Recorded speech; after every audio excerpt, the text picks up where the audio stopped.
Chapter 1. The Supernatural Magazine. Dear readers, greetings. I am by Iran, the editor of the Supernatural Magazine. It brings me great joy to meet you here.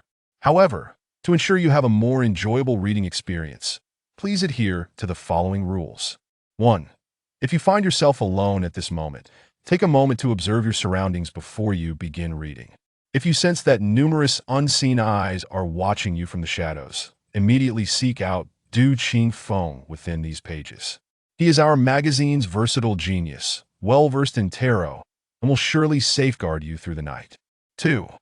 Throughout your reading, always bear in mind that words possess a soul. Should a spirit take advantage of your current awareness and manifest nearby, hiding within your abode, promptly reach out to the night vision expert, Shi Yanxi. Her eyesight in darkness is magnitude superior to yours and is likely to help you locate them. 3. If, as you read, you discover that your internet has run out, or you find yourself in a dire situation, remain calm. Maintain a positive mindset and persist in following our updates. Our affluent benefactor, Super Brother, will bestow upon you endless wealth. 4.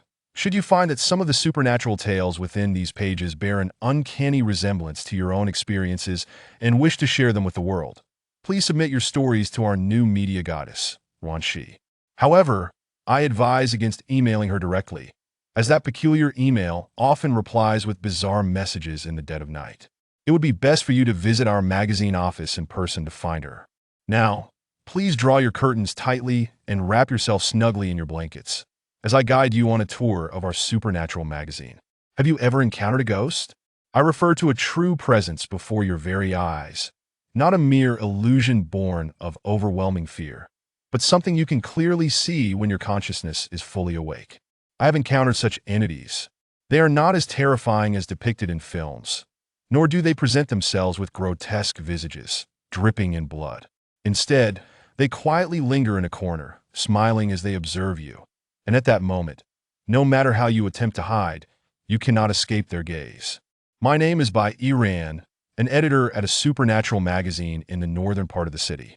At the age of 6, I acquired the unsettling ability to see ghosts, what folklore refers to as the yin-yang eye. This peculiar gift tormented my childhood to such an extent that I nearly chose to end my life. Can you fathom such anguish? The despair of a headless corpse suddenly appearing on the bus, slowly advancing toward you, waking in the dead of night, only to find a grinning old man perched on your ceiling, the sharp laughter echoing from all directions in the flickering restroom lights at school. Even now, at times, when I close my eyes, these images replay like a film in my mind, each frame jolting my nerves, as if reminding me in an extreme manner, you shall never lead a normal life. The onset of this eerie condition can be pinpointed to the 3rd day after my grandfather's death, when I encountered her in the cluttered storage room where I often played a shadow that would haunt me for a lifetime. At that time, I was, as usual, toying with dusty toys in the storage room. Yet, when I lifted my gaze, I caught a glimpse in the mirror of a pale-faced girl with twin ponytails, clutching a doll in her arms.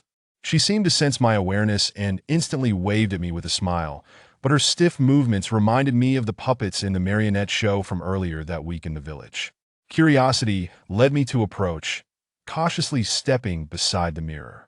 Strangely, the moment my hand touched the glass, I discovered that I could penetrate its surface, and the world within felt chillingly cold, instinctively causing me to retract my arm. Come play with me. Don't be afraid.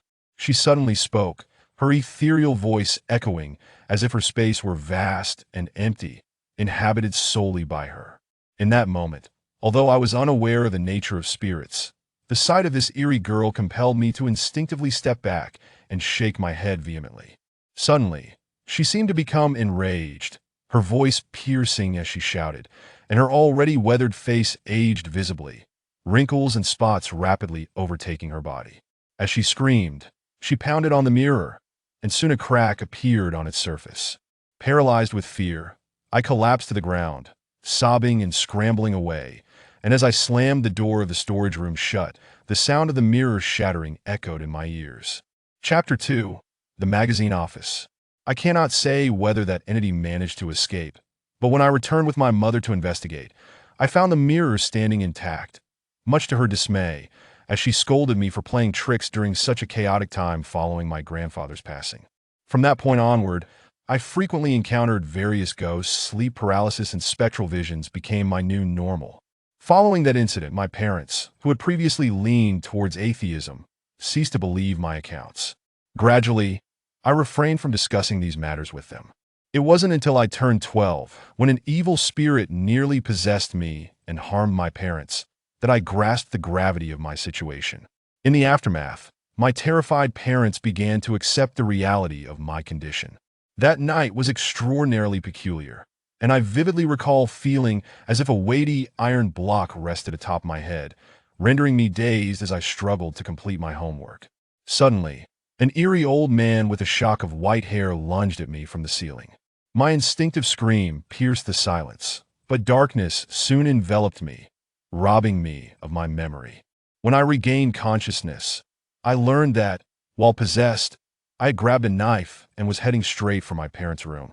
Fortunately, my father, being stronger, easily restrained me. Recognizing my erratic behavior and incoherent mutterings, he surmised that I might be under a malevolent influence. Thus, he sought out the renowned village shaman. That night, the shaman helped seal my yin-yang eye to the greatest extent possible, revealing that a malevolent spirit had latched onto me, one that had committed numerous atrocities and could not reincarnate. Sensing my weakened aura that night, it intended to use me to murder my parents and harvest their life force for its own rebirth. Upon hearing the shaman's words, I was filled with dread. However, she assured me that as long as I refrained from dwelling on or observing such matters, and frequently exposed myself to sunlight, those entities would cease to appear. She entrusted me with a protective talisman, instructing me to carry it at all times. Thus, from that moment on, I seldom encountered such entities again. However, news of my ability to see ghosts quickly spread throughout the village. Former playmates, upon learning of my condition, distanced themselves from me, even spitting or throwing paper balls in my direction, as I entered a new nightmare known as school bullying due to my unique nature. Fortunately, I maintained a sense of optimism and endured through middle school. In high school, I escaped the dark village and entered university, hoping for a fresh start. Everything progressed smoothly. The joyful life at university gradually alleviated the inferiority complex stemming from my condition, and I formed two close friendships.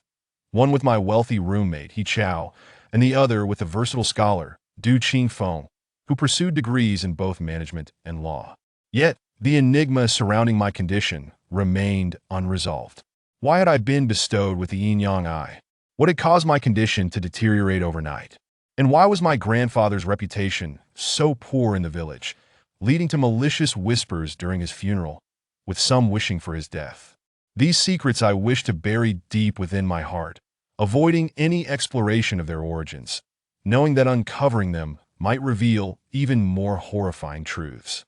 Yet, reality compelled me to confront them once more. On a fateful night of my 20th year, while in the dormitory, I once again beheld those entities, and despite my desperate attempts to keep my eyes shut, I could still sense that familiar, bone-chilling presence. Chapter 3. The Yin-Yang Contract, Part 1. That night, while making a phone call to my parents, I received the news of Grandma Shaman's passing. She had departed this world over 3 months ago.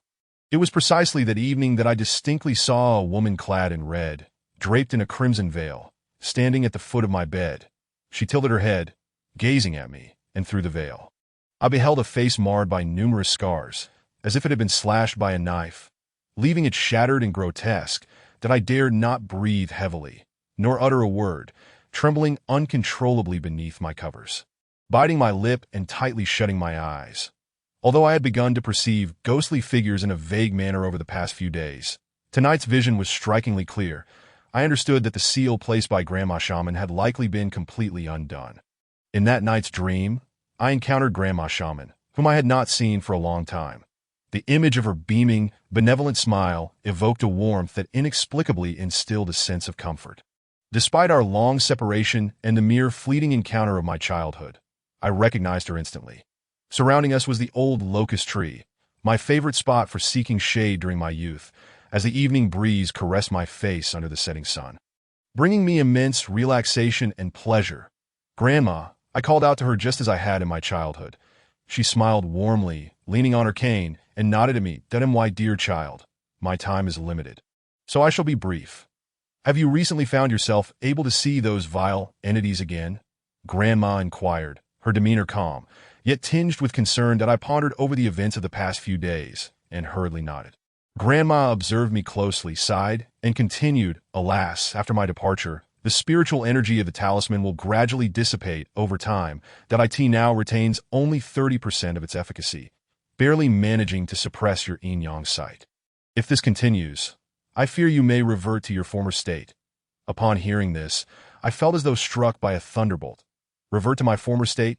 No, I do not wish to return to the past.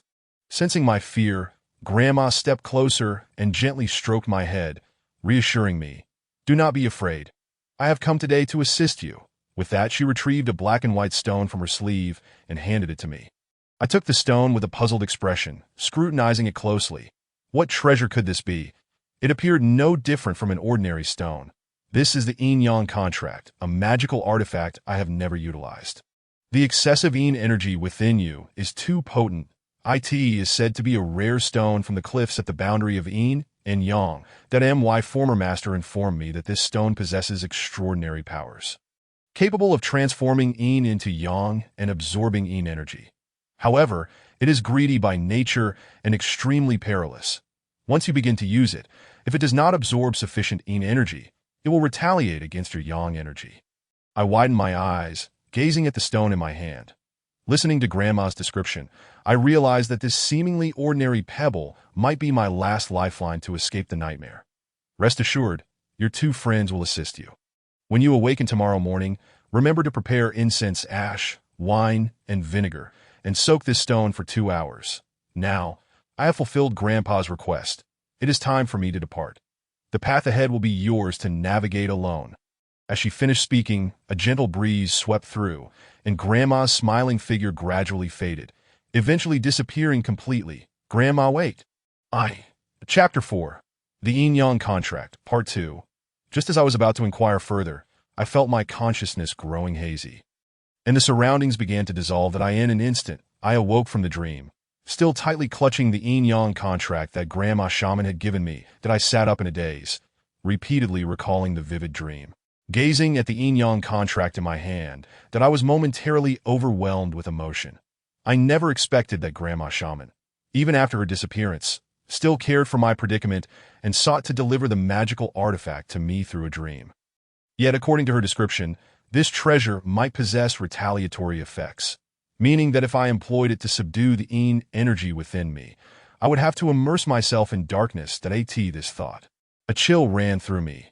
Wait, Grandma Shaman mentioned that my two friends would help me. What could that possibly mean? I furrowed my brow, carefully contemplating her words. However, before I could reach a conclusion, my phone rang suddenly. The caller ID displayed that it was my wealthy roommate. He shouted. I answered the call with some confusion, as I had not seen him for nearly a month during this graduation season. Hey, Chow, what's up? Hey, Shaoran, come to our usual restaurant. I need to discuss something important with you.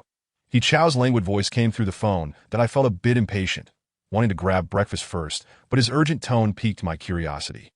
Without giving me a chance to refuse, he hung up. My head felt heavy, and I decided to set aside thoughts of last night's dream, placing the yin-yang contract into my pocket as I hurried to the restaurant he mentioned. Upon entering, I spotted Chow, lounging with his legs crossed, seemingly lost in thought, sipping on a latte while inhaling the aroma of the coffee with closed eyes. Seeing him in this state, I couldn't help but tease. Oh, what has gotten into you today, Mr. He? You seem quite in high spirits. Strangely, Chow did not respond to my jest. He had shed his usual playful demeanor. After gesturing for me to sit, he pulled out a stack of papers from his bag and handed them to me. Iran, take a look at this, would you? He gently set down his cup, his expression grave. Surprised by his demeanor, I accepted the pile of papers and began to read through them patiently to my astonishment.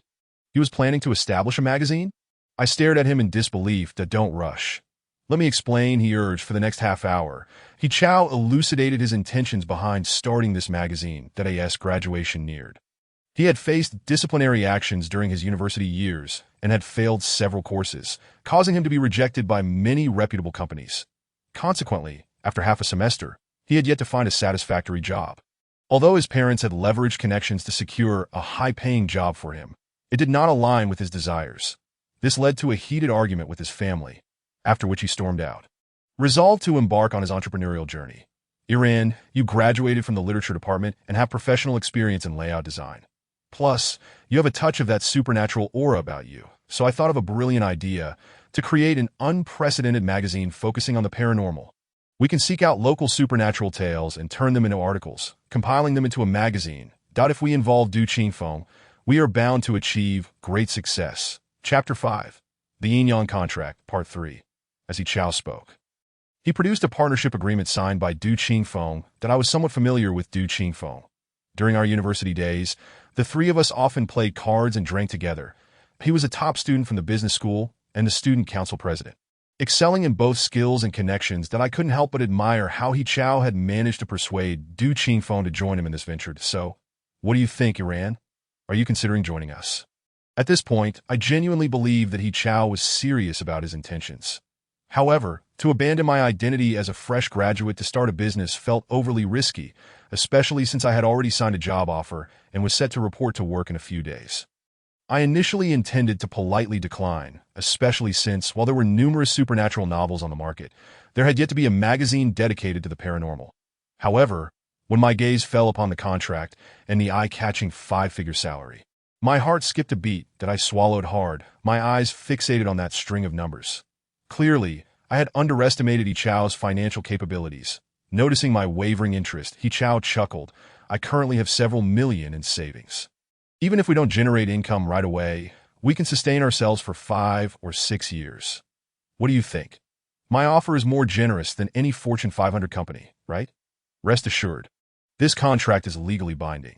If I breach it, you can take me to court at any time. Come on, editor bye, I need you. With a playful wink, he handed me a pen that I had already signed a contract with a company.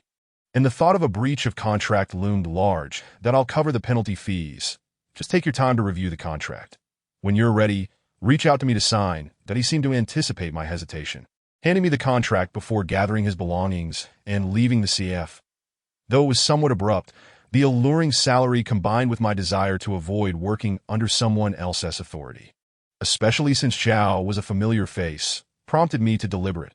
After much contemplation, I ultimately signed the partnership agreement the following morning, realizing that this might be Grandma Shaman's final arrangement for me. However, I understood that the truth could not remain hidden forever.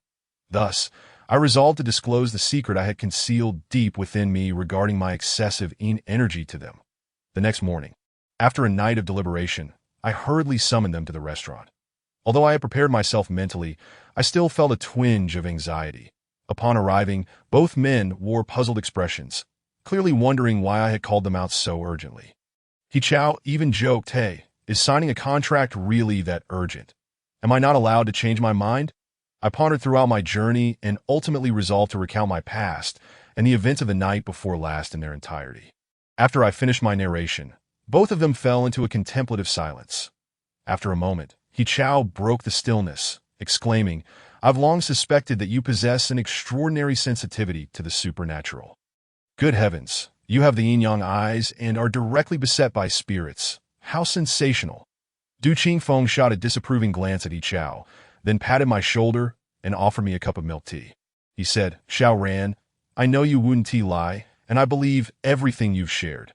Rest assured, even now that we are aware, we won't shun or distance ourselves from you. We will face this together." Chapter 6. The Yin-Yang Contract, Part 4. As I cradled the warm milk tea that Brother Qingfeng had handed me, an inexplicable wave of emotion washed over me that I had braced myself for the likelihood of being forsaken after my confession. Yet Brother Qingfeng's words shone upon me like an untainted beam of light, piercing through the long-standing darkness in my heart, causing tears to well up in my eyes. Noticing my tears, Brother Qingfeng hastily grabbed a tissue from the table and began to dab at my face, simultaneously offering words of comfort. "It's alright, by the way, can you still see those entities?" he inquired softly. "Yes," I replied, "that I have been able to see them these past few days. Just last night, I spotted a red shadow by Chao's bedside." Upon hearing this, He Chao nearly spewed his milk tea. "Oh no, don't scare me like that. I'm not one to handle fright well." Though I may lack female companionship, I certainly don't lack for female spirits. Du Qingfeng chuckled, covering his mouth. I wonder which beautiful ghost has taken a liking to our He Chao. Your romantic prospects are truly unprecedented. Please, there is no need for that. He Chao waved his hand in exasperation. I glanced at He Chao and suddenly recalled something, urgently asking, Chao, what inspired you to establish the Supernatural magazine? At this, He Chao seemed invigorated, leaning in with an air of mystery as he declared, a wise person guided me. He then flashed a mischievous grin and resumed sipping his milk tea. Choosing not to press further, I retrieved the contract He Chao had handed me the previous day. I had signed it before our departure that morning. He accepted the contract without even glancing at it and stuffed it directly into his bag. I couldn't help but smirk at how readily he placed his trust in others. Feeling a swell of pride for our camaraderie. All right then, from now on, we three are bound together. Du Qingfeng mused, stirring the straw in his cup while contemplating. For now, we can only use the talisman provided by the shaman to temporarily suppress the malevolent energy within Xiaoran.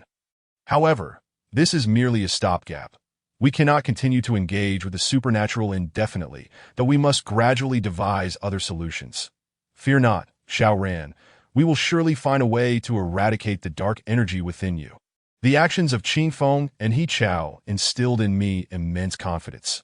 I realized that from this moment onward, I was no longer alone. Upon returning home, following the shaman's instructions, I activated the Yin-Yang contract and officially joined the Supernatural magazine, embarking on a quest to find a remedy for the dark energy within me.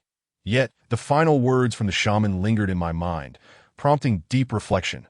This matter had been entrusted to the shaman by my grandfather, implying that prior to his passing, my grandfather must have had some connection with her. That I vaguely remembered that during my grandfather's final days, as he lay frail upon his sickbed, I was still in a naive and ignorant phase of life.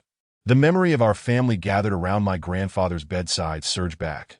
Suddenly, a shocking realization struck me that my heavens, I had overlooked a crucial detail.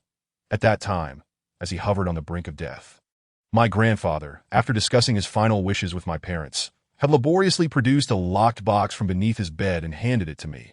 Though he could barely speak, his trembling finger pointed towards the northern direction of the yard, where the chicken coop had once stood. Soon thereafter, the air was filled with the sounds of mourning as my grandfather departed this world. Chapter 7. The Truth, Part 1. I recalled a reliable rumor from years past in the village that my grandfather, in his youth, had led a group of men in the act of grave robbing. The riches amassed from their illicit endeavors had intoxicated these long-suffering souls, causing them to disregard all taboos associated with tomb raiding and to trample upon the resting places of the deceased, inviting swift retribution upon themselves. However, the specifics of this retribution eluded me, as no one had elaborated on it. What I did know was that my grandfather passed away at the age of 51, considered a premature death among the elders of the village. Perhaps this was his punishment, that if the previous rumors in the village were indeed true, then combined with the shaman's hints, I could surmise that my grandfather harbored secrets that might pertain to my lineage. In the box, I meticulously recalled the details. After my grandfather had passed the box to me, it was my mother who ultimately received it. The box was exceedingly peculiar, its corners adorned with talismanic paper. My mother, who had always harbored a strong aversion to matters supernatural, sought to dispose of it afterward, but was halted by my third uncle, who held a certain respect in the household, upon hearing the accounts from others. My third uncle speculated that it might be an heirloom intended to safeguard our family's fortune. He promptly decided to bury the box at the northern corner of the yard, in the direction indicated by my grandfather's finger. Subsequently, no one ever mentioned the box again, as if it, like my late grandfather, had gradually faded from the collective memory of the villagers. At this juncture, a singular thought surged into my mind. I must locate that box, for within it lay the hope of escaping this murky existence between the realms of the living and the dead. During my high school years, I had moved from the countryside to the county town with my parents, and the old family residence had remained vacant ever since. After much contemplation, I resolved to return to the old house over the weekend.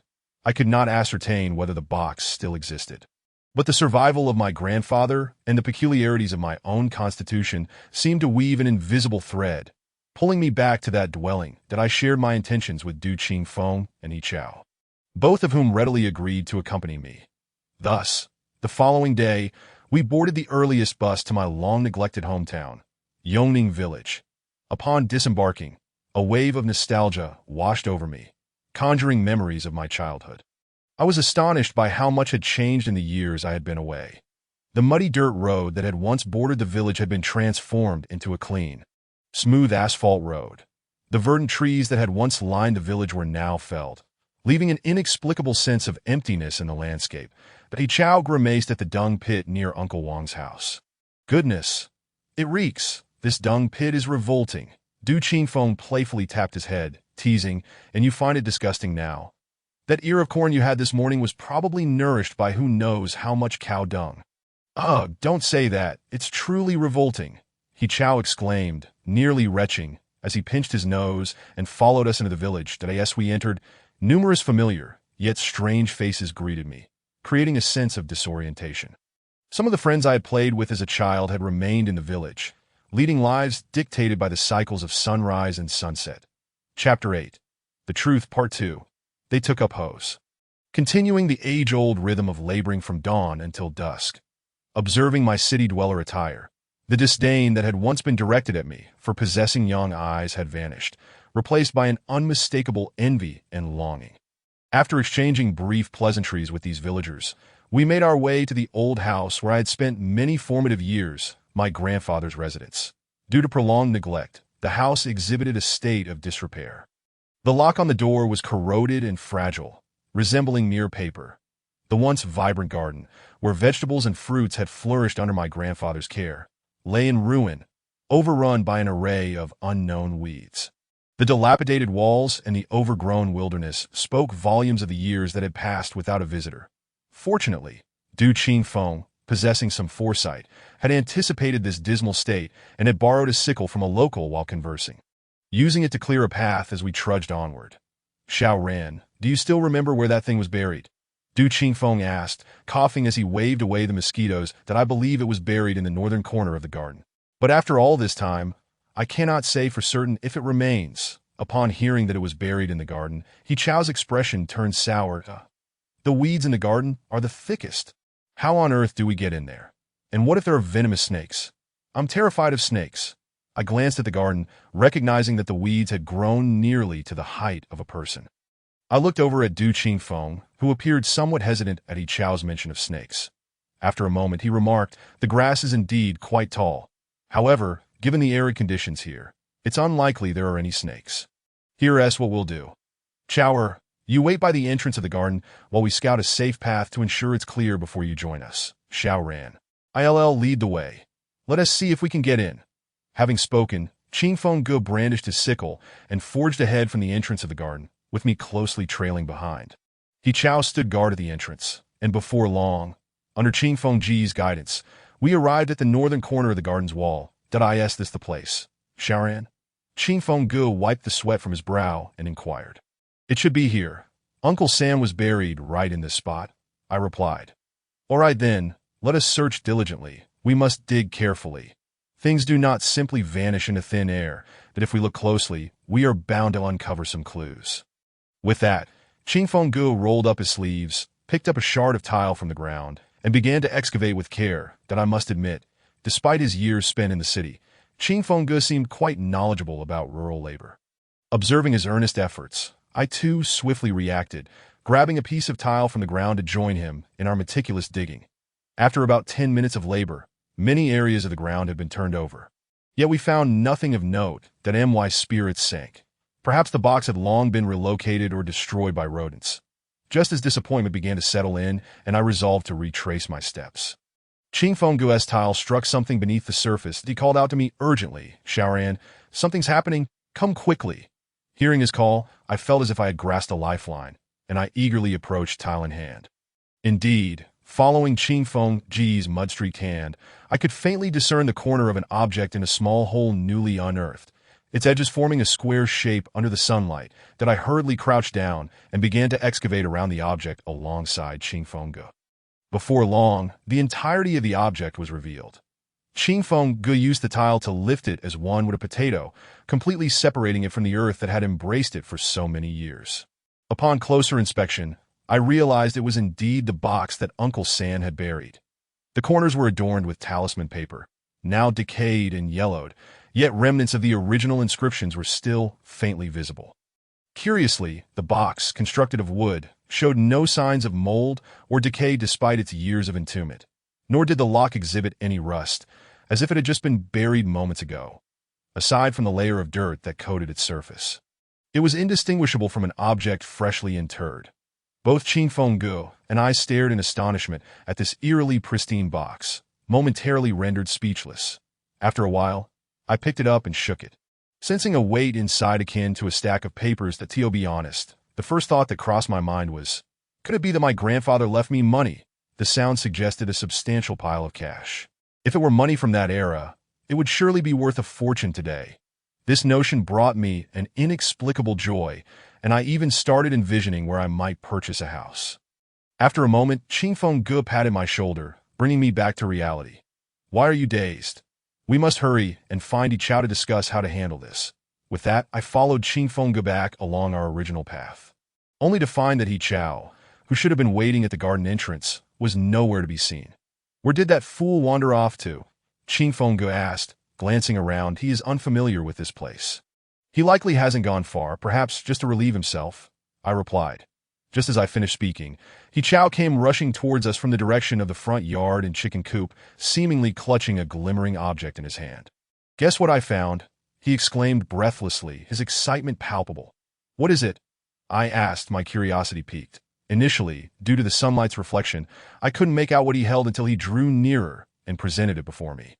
To my astonishment, it was a brand new key, appearing as though it had just been forged, and I quickly inquired where he had discovered it. He Chao, wiping the sweat from his brow with a self-satisfied demeanor, recounted, I was in a hurry to relieve myself, and after searching in vain for a toilet in this house, I thought to duck behind the chicken coop. That to my surprise, while I was there, I noticed something particularly eye-catching inside the coop. That I went in, pinched my nose, and when I cleared away some straw, lo and behold, it was a key. Upon hearing this, I suddenly understood, gazing at the silver key in He Chao's hand. I seemed to grasp the meaning my grandfather had tried to convey before his passing. He had not intended for us to bury the box in the northern area, but rather to direct me towards the chicken coop to find the key to unlock the box. Du Qingfeng appeared to share this realization. Shaking his head with a sigh, did I reach for the key from He Chao's hand, eager to open the box and unveil its contents, but Qing Fenggu intervened, halting me. Confused, I looked at him questioningly. He took my hand with the key and gently lowered it, speaking in a tone imbued with gravity. Shaoran, hold on a moment. You mentioned that your grandfather indicated this box to you when you were too young to comprehend its significance. At that time, you had not yet unlocked your yin-yang sight, nor revealed your spiritual sensitivity, correct? I pondered for a moment, nodding in confusion. Seeing my response, he continued, however, during the recent dream from the shaman, you stated it was at your deceased grandfather's behest. If he wished to impart something to you, why did he not guide you back here to open the box that should have been unveiled a decade ago? At this, a chill crept down my spine. It dawned on me that returning here was not a directive from my grandfather or the shaman. Thus, could the contents of the box still be open now? I hesitated, yet deep down, I felt an inexplicable sense that the box contained secrets about my heritage. If I did not open it, this mystery would remain forever unsolved. Seeing my turmoil, He Chao, who had been standing by, spoke up, Come on, your grandfather left this for you. It surely cannot bring you harm. If you wish to know, just open it. With all of us here, it cannot possibly house a man-eating demon. Qing Fenggu regarded He Chao, then turned to me, a serious expression crossing his face as he nodded. Indeed, let us take a look. Otherwise, Shaoran may spend her life pondering this matter. Perhaps there are treasures within that could aid her. After a moment's contemplation, I carefully aligned the key with the lock and turned it gently.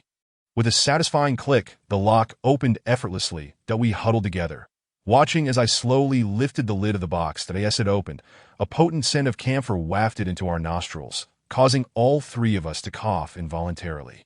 Goodness, it truly is a poison, He Chao exclaimed, waving his hands in front of his face. Once the odor dissipated, we could finally discern the contents within. There lay a book, quietly resting in the box. From a distance, though the pages had yellowed, the text remained surprisingly clear. Likely due to the safeguarding properties of the camphor, I gingerly extracted the book, and rather than a conventional tome, it resembled a diary penned by someone from that era.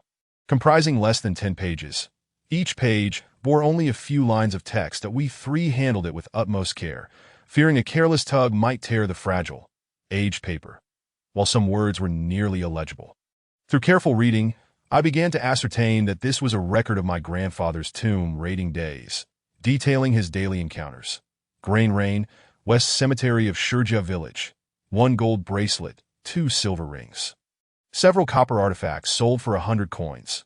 June 7, Shanga Family Mountain, 20 copper coins, 2 silver bowls, sold for 60 coins. As we turned the pages, we noted that the entries were mostly dated a day or two apart, confirming the villagers' tales that my grandfather and his companions had indeed been consumed by the allure of grave robbing, undeterred by whether to seize ill-gotten gains.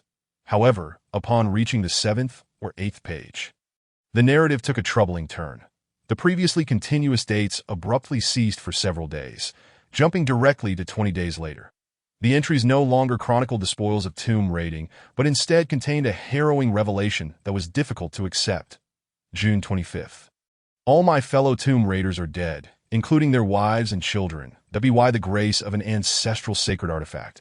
I have been spared this calamity, yet the protection of this artifact is contingent upon secrecy.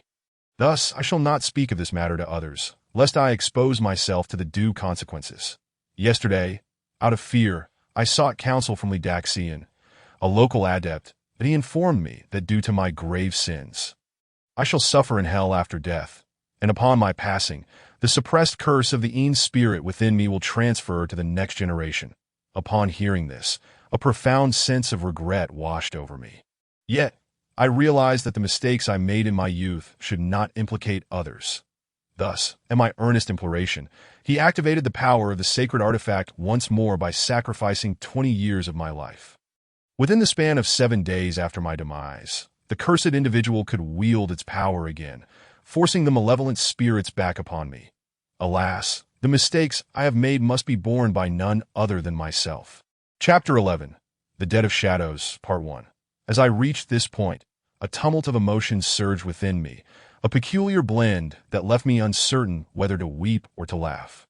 I finally comprehended why the villagers harbored such disdain for my grandfather. It was he who, in his grave folly, had led to the demise of the townsfolk during his grave-robbing escapades. That I in that moment, I felt like a quintessential victim of circumstance. That it became clear that my peculiar constitution was not without reason. I could have been spared this torment. Suddenly, for reasons unknown, tears began to cascade down my cheeks. Was it hatred? If so, what was I truly resenting? Hatred for the curse my grandfather bequeathed. Hatred for my parents' failure to grasp his intentions. Hatred for being ensnared in this absurdity, reflecting on the myriad experiences of the past years, the horrifying visions, the ghost-laden nights, the scornful gazes directed at me for being an outcast. I didn't feel hatred in that moment. Only a profound sense of injustice and discomfort that Du Qingfeng and He Chao stood silently behind me, offering no words, yet their hands remained firmly upon my shoulders. Upon witnessing my tears, Qingfeng hurriedly produced a tissue from his bag and extended it toward me. That I stood frozen, unable to reach for it. My gaze fixated on the crooked scrawl of ink upon the paper, as my tears splattered upon the cobblestones of the courtyard, shattering into fragments. After a while, Du Qingfeng, sensing that I had vented my emotions sufficiently, gently patted my shoulder in a gesture of comfort, saying, "Xiao Ran, while I cannot fully empathize with your plight, I understand your sense of injustice. However, life must continue to not harbor resentment toward others. It serves no purpose. Our goal now is to find a way to lift the burden upon you. Look, there are still 2 pages remaining in this book. Let us see what they contain. Perhaps they will prove useful to us." Upon hearing Qingfeng's words, I lowered my gaze to the book in my hands and indeed found 2 more pages filled with densely packed text. Taking a deep breath, I wiped the tears from the corners of my eyes. And due to having just excavated the earth, my hands were unwashed, leaving streaks of mud across my face. That He Chao glanced at me, perhaps sensing that laughter was inappropriate in this somber atmosphere. And he stifled a smile. Observing his flushed cheeks and recalling my own disheveled appearance, I couldn't help but chuckle softly. That in that instant, the 3 of us found humor in my state. And I felt, surprisingly, that perhaps my situation wasn't as dire as I had imagined. With a tinge of nervousness, I turned to the penultimate page of the book. That it was densely filled with tiny inscriptions that appeared to denote various locations. Sanyong Village, Honda County, Shanyo Tun. Nearly dozens in total. At the end of the pages, a sentence remained. In the next life, the debts of this life must be repaid. Upon reading this, a wave of confusion washed over me. Some of these places seemed vaguely familiar, as if they had been mentioned in my grandfather's records of his grave-robbing endeavors. These locations must be linked to the tomb raiding incidents. But what did my grandfather mean by repaying debts? If these places were indeed where he had desecrated graves, then the debts owed would pertain to the spirits of those entombed. But how could one repay such debts? Would resolving these obligations lead to the dissolution of the curse afflicting me? With these thoughts swirling in my mind, I eagerly flipped to the final page. The content on this page appeared not to be a personal diary intended for my grandfather, but rather information appended for the benefit of future generations. The paper read, "The sacred artifact, the evil-repelling jade pendant, possesses the divine power to exorcise malevolence. After utilizing its power to transcend tribulations, it may be kept nearby at all times. It reflects the grievances of this locale. If the jade is pure and unblemished, it signifies that the malevolent energies afflicting you are non-existent, allowing for peaceful habitation. Conversely, if the jade appears sullied and darkened, it indicates a heavy presence of resentment. Should this occur, please depart swiftly." Upon finishing this passage, I cast a glance at the corner of the box, where indeed lay a jade pendant, nestled there. Under the sunlight, the pristine jade did not exhibit an ostentatious brilliance, but rather exuded an aura of utmost purity. With urgency, I retrieved the pendant, and we exchanged glances, deciding to return the book to its rightful place, locking the box and stowing it into my backpack. Taking a deep breath, I intertwined the sacred jade pendant left by my grandfather with the silver key, wearing them both around my neck. Chapter 12. The Dead of Shadows, Part 2. At this moment, I understood that only by visiting the places mentioned in the book could I hope to repay the debts incurred by my grandfather in his past. That I asked for how to repay these debts. That very night we sought out the son of the fortune-teller who had previously assisted me, who was also her apprentice. However, for reasons unknown, he seemed to harbor a deep-seated aversion towards our visit, not even permitting us entry through the door. When I inquired from outside, he merely leaned against the doorframe and coldly remarked, "Repaying debts. Go serve the spirits of the places where you owe debts. You've disturbed their resting places and taken their treasures. Yet you expect to live peacefully? How naive." His words ignited a spark of anger within me.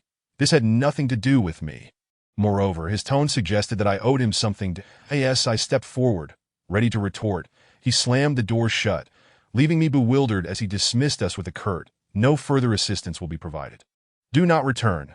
He Chow, with a puzzled expression, asked, "Did this guy have a past with you? Why is he so filled with animosity? Does he want to fight?" Just for asking him a favor, he is acting all high and mighty. With that, He Chow attempted to kick the door open for a clearer explanation, but Du Qingfeng swiftly restrained him. "Enough, he doesn't want to engage with us. Perhaps he has his reasons, after all.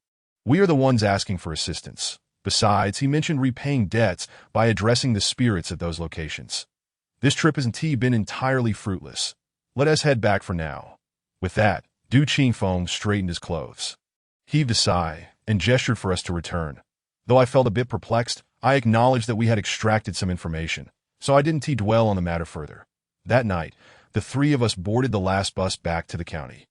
Throughout the journey, an unspoken silence enveloped us, perhaps due to the exhaustion from the day's events, or perhaps because we were unsure of what to say, that we simply sat quietly until we reached our destination.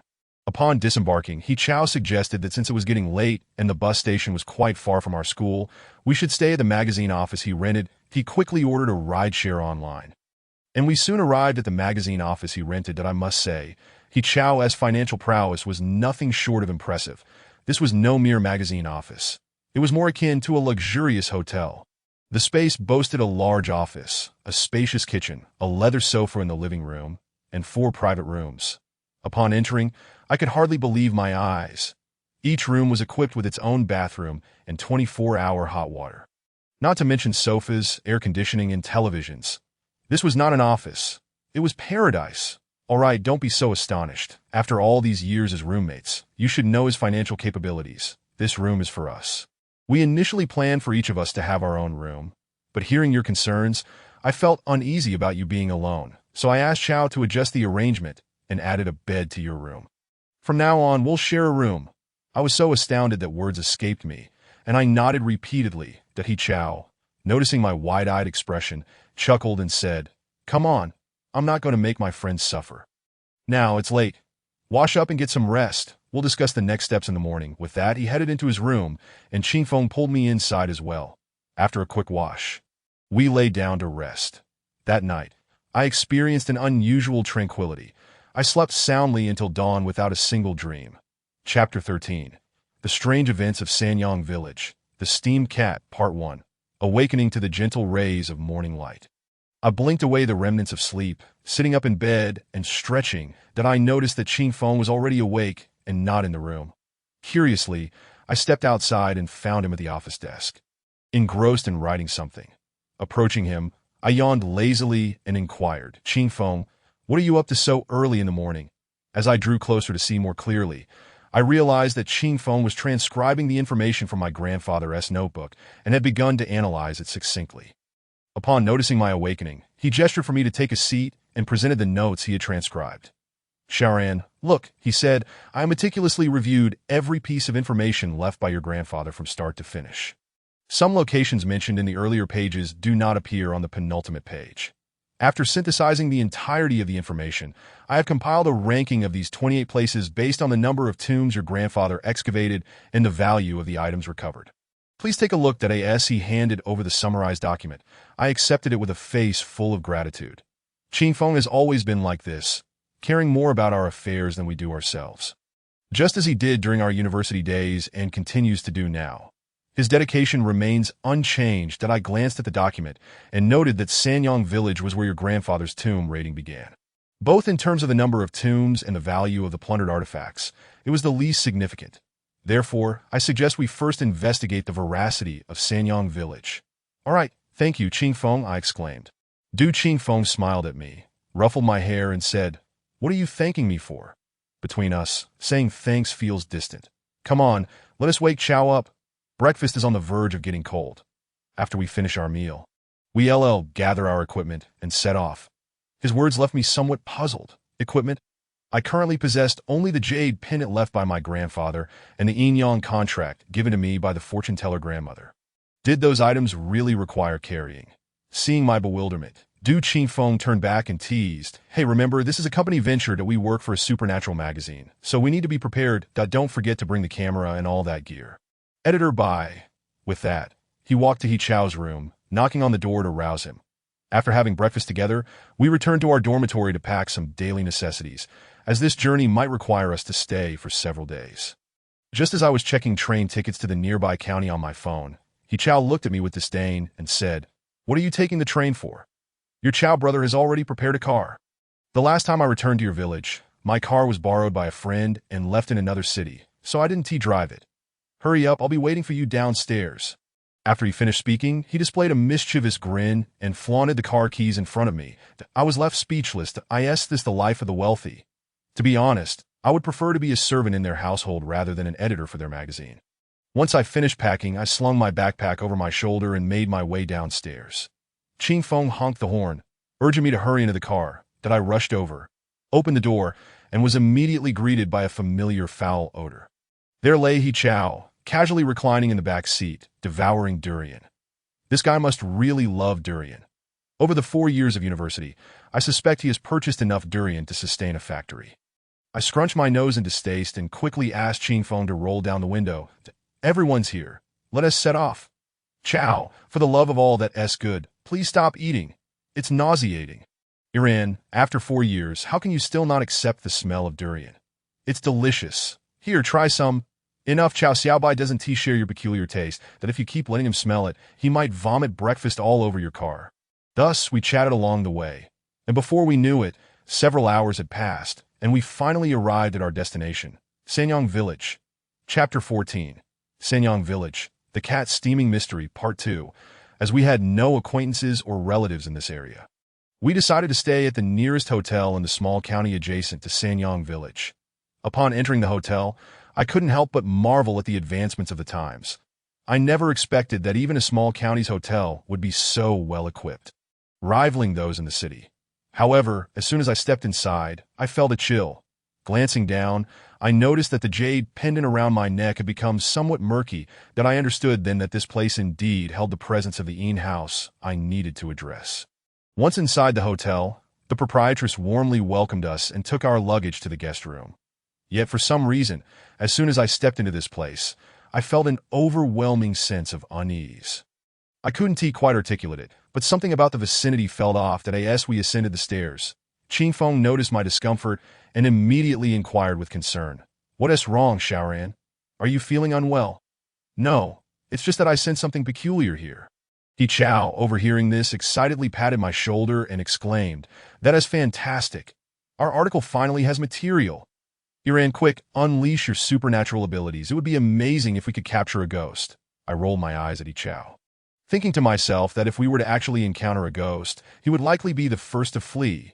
This hotel is indeed very close to Sanyang Village.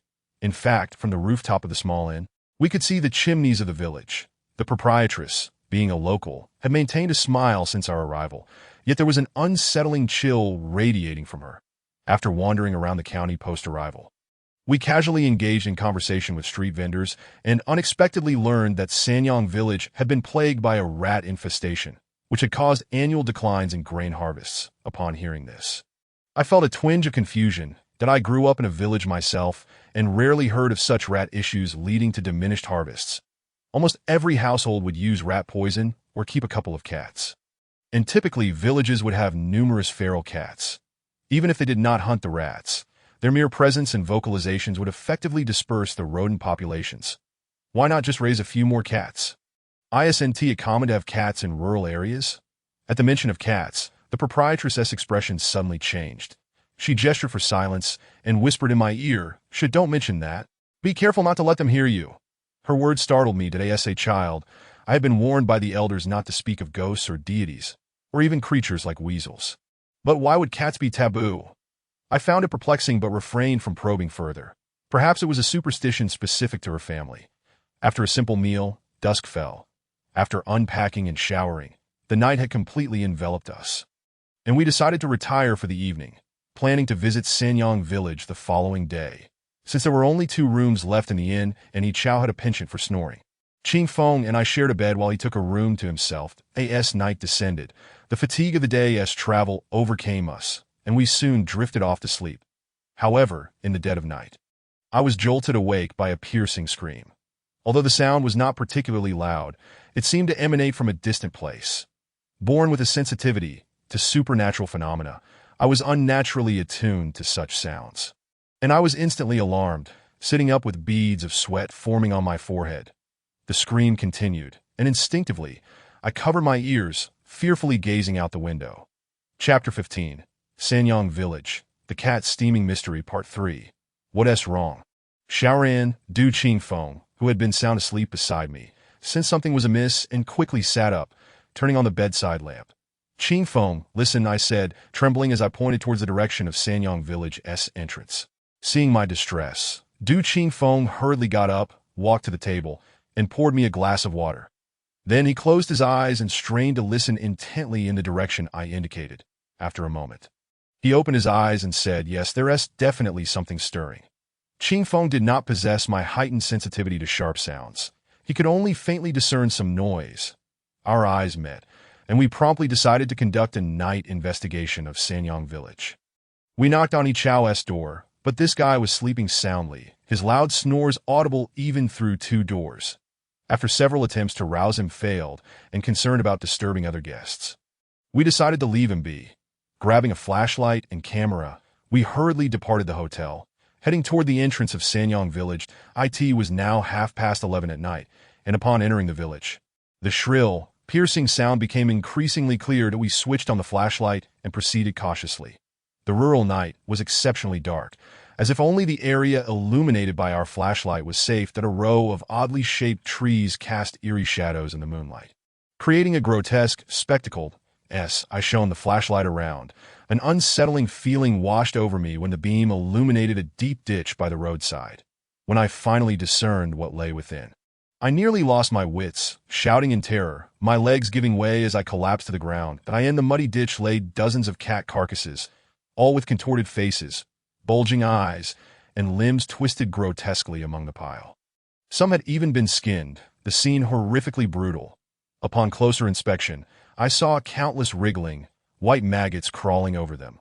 Seeing this gruesome sight, Ching Feng composed himself, helping me back to my feet, but upon looking again, we both felt the urge to vomit.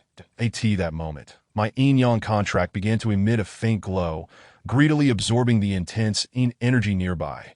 Meanwhile, the jade pendant around my neck grew, increasingly murky. This is too sinister, Shaoran. Perhaps we should. It seems there are indeed secrets hidden here, alas. We have come this far. We might as well investigate further. Don't worry, Ching Feng. I can handle it. I forced myself to stand up calmly. With Ching Feng Ji's assistance, and we made our way towards the village. Soon, we discovered the source of the piercing cries. It emanated from a household alarmingly close to the village entrance, despite it being the dead of night. When rural homes typically lock their doors tightly and darkness prevails, the entrance of this particular home was crowded with villagers, brightly lit, their murmurs indicating that something significant had transpired within. Curious, I tugged at Ching Feng Ge to approach the scene. A villager, appearing to be in his 50s, noticed us and admonished in a tone laced with irritation. "Young man, were you awakened at the inn? I advise you to return to sleep and refrain from mingling here. This is no spectacle for onlookers." Seeing this, Ching Feng Ge hastily inquired, "Elder, what is happening inside?" Chapter 16. The Odd Tale of Zheng Mao in Sanyang Village, Part 4. The man regarded us with a cold smirk, disdainfully replying, "Outsiders, I presumed that can't you tell? They're steaming a cat." At first, we were both perplexed, exchanging bewildered glances and asking, "Steaming a cat? What does that even mean?" The elder, evidently growing impatient, chose not to engage further and turned away. It was only then that the gravity of the situation dawned on us, that I felt a chill run down my spine as I began to piece together the villagers' chatter. Apparently, the daughter-in-law of this household had discovered that her gold necklace, which she had kept in a drawer, had mysteriously vanished, leading her to suspect her mother-in-law, with whom she had a strained relationship. The mother-in-law, however, was no pushover. She vehemently denied the accusation, hurling insults at her daughter-in-law, branding her a harbinger of misfortune and an unfilial daughter. Each party stood firm in their claims, and the argument escalated that in a fit of rage, the mother-in-law proposed the steaming a cat method to prove her innocence. If she emerged unscathed, her daughter-in-law would be forced to leave the household. Understanding the sequence of events, my gaze inadvertently drifted towards the interior of the house, that I noticed that smoke was now faintly billowing from the chimney. The door to the house stood wide open, revealing the furious couple, the daughter-in-law and mother-in-law, alongside the father-in-law attempting to mediate, and the conspicuously large pot that captured my attention. The pot was propped up on four corners by red bricks. Purportedly to suppress any evil spirits within, firewood was incessantly fed into the stove. The temperature inside the pot began to rise sharply. The cat inside was crying and thrashing desperately, its cries echoing like a child's wail. Heart-wrenching and pitiful, yet no matter how it struggled, it could not escape its scalding prison. The cacophony of anguished cries and clattering sounds filled the air, while the three individuals inside remained eerily still, as if awaiting some inevitable conclusion. The daughter-in-law continued to stoke the fire, her eyes fixed with malice on her equally furious mother-in-law. Under the moonlight, thick smoke wafted from the chimney, and the shrill cries gradually diminished, painting a nightmarish scene that I could no longer bear to watch. A wave of nausea surged over me, and my stomach churned violently. Just as I was about to pull away Ching Feng Ge, who was engaged in conversation with the villager, an overwhelming dizziness washed over me, clouding my consciousness. Gazing at the smoke spiraling from the chimney, my vision blurred, and the familiar surroundings began to morph. That moment, it felt as though my spirit had detached, drifting into another realm alongside the curling smoke that in this world, I beheld a scene. Beside a pile of dry wood, an old cat was prowling, clutching a freshly caught mouse, vigilantly scanning its surroundings. After a moment, assured that no one was around, It swiftly burrowed into the woodpile. As it clawed through the branches, 3 mewling kittens cautiously emerged, their heads poking out to greet their mother's return. Excitedly chirping in delight to end the cramped space, they frolicked with innocent exuberance. After dropping its prey, the old cat hurried off in search of more food. However, as it climbed onto the wall, a sudden stone from a slingshot struck it, sending it reeling in pain and causing it to tumble down. Witnessing this, my heart tightened with dread. Chapter 17. The Odd Tale of Xingmao and Sanyang Village, Part 5. The scene before me darkened abruptly, and upon regaining clarity, I saw the cat captured, its pitiful cries piercing the air as it was cruelly tossed into the pit. In its moment of despair, its deep green eyes widened in terror, locking onto mine as if they might burst from their sockets. Then I cried out in shock and stumbled backward, falling to the ground. That moment, the scene shifted back to the door of that family's home, where the cat steaming ritual continued. Qing Fenggu, noticing my fall, hurried to help me up, concern etched on his features. "What's wrong, Shaoran? Are you all right?" I regained my composure and, filled with fear, urgently pulled Qing Fenggu away from the crowd. Sprinting back to the inn. Once inside my room, I sat down, still shaken, and quickly wiped the sweat from my forehead with a towel. I was equally baffled. Why would this family resort to such a cruel method to deal with the theft of their belongings? Qing Fenggu, sensing my confusion, recounted what he had learned from the villagers regarding the peculiar practice of steaming cats.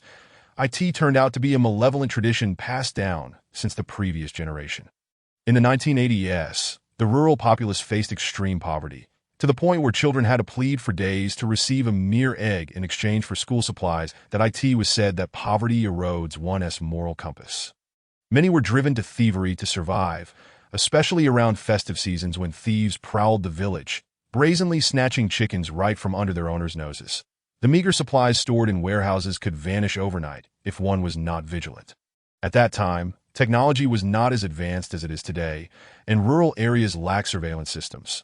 Thus, when possessions went missing, they were often lost forever unless witnessed firsthand. In such circumstances, a belief emerged: to borrow a cat to recover lost items. If anyone lost something, they could capture a cat at midnight, steam it, and during the process, the thief would develop rashes that would eventually fester. If the thief did not return the stolen items by midnight, they would meet a fate akin to the cat, scalded to death by their own misdeeds. The one who performed the cat steaming would subsequently receive compensation equivalent to a life lost. After hearing Qing Fenggu's account, I fell in a deep thought that I could scarcely believe that such a ludicrous and sinister practice persisted in modern times. The victim of theft was utterly innocent, yet what wrong had the cat committed? No wonder the village was littered with the carcasses of felines, and a rat infestation plagued the area. Truly terrifying. That night, sleep eluded me as I documented this bizarre incident. Qing Fenggu discreetly captured several photographs, and we resolved to publish them in a magazine. Reflecting on the entire episode, I suddenly recalled the scene I had witnessed during the cat steaming, where it is said that cats are gentle and adorable creatures. However, they belong to the shadows, particularly black cats, which are believed to possess the ability to see what others cannot and to communicate with the spirit world. Why had it chosen to reveal that vision to me? I slapped my thigh in realization. Beside the woodpile were its kittens. The old cat had shown me this vision, knowing of my unique sensitivity to the supernatural, and understanding that I, as an outsider, would not partake in the cat's demise. Chapter 18. The Odd Tale of Xingmao and Sanyang Village, Part 6. Thus, I was the only one capable of saving its offspring, yet it understood that I alone could not alter the village's cruel customs. It simply wished for me to ensure that its kittens would not meet the same tragic fate. With that thought, I hastily urged Qing Fenggu, shouldering my bag, and prepared to seek out the woodpile from my vision to rectify the old cat's final sorrow. Upon learning of my intent, Qing Fenggu pondered for a moment, then grabbed a few uneaten sausages from earlier and a pair of gloves, and joined me in returning to the village to search. After a prolonged search, guided by my memories of the vision, we finally located the woodpile where the old cat had hidden its kittens. Carefully mimicking the old cat's actions, I began to sift through the wood. And indeed, 2 feeble little creatures peered out, weakly mewing, evidently starved after days without food. Qing Fenggu quickly produced the sausages, and upon catching the aroma, The kittens eagerly approached, devouring the food voraciously. Observing their carefree demeanor as they ate lightened my heart. Wait, I remember there were 3 kittens in the vision. I curiously moved aside more wood and discovered the lifeless body of a kitten, already stiff from starvation. Qingfeng gazed at it and sighed. Alas, this village is cursed. We must take them away. Otherwise, they will inevitably fall victim to the villagers' cruelty. With that, he donned the gloves and prepared to rescue the 2 surviving kittens, who offered no resistance as he gently placed them into his bag. It was now early morning, the sky beginning to brighten, and knowing that we should not linger, we swiftly left Sanyang village and returned to the inn and at this moment. I noticed that the jade pendant around my neck had regained its initial pristine whiteness, indicating that the debts of the underworld here had nearly been settled. That I let out a long sigh, gazing at the 2 small tabby cats sleeping on the floor, and I felt an inexplicable sense of reassurance. He Chao is a person who relishes sleep. Every morning, he insists that we wake him. Otherwise, he would sleep until noon. However, this morning, we chose not to rouse him, that we decided to teach him a lesson, allowing him to experience the consequences of oversleeping. When he finally awoke, it was already midday. Rubbing his eyes, he looked at us and then suddenly scolded us for not waking him. His tone was quite severe, as if we had committed a grave error, that we merely smiled and disregarded his reprimand, knowing he needed to take responsibility and learn to rise early. After a brief tidying up, we prepared to leave this dreary place. The atmosphere here was stifling, weighing heavily on our spirits. With the cats in tow, we silently exited the room. Upon seeing us depart, He Chao said nothing, merely following us quietly. Once back at the magazine office, we felt utterly exhausted. The experiences of the past 2 days had drained our energy. Yet when we saw those 2 cats, our moods lightened. They were our friends, bringing us solace. Later, I heard that the old lady had suffered a sudden heart attack and passed away just a few days later. I could not ascertain whether it was related to the steam cat incident, nor could I determine if she had truly stolen from her daughter-in-law. I could only surmise that when the midnight hour struck, that group of people might also be frightened upon hearing the cries of the cats. At times, the darkness and cruelty of human hearts can indeed be far more terrifying than that of animals. Chapter 19. The Third Stall in the Restroom, Part 1. Since returning from Sanyang village, I have been restless, engulfed by a sense of unease, much like previous encounters with such sinister events. I have been plagued by bizarre and eerie dreams during the past few nights. That in my dreams, I found myself once again at the foreboding entrance of Sanyang village, where the ominous shadows of the trees swayed hauntingly in the wind. Suddenly, I heard a rustling from the deep ditches on either side. That in an instant, those skinned cats leaped from within, as if under a spell, onto the adjacent trees, their countless deep green eyes filled with inexhaustible resentment, fixated on me. Then they revealed their grotesque faces and descended upon me like a swarm. That in that moment, I experienced pain and torment unlike anything before, coupled with a despairing terror. Awakening from this nightmare, I found my pillow drenched in sweat, my entire body clammy. Due to my restless nights and the psychological scars left by the steam cat incident, I appeared unusually frail during those days. Perhaps under the protection of the yin-yang contract, I had not seen any ghosts in reality, but the fear that lingered in my consciousness refused to dissipate. Qingfeng seemed to notice my distress, and after inquiring about the cause, he suggested we set aside our typesetting work and take a day to rest. That I must admit, Du Qingfeng has a remarkable ability to read the room. He can often discern the essence of matters from subtle details. After all, to remain in the student council until graduation, one must possess at least this basic skill. He Chao, however, was indifferent to the suggestion. This lad, in my view, merely used the pretext of starting a magazine to evade the plans his family had for him. He claimed to be diligently establishing the magazine, yet he would sleep until late morning, leaving much of the magazine's affairs to Du Qingfeng's arrangements. Every time I witnessed his behavior, I would propose to Qingfeng that we should hire a few more people, as we were truly short-staffed and the efficiency of publishing the magazine was alarmingly low. After all, even this fool's money was still money. If this continued, I feared that before I could find a way to resolve the yin energy issue, our funds would be depleted. That Du Qingfeng had been in continuous contact with potential new hires, and even though he had a wide network, it was evident that few were willing to abandon their stable jobs to engage with ghosts daily. Nonetheless, I had underestimated Ching Feng's capabilities. Just the night after I suggested hiring more help, he informed me that a young lady from the law school he met during college, along with her close friend, would come to assist us at the end of the month. That I heard that this friend from the law school had been involved in the self-media industry for 4 years, particularly skilled in self-media operations, and possessed an extraordinary memory with a keen sensitivity to numerical symbols. Her friend, on the other hand, had an incredible natural ability for night vision, allowing her to see hundreds of times better in the dark than an average person. This revelation made me marvel at the multitude of individuals with special abilities in this world, much like myself, and I eagerly anticipated their arrival, returning to the day when Du Qingfeng suggested we take a day off. After feeding the cats we had brought back from Sanyang village, we went out to clear our minds and returned to the magazine office quite late that evening. Chapter 20. The Third Stall in the Restroom, Part 2. Qingfeng bought some sunflower seeds and peanuts, and as we snacked, we reminisced about our wonderful university days. Suddenly, I recalled a peculiar incident that had transpired in the study room. Ahem, Chower Qingfeng, do you remember how, as we approached the end of the semester, the three of us would often study late into the night in Building 6? I mused. Looking back, those times felt quite fulfilling. He shot me a disdainful glance while munching on seeds. Retorting fulfilled? I certainly didn't feel that way. I ended up failing every single course I was supposed to pass. Qingfeng chuckled, but as he looked at me, he seemed to recall something and curiously inquired. Shaoran, there's something I've always wondered about.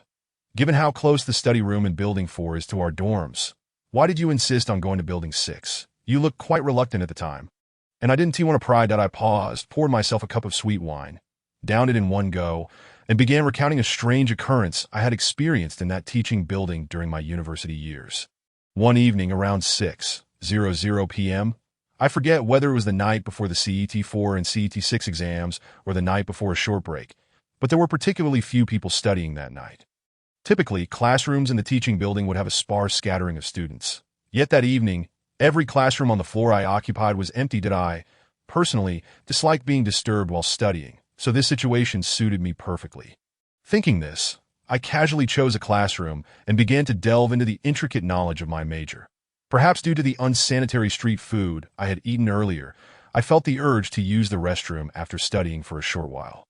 I headed to the restroom on that floor, only to find that the lights were off. That I fished out my phone, turned on the flashlight, and fumbled around until I located the switch. With a click, the lights flickered on. Perhaps it was my imagination, but the light seemed dimmer than usual, and the restroom, devoid of the usual crowd that would smoke and chat, felt oddly desolate. There were 4 stalls in total, but the first one was occupied by a mop. When I pulled open the second stall, it appeared rather filthy, which made me feel nauseous. Overcome by a wave of disgust, I reached for the handle of the third stall. To my bewilderment, it wouldn't budge. Was there someone inside? I hadn't expected anyone else to be studying late on such a night. Dismissing the thought, I opened the fourth stall, which was relatively clean, and stepped inside to take care of business. As I squatted down, I noticed a pair of feet clad in red sneakers peeking through the gap beneath the stall. The feet were quite large. I surmised they must be at least size 45, that given that I stand at 179 centimeters with a size 42 foot, this person's feet seemed to be 2 sizes larger than mine. It struck me as odd that someone could have such large feet. They must be exceptionally tall. I didn't dwell on it and continued scrolling through short videos on my phone. However, as I was engrossed in my phone, I suddenly felt that something was amiss. Chapter 21. The Third Stall in the Restroom, Part 3. Gradually, I became aware that something was not quite right. I typically take a long time in the restroom, and this person had clearly arrived before me and had yet to finish. While this alone didn't send chills down my spine, after all, some people take half an hour or even an hour if they are constipated. What truly unsettled me was that those feet remained utterly motionless, as if they were glued to the floor.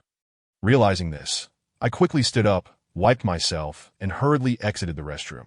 However, upon stepping outside, I was suddenly seized by a sense of regret, tinged with a touch of absurdity, that I wondered if that individual might have been engaged in some clandestine activity in the restroom. Perhaps too engrossed in their pursuits, or maybe they simply possessed a remarkable tenacity. After all, they had only been squatting for a mere 5 minutes. Moreover, I had not been vigilantly observing the situation. So it was entirely possible that they had moved, and I had simply failed to notice this thought.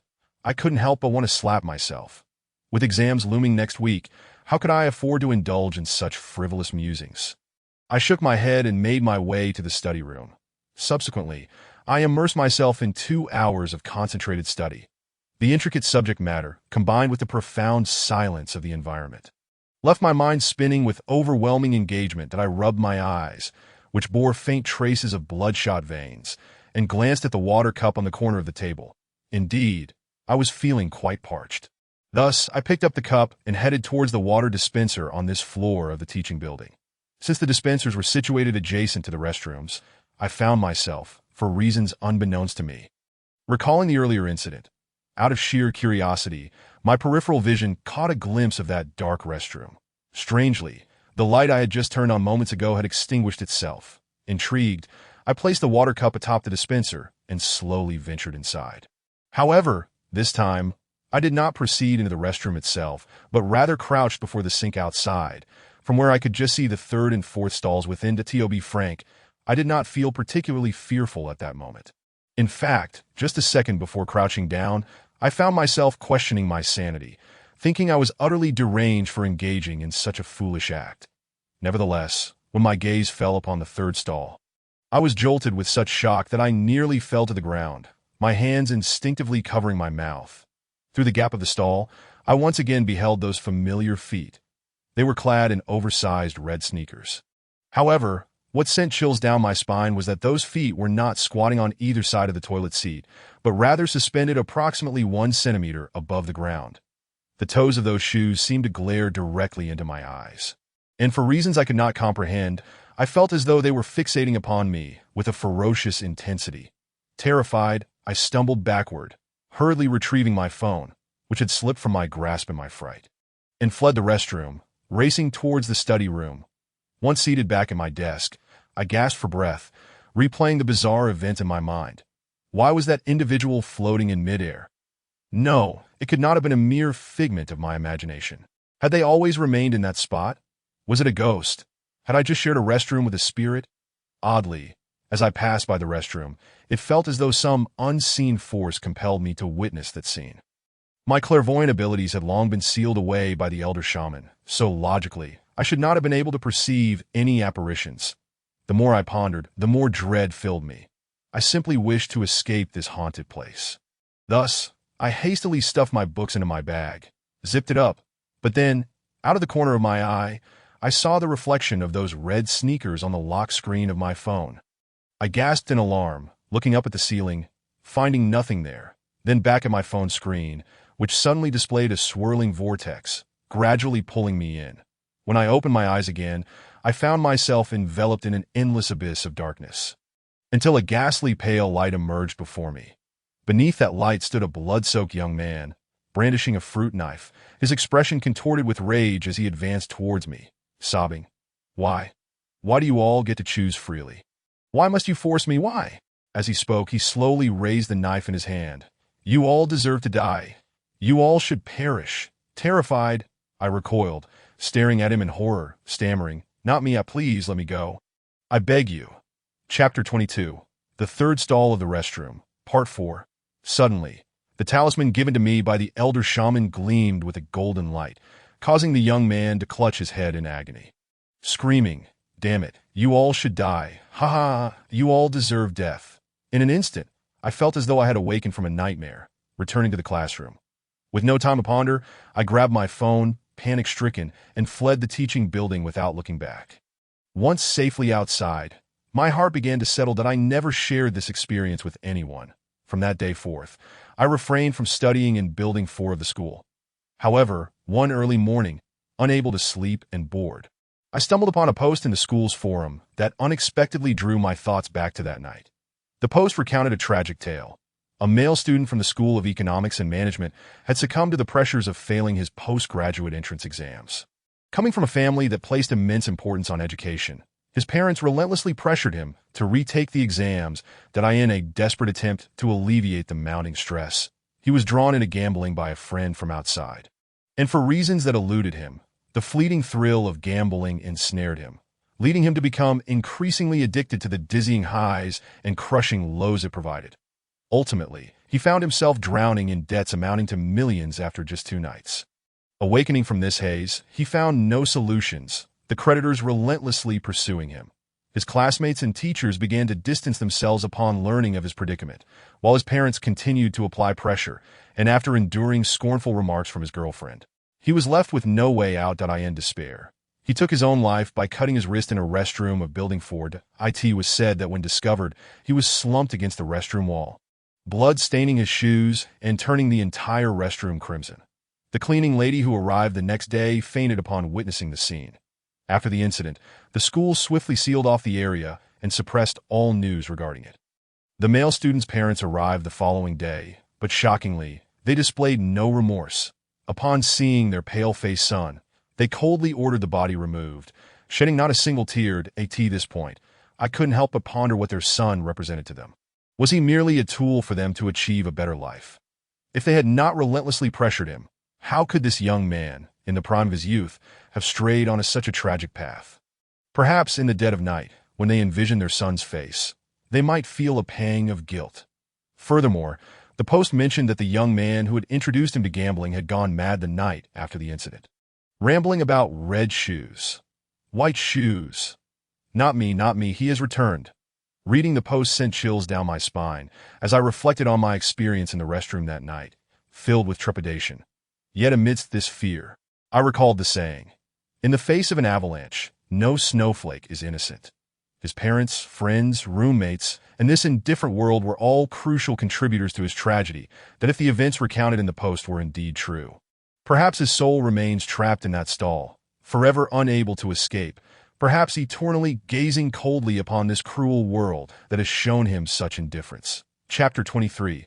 Brother Qingfeng and the Tarot Cards, Part 1. After I finished my recounting, the three of us fell into a brief silence. After a while, I noticed that Du Qingfeng's expression seemed somewhat grim. He was staring intently at the corner of the table where the beer bottle rested. In a stark departure from his usual demeanor, he coldly remarked, "What kind of person is worthy to be a parent?" With that, he rose and stormed towards the bathroom, slamming the door behind him, leaving He Chao and me exchanging bewildered glances. What has gotten into him? He Chao furrowed his brow. I too was taken aback, as it was the first time I had seen Qingfeng so emotionally unrestrained in all the time we had known him. Had this story truly unsettled him? No, I sensed something deeper. It seemed he was profoundly affected by the actions of the parents in the story. Reflecting on our time at the magazine, I realized that he had never once called his parents since we had been together for 4 years. Suddenly, I felt an urge to uncover the hidden depths of Qingfeng's emotions and resolved to wait for him to return so I could inquire further. Later that evening, we found a small stall and chatted while drinking late into the night. I was unsure if it was the events of the past few days that had stirred him or the influence of the alcohol, but Qingfeng eventually shared something he had never spoken about with us, leaving me in contemplation for a long while. Here we are. This barbecue place is the most authentic in the area. Led by the food-loving He Chao, we arrived at a vibrant alley filled with a variety of late-night snacks and barbecued delicacies that made our mouths water. This is a place I used to frequent, and it's one of the best night market barbecues I've ever tasted. Tonight it's on me, so everyone please don't hold back. Excitedly, I and Ruanxi rushed over to select our barbecue items.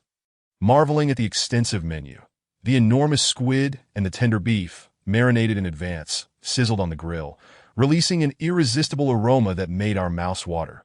Moreover, the outdoor seating was bustling with patrons, and we managed to find a nook in the corner to settle down. Just a few vegetables for me, please, and while grilling, request that they use less oil and salt. Oh dear Cece, in such a fragrant barbecue spot. Why not indulge a little instead of dieting? Shaoran, do eat more.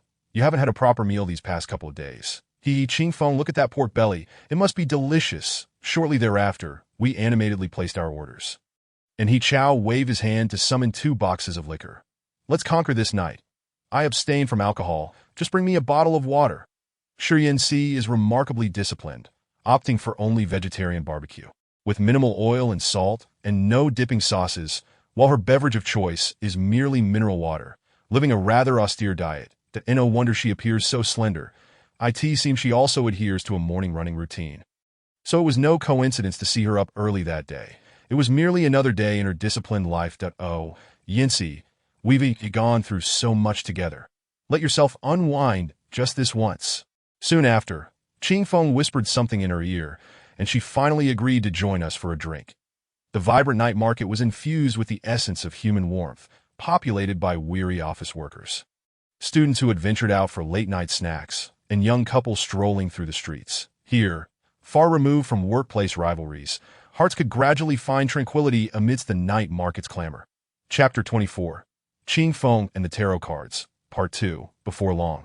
Our barbecue dishes arrived, each adorned with tantalizing barbecue sauce, causing our mouths to water. After all, we are a group that has shared life and death experiences together. As Wanshi picked up a skewer of lamb ribs and savored it, she remarked, "I hope things don't get so intense in the future." Goodness, it felt like a real-life version of a murder mystery. He Chow, pouring drinks, addressed everyone, but true experiences yield the most authentic narratives. Just look at the attention and comments on Xiaoxi's public account from yesterday. The earnings have already reached 4 figures. Our venture is finally making tangible progress, although I had anticipated some earnings from Wanshi's public account. I was astonished that it had amassed 4 figures in just one night, that I quickly took out my phone and searched for our public account, my goodness, the meticulous layout, high-definition videos. The content inside clearly indicated the late hours and effort Wanshi had poured into editing. The comments and likes varied greatly, and the view count had surpassed 1 million. Indeed, in today's era of traffic, unique content can truly shine in the vast market. Cheers to celebrate the official opening of our magazine, to commemorate our survival through trials, to our promising future, and to wish Xiaobai a swift escape from his troubles. He Chow raised his glass, and we followed suit, clinking our glasses and downing our drinks. That moment was exhilarating. Thus, we continued to drink until the early hours that He Chow mentioned that the place was open all night, so we leisurely drank and chatted about yesterday's adventures in Hujiakan, our life goals, and various mundane matters. That in the midst of our conversation, we began discussing Qing Feng's tarot cards. Yesterday, he had utilized this mystical tool to pinpoint the root cause of the scarecrow with remarkable accuracy, something he had never disclosed before. This person has such a talent. I thought that I merely have a casual interest in tarot, often indulging in divination during my leisure time. It's quite intriguing. He chuckled, scratching his head modestly, and said, "Qing Feng, I always thought you were an atheist." "Who knew you believed in this?" Shi Yanxi expressed surprise, gazing at Qing Feng. "Atheist? Haha, if I were truly an atheist, I wouldn't be here at this magazine. Besides, after witnessing certain things, I've started to learn that there are many phenomena in this world that science cannot explain." As he spoke, his gaze briefly met mine. Indeed, when it comes to spirits and the supernatural, perhaps no one in this room holds more authority than I do. However, Qing Feng, what is the principle behind tarot divination? I asked curiously while munching on peanuts, akin to an onlooker. "Oh, you truly wish to know?" Upon hearing this, everyone became intrigued, seemingly surprised that this skill resided in the rational Qing Feng. They were eager to discover how he developed an interest in tarot. First of all, to master tarot divination, one must have sufficient trust in your cards. As he said this, Qing Feng adopted a serious demeanor, placing his chopsticks down and speaking with conviction. Chapter 25. Qing Feng and the Tarot Cards, Part 3, Trust in the Cards.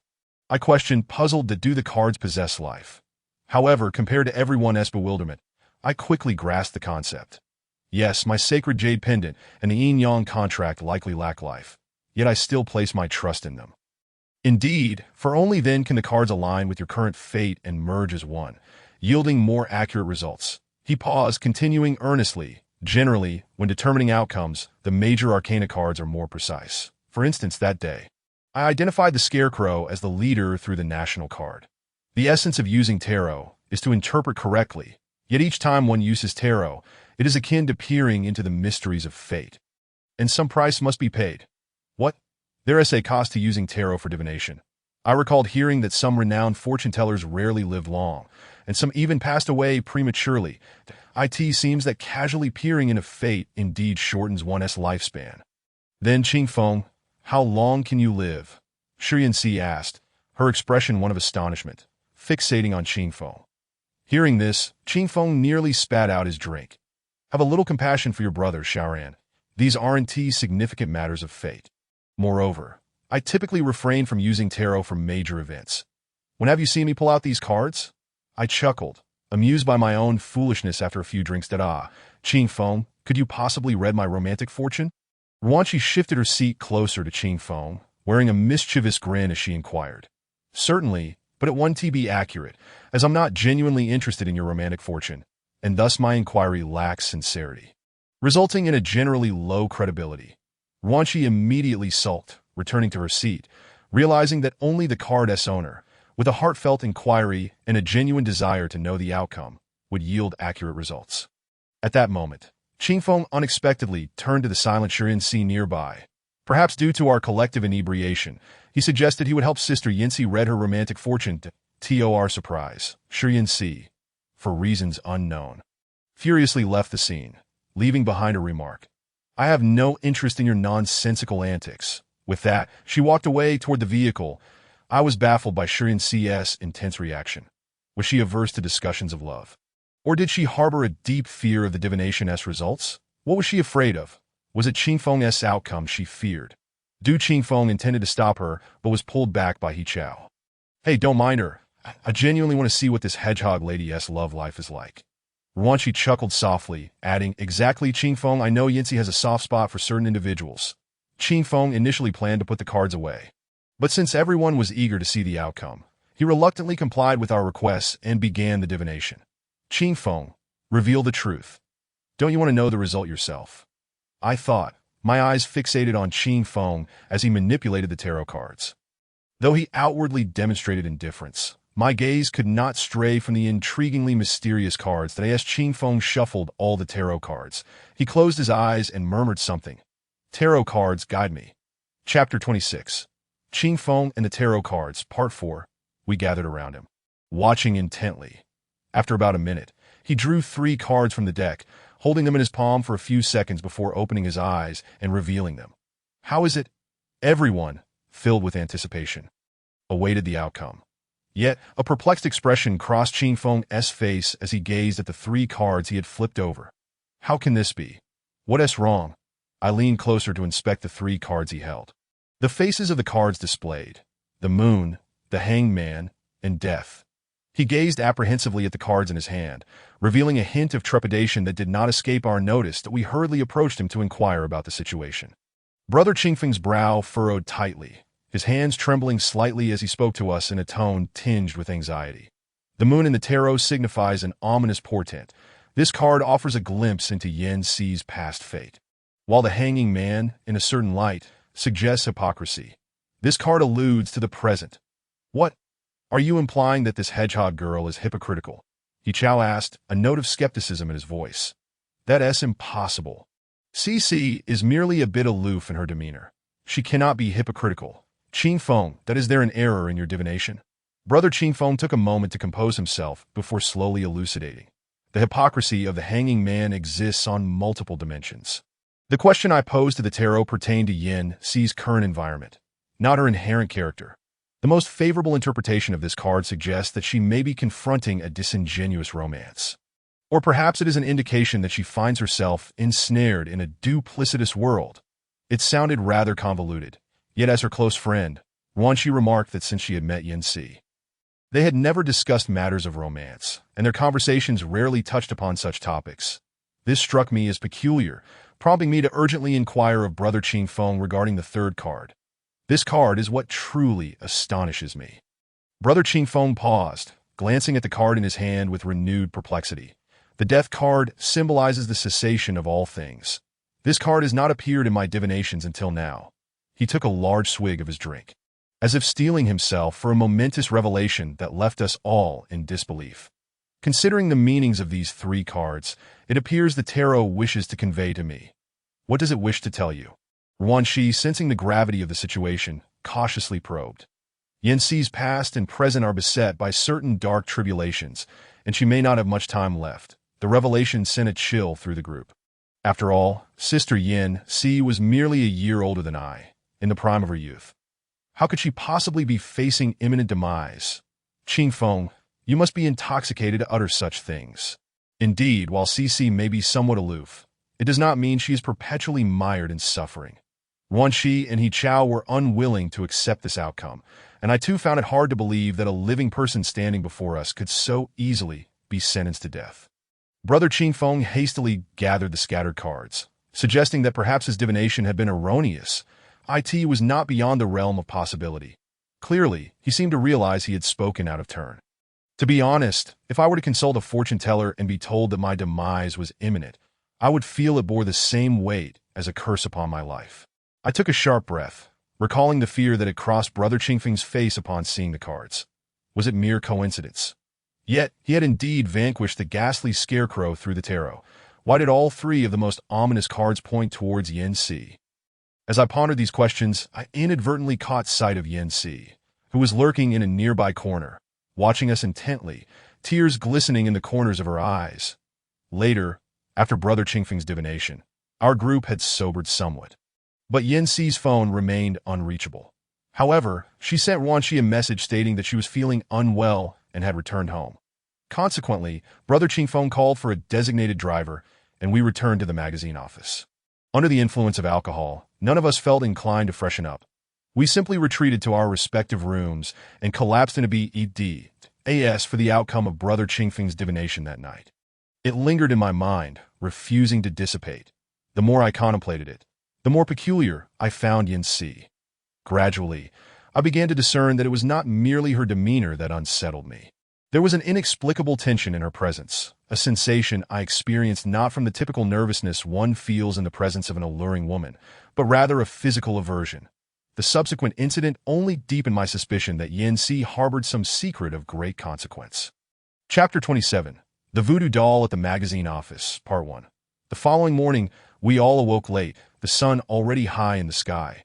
After indulging in an evening of barbecue and copious amounts of alcohol, my stomach was in turmoil, demanding a thorough release. Upon rising, I discovered our male caretaker, Brother Qingfeng, had prepared 5 cups of stomach medicine, neatly arranged on the table that I disregarded them in my haste, and rushed to the restroom. After resolving my predicament, I emerged only to bump into Brother Qingfeng, who had just returned from grocery shopping. "Hey, why the rush? Be careful, Xiaoran." I scratched my head, eyeing the vegetables and fish he held, feeling a wave of nausea wash over me.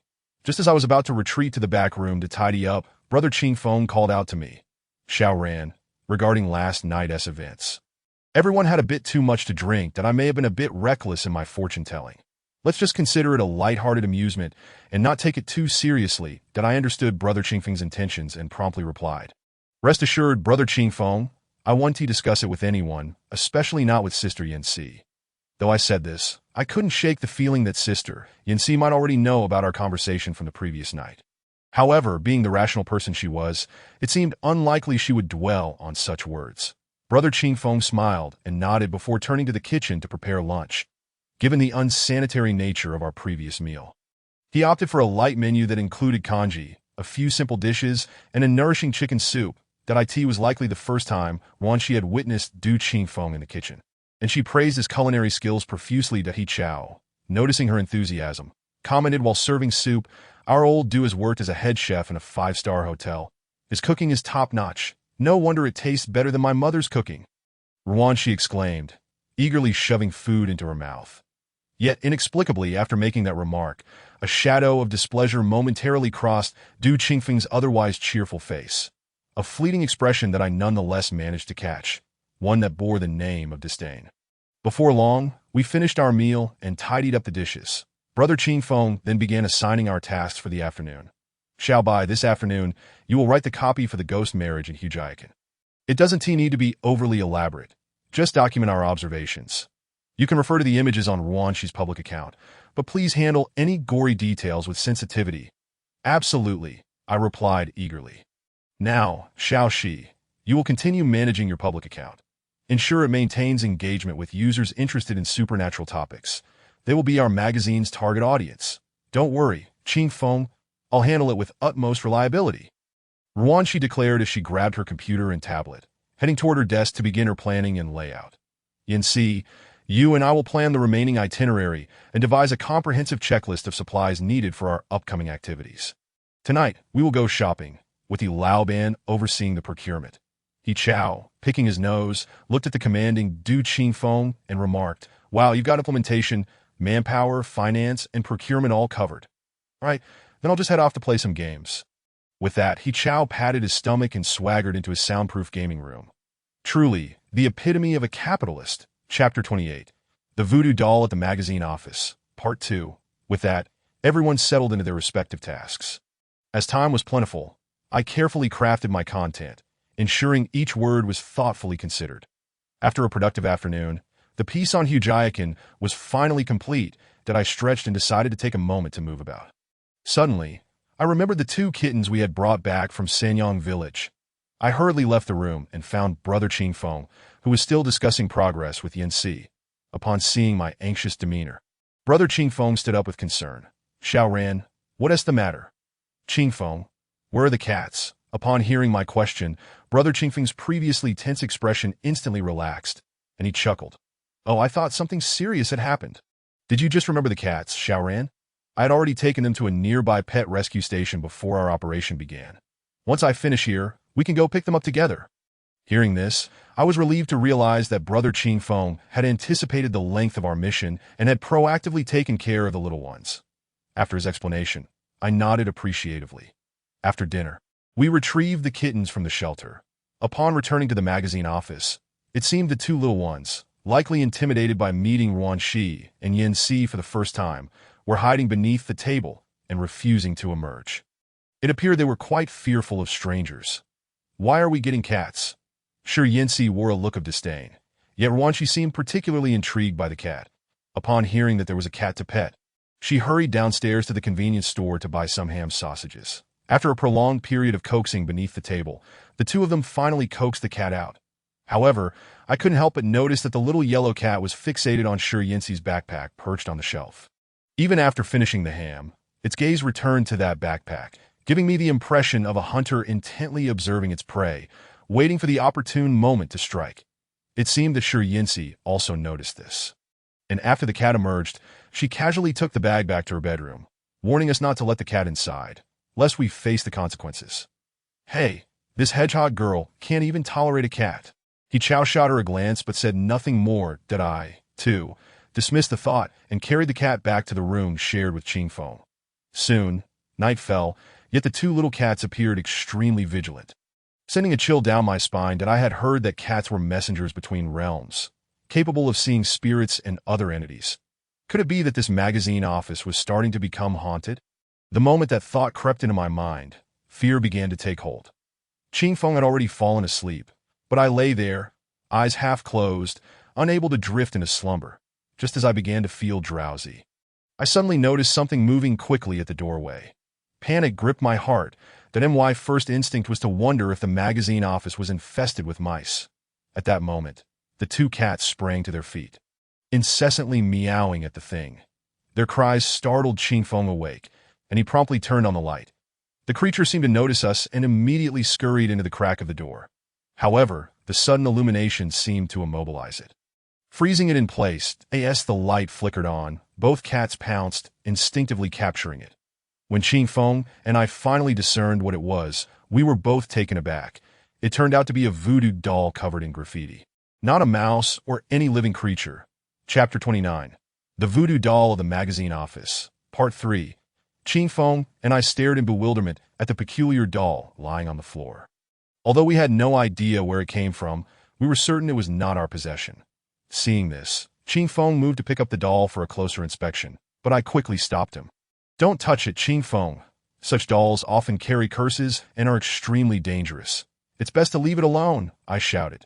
Qingfeng flinched at my outburst, instinctively retracting his hand. Thanks to the soundproof materials in our rooms, those outside were oblivious to our situation. Qingfeng realized our voices might have been too loud, so he lowered his tone and quietly asked, "So what do we do? We can't just leave it there." A sudden idea struck me that I retrieved the yin-yang talisman from the cabinet, that if this voodoo doll harbored a strong negative energy, the talisman could absorb it. However, to my surprise, as I brought the talisman closer to the doll, there was no reaction whatsoever. The talisman showed no signs of absorbing any negative energy. Was it merely an ordinary doll? That explanation felt insufficient, considering how the doll had appeared in our room and moved on its own. After much contemplation, I decided to use a pair of tongs to toss it out of the window. After pulling the cats away, I used a badminton racket to scoop it up and flung it far outside. Strangely, once the doll was discarded, the cat's demeanor calmed significantly, and they curled up beside me, peacefully dozing off. Though out of sight and out of mind, and the doll was not particularly unsightly, the inexplicable presence of such an object left me feeling uneasy, and I spent the night tossing and turning without sleep. The next morning, I awoke feeling groggy and dazed, and in a half-dream state, I received a phone call from my grandmother back home. Upon seeing the familiar number on my phone, I recalled that I hadn't called her in ages. Typically, I would check in with her every couple of days to share stories about school and my health, trivial matters I preferred not to discuss with my parents. I felt that even if I did, they would often advise me to reflect on my own actions. However, my grandmother was different. Regardless of whether it was my fault or not, she would always stand by my side, speaking on my behalf, offering unconditional support. They say grandparents have the closest bond with their grandchildren. That I understood that my parents acted out of concern, but when one is in the wrong and seeking comfort, it's hard to absorb such grand philosophies. Noticing Ching Fong still asleep beside me, I made my way to the bathroom to answer the call. "Hello, Grandmother, you're up early." I yawned as I greeted her on the other end. My grandmother's familiar, caring voice inquired about my work, whether I was eating well, and if the weather was too cold. That I responded drowsily, then suddenly recalled last night's events and recounted them to her. Upon hearing my tale, my grandmother urgently began to recount the legend of the voodoo doll. "That thing is most likely not an ordinary doll. It could be something sinister." "What, Grandma, you know about this stuff?" Chapter 30, The Voodoo Doll of the Magazine Office, Part 4. My grandmother chuckled and recounted an incident from her youth. "Back when I was in my 20s, a curse involving dolls became a trend in our village. If someone harbored intense hatred for another, they would create a doll, stabbing it with silver needles. That it was said that the more needles one inserted, the quicker the target would perish. In essence, the existence of such dolls embodies immense resentment. Not all voodoo dolls are like this, though. Some dolls, when nourished with the owner's talisman and blood, develop a semblance of humanity and form an invisible bond with the owner. They will obey their owner's commands and monitor a person. Once the voodoo doll is activated, the owner can see the world through its eyes, meaning the doll acts as the owner's second pair of eyes, surveilling the actions of the intended target. At this revelation, I felt a wave of dread wash over me. Had I unknowingly been under surveillance by someone utilizing a voodoo doll? Who could be behind this? Moreover, my grandmother informed me that raising a voodoo doll comes with a hefty price. One must feed it a bowl of blood and their own essence daily. Should the supply cease, the doll would perish, bringing misfortune back to its owner. Destroying a voodoo doll is relatively simple. Before sleep, one can apply incense ash to their forehead, drink some alcohol, and consume vinegar. This creates a barrier that, if the doll gazes upon you, will incinerate its already fragile spirit. Afterward, my grandmother explained methods to dispel the voodoo doll, cautioning me to ensure it remains unaware and believes my room is secure, allowing me to feign deep sleep. Otherwise, if it senses danger, it will flee, making it difficult to capture again. After hearing my grandmother's wisdom, I felt significantly reassured that I had no idea she possessed such knowledge. Immediately, I ventured to the nearest supermarket to procure the item she mentioned. After breakfast, I dragged a bewildered Ching Fong to a temple located some distance from the city to acquire incense ash. "Have you found a way to eliminate that cursed thing?" Ching Fong remarked, observing my cheerful demeanor as I held the incense ash. That I looked at him, a relaxed smile spreading across my face, and nodded. We returned to the magazine office, and throughout the morning, I was somewhat distracted. After hastily completing my work, I opted out of lunch, using my sleepless night as an excuse to surreptitiously apply the incense ash and drink some vinegar and alcohol before lying down. Pretending to be asleep, that I was certain it would return, so I kept my eyes half open, allowing a sliver of light to seep through. Suddenly, a small black that appeared below my eyelids, cautiously moving inward from the doorway. The dot advanced slowly, stopping intermittently. That I knew it had returned. The little creature was quite cunning. "Let us see how I deal with you." After confirming I was asleep, it found a shadowy corner to hide in and climbed onto the bookshelf. But in the next moment, as it gazed directly at me, a sharp, piercing scream echoed in my ears, similar to the sound a mouse makes when caught in a trap. The noise was not loud, but was incredibly shrill. I knew the prey had taken the bait. As the sound faded, I slowly opened my eyes. The room was eerily quiet, devoid of any noise, yet there was a puddle of dark liquid on the bookshelf. dirty and splattered on a nearby book titled The 9 Types of Personality that I stretched, feeling no fear, only a sense of accomplishment swelling within me that I pushed open the door to find Ching Feng tidying up the dishes. He frowned slightly at me before quickly relaxing, a smile crossing his face as he raised an eyebrow. Did you resolve it that quickly? Alas, it appears to be even more restless than I am. I shrugged and replied. Immediately, 2 kittens rushed towards me, nuzzling against my pant legs. These 2, much like you, cannot bear to be apart for even a moment. I knelt down, smiling as I stroked their heads. Such adorable cats. How could Sister Yancy not adore them? Chapter 31. The Hell of Lego, Part 1. Everyone seemed to have lost their spirits, especially Sister Yancy, who confined herself to her room all day. During meal times, she merely moved her chopsticks a few times before promptly leaving the table, which inevitably caused concern among us that if this continued, her health would surely deteriorate. Yet she insisted that she had come to terms with it, leaving us with little choice but to remain silent, for although the scar no longer pained her, it remained indelibly etched upon her heart. Old do you think that the hedgehog girl will starve? He Chow remarked, frowning as he observed the increasingly emaciated Shi Yancy. Yancy, in truth, is ensnared by her own demons. This journey has frightened us all. We should refrain from venturing out for the time being and lay low at the magazine office. Ching Feng said, casting a glance at the closed door of Yancy's room. But there is hardly any food at the magazine office. We can't rely solely on takeout for every meal. Ruanxi idly fiddled with her camera. Let us do this. This afternoon, let us take a break and head to the nearby chain department store to shop for some daily necessities. Pick up some groceries and buy some snacks that we can spend the week editing articles at the magazine office. With that, Ching Feng tidied up the remnants of our meal and turned towards the door of Shi Yancy's room, knocking gently. Yancy, we've been cooped up in the magazine office for 2 days now. The weather is quite pleasant today, and we'd like to go out for a stroll and visit the supermarket. I've heard there are discounts at the nearby mall.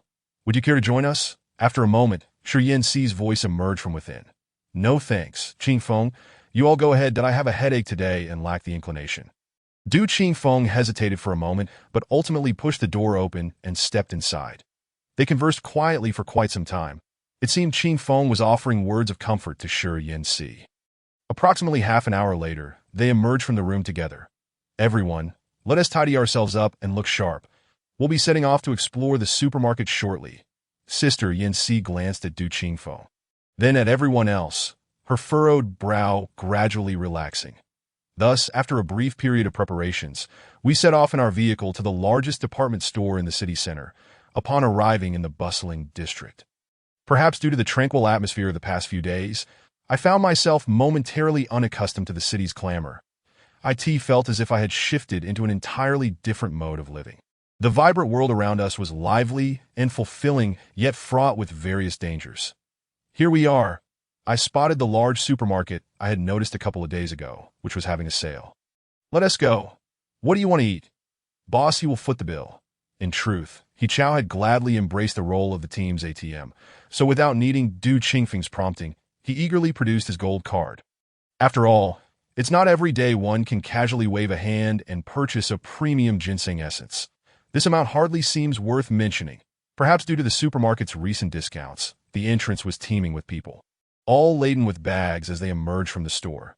Their excited expressions gave me the impression that these items were practically free, that I heard that if you spend over 189 yuan inside, there's a chance to win a prize, with the grand prize being a vacation resort trip. At the mention of a resort, the group erupted in fervent disagreement. Chapter 32.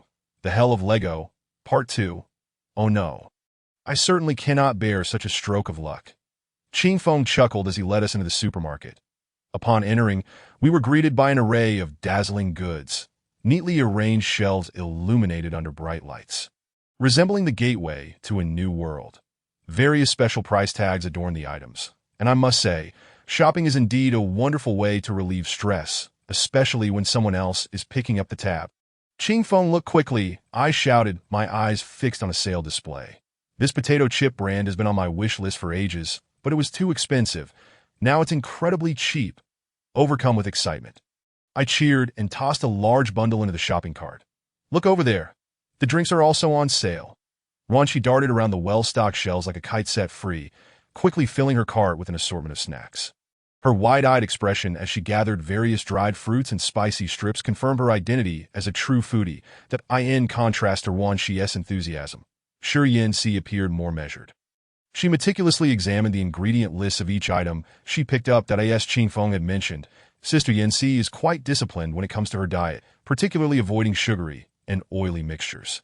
Qingfeng, like a diligent caretaker, wandered through the produce, fruit, and dairy sections, carefully selecting items. Naturally, he too scrutinized the nutritional labels on milk, bread, and oatmeal. While I cannot predict who might be fortunate enough to become Mrs. Du, I am confident that Qingfeng will attend to her every need, ensuring she suffers no harm in any regard. As for Yichao, I need not speculate. He undoubtedly exuded an air of disdain for these inexpensive products, appearing almost ethereal as he dismissed them with a languid grace. Yet soon, he found himself captivated by the wine section, examining the bottles with a discerning it is said that Yichao possesses a cellar dedicated to storing fine wines from various countries and eras. When important guests visit, he selects a bottle from his cellar, serves it in fine crystal glasses, and pairs it with exquisite steaks. Just imagining such a wealthy lifestyle evokes a sense of grandeur. Thus, after perusing the entire supermarket, time slipped by unnoticed until it was 3 o'clock in the afternoon. With our arms full of carefully selected items, we proceeded to check out and headed to the front desk for the lottery draw. To our surprise, Bossy displayed a stroke of luck, winning a kettle with a mere flick of his wrist. After such an extensive shopping spree, our trunk was nearly overflowing with our bounty. Following our return, we dined at a hot pot restaurant, sharing laughter and relaxation as the clock approached 5 o'clock. Noticing that Sister Yanxi's mood had noticeably improved, once she suggested visiting a night market. As there were stalls nearby, selling antiques and peculiar items, that it was said that many people frequented these streets after dinner, hoping to unearth rare treasures, including long-lost books. Upon hearing this, everyone's interest was piqued. And so Qingfeng drove us to the street, which indeed resembled what Ruanxi had described, that it felt as though anything could be found here, although some items appeared rather antiquated, such as CDs from the 80s. Vintage radios and assorted trinkets. Chapter 33. The Hell of Lego, Part 3. However, such places are often a mix of treasures and trinkets, leading many to approach their purchases with a playful mindset rather than a serious intent of uncovering valuable finds. As we wandered aimlessly, Sister Yanxi's attention was drawn to a small Lego set called TGOH. She bent down, engrossed in studying it. This little item, while labeled as Lego, essentially involved twisting the shapes of building blocks to create various animal forms. Though small, it contained over 100 pieces, and its complexity rivaled that of a 6-sided Rubik's Cube. Achieving any of the animal forms was no easy feat. This mentally stimulating puzzle evidently captivated Sister Yanxi, prompting her to acquire it without hesitation. For some reason, I felt an inexplicable pull towards it, as though an invisible vortex compelled me to gaze at it, urging me to delve deeper into its mysteries. Interestingly, this TGOH set was nestled at the bottom of a cluttered stall. Truth be told, its concealment among the disarray made it quite challenging to spot, perhaps owing to its unique appearance standing out amidst the chaotic jumble. Before long, Sister Yanxi had claimed it and began to play with it.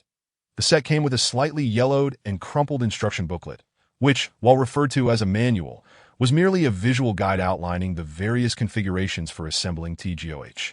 Isn't this just Lego? Why such astonishment? It's merely a toy for children, yet I never expected our aloof sister to take such an interest in it.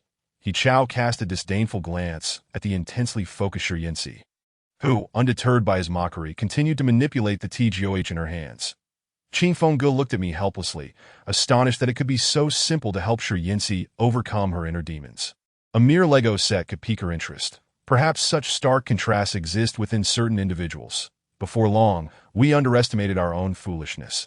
This seemingly simple object proved exceptionally challenging to assemble. The first task resembled a cat's face. And as we observed Shi Yanxi deftly maneuvering the Lego pieces, it was dizzying to behold. Each block, interspersed with a myriad of colors, rotated logically in her skilled hands. After about an hour, the first challenge, the cat shape, was successfully pieced together. "Wow, Cici, you're incredible," Wanxi exclaimed, gazing at Shi Yanxi with the admiration of a devoted fan. You managed to assemble something so difficult. It's no wonder you're the top student in our law department. Qing Fenggu also praised her, and I found myself admiring her intellect as I watched the cat she had created. As the shape came together smoothly, the frown on Shi Yinxi's brow began to soften. She approached He Chao, holding out the RTOG, and said, "This is simple. Why don't you try the second level?" I must admit, at that moment, her provocative demeanor appeared somewhat endearing. Naturally, He Chao did not back down. How hard could a child's toy be? After a few rounds, he was nearly exhausted. The second challenge involved assembling an eagle shape. Clearly, He Chao, upon receiving the RTOG, found himself unable to complete even the first step after numerous attempts. In Chapter 34, we watched with amused expressions as Shi Yinxi rolled her eyes, disdainfully snatching the RTOG from his hands to begin her own assembly, and we couldn't help but laugh at He Chao, who seemed to sense his embarrassment and coughed to clear his throat, feigning indifference. I'm not interested in delving too deeply into this, with my intelligence right. Who doesn't know our He Chao's intellect? He's the one who can fail 9 courses in a single semester. Du Qingfeng teased, prompting He Chao to retort, "I'll take you down for that." With playful banter, we strolled through the night market. As darkness fell, the streets glimmered under the flickering lights, alive with the pulse of urban nightlife, while the nearby square echoed with raucous music. After a long afternoon, we were all feeling a bit weary. The long-awaited sense of relaxation allowed us to temporarily forget the fears that Zhou Xiang had instilled in us. After grabbing some late-night snacks, we drove back to the magazine office. Throughout the journey, Shi Yinxi remained engrossed in her TGOH, eager to conquer the next challenge. That I wanted to say something, but Qing Fenggu stopped me with a smile and quietly remarked, "She has always been like this." Back in university, she even pulled several all-nighters to complete a competition. You don't understand. When Shi Yinxi is focused on achieving something, no one can deter her, but if assembling the RTOG helps her forget her earlier fears. That is a positive thing, that I nodded, realizing that indeed, there are many individuals in this world who strive to shine, willing to toil for their aspirations. Shi Yinxi epitomizes that spirit of ambition.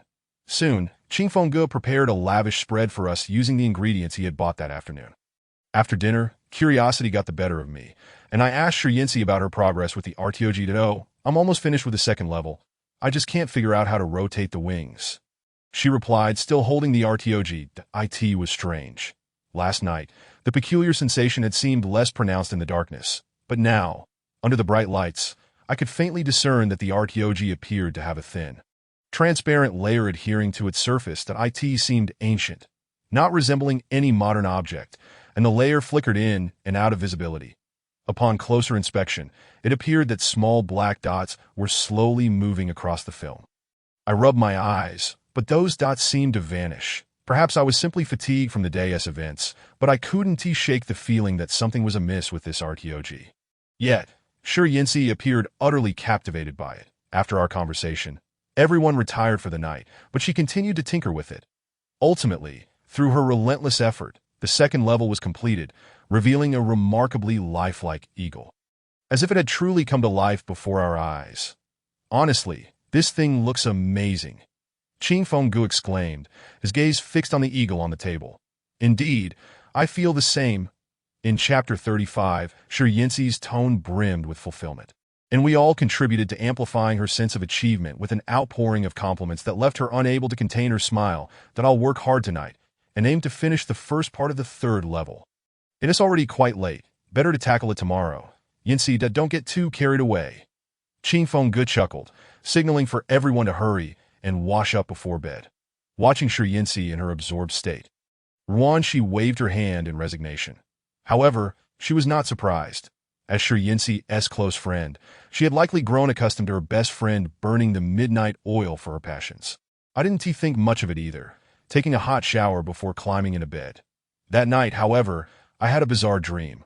I found myself among many naked individuals clawing their way up a sheer cliff. Their faces twisted in agony as they desperately sought to escape the abyss below. I, too, seemed to be one of them, struggling to ascend, but just as I neared the exit, countless hands emerged from the depths, dragging me into the unfathomable void. I screamed, but it was futile. Despair and fear compelled me to cry out, and I jolted awake. Startled from the nightmare, I instinctively reached for the protective talisman by my pillow. My hand pressed against my chest, grateful that it had merely been a dream. Yet, the vividness and strangeness of the dream left me uneasy, and I couldn't bear to think about what might transpire if the dream continued. At this moment, dawn was breaking that I glanced at my phone. It was 6:10 and that I headed to the bathroom, intending to wipe the sweat from my forehead with a towel. But when I lifted my gaze, I was shocked to find a figure seated in the dim light of the living room. Sure Yinsi, still engrossed in her Lego, that I approached in astonishment, and, noticing her panda-like eyes, I asked Sure Yinsi, "You didn't sleep at all last night, did you?" My sudden appearance seemed to startle her. She looked up at me, nodded and smiled, saying, "Yinwazi, look, I'm almost done with the 3rd level." In her hands was a Lego dragonfly, almost complete save for a missing wing, appearing as if it were imbued with life. That I couldn't help but marvel at her dedication, staying up all night just to finish a Lego set. This enthusiasm seemed a tad excessive. Sure Yinsi must have sensed my surprise, as she chuckled softly and replied, "This is truly addictive. Once you solve one level, you can't help but want to tackle the next." It is quite a challenge. As I examined her TGOH, I was struck by the fact that the translucent layer from last night now appeared thicker, and the small black dots within were noticeably more dense than I had observed previously. Alarmed by this sight, I quickly asked Sure Yinsi, "Have you noticed that there seem to be a lot of black dots on this Lego?" Upon hearing this, Sure Yinsi immediately flipped the TGOH over, scrutinizing it carefully. After a moment, she frowned and said, "I haven't noticed any black dots after all this time, but don't worry. While it may be a bit old, it's still clean." Unfazed, she returned to playing with the TGOH. And I shook my head, thinking to myself that this girl was certainly something else. That I end Chapter 36. After returning to my room, I intended to catch up on sleep, but no matter how I tried, I simply couldn't drift off. That it seemed that the sweetness of sleep eluded me, overshadowed by the lingering images of the Lego dragonfly and the grotesque faces from my dream. Ultimately, I opened my eyes and began scrolling through my phone. Before long, Qingfeng Ge woke up. That I recounted to him how Sure Yinsi had spent the entire night with the TGOH and the nightmare I had experienced. As I finished my account, Qingfeng Ge began to sense that something about the situation was amiss. I was certain I hadn't been imagining things. I had indeed seen multiple black dots moving on the TGOH, barely visible through the thin layer. That if they truly existed, Sure Yinsi, with her keen eyesight, should have noticed them. Qingfeng Ji was also quite puzzled. However, he urged me not to overthink, suggesting that Yinsi Jie might need something to divert her attention, allowing her to immerse herself wholeheartedly in her task. Soon after breakfast, the Lego dragonfly that Yancy had been working on was completed. To speak candidly, it truly appeared lifelike. Li Yuan observed that it resembled a dragonfly that had alighted upon the bookshelf. Only the final challenge remained, which was an owl. While sipping her milk, Yinsi Jie cheerfully remarked, "Cici, you should take a nap. Don't exhaust yourself over this." Ruanqi inquired with concern at that moment. My focus on the progress of TGOH had diminished. Rather, Yinsi Jie's fervent obsession led me to suspect that there was indeed something amiss with TGOH. Yinsi Jie seemed eager to finish, but glancing at the complex design of the last challenge in the booklet, we understood that this endeavor would not be easily completed without an entire night's effort. Consequently, Qingfeng Ji confiscated Yinsi Jie's TGOH, placing it in our room, and informed her that it would be returned only after a good night's sleep. Unable to resist Qingfeng Ji's insistence, Yinsi Jie reluctantly complied. Yet it was evident that she was still reluctant to part with her Lego, casting lingering glances at the TGOH in Qingfeng Ji's hands.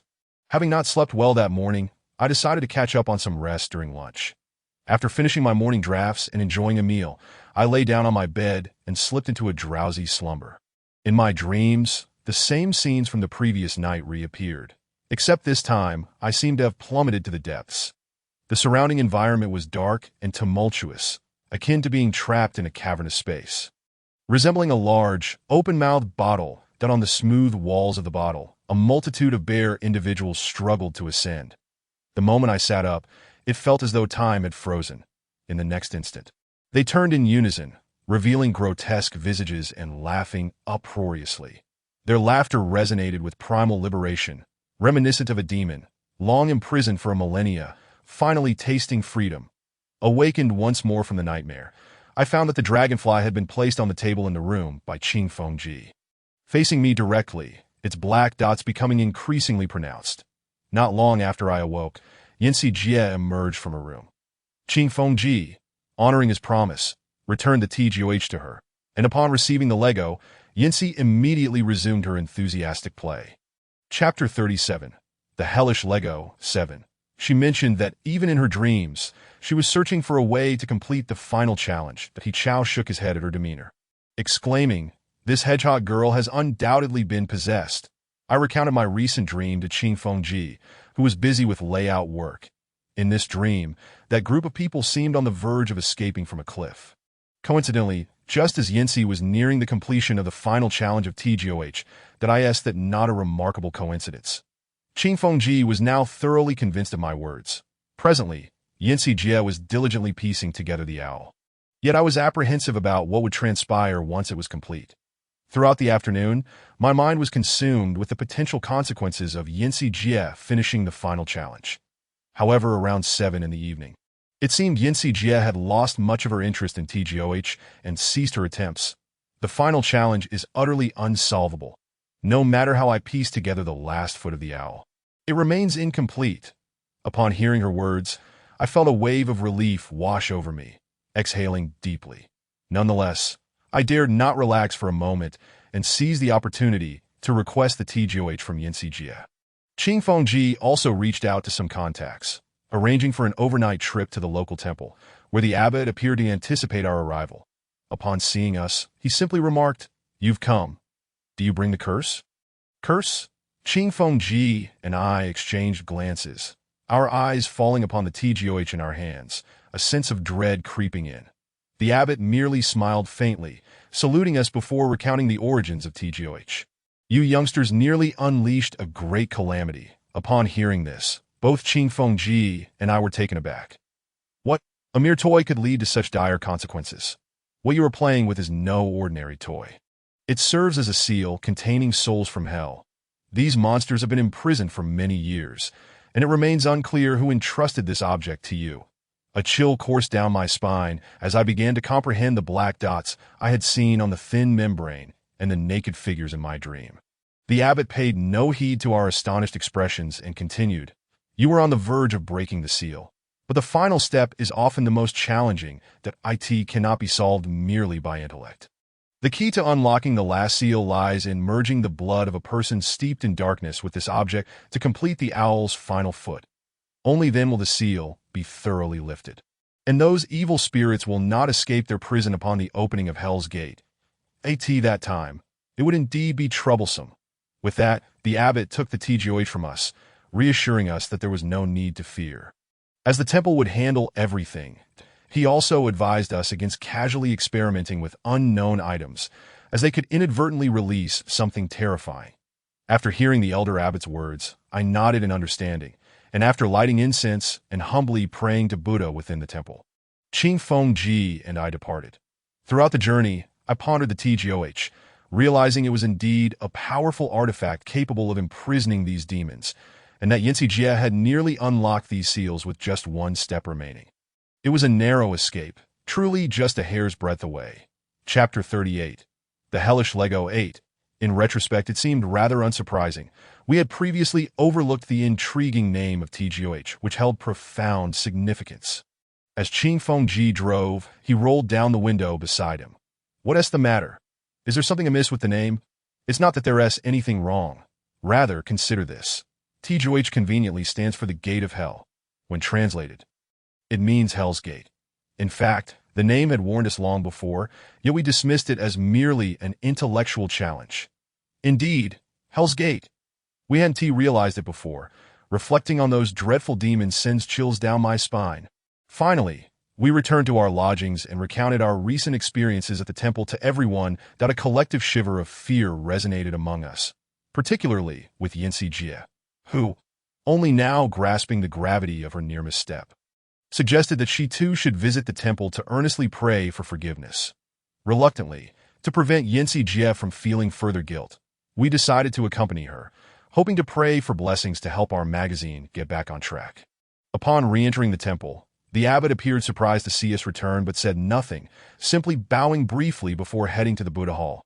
Subsequently, Yinsi Jie joined him in offering incense. For some reason, I felt that Yinsi Jie was quite devout, her demeanor radiating sincerity as if she was genuinely praying for something. Soon after, He Chao approached somewhat casually, pretending to pray that, to be honest, if I were Buddha and witnessed his nonchalant attitude, I would intentionally overlook him while bestowing blessings on others. Hey Chao, could you be a bit more sincere? I don't have much to ask for. Wealth? I already have that. Romance? That feels inappropriate. Peace? I'm not provoking anything. Qing Fengji shot him a glare, and as we prepared to leave the temple, a monk's peculiar gaze caught my attention. Qing Fengji, do you see that monk? He seems a bit off, I whispered to Qing Fengji, who glanced up. The young monk appeared to notice my scrutiny and immediately lowered his head, hastening forward. Qing Fengji quickly approached and blocked his path. Esteemed monk, it is our first meeting. I hope for your understanding. Might I inquire if you have noticed anything? Perhaps you could guide us towards fortune and away from misfortune. The monk seemed to deliberately avoid our gaze, glancing around nervously, appearing somewhat anxious, and disregarding Qing Fengji's inquiry, continuously shaking his head. Seeing this, Qing Fengji chuckled softly and pressed on. It is said that those who have renounced the world do not speak falsehoods, that if you have perceived something, I implore you to share. The monk hesitated, and Qing Fengji, sensing his reluctance, pulled him aside to avoid drawing our attention. After a deep sigh, the monk whispered something in Qing Fengji's ear. In an instant, Qing Fengji's expression shifted dramatically, as if he had foreseen impending calamity. Then, the monk hurriedly departed, casting not a single glance back at us. Qing Fengji, visibly shaken, staggered back to where we stood. Chapter 39. The Rules of Dreams 1. Observing Qing Fengji's trembling form before us, we rushed to support him. Old Du, what is wrong? Are you feeling faint? Brother Qing Feng disregarded He Chao and glanced back at the hurriedly departing young monk that he raised a few talismans in his hand. Panting as he said, the monk mentioned that our magazine may soon face a calamity, speaking of some disaster star converging and other peculiar phrases that he claimed that monks do not utter wild words. I couldn't help but wonder if it was the spirits of the past reaching out to our magazine, seeking revenge or something of that sort. A sudden wave of fear washed over me, and upon hearing this, everyone else also displayed expressions of trepidation, exchanging anxious glances that don't frighten yourselves unnecessarily. Didn't we clear the debts from our previous encounters? Xiao Bai reassured, attempting to alleviate the tension that it was unclear whether she was trying to comfort us or persuade herself. But at that moment, all eyes were fixated on the strange talismans in Brother Qingfeng's hands. These talismans were taught to me by that monk that he said that to evade this impending calamity, we must place these talismans beneath our pillows before sleeping tonight. When we drift off, we will be drawn into the same dream, which serves as a protective measure. While our souls are ensnared in this dream, we will be shielded from the impending disaster until it passes, and we awaken. Brother Qingfeng seemed to harbor doubts. Yet after all we had endured, we lacked the strength to discern the truth of the matter. Besides, we were in a temple. Surely the Buddha would not wish harm upon us. Could such a miraculous phenomenon truly exist, one that links our dreams together? This thought piqued my curiosity. If such a miraculous thing were real, would we not all dream together each night? The notion of having company in my bizarre dreams filled me with an inexplicable joy. Responding to my musings, Brother Qingfeng hastily explained, this talisman can only be used once. It serves as a temporary refuge to escape our calamity. However, it comes with side effects. The mention of side effects sent a chill through my mind, hinting at ominous consequences. Would we enter whole only to emerge fragmented? This talisman would guide our souls into a unique boundary, but within this boundary, we must adhere to its specific rules to survive. Otherwise, we would be trapped forever. As Brother Qingfeng's words lingered, I noticed Sister Yanxi tremble slightly. Clearly aware of the dire implications should this talisman prove true, that this thing truly so sinister. Lao Du, must we really heed the monk's words? He Chao echoed the doubts, evidently reluctant to gamble on the unknown before the true danger had even arrived. In the temple, our discussions yielded no conclusions, and we ultimately decided to return to the magazine office. However, an incident en route solidified our belief in the monk's warnings that the second traffic light. Brother Qingfeng, typically a steady driver, nearly collided with a slow-moving truck, narrowly avoiding an accident. Chapter 40. The Rules of Dreams, Part 2. In the aftermath of that harrowing moment, our hearts raced as we recalled Brother Chingfeng's earlier words. A shared glance of understanding sealed our unspoken agreement. Rather than remain passive, we might as well take the risk. Upon returning to the magazine office, Brother Chingfeng informed us that should we break the boundary and exit the dream, the talismans would transform into a genuine barrier, safeguarding our office from any malevolent spirits. This could indeed serve as a blessing, ensuring that the magazine would remain a secure refuge in the future. I found it hard to believe that the monk would deceive us. Brother Chingfeng retreated to his room, turning off the lights as if engaged in some ritual. Approximately 20 minutes later, he emerged looking somewhat haggard. I just conducted a divination, and the results also suggest that we may encounter misfortune tonight. The monk's reluctance to disclose the full truth likely stems from a desire to conceal the divine secrets. He then produced 5 tarot cards explaining their meanings. The first is an inverted tower, which signifies ominous tidings. All those who stand at the pinnacle will face ruin upon this reversal. This card bears grave implications, directly correlating to our current predicament. Upon hearing Brother Chingfeng's words, a sense of impending doom washed over me. My right eyelid began to twitch incessantly, and a near accident replayed in my mind, leaving me shaken. He proceeded to elucidate the meanings of the remaining 4 cards, the 9 of Swords, the 3 of Pentacles, and 2 others I could not recall. All the tarot cards pointed ominously towards our demise tonight. It seemed imperative to perform this ritual. Sister Yanxi gazed at the slightly yellowed talismans on the table and sighed. Everyone, let us wash up and retire early tonight. While we cannot ascertain the truth of the monk's words, it is better to err on the side of caution. Prepare yourselves and do not be afraid. If we indeed enter the dream, we shall face it together. Brother Chingfeng bolstered our spirits, and as we exchanged glances, confidence began to swell within us. It was indeed a remarkable notion. If we could all share the same dream, it would be an unprecedented experience. Thus, without further discussion, we hurriedly completed our evening routines.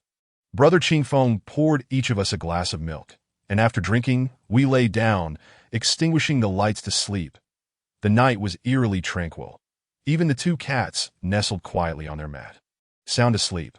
Just before drifting off, I thought I heard the gentle patter of rain outside, mingling with the soft whispers of the wind, lulling me into slumber. Truthfully, it was quite extraordinary. Entering this dream felt akin to instantaneous teleportation. One moment, I was enveloped by the sound of rain, and the next it abruptly ceased, as if I had traversed into another realm. That I end this dream. The familiar arrangement of tables, chairs, and sofas struck me with a realization.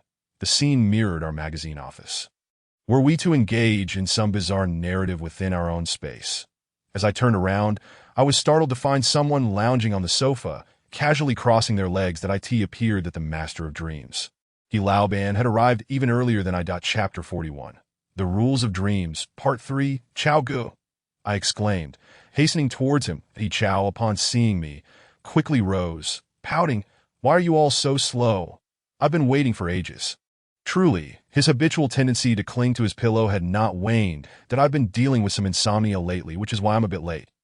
Are the others not here yet? I scanned the surroundings.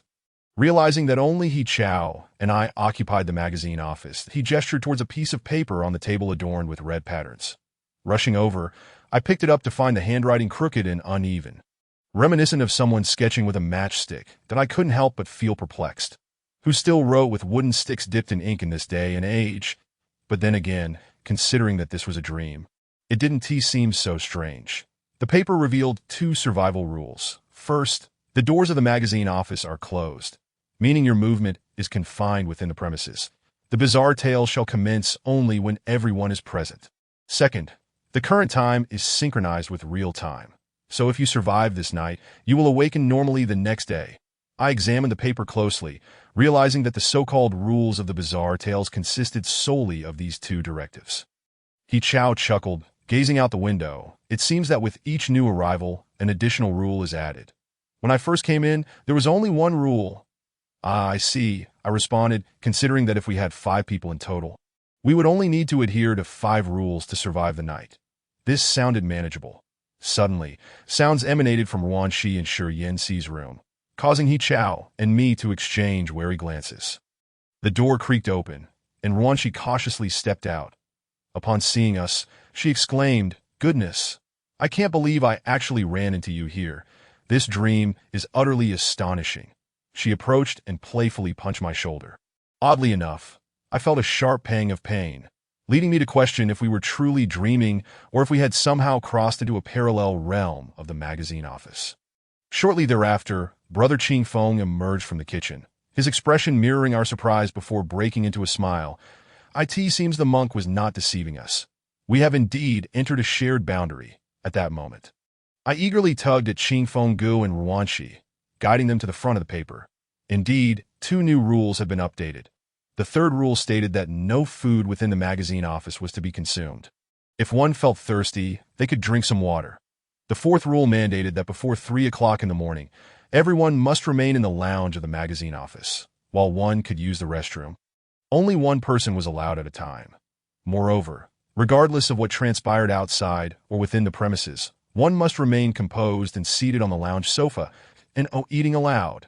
After all, it was a rare opportunity in a dream where one could indulge without gaining weight. Ruanqi muttered that I glanced at my watch. It was 11 o'clock at midnight, leaving us with 4 hours until the rules stipulated 3 o'clock. This meant we had to stay in the lounge for those 4 hours. To be honest, even without this rule, we would likely choose to stay together. As in dreams, we were all wide awake and no one would retreat to their bedrooms to sleep. Chapter 42, Rules of the Dream, Part 4, Everyone. Please take heed. The items in this place are not to be eaten, so let us all refrain from touching the fruits and peanuts on the table, but we must supervise one another. Qing Feng Gu reiterated the rules for our benefit, fearing we might forget. After all, it was just this one night that if that monk had not deceived us, the barrier of the dream truly extended into reality, providing a profound sense of security within the magazine office. Strange, where is Cece? I hope she isn't suffering from insomnia. Ruanqi scanned the surroundings, hoping Shurian would emerge from one of the doors so we could commence our eerie tale game. Everyone noticed that time seemed to have frozen at 11 o'clock. It was only after gathering everyone that time would resume. Finally, to our anticipation, Shurian emerged from the restroom. That moment, the scene reminded me of Sadako crawling out of the toilet in the ring. With her arrival, everyone in the magazine office was present, and my wristwatch immediately began to tick once more. However, when we turned our gaze to the paper displaying the rules on the table, we were astonished to find that 4 additional rules had been added. After reading all the rules, a chill ran down my spine and cold sweat broke out. The 5th rule stated, "The lights within the room will extinguish in 10 minutes and cannot be controlled by any switch. During this period, no means of illumination may be utilized. If it rains outside, one may discern objects within the room during flashes of lightning." Upon reading this, despair nearly engulfed me at this hour. If the lights went out, it would be pitch black, and with the howling winds and thunder, it was akin to a scene from a horror film. With an uneasy heart, we turned our attention to the subsequent rule. The 6th rule warned that during this time, shadows would appear within the room, moving about. One must not pay them any mind, for this place inherently belonged to them, that if they happened to stand before you or their faces drew near to yours, do not scream, as they are merely observing whether you belong to their kind. Should they ascertain that you do not, you shall never escape this place. My goodness, what kind of place is this?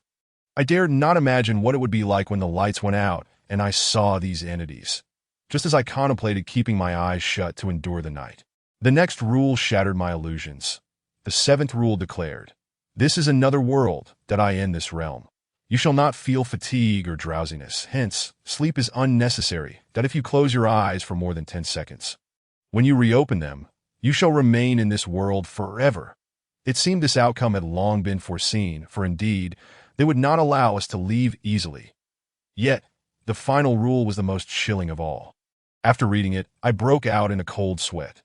The last rule was inscribed in red ink, boldly stating 2 lines. "Beware, among the 5 of you, one has not entered this barrier, but if you find all 5 of you gathered together, promptly identify the impostor, or else, one by one, he shall consume you, ultimately including the one who has not entered this barrier, who now drifts in another space, forever trapped in this world. Take heed, do not judge authenticity based on order." Chapter 43, Rules of the Dream, Part 5. Upon reading this rule, We instantly fell into a state of panic. Yet, we were already 5 in number. This meant there was an insider among us, pretending to play along, waiting for the darkness to descend and toy with us at his whim. My heavens! Seeing this, He Chao immediately stepped away from the group, watching us warily. It appeared someone was masquerading among us, and we needed to be exceptionally cautious. Qing Feng Gu spoke calmly, returning the paper to its place. The rain outside continued to pour, and with less than 5 minutes remaining until the lounge lights extinguished, we utilized the remaining time to observe one another closely. Isn't He Chao's hair too long? I mused. Qing Feng Ji's eyes also seem off, I began to suspect, trying to discern any clues from our appearances. Yet, the more I scrutinized, the more I felt that something was amiss with everyone. Silently, we gathered at the table in the lounge, seating ourselves while secretly eyeing one another, awaiting the onset of darkness. Regardless of who the imposter may be, let us keep chatting without pause. That way, he won't have the opportunity to strike. Once she gazed at the soon-to-be extinguished pendant light, that it made sense. We were 4 against 1. And ultimately, no matter how one looked at it, our odds were significantly better. However, I quickly felt foolish for my optimistic thoughts that as the time struck, the lounge lights extinguished on CUE.in that instant, as light vanished. I was enveloped by a darkness more terrifying than death itself. An unfathomable abyss, devoid of even a glimmer of light, as if someone had placed a bowl over us, trapping us within the magazine office. In such an environment, it was utterly impossible to see anything that it's so dark. Someone exclaimed. It was Ruanqi, seated diagonally across from me at a 45-degree angle. If anyone in this world intended to make a move, they would undoubtedly be moving about, so remembering the direction of voices was crucial. Suddenly, a thought struck me. Isn't Shurian supposed to have night vision? The degree of darkness in the environment should correlate with her clarity of sight. Therefore, if she is indeed genuine, she should be the only one capable of perceiving the changes around us. With that in mind, I hurriedly inquired, Shurian, can you see what the surroundings look like now? Shurian, seated beside Qing Feng Gu, responded after a brief moment. I can't see anything. This darkness feels unlike normal light and shadow. It's as if a blindfold has been placed over my eyes, rendering my abilities useless. Hey, hedgehog girl, why are you faltering at such a critical moment? We're counting on you, Yi Chao, sitting opposite me, complained in a tone of reproach towards Shurian. Suddenly, I recalled that Hedgehog Girl was Yi Chao's exclusive nickname for Shurian.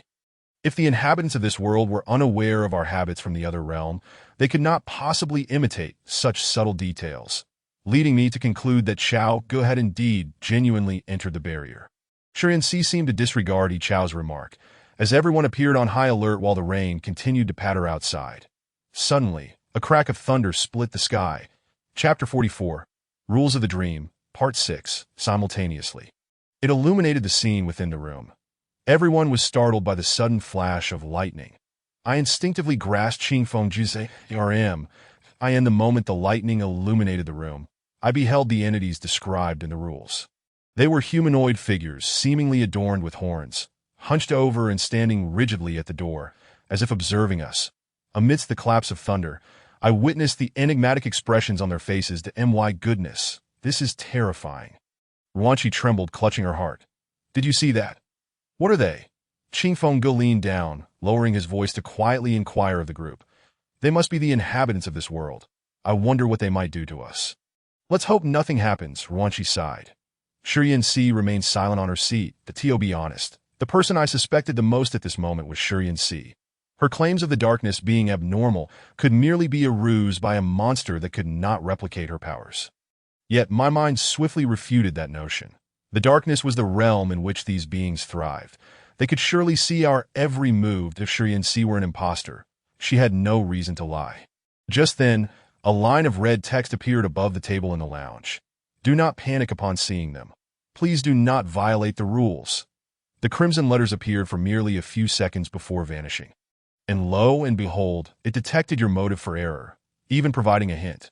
Remarkably, this bizarre dream exhibits a certain intelligence, capable of perceiving that we are all striving to convince ourselves to accept the notion of coexisting with these monsters. In an effort to shatter the oppressive silence and to uncover clues about the infiltrator, I deliberately sought out topics for conversation. Xiaoxi, I inquired. How has your WeChat public account been performing recently?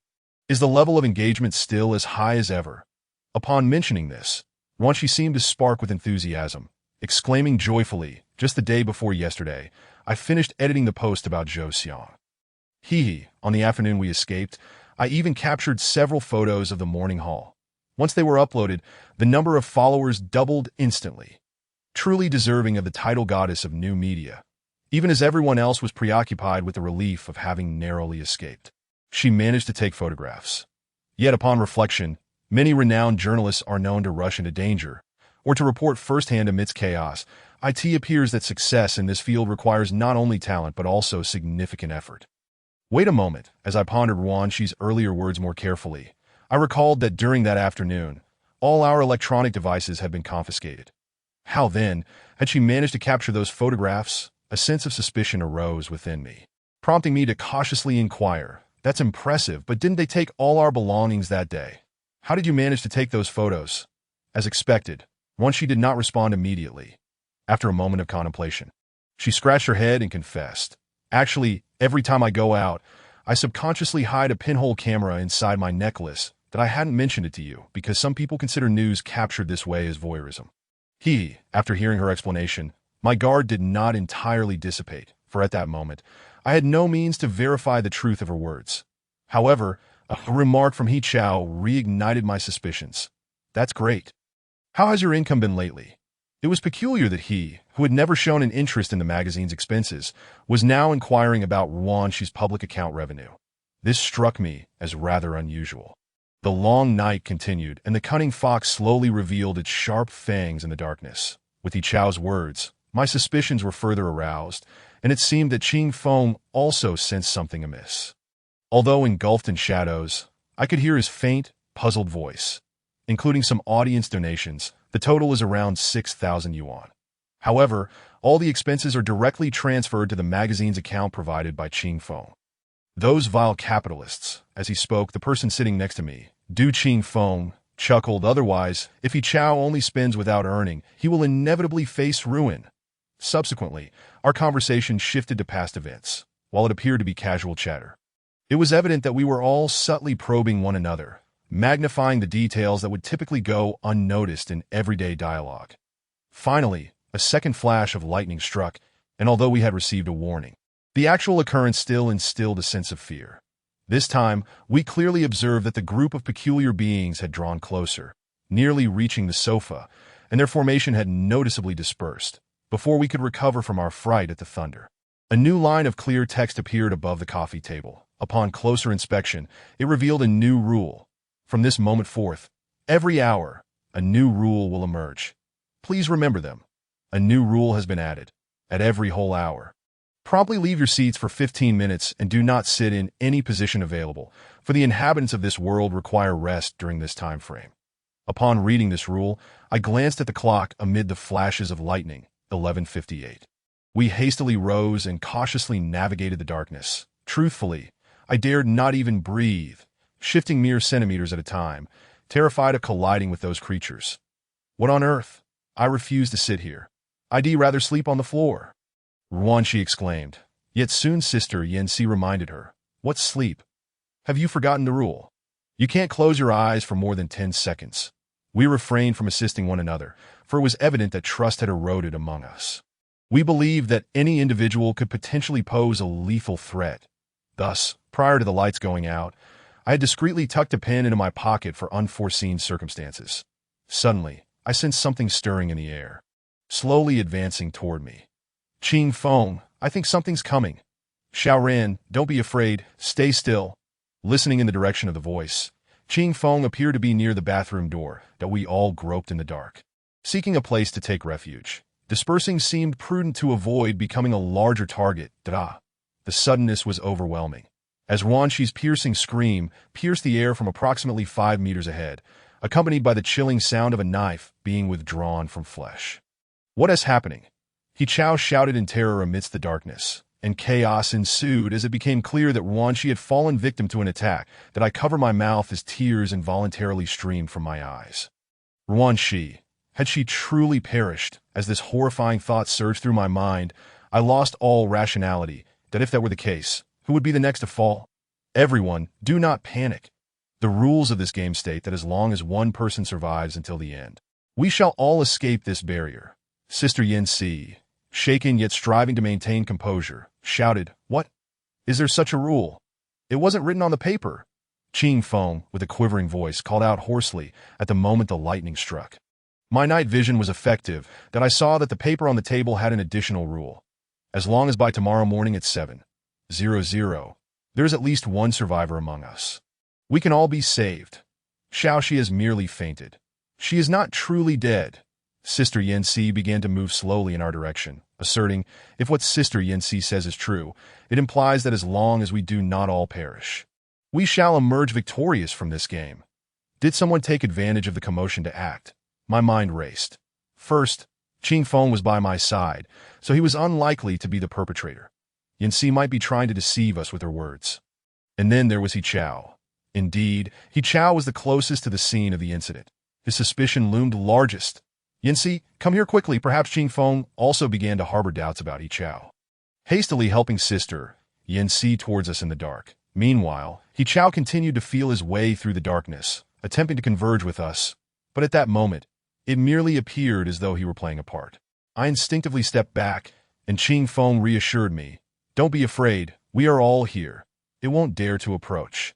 Hearing Qing Feng's words provided a measure of comfort, yet my palms were clammy with sweat gripping the pen.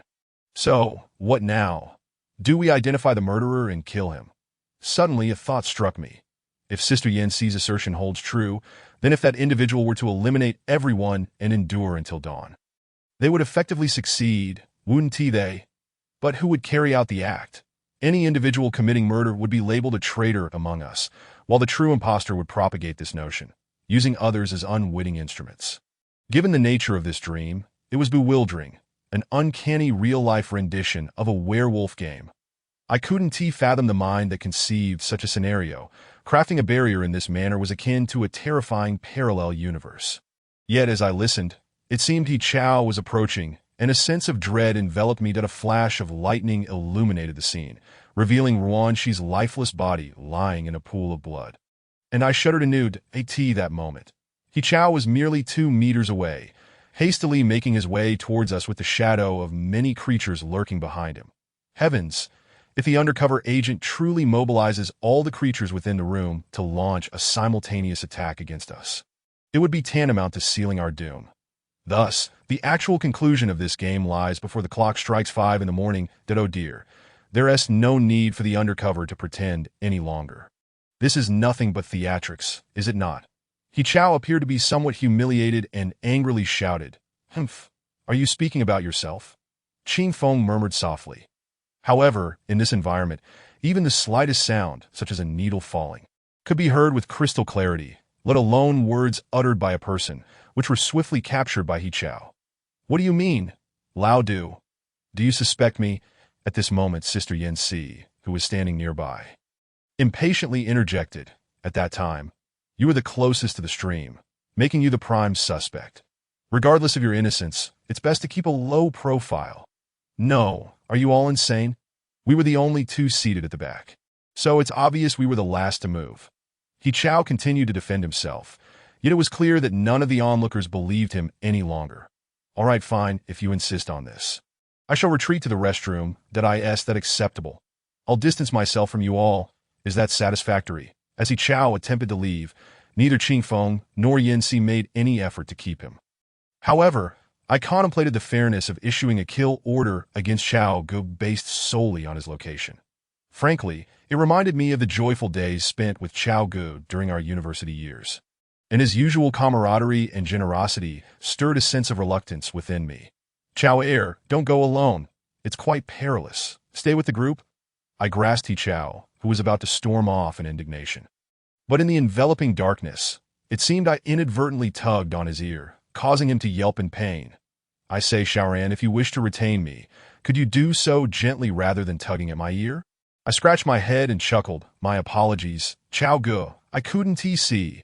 Upon noticing that I had retained He Chao, Yanxi and Du Qing Feng ceased their remarks, merely urging everyone to maintain a certain distance and not crowd too closely. The thunder was sporadic and unpredictable, Thus, if the undercover agent intended to strike, failing to seize the opportune moment could lead to action coinciding with the claps of thunder, allowing us to bear witness to the assailant. Hearing Yin Si's reasoning, I acknowledged its validity. Yet, I pondered whether the perpetrator was aware of this logic. For the last time, She had collapsed was right after a thunderclap. The murderer likely calculated that the probability of two thunderclaps occurring simultaneously was minimal, thus choosing that moment to act. Therefore, after the thunder, we must be especially vigilant regarding changes in our surroundings. This was the most probable moment for the undercover to make a move. Chapter 48. The Rules of the Dream. X. Why don't we do this? Let us form two teams. One with me and Chao Go, and the other with Qing Feng and sister Yin Si. One group will head to the restroom, while the other remains in the living room. We shall report back once every hour. And if either team is left with only one member, the remaining duo must immediately eliminate that last person. Upon conceiving this plan, I promptly voiced it, and both Yin Si and Qing Feng concurred. However, Xiaoran, are you certain you wish to team up with Chao Air? In the darkness, I nodded. After all, this is merely a dream. I can't allow Qing Feng to bear all the burdens that if He Chao is indeed the undercover. Then let me take that risk. Last night, He Chao and I had supported each other as we made our way toward the restroom in the dark that I vaguely sensed countless pairs of eyes watching me. And I felt contact with other bodies. The number of these creatures seemed to multiply, growing incessantly like cellular division. Finally, amid our stumbling exploration, we found our way into the restroom and closed the door. In the darkness, I knew there were still other entities concealed within.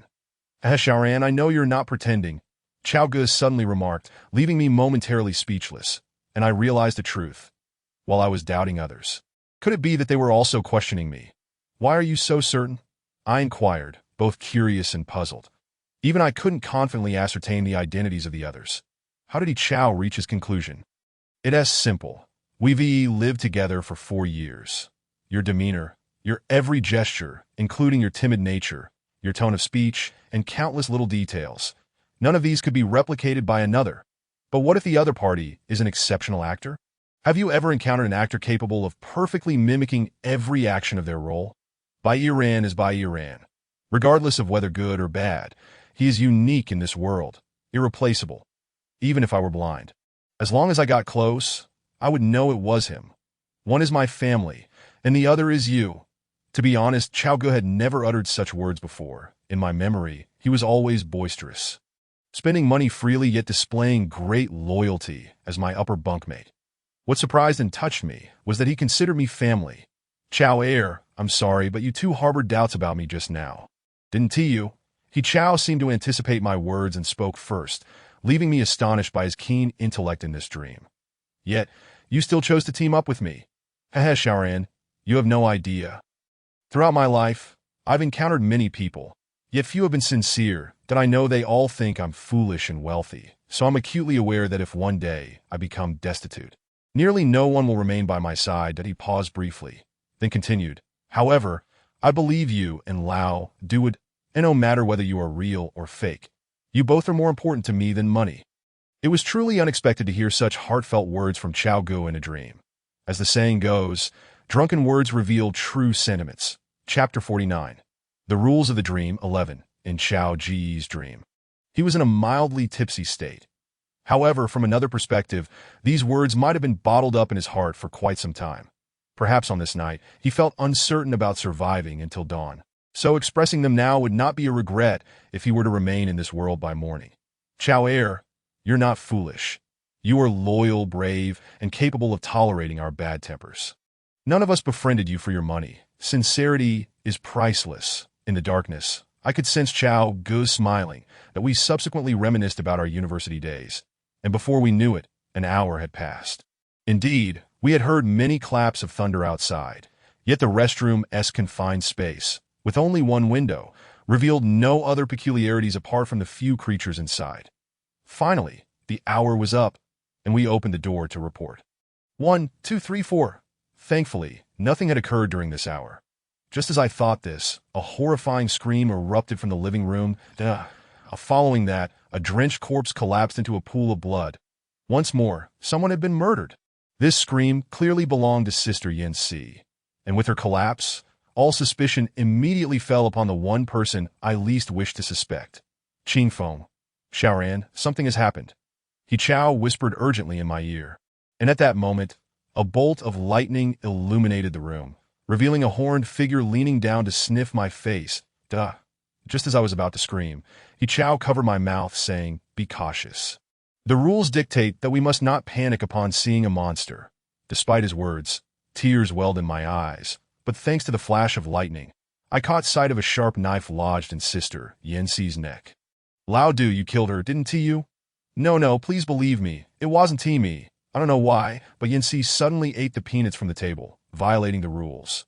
The moment she swallowed, a knife shot out from the bookshelf, whizzing past my eyes and piercing her neck. I could sense the tremor in Du Qingfeng's voice as he spoke. "Then why didn't you stop her? You knew she was violating the rules. Your intelligence is far inferior to Lao Du's. Please, do your homework." He Chao shouted angrily, brandishing a fruit knife. Whether recently unearthed from the restroom or stealthily retrieved from the fruit platter before the lights went out, he advanced towards Qing Feng. I was thrown into a state of confusion, unsure of what to believe, my mind blank. "Xiaoran, believe me, he is a fraud. If I die, I truly cannot trust you to face him alone." Observing the panic on Qingfeng's face, I could already deduce that he was not Du Qingfeng. Just then, the lights in the room gradually brightened to a dim glow, and at that moment, only the three of us remained inside. "Xiaoran, come help me. Kill him." As I gazed upon the familiar visage of Qing Feng and his desperate pleas, I found myself utterly incapable of taking action. Instead, I grasped He Chao's arm. "Chao, remain calm. Did I ask there truly no other way?" Chapter 50. The Rules of Dreams, Part 12. He Chao turned to me in astonishment. "Have you lost your mind, Bairan? Wake up. He just killed Shi Yanxi. He is not our Qing Feng." Yet at that moment, Qing Feng shed tears and began to weep sorrowfully. It was the first time I witnessed the usually strong Qing Feng in such deep sorrow, kneeling before me, beseeching me not to take his life. In that instant, my heart nearly shattered. "Don't kill me, Xiaoran. I don't want to die. I implore you," he cried out, pleading, and He Chao seemed to waver, his hand that was suspended in the air gradually lowering. The man who bore an uncanny resemblance to Du Qingfeng, who had once meticulously cared for our team, was now weakly kneeling before us, begging for mercy. Regardless of who he was, I simply could not bring myself to act against him. Although I was aware that he was playing for our sympathy, I was willing to indulge him in this performance, for the figure before me was the Qing Feng I held dear in my heart. However, it was not long before He Chao seemed to regain his composure, raising his knife to strike. Qing Feng stumbled to his feet, retreating while continuing to plead with He Chao not to kill him. As they moved back and forth, they slowly edged toward the kitchen. That Du Qingfeng continued to retreat quickly, and seeing him weep so heartbreakingly brought tears to my own eyes that I longed to intervene and stop He Chao. But gradually, I sensed that Du Qingfeng had ulterior motives. He kept retreating toward the kitchen, and He Chao, swayed by his tearful demeanor, hesitated to strike. As the two engaged in this tug-of-war, I was about to shout to stop He Chao when his foot had already crossed the threshold into the kitchen. The moment his entire being entered, He Chao seemed to be jolted, and the knife clattered to the ground. With a cry of despair, He Chao was taken away for violating the rules. Witnessing this scene, I recoiled in fear, while Du Qingfeng wiped away his tears and let out a cold laugh. "I thought I could lure you both in, yet I only ended up killing one fool." He altered his demeanor and advanced step by step toward me. I looked at this malevolent Du Qingfeng in disbelief, realizing he had exploited He Chao's anger and kindness to orchestrate his demise. "What are you truly?" I stammered. "What am I?" "Huh." He gazed at me with a sinister glint, licking the knife in his hand. "I've been trapped here for millennia, surrounded by these phantoms. You have witnessed those who sought to harness our boundaries' power ultimately fall by my blade. Alas, I require 66 cycles to escape this barrier, and this is my final chance. If I kill you, I shall be free." With that declaration, he strode toward me, a wicked smile adorning his face. "You have an hour and a half left. You cannot harm me. You are not Qing Feng. I will kill you." The figure sneered as I retreated, mocking, "Kill me. Do you dare? Go on, kill the Qing Feng who has always shielded you, the one who has protected you all this time. Come strike. Do not approach. You are not Qing Feng. The real Qing Feng would never act this way." Chapter 51. The Rules of Dreams, Part 13. You truly are a worthless being. Without Du Qingfeng, you are but a pitiful creature, forever ensnared in darkness. His words jolted me into clarity, and a dull ache began to throb in my head. Indeed, without Qingfeng, I was merely a naive child, too frightened to act, that I recalled how, in times of trouble, Qingfeng had always stood resolutely behind me. I felt utterly useless, a complete burden to the team. How could I harbor such thoughts? Xiaoran, you are who you are. You have already shown great courage. If others had faced the terrifying experiences of childhood that you did, they would likely lack the will to continue living. Suddenly, Qingfeng's earlier words surged into my mind, igniting a fire within me. Yes, Qingfeng had once shielded me with unwavering dedication, but now he awaited my rescue in another realm. The hopes of everyone rested upon my shoulders. I had to be strong and vanquish this demon before me to liberate us all. With that resolve, I rummaged through my pockets and felt the steel pen I had kept hidden. Gathering my courage, I stealthily unscrewed the cap with my fingers, shouting as I closed my eyes and lunged for his neck. I shall end you, I cried, driving the pen into his neck, but remembering the rule forbidding me from closing my eyes for 10 seconds. I quickly opened them. The creature before me stared in disbelief, seemingly taken aback that the typically timid me would dare to strike, that he may have thought I was the easiest to deal with, saving me for last. And now he was underestimating the true Qingfeng and the place he held in my heart. Xiaoran, how could you? Blood gushed from the wound inflicted by the pen, and he collapsed to the ground, clutching his injury in agony, his expression reverting to one of desperation as he gazed at me. Because you are not my Qingfeng. The true Qingfeng is still waiting for my rescue, and I must protect him. I refuse to be a burden to the team. Someone like you will never comprehend the bond we share. Feelings. What are those? If it weren't for feelings, why would I be trapped here? He seemed to realize his end was near. And continuing this charade held no purpose. He offered a bitter smile as he looked at me. What does it matter if I return to the human world? It is merely a larger cage, filled with betrayal, ridicule, and schemes that wouldn't it be better to remain here? I could be your Qingfeng and accompany you in your dreams. I stepped back, watching him convulse on the ground, struggling to meet my gaze. You are the architect of your own darkness. Thus, your world remains shrouded in shadows, devoid of light, filled only with suffering. He sneered, coughed up blood, and a faint smile flickered at the corners of his mouth as he closed his eyes. Yet, before he departed, I heard him murmur softly, I envy Du Qingfeng from that world. Xiaoran, cherish him well. Chapter 52. The Rules of Dreams, Part 14. With that, he shut his eyes. That moment, all the lights flared to life, and the phantoms that had roamed the room vanished, leaving behind the bodies that seemed to dissolve into nothingness. That I stood in the living room, feeling utterly disoriented, gazing blankly at the empty magazine office. Had it all truly come to an end? I dared not move, my mind a void, trembling as I sank to the floor. Exhaustion washed over me, and I felt the urge to sleep, though I fought against it. I approached the table for a glass of water, recalling the rules permitted its consumption. Glancing at the clock, I was astonished to find it was already 4:30. It felt as though time had fast-forwarded. Perhaps I had overlooked some rule that caused this rapid passage. With that thought, I rushed to the table to examine the sheet documenting the bizarre rules. But oddly, the paper had also vanished, leaving the table barren as if no massacre had ever transpired here. Reflecting carefully, if time had reached 4 o'clock when Yi Chao fell, then the monster resembling Qingfeng could have easily killed me. Was he merely overconfident? Fatigue dulled my thoughts, and I sat on the floor, too wary to close my eyes. But at some point, I drifted into an unbidden slumber. Xiaoran, wake up. In a haze, I slowly opened my eyes. And there was Qingfeng. I scrutinized my surroundings. This was indeed the bedroom where Qingfeng and I slept. At a glance at the clock revealed it was already 7:15, and Qingfeng sat at my bedside, watching me anxiously. The moment he saw me awaken, he joyfully enveloped me in his embrace. Xiaoran, thank goodness, you're safe. I was so worried. After ensuring we had emerged from the barrier, I clung to him tightly, tears of excitement spilling from my eyes. Exiting the room, I discovered everyone had awakened around 7 o'clock, ready to embrace the sunlight once more. That I felt an overwhelming sense of joy. That night had felt interminable, Lao Du, you truly frightened me. I thought you had entered that dream. Did you know how twisted you were in the dream? He Chao, while speaking, kicked Du Qingfeng lightly that I have no idea how it happened.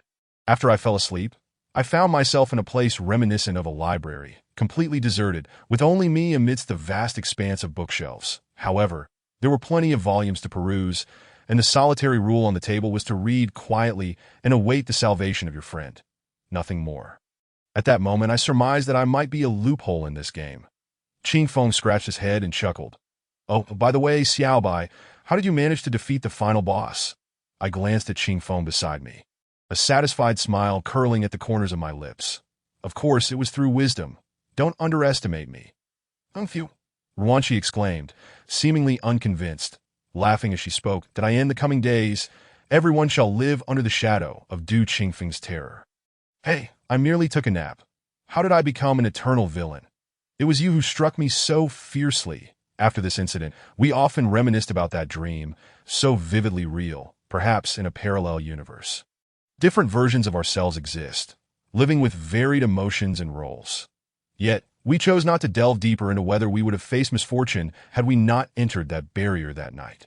Nevertheless, after that evening, a golden barrier formed in the magazine office that I could perceive with my own eyes, providing us with a certain sense of security. Later, we visited that temple to pay our respects. But curiously, we never encountered that little monk again.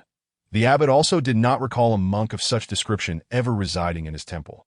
Regarding this, we refrained from probing further, for some matters defy scientific explanation. Fate is indeed a most favorable omen. Chapter 53. Fans having experienced that incredibly vivid dream.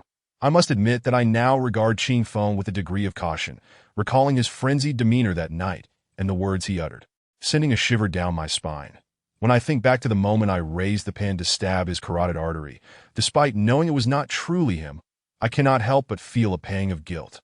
Often chastising myself for my callousness, that on the way back from the temple, despite having slept through the night, I still felt exceedingly fatigued. After having lunch at a roadside stall, we returned to the magazine office and began discussing the dream from the previous night. I was slain by the rules, not by the hand of Qingfeng in the dream. Ruanqi stated, her mouth full of takoyaki. Actually, it can be said that Qingfeng indirectly caused my demise before the game commenced. He offered me a candy, claiming it was something he brought from the outside world, telling me to consume it whenever I felt frightened. During the thunderstorm, I was particularly terrified and ate a piece without suspicion of Qingfeng. Shortly thereafter, a knife flew down from above, piercing my neck that I in that moment. I felt immense pain, and the next second, I found myself in a desolate wasteland, which seemed endless that I thought I was dead. Yet here I am. Awake, after hearing her account, I realized that the entity in the dream was quite astute, able to exploit Ruanqi's gluttony, He Chao's recklessness, and my own softness and timidity, yet it gravely underestimated my feelings for Qingfeng in reality. Was I truly so malevolent in the dream? I mused that I in reality. You are not much better, He Chao remarked disdainfully, glancing at Du Qingfeng. That creature could conceive of utilizing your likeness as a spy. It seems it has indeed done its homework, knowing you are the least likely to be suspected by us, and the one we trust the most. Yinsi regarded Du Qingfeng with a reproachful tone. So in the end, it was Xiaoran who killed me. Qingfeng smiled, turning to me, a mix of shame and awkwardness flooding my heart, rendering me unable to meet his gaze that, oh, it's all right, Xiaoran. The being in there was not truly me. You need not feel guilty, that I believe you also endured a struggle between your perception of the real me and that version of me in another world. Ultimately, you conquered your inner demons and saved us all. Xiaoran, this marks a significant milestone in your growth. Qingfeng gently ruffled my hair and handed me a glass of water. Do you not fear, Xiaoran, that I know you trust me, but do I not trust you as well? His words assuaged my worries considerably. Indeed, why should I use my trust in Qingfeng to question or belittle his trust in me? We then continued discussing what those entities in the dream might have been and why the dreamscapes mirrored our reality so closely. After hours of deliberation, no one could provide a satisfactory explanation. Perhaps, in a realm concurrent with ours, such a parallel universe truly exists, and those symbols were the keys to unlocking the connection between the two worlds. With dreams serving as the gateway. Chapter 54. The Fans Videotape, Part 1. Just as we were growing weary from our discussions and preparing to catch a nap, Qingfeng suddenly received a text message. Upon reading it carefully, he lifted his head, a look of resignation on his face as he informed us. Recently, have you all been ordering too many packages online? The delivery station called to say they have piled up a lot of our parcels. Let us not sleep yet.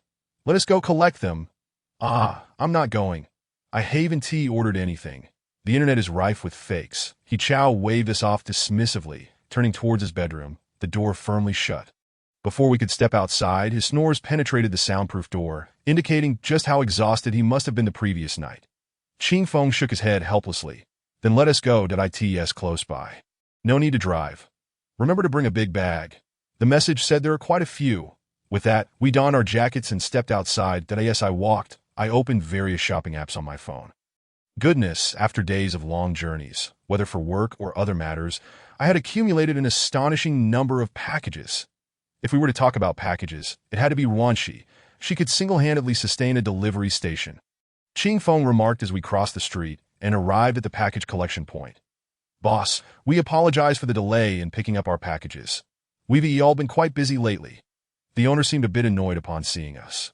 But Qingfeng had already bought him a drink on the way, and with a smile, he handed it to the owner. Seeing the drink, the owner chuckled. It's fine. You youngsters just love shopping. Remember to pick them up earlier next time. It takes up too much space in the locker. Yes, we'll collect them right away, Xiaoran, Qingfeng replied, exchanging glances with us to hasten our search through the chaotic pile of packages that we compared the tracking numbers on our phones while rummaging through the packages. In no time, I had amassed a substantial haul, akin to a heist. Are you all serious? This is absurd. Qingfeng exclaimed, his mouth agape in disbelief as he watched us. Qingfeng, you wouldn't understand the joy of online shopping.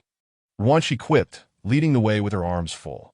Just as we were about to exit the collection point, the owner suddenly called out to us, Wait a moment. There's one more. Following the direction the owner pointed, we indeed spotted another package wrapped in a SF Express bag.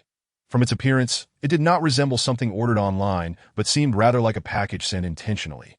What is this package?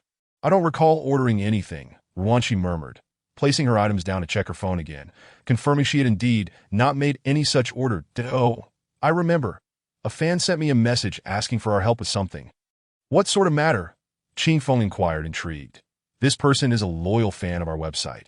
He has tipped me over 1,000 for each of my posts that he mentioned encountering some troubles and hoped we could assist him, offering an 8,000 yuan reward that I felt I couldn't refuse. So I agreed.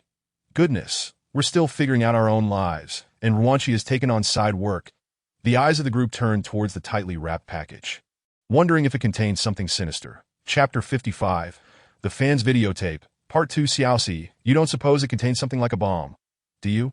Yanxi seemed a bit frightened, staring at the bundle. There's no choice. Xiaoxi has already made a commitment. Besides, our careers are just beginning to flourish. Who knows, we might achieve something notable and truly prosper in this endeavor. Qingfeng remained optimistic, picking up the package from the front desk. Let us head back and take a look. Now that we have everything, we should really impose a fine for exceeding package limits next time. Otherwise, the delivery station will be overwhelmed by you all.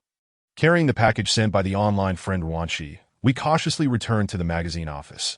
The fact that this package could enter the magazine office, passing through the protective barrier, indicated that it likely contained nothing malevolent.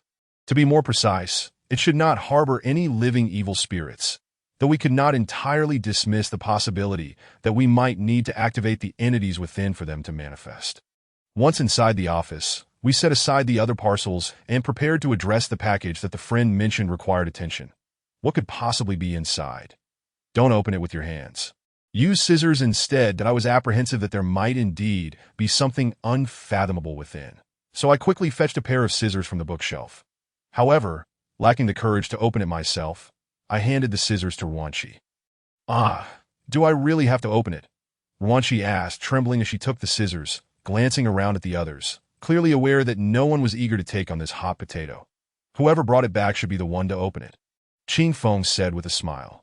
Thus, Ruanxi gingerly began to unwrap the package, revealing what appeared to be a book or perhaps a music box, neatly encased within the box. Once the packaging was fully removed, a white disc lay inside, instantly evoking thoughts of Sadako's death sequence among those present. Good heavens, could it truly exist? After viewing it, would some sort of malevolent curse transfer to us as she retrieved the disc? She discovered a yellow envelope beneath it. Wanshi adeptly extracted the envelope, opened it, and began to read its contents aloud. Dear members of the Paranormal magazine, greetings. I have always enjoyed the content you publish and greatly admire your courage in exploring the other side of the world. However, recently, I have encountered a peculiar incident that defies scientific explanation. When I shared it with those around me, not a single person was willing to believe me. Hearing this, I couldn't help but reminisce about my own childhood. Before the arrival of the shaman grandmother, I had experienced the same disbelief when recounting my experiences to anyone. Yet, I could understand why. After all, in modern society, such matters are indeed difficult for people to accept at face value. With a sense of curiosity, we continued reading the letter. I believe that my husband is not truly my husband, that I cannot articulate why I feel this way. I am convinced that he resembles my husband perfectly, mimicking his every move, while my real husband is imprisoned in some dark cell. Even if this imposter replicates every detail flawlessly, I am certain that he is merely a charlatan masquerading in my husband's guise. Upon reaching this point, my thoughts were abruptly pulled back to the previous night, when I encountered a man who bore an uncanny resemblance to Qing Feng. However, to be frank, in terms of demeanor and subtleties, that entity was still quite different from Qing Feng. The Fan-S reference seemed to suggest something akin to an imposter, that in truth, I am not a person plagued by psychological issues. There is no need for me to deceive you. Yet, my longing for my husband is overwhelming that on the night he was replaced, I screamed as if possessed, and my family believed I had developed some neurological disorder. After consulting a doctor, I was diagnosed with a rare condition characterized by the delusion that those around me have been substituted by others. Following this diagnosis, the doctor prescribed me neuropsychiatric medication. Meanwhile, my husband's doppelganger has been gently sitting by my bedside as I consume those bizarre pills that as they dissolve within me, I can feel my consciousness fading having followed your work closely. I understand that seeking help from the outside world is futile. Therefore, I have placed my final hope in you, writing this letter with the last vestiges of my clarity. The disc contains the footage from my home's surveillance on the night I began to suspect my husband. I implore you, I know my husband may have met with misfortune, but I still hope you can reveal the truth to the world. The letter was signed only with the character Hua. After reading through the entire letter, a heavy silence fell over us. Qing Feng, too, pursed his lips, seemingly lost in thought. But do you think there truly are imposters in this world? Wanshi gently set down the letter and inquired. It is difficult to say. Just recently, there were reports in the United States about imposters. They share a common trait. They appear expressionless, like wooden dolls, standing there in a daze, only to revert to their normal state just before you notice them. Yancy said while searching her phone for the news article. Imposters are akin to what we saw in our dreams with Qing Feng. They are fundamentally the same. It is said that a woman's sixth sense and subconscious are the most accurate. When she begins to harbor such thoughts, regardless of whether the reality aligns with her description, her husband is no longer whole, she continued. Yet, it is also possible that she is simply overthinking it. Perhaps, as the doctor suggested, she is suffering from that peculiar condition. Qing Feng mused, resting his chin on his hand, his tone laced with skepticism. Regardless, there is still that recording. Why don't we take a look? After all, the magazine office is protected by a barrier, so we should be safe. With that, Qing Feng powered on the DVD player. I cautiously retrieved the disc, and as it was drawn in, the footage began to play slowly. The disc spanned a daunting 8 hours. Upon seeing this duration, a sense of despair washed over me. Watching it in its entirety would be a true test of patience. Seeing the length, Wanshi expressed her frustration. How about I edit a condensed version? This is far too long.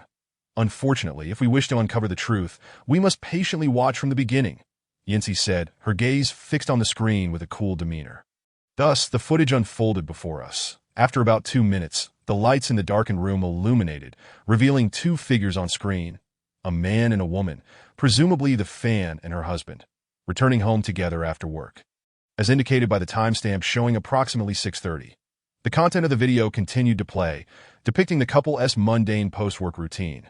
Cooking, dining, washing dishes, and tending to their dog. They appeared to be newlyweds.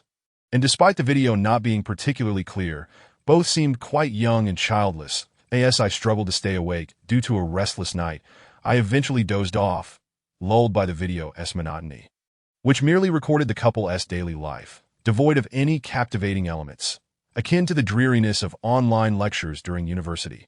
However, just before succumbing to slumber, I could hear Wanchi's soft snoring, suggesting that someone was even less able to endure the tedium. In a half-dream state, I heard Qingfeng call out, "You two don't sleep? Look, this woman is about to go mad at this moment." I immediately rubbed my sleepy eyes and focused on the video, which was now playing in reverse. "What?" Wanchi stirred awake as we all unconsciously fixated on the screen. The progress bar returned to normal. The husband appeared to emerge from the bathroom, and at that moment the wife, upon seeing him, recoiled in terror, screaming, "Get out! Who are you? Get out of our house! Where's my husband? Where's my husband?" To be honest, this scene felt excessively dramatic. The individual on screen, who had just appeared, bore no discernible difference from the husband, that I was at a loss as to how the woman could possibly determine that the figure emerging from the bathroom was not her husband. Anyone else in her position would undoubtedly think her to be insane, for there was no reason to suspect. These two individuals looked identical. Yet, what do you think prompted the woman's perception of madness? There was no need for her to perform a charade in front of her husband, especially in a space where only the two of them were present. Qingfeng was equally perplexed, unable to comprehend the reasons behind her actions. However, her piercing screams instantly dispelled our fatigue. In the video, her husband anxiously inquired about her well-being, yet the woman, as if possessed, paid no heed to his questions. With a visage filled with terror, she retreated, seizing a fruit knife from the table. The husband, seemingly taken aback by this sudden turn of events, halted his advance upon witnessing her raise the knife, hastily fleeing while urging her to calm down. Meanwhile, the wife vociferously demanded to know where her husband had gone, accusing him of hiding. Soon after, it appeared that the husband called for emergency assistance. The arriving doctor escorted away the wife, who was in the throes of heart-wrenching cries and frantically searching for something within the house. Following a tumultuous struggle, silence returned to the residence, presumably with both husband and wife taken away by the emergency services. At this juncture, 2 hours had elapsed, and none present could endure any longer. After viewing the video, Qingfeng decided to pause it. "Everyone, let us take a break, that we were exhausted last night. After a short nap, we shall revisit this video." At this point, it was evident that Qingfeng had likely concluded that this woman resembled a deranged individual seeking an organization to validate her thoughts. Once everyone returned to their rooms, I tentatively approached Du Qingfeng, asking, "Qingfeng, you believe this woman is indeed going mad, don't you?" Though I wish to think otherwise, all indications suggest she is indeed a lunatic, seeking a means of emotional release to justify herself. To spend our 8 hours on this is, quite frankly, a bit of a waste. However, after hearing Qingfeng's remarks, I hesitated but ultimately expressed my true thoughts. "Qingfeng, I feel she isn't without cause." When the video reached the moment the man exited the restroom, I distinctly sensed a chill creeping up my spine. In an instant, it was as if this chill was encased in a layer of plastic wrap. Not vanished, but merely concealed, avoiding my detection. Qingfeng, taken aback by my words, leaned closer and quietly asked Shaoran, "Do you truly feel that way?" I nodded firmly. The sensation was subtle, yet fleeting, as if an evil force had broken through the heavens only to be swiftly retracted. Qingfeng lowered his head, pondering for a moment before saying, "Initially, I intended to have Wanchi return the money, because if that girl is indeed a patient suffering from a mental condition, any transaction would be unlawful and void. Subsequently, her guardian would have the right to reclaim it, rendering our profits somewhat tainted. However, given your perception, let us resume watching the tape after our nap, hoping to uncover some clues." With that, Qingfeng climbed into bed and closed his eyes, fatigue overcoming me as well, leading me swiftly into slumber. In my dreams, I encountered the man, who at that moment appeared far from the spirited figure in the video. His face, contorted in suffering, bore a primal savagery as he desperately pounded on a door. The surrounding darkness, accompanied by the sound of his elongated nails scraping against the walls, exuded an air of hopelessness and despair. He cried out for release, yet no one responded. In this solitary underground prison, His body began to decay, ultimately vanishing from existence. Strangely, I perceived this not as a nightmare, for it lacked any truly frightening elements. Rather, it was akin to a documentary featuring a condemned man awaiting death. As this realization struck me, I sensed something amiss. Why did I feel this way? It was as if someone within the dream was deliberately conveying to me that this was the reality of the situation. As darkness receded, I awoke to find Qing Fengge still asleep beside me. Barely 20 minutes had passed since our brief nap.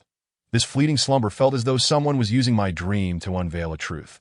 Could her real husband truly be confined within such a cellar? Did his disappearance signify his death?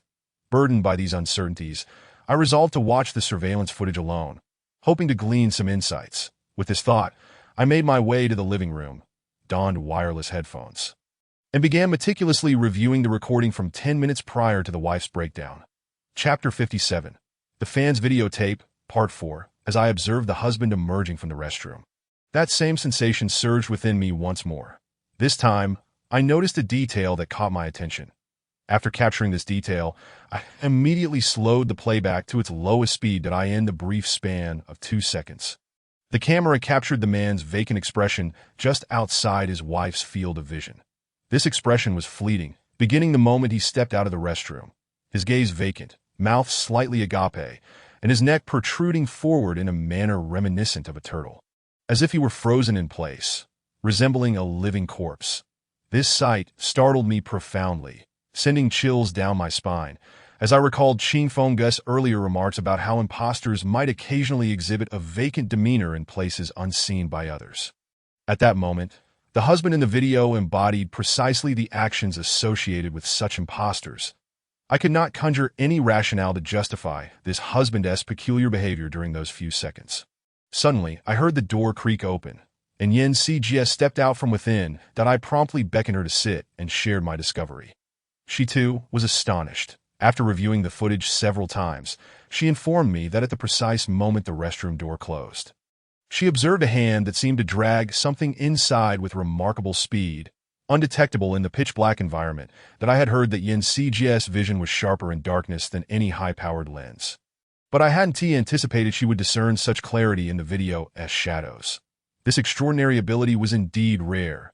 Inwazi, when I say stop, you must immediately pause the video, seeing the seriousness etched on Yen Cgs' face. I eagerly nodded and grasped the remote control as the video played. Just as she shouted, "Stop!" I pressed the pause button. My eyes fixed on the screen, capturing the moment the man exited the restroom. Precisely as the door was closing, I scrutinized the darkened area, feeling a presence lurking, a shadow that seemed to distort the darkness, as if something had emerged from it, imparting an eerie sensation. This is it. The man as true husband must have been taken from here. Yen Cgs swallowed hard and, observing my astonishment, remarked, "It appears the woman spoke the truth." Yet, how did she discern that her husband was not genuine? Without possessing the ability we do to sense the extraordinary, shaking her head, she sighed. Perhaps it is the unspoken bond forged through daily interactions. Inwazi, if Du Qingfeng were to encounter an unfortunate event, I believe your heart would intuitively feel a pang of pain in that very moment. This is a unique understanding shared between the two of you, amplified 1,000-fold in the bond of marriage. I stared blankly at the letter and the pouch containing the CD on the table. If that dream held any truth, then it was likely her husband had long since lost consciousness. But where was he being held? The restroom lacked sufficient space, and according to Yen Cgs' account, at the moment the imposter emerged, another individual must have dragged him into some hidden space. Chapter 58. The Fan's Videotape, Part 5. This implication suggested there might be more than one imposter concealed within this house. The more I pondered, the more it terrified me. However, how could we bring our suspicions to light? Would I claim my sensitive nature allowed me to sense the presence of malevolence? Would I assert that Yin Cgs' sight surpassed that of a high-powered microscope in darkness? Would I declare the existence of imposters in this world? These questions left me feeling utterly helpless. Voicing such thoughts would likely lead to disbelief. People only trust what they can see, just as the wife recognized that the figure beside her was not her husband. Yet no one would heed her words. "Let us wait until they awaken to devise a plan," Yin Cgs suggested as she poured herself a glass of water. The The screen remained frozen at the moment the restroom door was about to close. Yet, before we could contemplate how best to manage this situation, Rwanshi was taken aback by a report she encountered on real-time news. The article recounted an alarming incident that transpired earlier today, in which a local woman, Yang Hua, was seen dragging a large burlap sack to her vehicle. Before departing, she stabbed the sack multiple times with a fruit knife. The vehicle then drove to the edge of a cliff in the suburbs, where the woman removed the sack and laughed maniacally for an extended period. Ultimately, when the police arrived, she gleefully disposed of the body into the abyss below and subsequently leaped after it. Disturbingly, the incident occurred at the very location where Rwanshi had previously sent a package. It seemed that the woman could no longer endure her suffering and chose to eliminate the man who had pretended to be her husband. Given the time required for the package to arrive, coupled with the delay in its receipt, it was likely that her hopes for a better life had long been extinguished, leading her to a tragic conclusion alongside this man, whose identity remained uncertain. What followed in the report was even more chilling, that it revealed that the couple had resided on the ground floor, and during the police's search of the premises, they discovered a hidden cellar containing a mummified corpse. Upon examination, it was determined that this remains matched her husband, Wang Jiqiang, with an astonishing accuracy of 99.9. The forensic analysis indicated that the body had been deceased for over a month. When the cellar was opened, an overpowering stench permeated the air, which was quite nauseating. The relatives of the couple were left in shock upon hearing this news, that if that corpse truly belonged to her husband, Wang Jiqiang, then who was the attentive caretaker that others had seen tending to her all this time? Evidently, before we could delve into the truth, Ms. Yang Hua took this secret to her grave.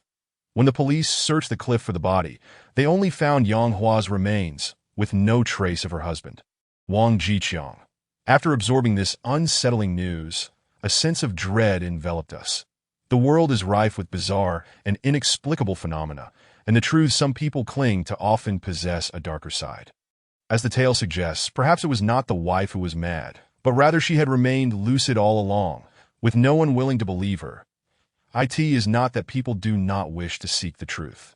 Rather, the majority are simply too afraid to confront the horrifying, burdensome realities that are too unbearable to accept. Chapter 59. An unexpected night fishing adventure. Following the incident involving the CD, Rwanshi had contemplated disabling the private messaging feature for fans. However, she was dissuaded by Ching Feng. I find it rather intriguing, at the very least. Our magazine's existence holds some genuine significance that if we can truly assist others in resolving their issues, it counts as doing good deeds. If we could also earn a bit of money in the process, that would be even better. I chuckled while perusing a news article that Rwanshi had hastily edited the night before. Astonishingly, it garnered over 100,000 views. Truly, she deserved the title of New Media Goddess, for she possesses a unique flair for captivating audiences and generating traffic. Is it true that when a woman goes mad, she pulls out her own hair until she becomes bald? I don't recall her appearing that insane in the video, He Chao remarked with a puzzled glance at my phone. What do you know? That's how one creates an immersive experience. Exaggeration. Do you understand? Once she shot He Chao a disdainful look, turning back to admire the fruits of her late-night labor with a satisfied smile. By the way, everyone should get their act together, that I've calculated that it's time for us to head to our next location to repay the debt of the deceased. However, let's decide on the specifics later. Yen Si, we'll look it over together shortly. Wonderful. We're going on a trip again, Rwanshi exclaimed, evidently forgetting the pain associated with the past, as she seemed to have erased the memory of how Li Pingji's parents were incarcerated, or the lively figures at the morning hall. Just so you know, I absolutely refused to take the train this time. The last person who sat next to me had no manners at all. All they wanted to do was sleep, yet they kept fidgeting and chattering incessantly. He Xiao erupted in indignation. However, this journey indeed promised to be lengthy, while I knew that boss was not short on funds. Flying might be too extravagant. Ching Feng had anticipated this as well, and following the lessons learned from our previous experience, we decided to embark on a road trip that would take approximately 7 to 8 hours. 7 to 8 hours? We'll take turns driving, right? Ching Feng tossed the keys to He Chao. When are we leaving? Right now. He Chao pouted, his face displaying reluctance. That let's head out today, that we should arrive around evening. Just now. Yen Si and I checked. And this time we're going to a renowned fishing village that I've heard you can fish there. So if anyone is interested, we can bring a few fishing rods along. Fishing sounds rather dull. Ruan Shi, the vibrant goddess, expressed her disinterest, clearly unenthused by the notion of such an activity. After packing our bags, we enjoyed a hot pot meal in the city center at noon and set off towards Yinwei village. The village got its name from a unique fish known as the Yinwei fish, which has a tail that noticeably forks, resembling that of a swallow. The villagers primarily engage in fishing, with few tending to farmland. A particularly large river flows through the village, and it is said that some individuals opt to fish here at night, relishing the tranquility and the absence of worldly concerns that are in its heyday. Yinwei village was quite prosperous. However, my grandfather's debts had accumulated here, as noted in his diary, which detailed the theft of a significant amount of gold and silver treasures. For reasons unknown, it seemed that during my father's generation, the village had suffered some sort of famine, gradually descending into decline. Those couple of years coincided with severe pollution from waste disposal, leading to a substantial die-off of fish. News reports from that time indicated that overnight, all the fish in Yinwei village had floated to the surface, belly up. Some claimed this was an omen of impending disaster, with eerie rumors circulating that villagers deemed certain children to be harbingers of misfortune. Consequently, many infants were discarded into the river upon birth, or left by the riverside to cry unattended. Even without these tales, given Yinwei village's conditions, it seemed unlikely that they could afford to care for children. These were mere legends from years past, and as they spread from one person to another, they inevitably became exaggerated, so there was no need to take them too seriously. Qingfeng chuckled as he drove. Dismissing the idea of disaster as simply the result of excessive pollution from waste disposal, that He Chao echoed this sentiment, expressing his disbelief that the villagers had failed to manage their waste properly, thus bringing about their own downfall. Suddenly, I recalled a crucial matter and stretched my neck to ask Qingfeng, where are we staying? Perhaps it would be best not to stay overnight, that I admitted that the previous incident had left me with considerable apprehension. I dreaded encountering another Li Pingji. The others seemed equally concerned, as their gazes turned in unison towards Qingfeng. Don't worry, this time we won't stay in the village, we'll be lodging at a hotel in the county. It will only take about 10 minutes to drive from there to the village. Upon hearing Qingfeng's reassurance, everyone let out a collective sigh of relief. The long journey led us to chat for a while. But soon we succumbed to drowsiness, drifting off to sleep. That it seemed that during a driver change, Qingfeng woke He Chao, who was evidently still lost in a pleasant dream. Chao, it's your turn. Dude, could you be any quieter? He Chao grumbled, reluctantly taking the keys and heading to the driver's seat. That I too wished to help share the burden. But alas, I lacked a license and had no inclination to drive. Don't ask me why. I was simply born with an aversion to vehicles and had no desire to operate one. At long last, after a lengthy trek, we arrived at the once thriving fishing village of Yinwei. The village's terrain was peculiar. As we traveled, I felt as though, if a helicopter were to hover above, it would resemble a landscape ravaged by explosions, evoking a sense of being in a basin. Qingfeng, shouldn't we drop off our luggage at the hotel first? Qingfeng smiled as he exited the vehicle. Have you seen what time it is? It's already around 8 or 9 o'clock, and we left at 2 this afternoon. The village was shrouded in darkness, but the riverside was bustling with activity. About 7 or 8 individuals were gathered, illuminated by small lanterns as they engaged in night fishing. Let's grab a bite to eat at the village first. By the time we finish our meal, these folks will likely pack up and leave, allowing us to enjoy the unique night fishing experience that I've genuinely been eager to try it. Having spoken, we ventured around the village outskirts and dined on wontons at a modest eatery in the county town. After engaging in conversation with the locals about their customs and traditions, it was nearly 10 o'clock at night when we drove back to Yinwei village. This moment, the riverside lay in tranquil silence, the moonlight gently cascading upon the water surface, and the wind softly caressing the willow trees along the bank. Indeed, as Qingfeng had remarked, the nights here possess a serene beauty that instills a profound sense of peace merely by gazing upon them. Chapter 60. An Unusual Night of Fishing. Part 2. Come on, Shaoran, take down the fishing rod. That I specifically purchased fresh shrimp as bait. That I gathered information earlier. And after we catch our fish, we can sell them at the morning market tomorrow. Perhaps we might even glean some other tidbits of news. What? You want me to accompany you to sell fish? Lao Du, must you exaggerate so? He Chao was clearly not inclined to join us, and Qingfeng seemed to have no expectation of him tagging along. Moreover, given that the morning market opened so early, Xiaoye was likely still lost in dreams. Who said we were taking you with us? Ruanqi playfully remarked, holding her fishing rod and camera. When we sell the fish and make money, we won't share a single bite with you. Xiaoye shrank his neck in response. The evening breeze carried a slight chill. We prepared ourselves for a long night of fishing, so we all donned jackets and settled by the riverbank.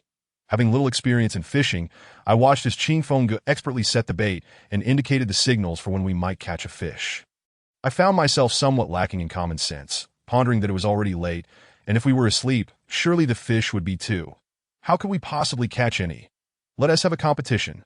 Whoever catches the most fish tonight will win a prize of 1,000 yuan. Upon hearing of the reward, my enthusiasm surged. Dear fish, come up obediently. Thus, the 5 of us sat in a row, patiently awaiting our catch. Time ticked by. Yet curiously, despite the vastness of the river, not a single fish had bitten after an entire hour of fishing. Gradually, our patience was wearing thin. This is rather absurd, isn't it?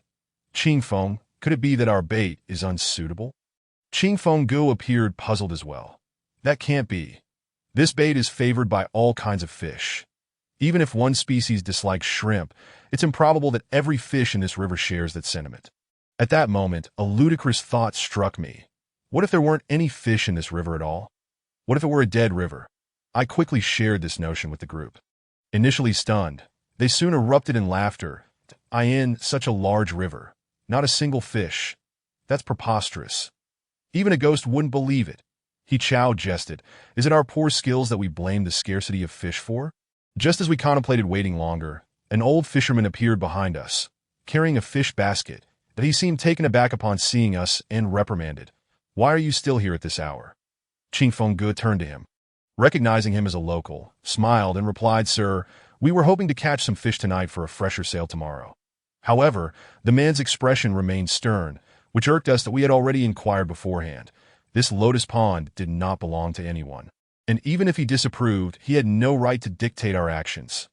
You folks are from out of town, aren't you? Little brat, hurry up and go back where you belong.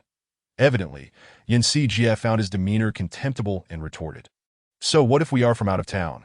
Is there a rule prohibiting outsiders from fishing here at this hour? The man, caught between anger and resignation, opened his mouth to respond but hesitated upon seeing our defiance. Eventually letting out a sigh before departing. Just before leaving, he uttered, You won't catch any fish tonight, that I hope you little brats can return safely. Hey, what does that old man mean? He forbids us from fishing and tries to frighten us. Ruanqi remarked, though I could sense her unease, as the dark surroundings combined with the old man's ominous words instilled a hint of fear within her. Yet, our lack of catches was indeed peculiar. Qingfeng frowned, gazing at the placid water. They don't want us to fish, yet we shall fish regardless. The tourism industry's tendency to bully outsiders truly needs reform. He Chao's temper flared again, having just suggested we pack up and leave. But now he seemed to be at odds with the old man, casting his rod with renewed vigor. Soon, another half-hour passed, and we remained empty-handed. With the temperature dropping further, everyone began to express their desire to retreat. Perhaps we should head back, that it's getting late, and I fear I might fall asleep while fishing. Maybe our bait truly is unsuitable. The fish here are accustomed to a simpler diet and aren't used to such delicacies. Ruanqi yawned as she slowly stood, stretching her limbs. Upon hearing this, we all prepared to reel in our rods. Recognizing that, being novices, we might indeed require some technique. Just as I was about to pack up, suddenly, the marker on the fishing line began to flutter, an indication that Qingfeng had just described. Signaling that a fish was on the line, Qingfeng, I began to exclaim in excitement, but he silenced me with a gesture. We mustn't make loud noises, or the fish will be scared away. The others, who had shown little interest moments ago, now crowded around me, watching the marker rise. Now pull it up, Xiaoran. Qingfeng instructed that I tugged at the rod, but curiously, it felt as though something heavy was tethered below. Resisting my efforts to lift it from the water. This must be a big fish. Yanxi indicated for us to help lift the rod together, and we grasped the rod's end, straining to pull it upward. No wonder we hadn't caught anything all night. It seemed the fish had been lurking below. Everyone assumed we had hooked a large catch, but the creature beneath the surface stubbornly resisted, refusing to yield. Qingfeng remarked, Given this resistance, it must weigh at least 20 gene. Everyone, pull with all your might. We can't let it escape.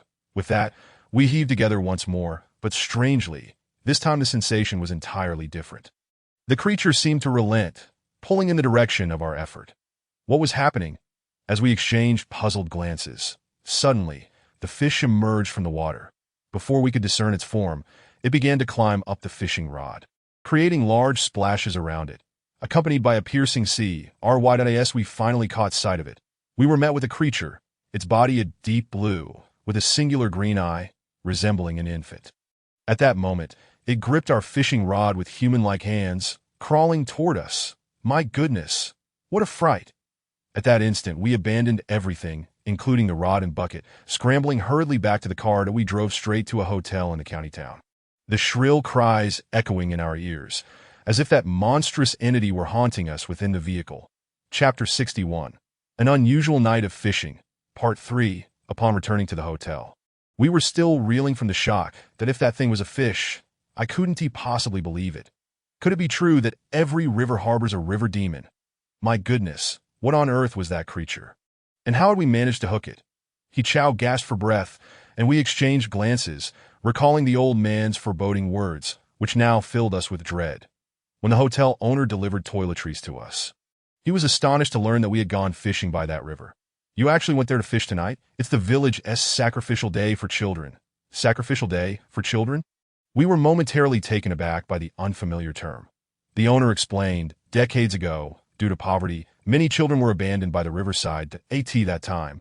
The river was severely polluted, causing the bodies of some infants to become swollen and take on a bluish hue, as if filled with mercury. The resentment of these infants lingered, haunting the village to this day.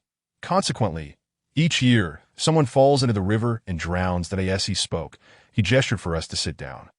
We listened uneasily as he continued. The elders say that those who drown cannot reincarnate, so they must wait quietly for a suitable moment to claim a replacement. This revelation, my hair stood on end.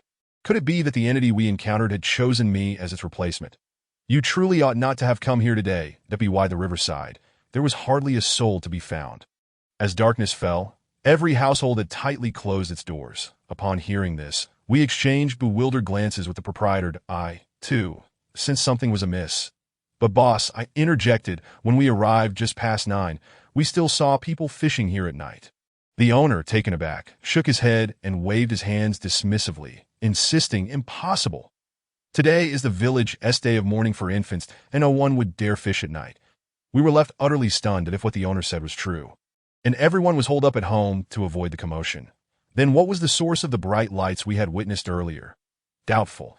Du Qingfeng followed the owner to inspect the surveillance cameras along the road leading to the river, situated less than 200 meters from the bank.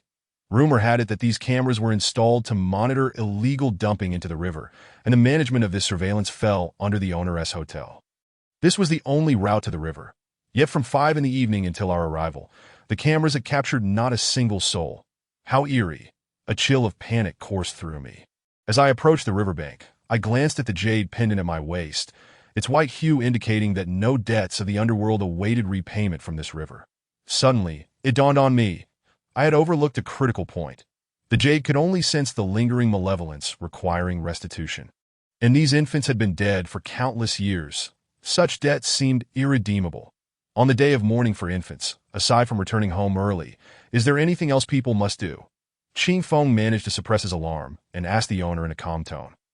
The locked doors serve merely to evade the wrath of the infants that on this day, regardless of whether they have faced abandonment in their homes, villagers must offer candles by the river, pour offerings into the water, and only after burning them at the riverbank can they be consumed by these infants. Failing to do so would perpetuate the old curse, claiming 1 or 2 lives each year. Yet some infants can no longer endure the existence sustained by these offerings. They seek rebirth. Thus, on this day, they create illusions to lure passers-by into the river to take their own lives. The very mention of suicide sent a wave of cold sweat down my spine. It became clear that the lively scene fabricated by the infants earlier was intended to keep us from suspecting anything amiss.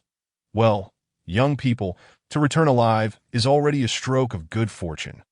The proprietor chuckled. setting down his belongings and advising us not to venture out again that night before departing. Upon reflection, one could not help but feel a pang of sympathy for these infants. Their resentment towards this world was entirely understandable, as life is inherently unfair that in every era, there exists a way of life dictated by its circumstances. While one might argue that the villagers of that generation were at fault, it begs the question, where exactly did their fault lie? They had known they could not sustain life. Even their own survival was in jeopardy, leaving them utterly incapable of addressing the fates of those infants. It seems we have fallen short in our preparations, I mused. Strangely, the infants had not sought vengeance upon us. Fortunately, we had reacted swiftly to as if on cue. Sister Yin sneezed, and I too felt a shiver run through me.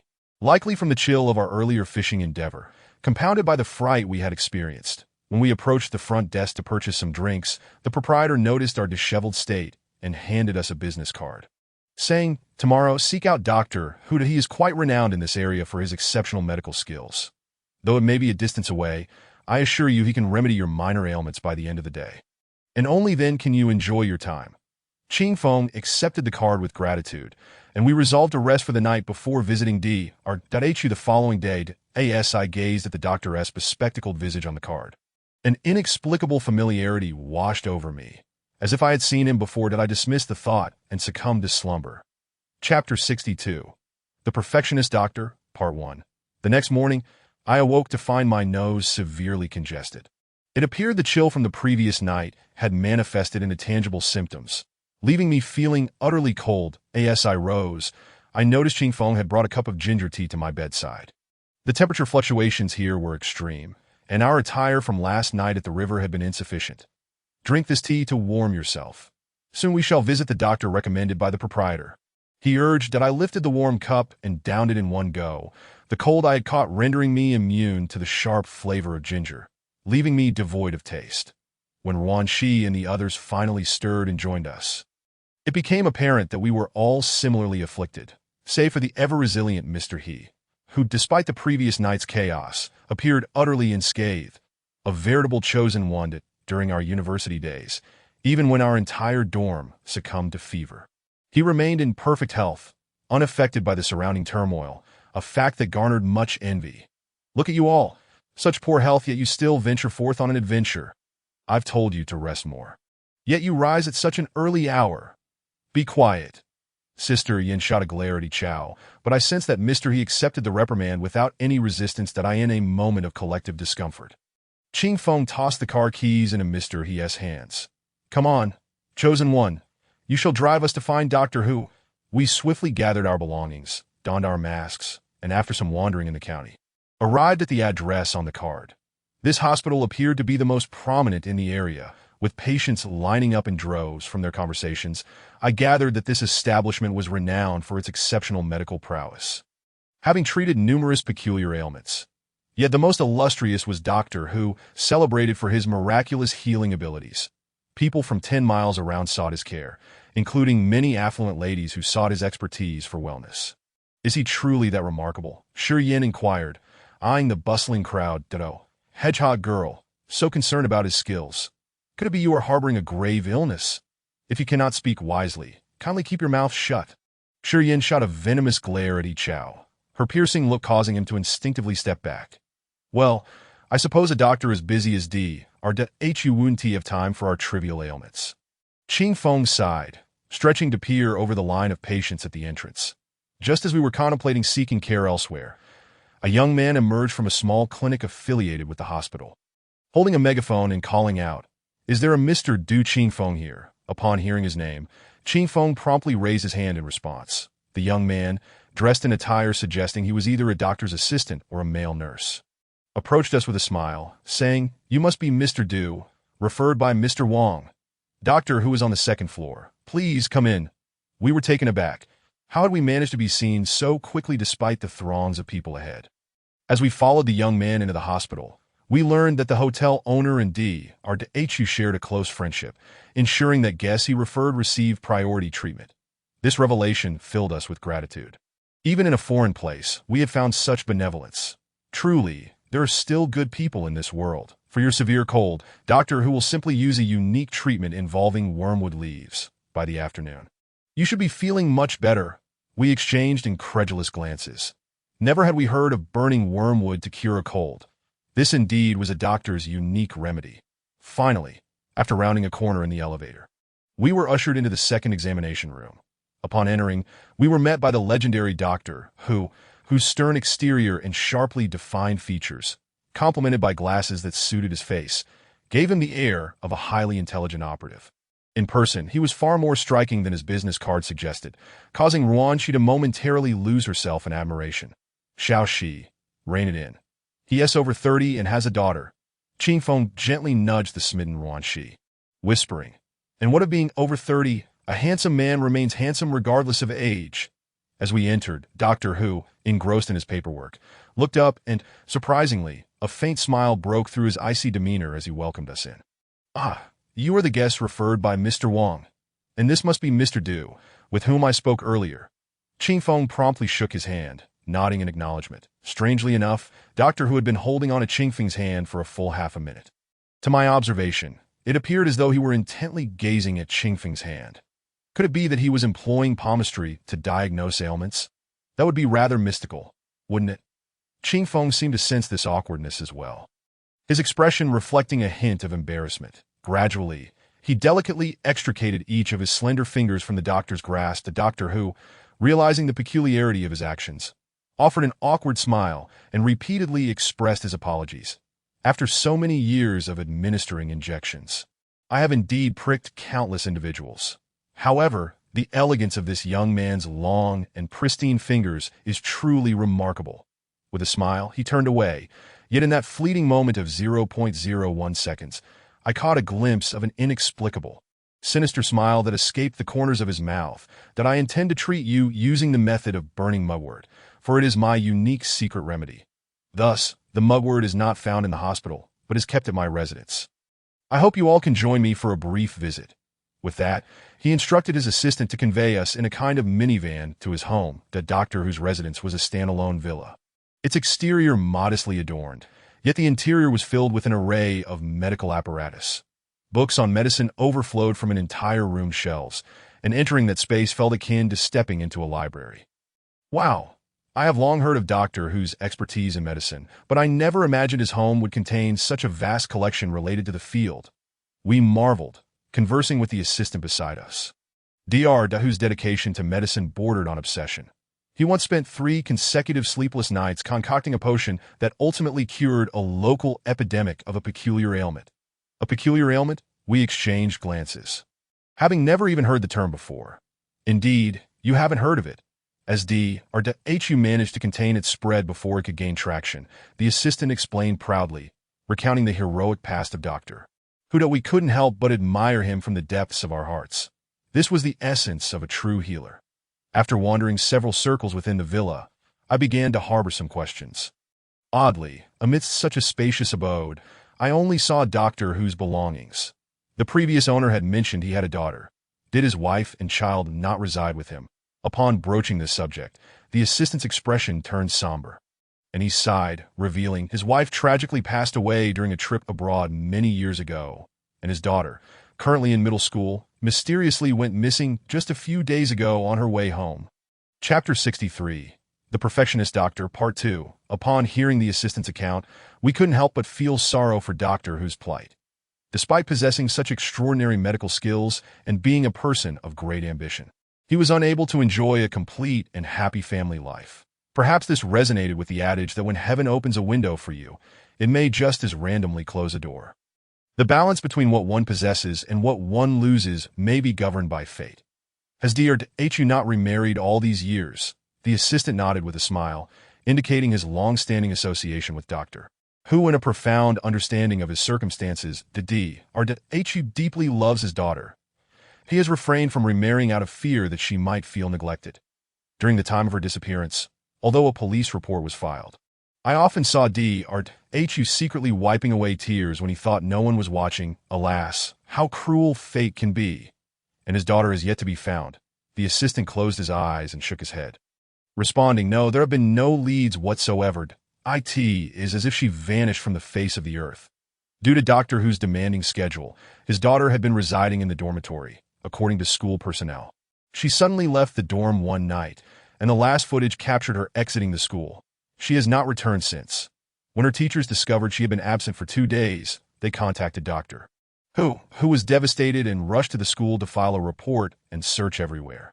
Yet, despite the passage of time, there have been no clues that it is likely that something unfortunate has befallen her. At this revelation, an icy chill crept down my spine. This indicated that someone had lured his daughter away that fateful night, and the absence of any leads from the police suggested that the perpetrator was astutely skilled in the art of crime. At that moment, I noticed the talisman pendant at my waist had begun to cloud over. Indeed, it seemed that the disappearance of his daughter was no simple matter, and the need to repay a debt from the spirit world had arisen.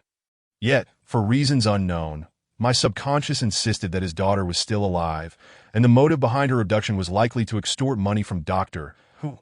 What other rationale could there be for kidnapping a middle school girl? A deranged killer, perhaps? It was certainly a possibility.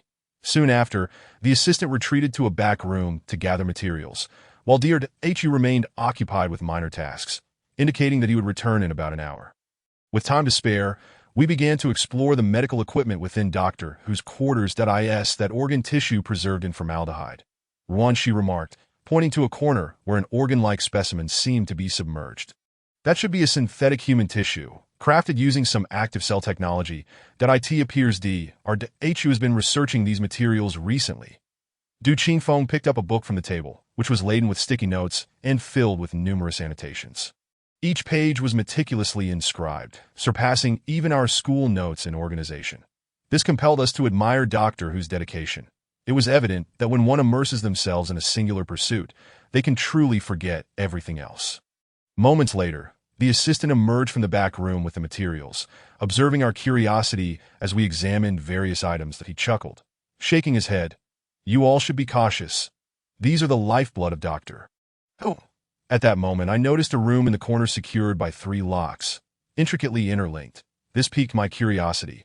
What secrets could lie within that warranted such careful safeguarding by Dr. Who? After inquiring with the assistant, I learned that it housed Dr. Who's private collection of medical artifacts amassed over the years. This room was off limits even to the assistant, as the 3 keys were kept securely in Dr. Who's possession, and he had no knowledge of its contents. Upon hearing this, my suspicions intensified. The room emanated an unsettling aura, and as I drew closer, I felt an overwhelming discomfort.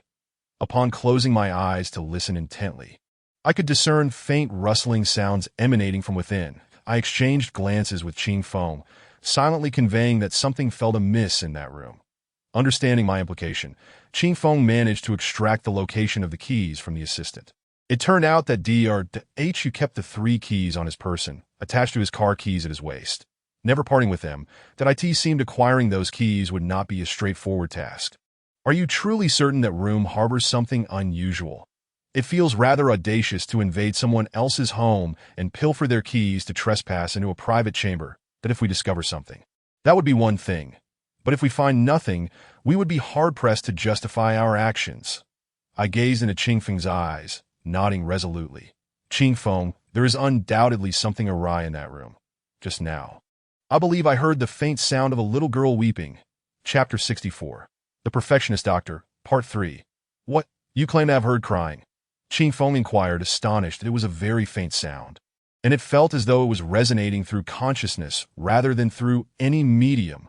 Finally, after much contemplation, I formulated a rational explanation for the source of the eerie noise. To be honest, when Qingfeng sought my confirmation, I hesitated for a few seconds, as I could not dismiss the possibility of it being mere auditory hallucinations on my part. Yet an innate urge to uncover the secrets of that room compelled me. For my subconscious insisted that it was connected to the debt I needed to repay. Qingfeng's eyes darted, and he seemed to devise a plan. Before long, Dr. Who returned home, driving his car. Apologies for the wait.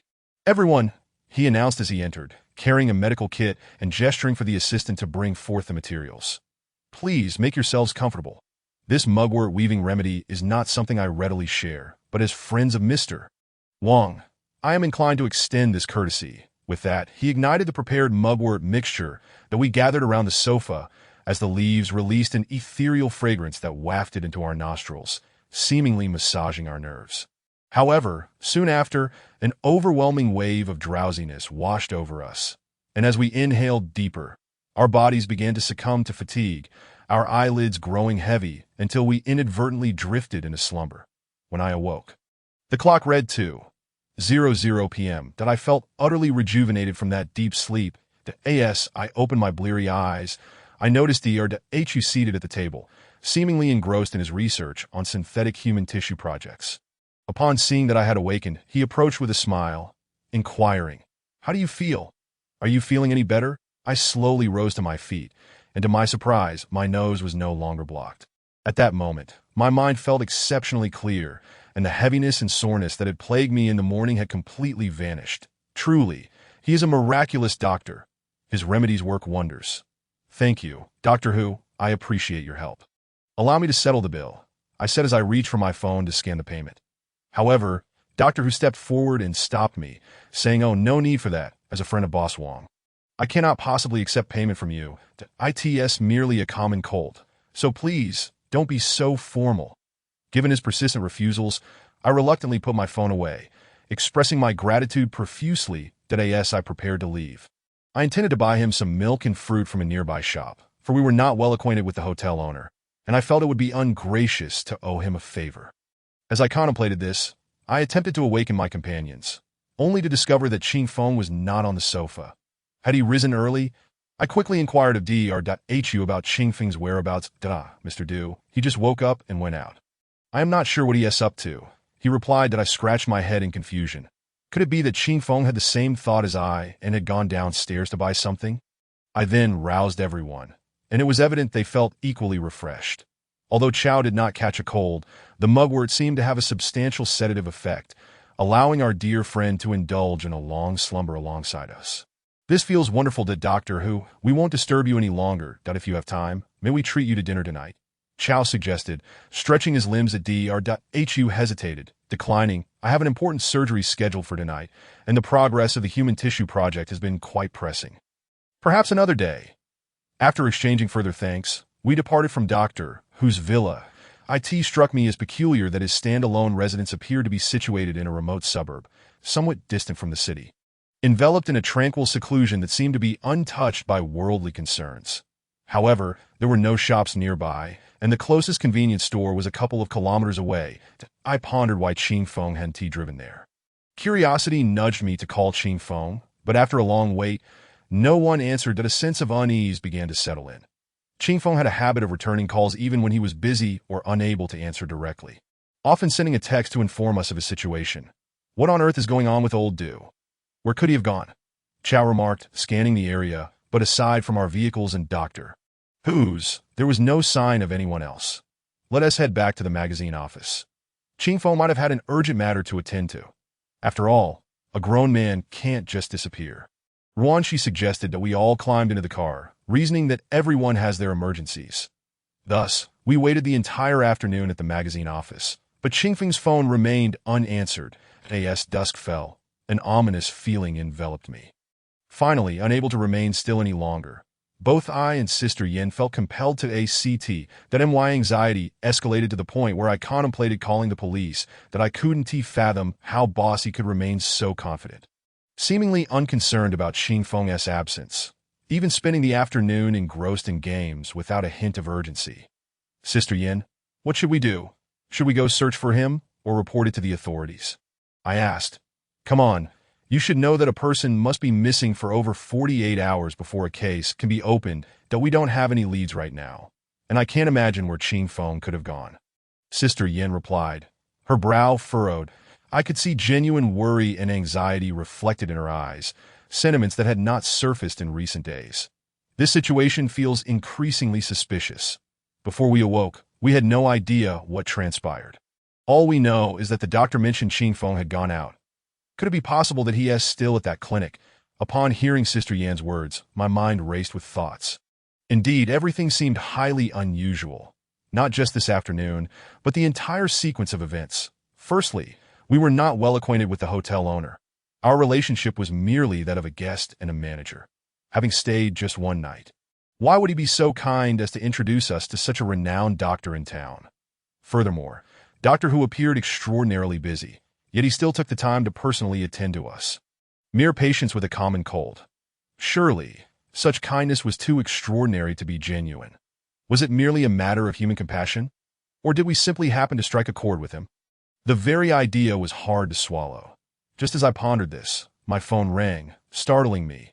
The caller ID displayed none other than Ching Feng. Without a moment's hesitation, I answered, but before I could utter a word, I heard Ching Feng's desperate voice on the other end. "Xiao Ran, help me." Just as he began to explain, the call abruptly ended. That my mind exploded with dread, as the worst scenarios I had envisioned took root in an instant. I frantically shouted Ching Feng's name into the silence left by the disconnected call. "Ching Feng, where are you? Ching Feng," I cried into the void. Sister Yin bit her lip, while Chao and Ruanqi sat frozen on the sofa, shock evident on their faces. "Call the police." Just as this thought solidified in my mind, I received a text from an unfamiliar number. Ruanqi, adept with numbers, immediately recognized it as a sequence unique to disposable phone cards. I opened the message, and to my horror, it read, "I only want to borrow some things from your friend. After I'm done, I will naturally release him. That do not call the police or attempt to search for him. Or I cannot guarantee your friend's safe return." Panic surged through me as I read the message. Sister Yin saw the look of near madness on my face and shouted, "By Iran, pull yourself together. Does shouting help? Will that bring Ching Feng back? We need to sit down and devise a plan." Her voice snapped me back from the brink of insanity. Yes, panicking would not help. I needed to think of a way to rescue Ching Feng. Could it be that old Du was taken while he was out shopping, given the remote location of the doctor's residence? Chao recalled the details of the afternoon, pondering aloud. That's a possibility. But I truly can't fathom what motive these people would have for abducting Ching Feng, that he is not wealthy. We've only been working for a few months, I mused, but then a chilling thought struck me. Could it be a case of kidnapping for other lewd purposes? Ching Feng is rather striking. It is plausible that the assailants had such intentions. The notion filled me with dread, and beads of sweat began to form on my palms, while tears threatened to spill from my eyes once more. Let us not jump to the worst conclusions. Ching Feng is clever. He will find a way to escape. Perhaps he is already on his way back. Ruanqi attempted to reassure us. Yet it was clear to all that the perpetrator behind Ching Feng's kidnapping must be an experienced criminal, capable of sending us messages from an untraceable, disposable phone card. This suggested that they were likely monitoring us, making it exceedingly difficult for Ching Feng to extricate himself from their grasp. Sister Yin, don't you think this situation bears a striking resemblance to the case of the doctor's missing daughter?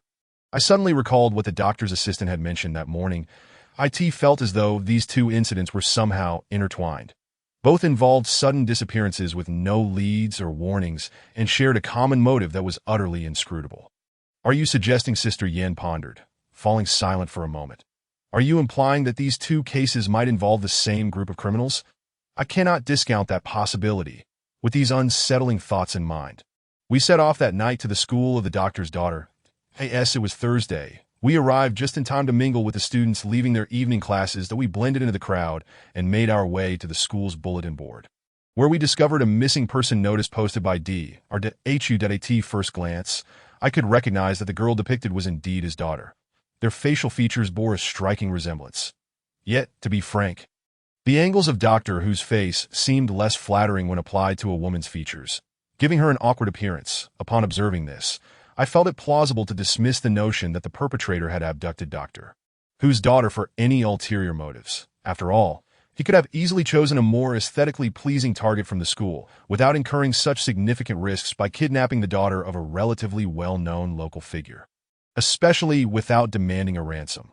The content of the missing person notice, much like the majority of such notices, included a contact number that was also listed on Doctor Who's business card. The information provided, alongside the reward offered by Doctor Who, clearly illustrated his desperation to locate his daughter, mirroring the sentiments we currently felt.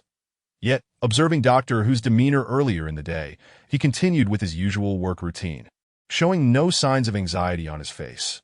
While I understand that those in the medical profession seldom allow their personal feelings to interfere with their work, I couldn't help but ponder. If I were in his position and tasked with editing magazine content, my focus would undoubtedly falter.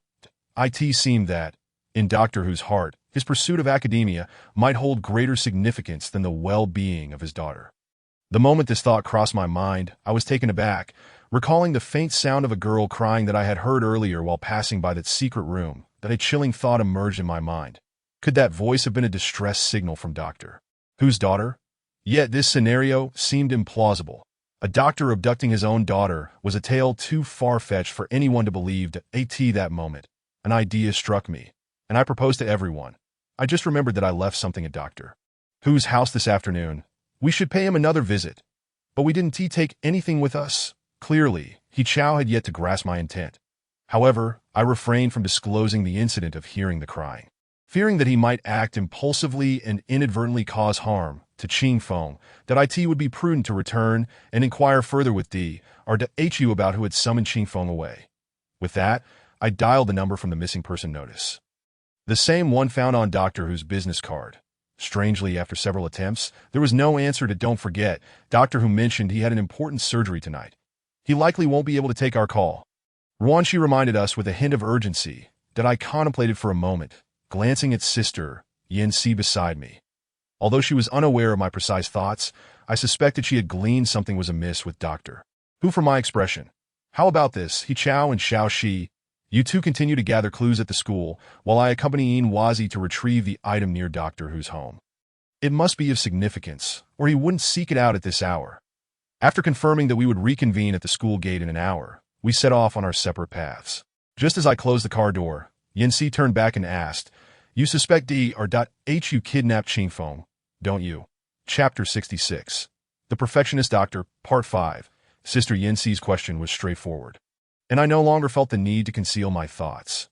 "Yin Wazi, although your imagination is quite vivid, I believe there is a possibility worth considering that if Hu is indeed in surgery, we could sneak into his house and find out what secrets that room holds. Perhaps we might discover a way to rescue Ching Feng." With that, Sister Yanxi and I made our way to Doctor Who's villa under the cover of night. To avoid drawing attention, we parked our vehicle 2 kilometers away and navigated on foot to his residence. The night felt ominous, and from a distance, Doctor Who's home loomed like a foreboding castle. Oddly enough, despite the grandeur of the villa, the entrance was devoid of any flora, presenting a stark and desolate facade that stood out against the darkness. "Sister Yanxi, how do we get inside?" "The door is locked, and it seems Hu isn't home," I remarked, observing the house intently. Yanxi circled the perimeter of the villa before halting at a window. Her tone icy as she stated, "How much would it cost to replace this window?" With that, she picked up a brick from the ground, gestured for me to step back, and hurled it with force. A sharp crack resonated as the glass did not shatter, but instead developed a slight crack at the upper corner, that I realized that a wealthy individual's residence would not yield easily to such an intrusion. "Yin Wazi, what are you staring at? Hurry up and help me." I snapped back to reality, quickly grabbing a brick and joining in the effort. To be honest, if Hu were to return at this moment, it would undoubtedly resemble a scene of home invasion. After exerting considerable effort, we still could not budge the window. At that moment, Yanxi, with her keen eyes, spotted distant flickering lights at the intersection. She suddenly urged me to crouch down into the grass. Strange. If Hu is performing surgery, how could he possibly return now? Moreover, this is supposed to be a private area. There shouldn't be any visitors at this hour. We lay low in the grass, observing the vehicle's approach. As it drew nearer, we recognized it as the same nanny car driven by Doctor Who's assistant earlier that morning. Our eyes met, and Yanxi boldly walked forward, signaling for me to remain hidden. She approached the vehicle and intercepted it. The assistant, surprised by her sudden appearance, stopped the car and stepped out to inquire, "Little sister, what are you doing here? Are you alone?" Clearly, Sister Yanxi was about to launch in her act. Though I felt a twinge of resentment, I couldn't help but admire her quick thinking. Yanxi, feigning vulnerability, said, "Brother, I left my lipstick inside when I came for my appointment this morning. Could you please let me go in and retrieve it?" Noticing the assistant's hesitance, she placed a hand on his shoulder, pleading, "I beg you." With this powerful charm, which no man could resist, she effortlessly dispelled his doubts. And he opened the door, allowing her entry. Chapter 67. The Perfectionist Doctor, Part 6. Shortly thereafter, around 5 or 6 minutes later, I received a text from Sister Yanxi. "Hurry in. He has gone to get something." Distract him. You need to search for clues, despite my lingering fears. I knew I had to act swiftly for Qingfeng's sake. Overwhelmed with anxiety and unfamiliar with the surroundings, I momentarily felt lost. But my feet moved instinctively as I frantically sought refuge in the bedroom closet. Through the gaps in the closet, I caught sight of Sister Yanxi leading Doctor Who's assistant out. "Let us go. Brother, we're heading to the bar for a night of fun. Come on, little sister, it's on me." They exited the room one after the other, and after a brief minute of silence enveloped the room.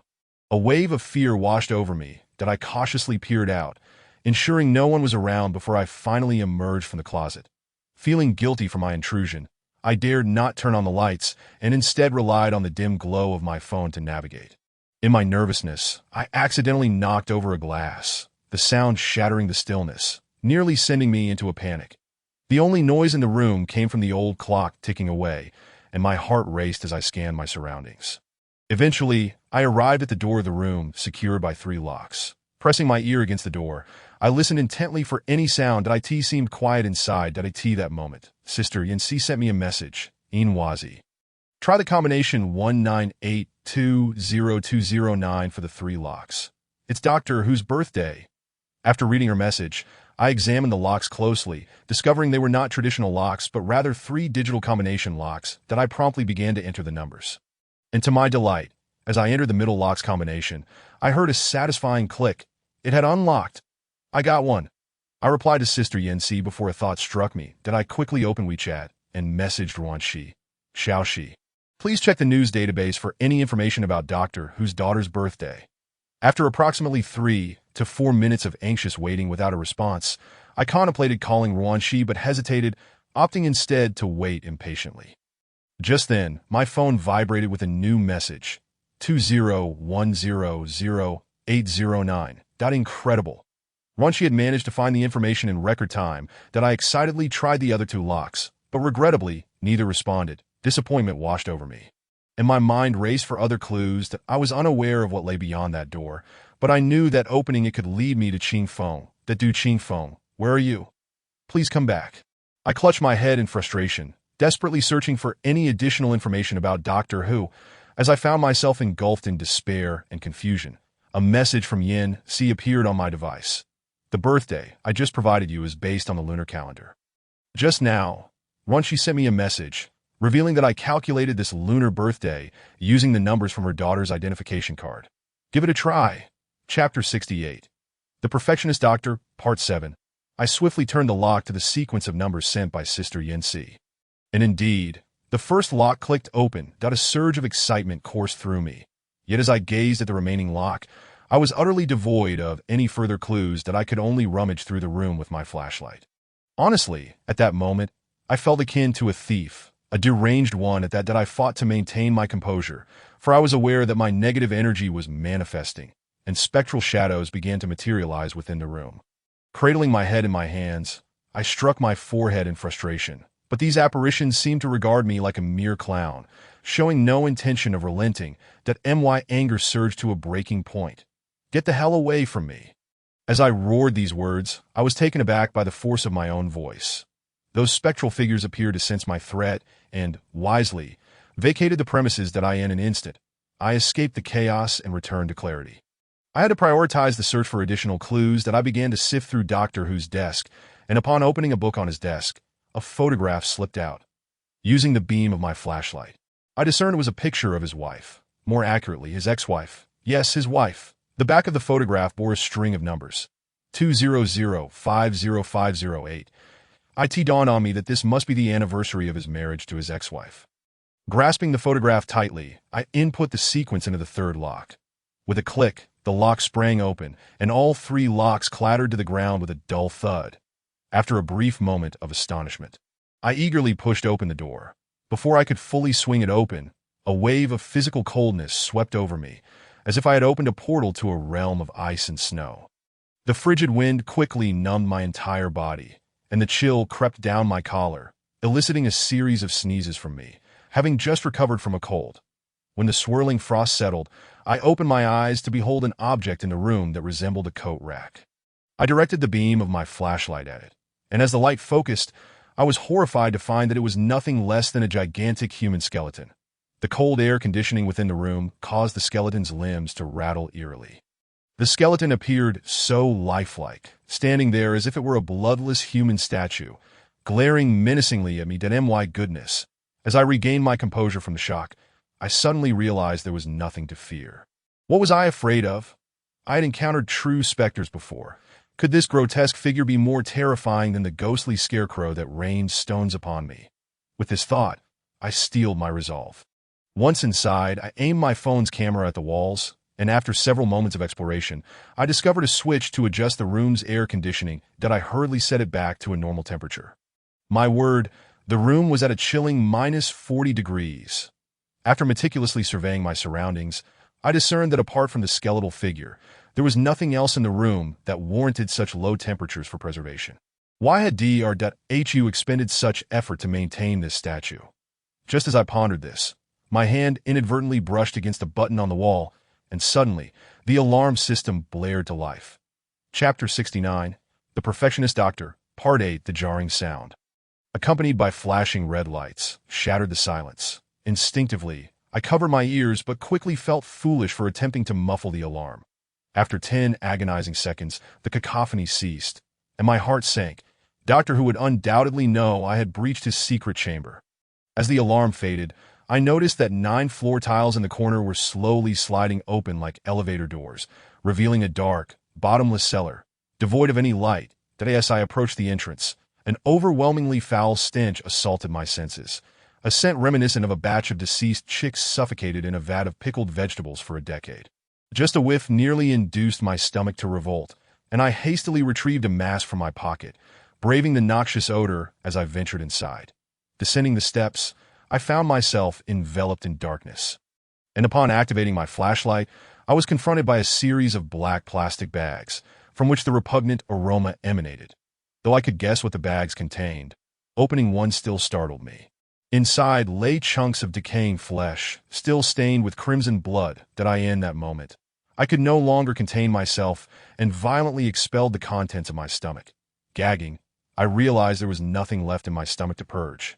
Yet the urge to vomit persisted, that I struggled to suppress it, reminding myself to endure for Qing Feng Go. I thought, continually hypnotizing myself to press forward at this juncture. All my previous suspicions seemed validated by the sight before me, Doctor Who undoubtedly harbored his own dark secrets. Yet an overwhelming sense of despair washed over me. Tears streamed down my face as I implored myself not to jump to conclusions. The contents of the bags could not possibly pertain to Qing Feng Go. They simply could not. Biting my lip, I endeavored to stifle my sobs. By Iran, pull yourself together. Qing Feng Go is counting on your rescue. I chastised myself, delivering a sharp slap to my face, urging myself onward.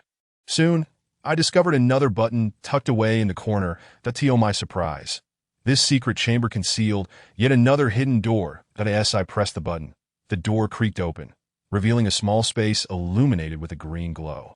The area within was scarcely larger than a restroom, and when the beam of my flashlight illuminated the interior, I gasped aloud. In the center of that room, I beheld Qing Feng Go, bound to a chair, barely clinging to life. Qing Feng Go, I cried out, my voice thick with emotion, that he seemed to lack awareness, yet he managed to force open his eyes. Xiao Ran, I rushed forward and enveloped Qing Feng Go in my arms, but quickly regained my composure, frantically working to untie the ropes binding him. Qing Feng Go, don't be afraid. I'm here to take you away. Although he appeared to have lost consciousness, possibly drugged, the hot tears streaming from his eyes fell into my palm. And he murmured something incomprehensible. In that moment, I felt like a complete failure.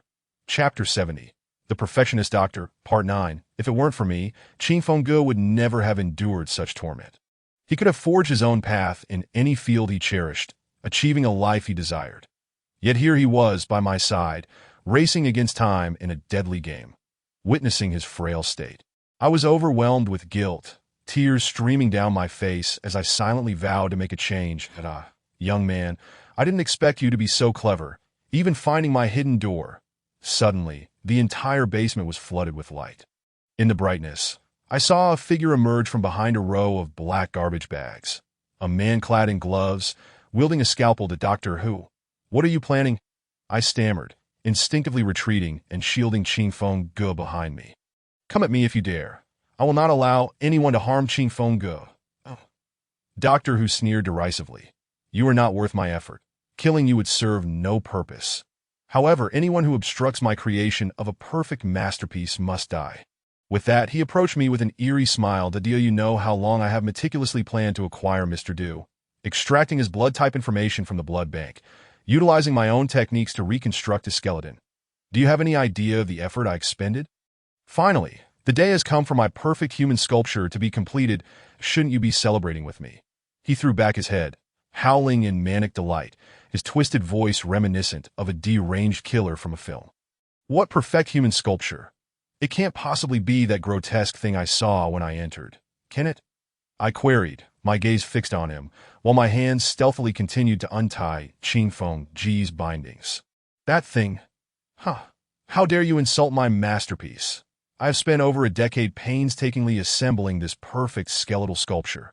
Unbeknownst to you, I have orchestrated the deaths of countless individuals to achieve this. They should feel honored to be part of this work of art. Now, I am only one hand short.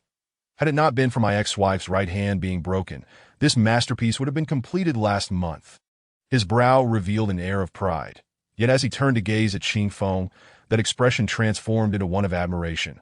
What exquisitely elongated fingers! I can scarcely fathom the wondrous feast it would be to assemble them upon a human sculpture. What, upon hearing his description, a chill coursed through me. Had not the assistant mentioned that his ex-wife had vanished during a trip abroad? Moreover, her body had yet to be discovered. Yet from his words, it seemed that the arms of the statue were indeed those of his wife. Wait, if that were the case, then the entire sculpture was assembled from the bones of a real person. Are you suggesting that you killed your wife with your own hands? He shook his head, responding with a tone laden with implication. Kill. That foolish woman was hardly worth my effort. I merely desired what I sought, that my marriage to her was born solely from my fascination with her skeletal structure. After deceiving her into going abroad, I discreetly dispatched an assassin to eliminate her. Yet those imbeciles managed to fracture my wife's right arm during the process, forcing me to seek a replacement. Fortunately, Mr. Du's hands perfectly met my requirements. Chapter 71. The Perfectionist Doctor, Part 10.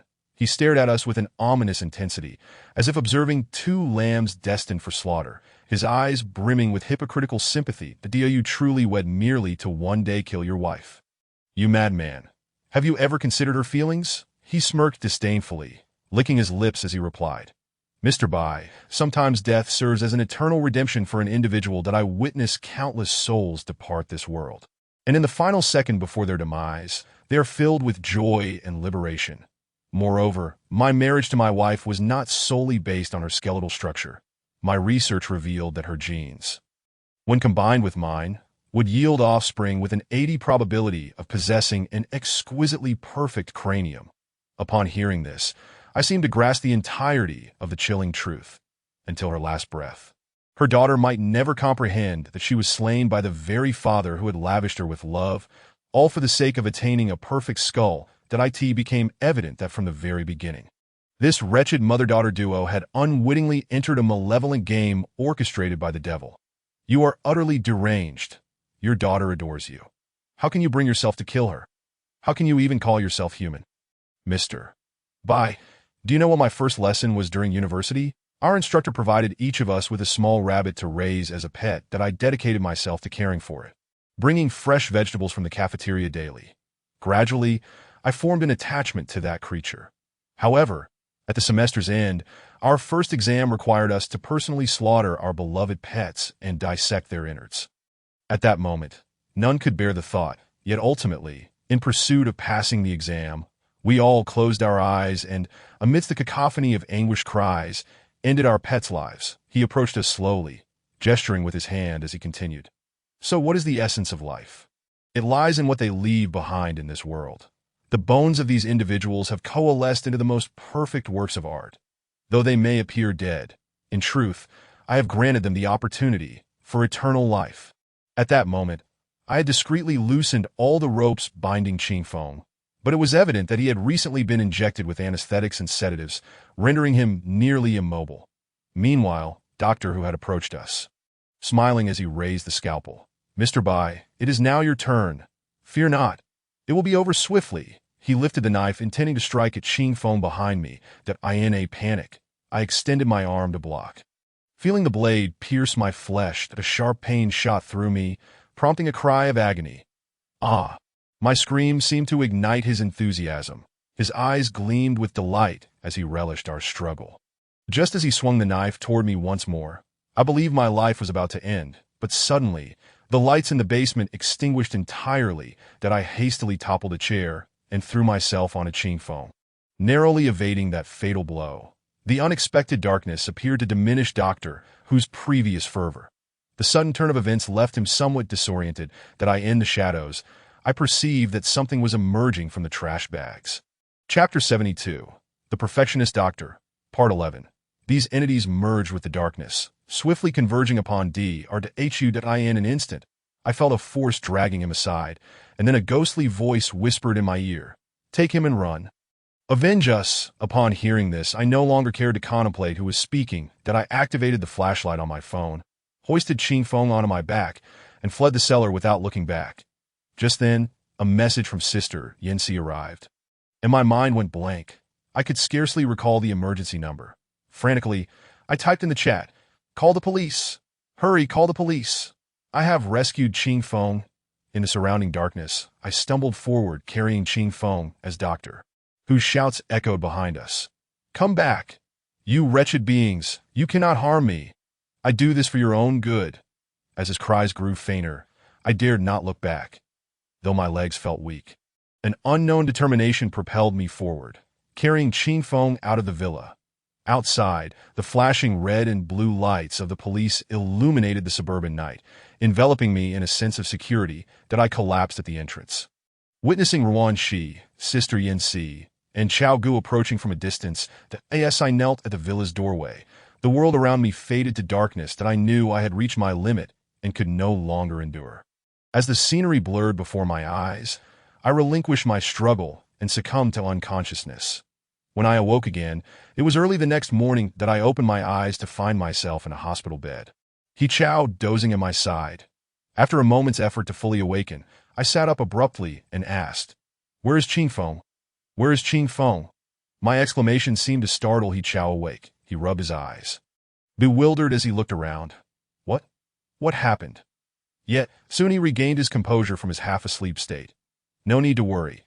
Ching Feng was given anesthetics and sedatives, which caused him to lose consciousness.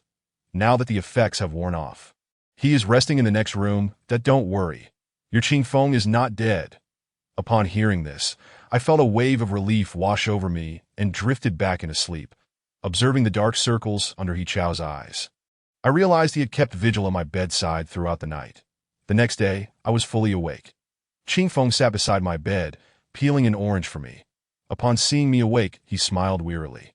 A smile that tugged at my heartstrings, that I sat up, and he immediately enveloped me in a tight embrace that we exchanged no words. Yet tears flowed from our eyes, my tears laden with guilt, pride, and self-recrimination. I wondered what emotions lay hidden in Ching Feng's tears at that moment. Soon, we received word from the police, requesting us to provide statements. Given our weakened state, we recorded our accounts in the hospital. Following the investigation, the police confirmed that Dr. was implicated in 7 murder cases, and that he had indeed murdered his own daughter, ultimately receiving a death sentence for his assistant. After thorough investigation, it was determined he had not participated in these crimes, though he was found to be involved in illegal drug manufacturing. The final outcome of his case remains unknown. In my view, such a perverse individual deserves no pity. For the sake of his so-called perfect creations, he inflicted harm upon countless innocent lives and families.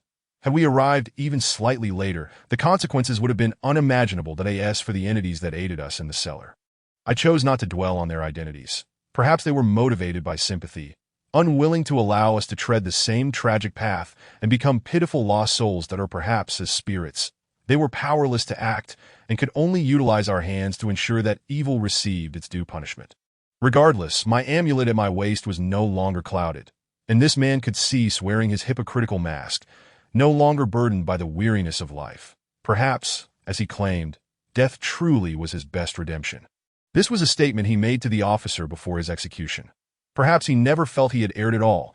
His worldview had crumbled the moment he chose to pursue medicine. However, after experiencing this ordeal, I found myself contemplating a decision. I wished to resign from the magazine that I in the cellar. Witnessing Qing Feng's suffering solidified my resolve that I must bear the consequences of my actions alone and cannot allow innocence to be ensnared in my troubles. Otherwise, what differentiates me from that deranged doctor? As I lay on the hospital bed, I contemplated for an extended period, reflecting on the days that have comprised the most joyous moments of my life. The delightful chaos shared with friends, engaging in playful banter, facing life and death together, working side by side, dining collectively, and even sharing slumber. Each of these cherished fragments will undoubtedly coalesce into the most beautiful memories of my future. Especially dear to me is Qing Feng, who has always appeared at my side during my most desperate moments, meticulously attending to my needs. Yet it is precisely for this reason that I feel compelled to protect those who wish to safeguard me. The following day, standing at the entrance of the hospital, after much contemplation, I spoke to the silent crowd. Ladies and gentlemen, all gatherings must eventually disperse that I am weary and no longer wish to continue this way. I have made my decision. Tomorrow, I will pack my belongings and depart from the magazine office, freeing everyone from this relentless anxiety. With tears welling in my eyes, I uttered these words, unable to meet anyone's gaze as they escaped my lips. Without a backward glance, I sprinted away. Chapter 73. The Shadow by the Bookshelf, Part 1. Upon hearing Sister Yancy's account, a profound silence enveloped us. That it occurred to me that she may have adapted to such a lifestyle. And her background perhaps contributed to her taciturn and frosty demeanor. Having lost her parents at a young age, she has blossomed into a rose adorned with thorns that I have grown accustomed to their presence or absence. It matters little in the grand tapestry of my life. Well then, everyone, let us tidy up our belongings that I need to visit my room, and I ask not to be disturbed. With that, she retreated into her room. While we casually explored for a moment before returning to the separate accommodations that Sister Yancy had arranged for us.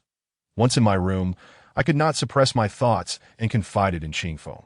Qing Feng, I truly admire Sister Yancy's strength. Despite being without parental guidance, she has grown into such an admirable person.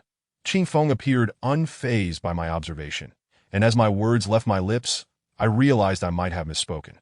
After all, Qing Feng himself may have experienced a similar absence of parental love during his upbringing. Perhaps Sister Yancy was already aware of Qing Feng's familial circumstances, which could explain the multitude of shared topics and their burgeoning connection. A pang of jealousy stirred within me. Their mutual understanding and fondness should be a positive development, yet I felt inexplicably disheartened. Sharan, Yu Chao, and Xiaoxi have all grown up with the support of your parents. So you may not fully empathize with Sister Yancy's experience. However, I am acutely aware of the helplessness and heartache one faces when confronting challenges that do not belong to their own age. Such burdens may deter some individuals, even leading them to self-harm or despair. Yet, once you conquer these tribulations, you will discover that the light ignited from within burns brightest. I pondered Qing Feng's words deeply. Indeed, it is often said that adversity breeds growth, but those who truly conquer their fears and embrace challenges as opportunities are the genuine victors. Sister Yancy's home is impressively spacious, featuring 2 living rooms, 6 private chambers, an open-plan kitchen, 2 bathrooms, a bath, and 2 balconies. Although it exudes an air of grandeur, each room, when examined individually, resembles the layout of an ordinary household. One particular room contained merely a bed and a desk. Truthfully, upon seeing these spaces, I could not help but feel a surge of impulse to assist them in finding a reputable renovation company to transform the place. That as the night deepened, our appetites waned after consuming boxed meals on the high-speed train. After a quick shower, we decided to retire to bed. However, the train food seemed less than sanitary, and in the middle of the night, I was suddenly beset by stomach troubles that I hastily arose, intending to visit the restroom. To reach the bathroom, I had to pass by the nearby bookshelf, and as I did so, I inadvertently cast a glance in its direction.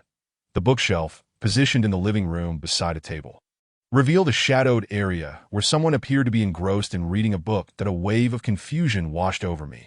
At such a late hour, how could Rwanchi be so diligently studying? Moreover, the silhouette appeared distinctly male. Qing Feng was peacefully slumbering in my room. Could it be He Chao? Chapter 74. The Shadow by the Bookshelf, Part 2. As I dismissed all doubts, an unexpected chill ran down my spine, reminding me of a tale my grandmother recounted long ago. She had told me that individuals who leave their homes for work or other reasons often seek someone to watch over their property. In rural areas, the belongings are hardly valuable. In those times, there was little of interest to thieves, merely farming tools and simple furniture. However, the purpose of having someone guard the home is not to prevent theft but to keep certain entities at bay. You see, if a house remains unoccupied for too long, other things may take up residence within. Once they have claimed the space, they are reluctant to depart, and the house gradually becomes theirs. When the rightful owner returns, they may face considerable challenges reclaiming their home. Encountering particularly malevolent spirits could lead to dire consequences. This realization dawned upon me. My heart raced, and I began to back away cautiously toward my room, my gaze fixed on the figure. Remarkably, the individual remained unaware of my presence, deeply engrossed in their reading. Seemingly undisturbed by my approach, I was filled with both curiosity and trepidation. A ghost who revels in reading? I tiptoed away silently, fearful of disturbing whatever it was. Upon returning to my room, I closed the door, switched on the light, and roused the already slumbering Ching Feng to share the peculiar sight I had just witnessed in the corridor. Upon hearing my account, Ching Feng immediately sat upright, glancing toward the door before looking at me. His face flushed from holding back the urge to relieve himself. He quickly draped a jacket over my shoulders and said, "Xiaoran, you may be overly fatigued, resulting in an illusion. Come, allow me to accompany you to the restroom. Do not overthink it." Qingfeng's words resonated deeply with me. At that moment, the urgent need to relieve myself outweighed any concern for ghosts or spirits. During our trip to the restroom, Qingfeng deliberately positioned himself to my left, blocking my view of the shadowy area. That I refrained from glancing in that direction, fearing that a mere look would paralyze my ability to go. Having hastily resolved my need, we quickly returned to our room. However, on our way back, both Qingfeng and I scrutinized the area, finding it utterly vacant. No one was present, and the bookshelf appeared untouched. Qingfeng reassured me that during my restroom visit, he had also observed that area and saw nothing amiss, insisting that perhaps my stress had led to a mere figment of imagination. Yet, I was certain that whatever I had seen was no mere illusion. Throughout the remainder of the night, I struggled to find sleep, consumed by the thought of a ghostly presence wandering the house, potentially drifting into my room at any moment, looming over my bed with a gaping maw. My eyes fluttered open and closed as I strained to perceive any changes in the environment beyond my door. At long last, dawn broke. It was around 4 a.m, and the sky began to brighten with a faint glow. Delicate morning light seeped through the curtains into the room, and I felt a sense of safety wash over me. With this reassurance, I decided to venture to the restroom once more, having tossed and turned in bed. My body appeared to be demanding a quicker release. Chapter 75. The Shadow by the Bookshelf, Part 3. With trembling hands, I grasped a flashlight and cautiously stepped out the door, eyes shut tight as I rushed into the restroom. After completing my business, I glanced toward the bookshelf and, to my relief, found no one there, nor any sign of a ghost. That I placed a hand over my heart, exhaling deeply as I endeavored to convince myself that the previous night had been but a figment of my imagination. With that thought in mind, I prepared to retreat to my room for some much-needed rest. However, just then, a soft voice drifted from behind me. "Are you searching for me?" The moment that ethereal voice reached my ears, it felt as though an electric shock coursed through my body, rendering me immobile. That I was rooted to the spot, as if something were gripping my feet tightly, preventing me from moving. Facing the door, I turned slightly, aware that the voice had emanated from the bookshelf area. Yet, as dawn's light began to filter in, my heart held no fear of what I might see. Out of the corner of my eye, I caught sight of an individual wearing a hat, clad in denim, holding a mystery novel. As I stole a glance, I discerned that they bore no malice, merely engrossed in the book held before them. After a moment, the figure spoke. "If I allow you to leave, will you promise not to tell anyone about my presence here? I only wish to quietly finish reading, to complete the books I was unable to read in the world of the living before I move on." Upon hearing these words, the fear I felt moments ago dissipated by half. After a brief contemplation, I nodded. That instant, it seemed as though he snapped his fingers, and I discovered I could move again. I turned to face him, scrutinizing him with great care, as if the entity seated across from me was not a deceased specter, but rather a genuine human being. How peculiar. For the first time, I let down my guard against a ghost. Initially, I intended to retreat to my room, but upon reflection, I approached him instead. He appeared unfazed by my presence beside him, not even lifting his gaze, but rather continued to immerse himself in his book. Leaning closer, I noticed the title of his mystery novel, The Pentagram Curse, a narrative I too had encountered, and its plot was indeed quite intriguing. Would you like to know what happens next? I inquired, observing his earnest expression. Ditto, you've read this book as well. Of course. I followed it during my middle school years. Eventually, the male lead ends up with the female lead. But alas, his lifespan is halved. Please don't spoil it. I want to savor it myself. I wisely fell silent, choosing not to continue the discussion on the book. However, for the first time, I found myself conversing with a ghost. And inexplicably, perhaps due to the boy's endearing demeanor or his captivating concentration while reading, I felt no fear at all that in fact, I looked forward eagerly to our next exchange. How did you pass away? Brain cancer, That must have been excruciating. At this mention, his eyes seemed to momentarily drift away from the page, only to return swiftly to his reading. Indeed, it was a heart-wrenching agony. Then, you must love reading? Actually, this is my friend's home. It's been unoccupied for quite some time. What a pity for such a large house to remain empty. I adore it here. You may stay here for a while. Although I'm unsure why you can only read here. If there are any books you particularly enjoy, do let me know, and I can procure them for you. He appeared somewhat astonished by my suggestion, his expression softening with curiosity. Ew. Not afraid of ghosts? I am, but you bear me no ill will, so why should I fear you? What is your name? Bai Iran. And you? Lung Xuanxing. Why, your name sounds quite cold. Yet you possess an inviting aura. All right, let me read in peace. My time is limited. Upon hearing his words, I promptly sealed my lips, realizing that a ghost's time in the mortal realm is indeed finite. At a loss for what to do, I approached the bookshelf and retrieved a book, settling beside him to read.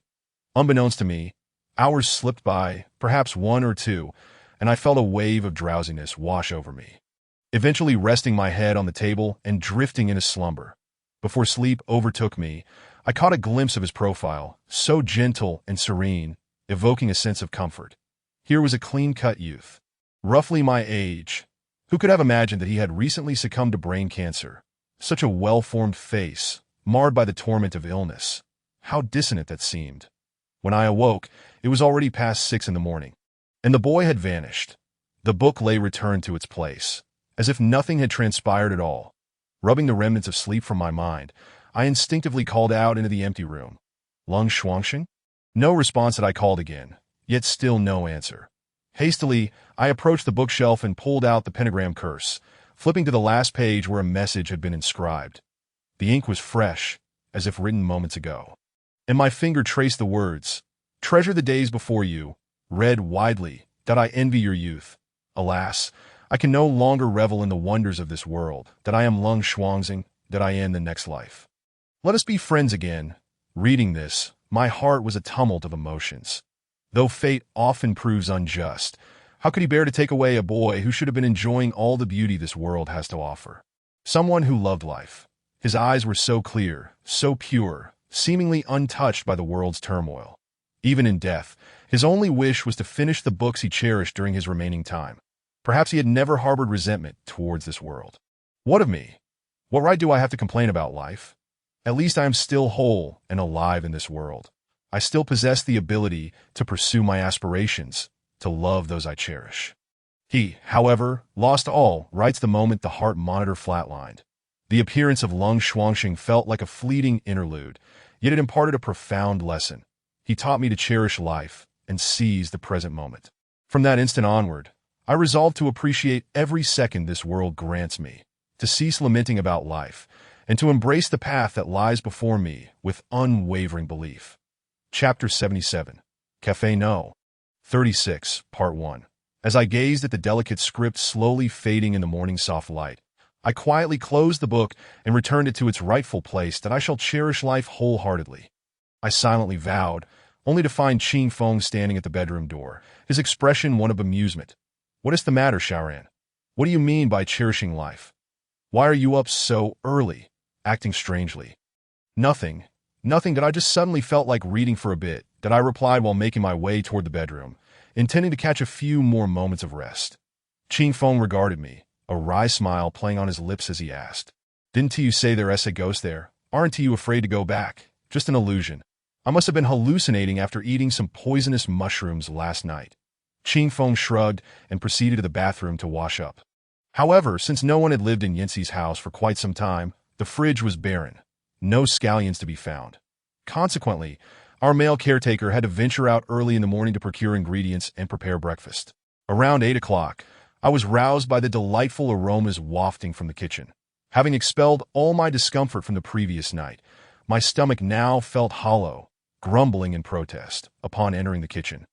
I was met with a feast. Buns, dumplings, wontons, seafood porridge, and Ching Feng had even steamed egg custard and air-fried spicy potato strips. The sight of such a sumptuous breakfast brought tears of gratitude to my eyes. Observing He Chao and Ruan Su indulging in their meals, I couldn't resist the temptation of a piece of fried rice cake, only to be thwarted by Ching Feng's firm intervention. "Wash your hands, face, and brush your teeth." With that, he whisked me away to the washroom, reminding me to use soap before closing the door. I had no choice. I couldn't argue with Ching Feng, especially since he had prepared breakfast and, frankly, our survival depended on him. After hastily completing my morning routine, I seated myself at the table to enjoy breakfast.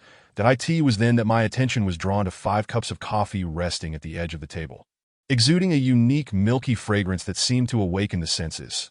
"Ching Feng, this coffee smells divine. Where did you get it?" I pointed to the cups, and it appeared Ching Feng had only just recalled the coffee's presence.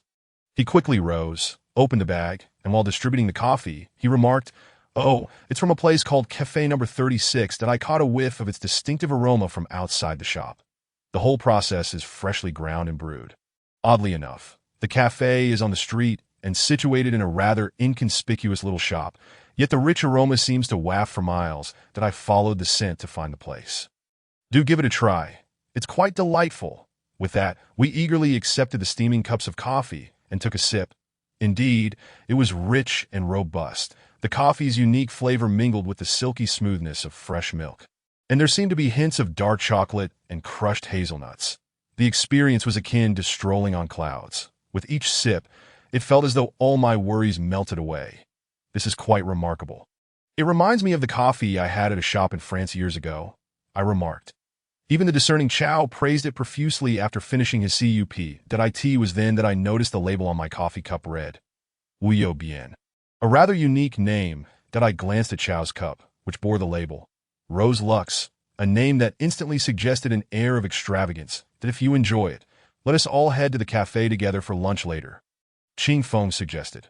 However, Ruansu seemed somewhat reluctant, grasping a bun as she said, "With coffee this delicious, there must be a long line, and the place will undoubtedly be packed, that I don't fancy drinking coffee in such a crowded atmosphere." Chapter 78, Cafe Number 36, Part 2. As Ching Feng spoke, a sudden frown crossed his face, and he set down his coffee. How strange. When I went, the cafe was completely empty, and at this hour, it should be the peak time for office workers. A coffee this delicious should surely be a favorite among them. Alas, did you not just mention that this establishment is rather elusive? Perhaps the proprietor simply lacks the skill to promote it. He Chao appeared unfazed, lifting his cup and draining its contents in one swift motion. Refreshing, revitalizing. Suddenly, an entrepreneurial idea struck me. A look of surprise illuminated Ching Feng's face as he fixated on the empty coffee cups on the table. Upon hearing about the business opportunity, Ruanxi and I hurriedly leaned in, while Ching Feng seized the coffee cup and remarked, "Observe, the coffee here is exquisite, yet the exterior of the cup is rather simplistic." This could indeed be a contributing factor to its lackluster sales, considering we live in an era that values aesthetics. Moreover, Xiaoxi, you could design an entirely new packaging for it, then negotiate a collaboration with them, promoting it on your public account, and in our forthcoming magazine. In return, we would earn a commission on each cup sold. What a splendid idea! After listening to Ching Feng's description, everyone's interest was piqued. I intended to craft a captivating tagline for each cup of coffee, ensuring that whether in the physical store or online, it would be irresistibly appealing. Truly, Ching Feng is remarkable, a prodigy from the School of Management and Law. capable of uncovering business prospects even while simply purchasing a cup of coffee. With that said, after finishing our meal, the four of us set off, leaving Yinsi in her room since last night without any sign of her emergence. However, respecting her wishes not to disturb her, we refrained from knocking and instead left her breakfast, sending a message to inform her of our whereabouts before dressing and stepping out. According to Qingfeng, the coffee shop is located in a street-side alley, adjacent to a stationery store that we strolled down that path until we reached the end, spotting the stationery store standing tall, yet we found no CAF by the name of No. 36 nearby, not even a bubble tea shop in sight.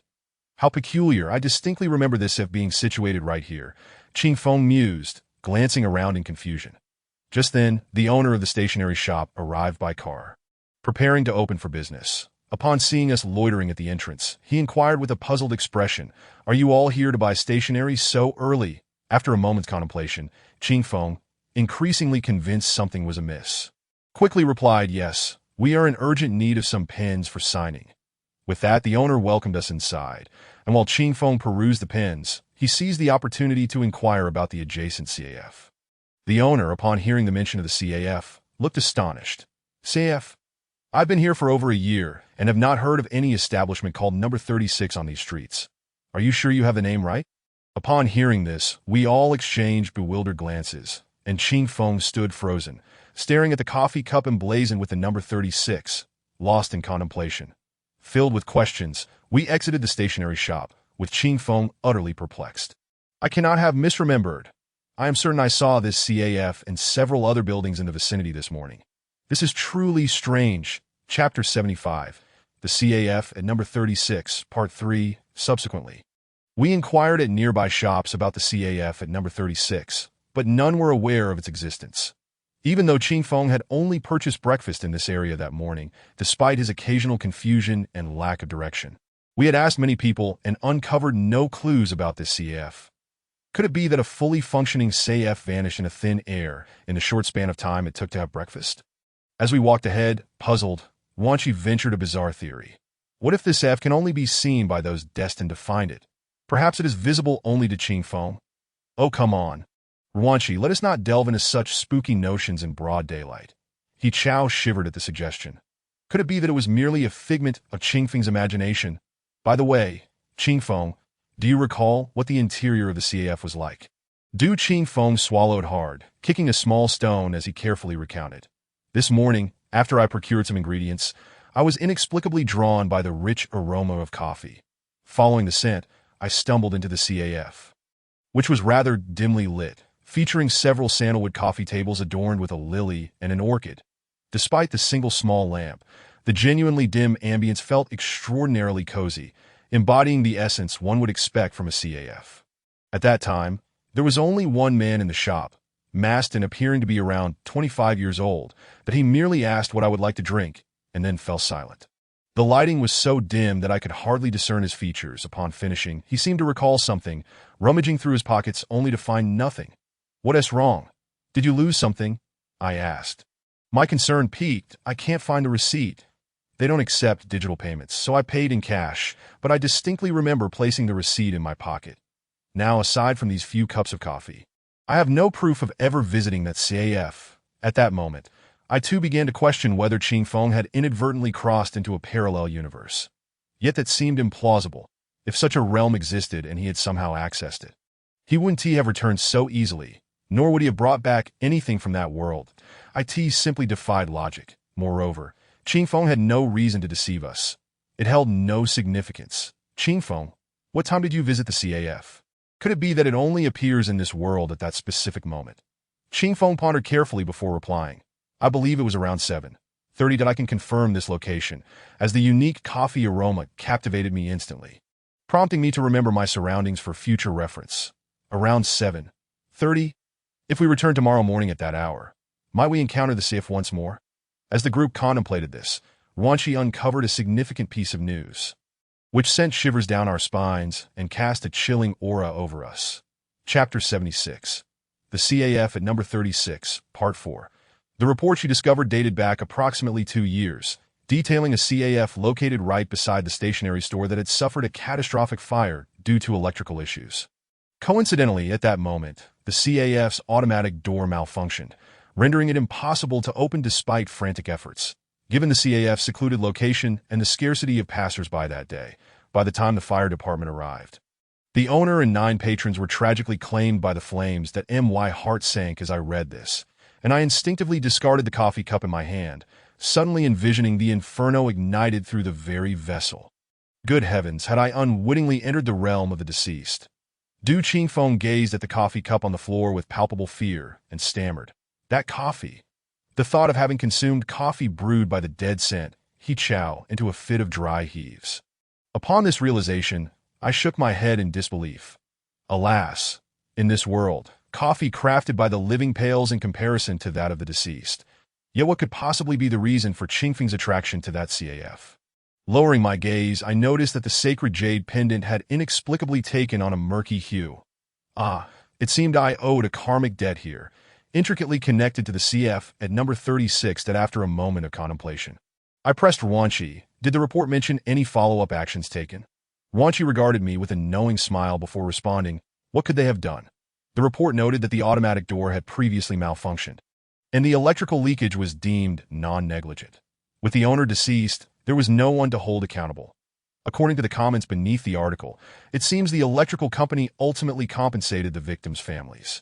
Although the report stated these facts plainly, Ruanqi's tone, coupled with the expressions of the others, hinted at a growing suspicion that a monumental conspiracy lay hidden behind the fire. Yet, given the passage of time, even if there had been initial doubts, they would have gradually faded into obscurity. Moreover, the site of the fire had long since been reduced to rubble. Finding any semblance of evidence now seemed a Herculean task. Were we to rely on unearthing a letter left by the owner, it would be nothing short of a pipe dream. The only viable means of uncovering the truth from that fateful day would be to enter the CAF at No.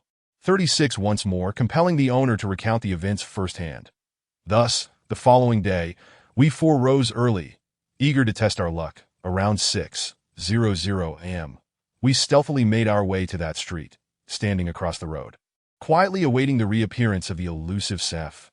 That evening, we saw Yancy emerge from her room. Goodness, had she truly remained cooped up in there for 2 days and nights? However, her room possessed a private restroom, which I found unremarkable. Perhaps she truly had personal matters to attend to, and thus no one pressed for further details. That I couldn't help but notice that Sister Yancy appeared somewhat haggard and fatigued. "You back?" she inquired with a hint of detachment. "Indeed, we spent the day inquiring about matters concerning SIF number 36, and have only just returned," replied Ruanqi, who approached her and, as was customary, embraced Sister Yancy. Yet this time, to Ruanqi's surprise, Yancy seemed to recoil from the closeness, displaying a look of aversion as she gently pushed her away. This reaction left Ruanqi quite taken aback. "Xiaoxi, I'm rather tired. You all enjoy your meal without me. Did I wish to take a short nap?" Sister Yancy stated, astonishing me by not inquiring about CF number 36 at all. That it struck me as peculiar that she, having resided here for many years, was unaware of the CAF's existence. As Sister Yancy retreated into her room under the gaze of the group, Hishaya couldn't help but quip, "Oh, is there gold or silver hidden in there? Such determination." Du Qingfeng, observing Sister Yancy's not so far off figure, hurriedly silenced He Chao. "All right, everyone, let us retire early. Tomorrow morning we shall head there promptly, waiting patiently for the appearance of that CAF."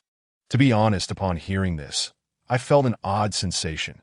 It was as if the term CAF had been imbued with an entirely different significance, as though it had sprouted legs and could flee in every direction. Thus, the following morning, we set off fully equipped. Cameras, hats, masks, knives, all prepared for the venture, leaving no room for error.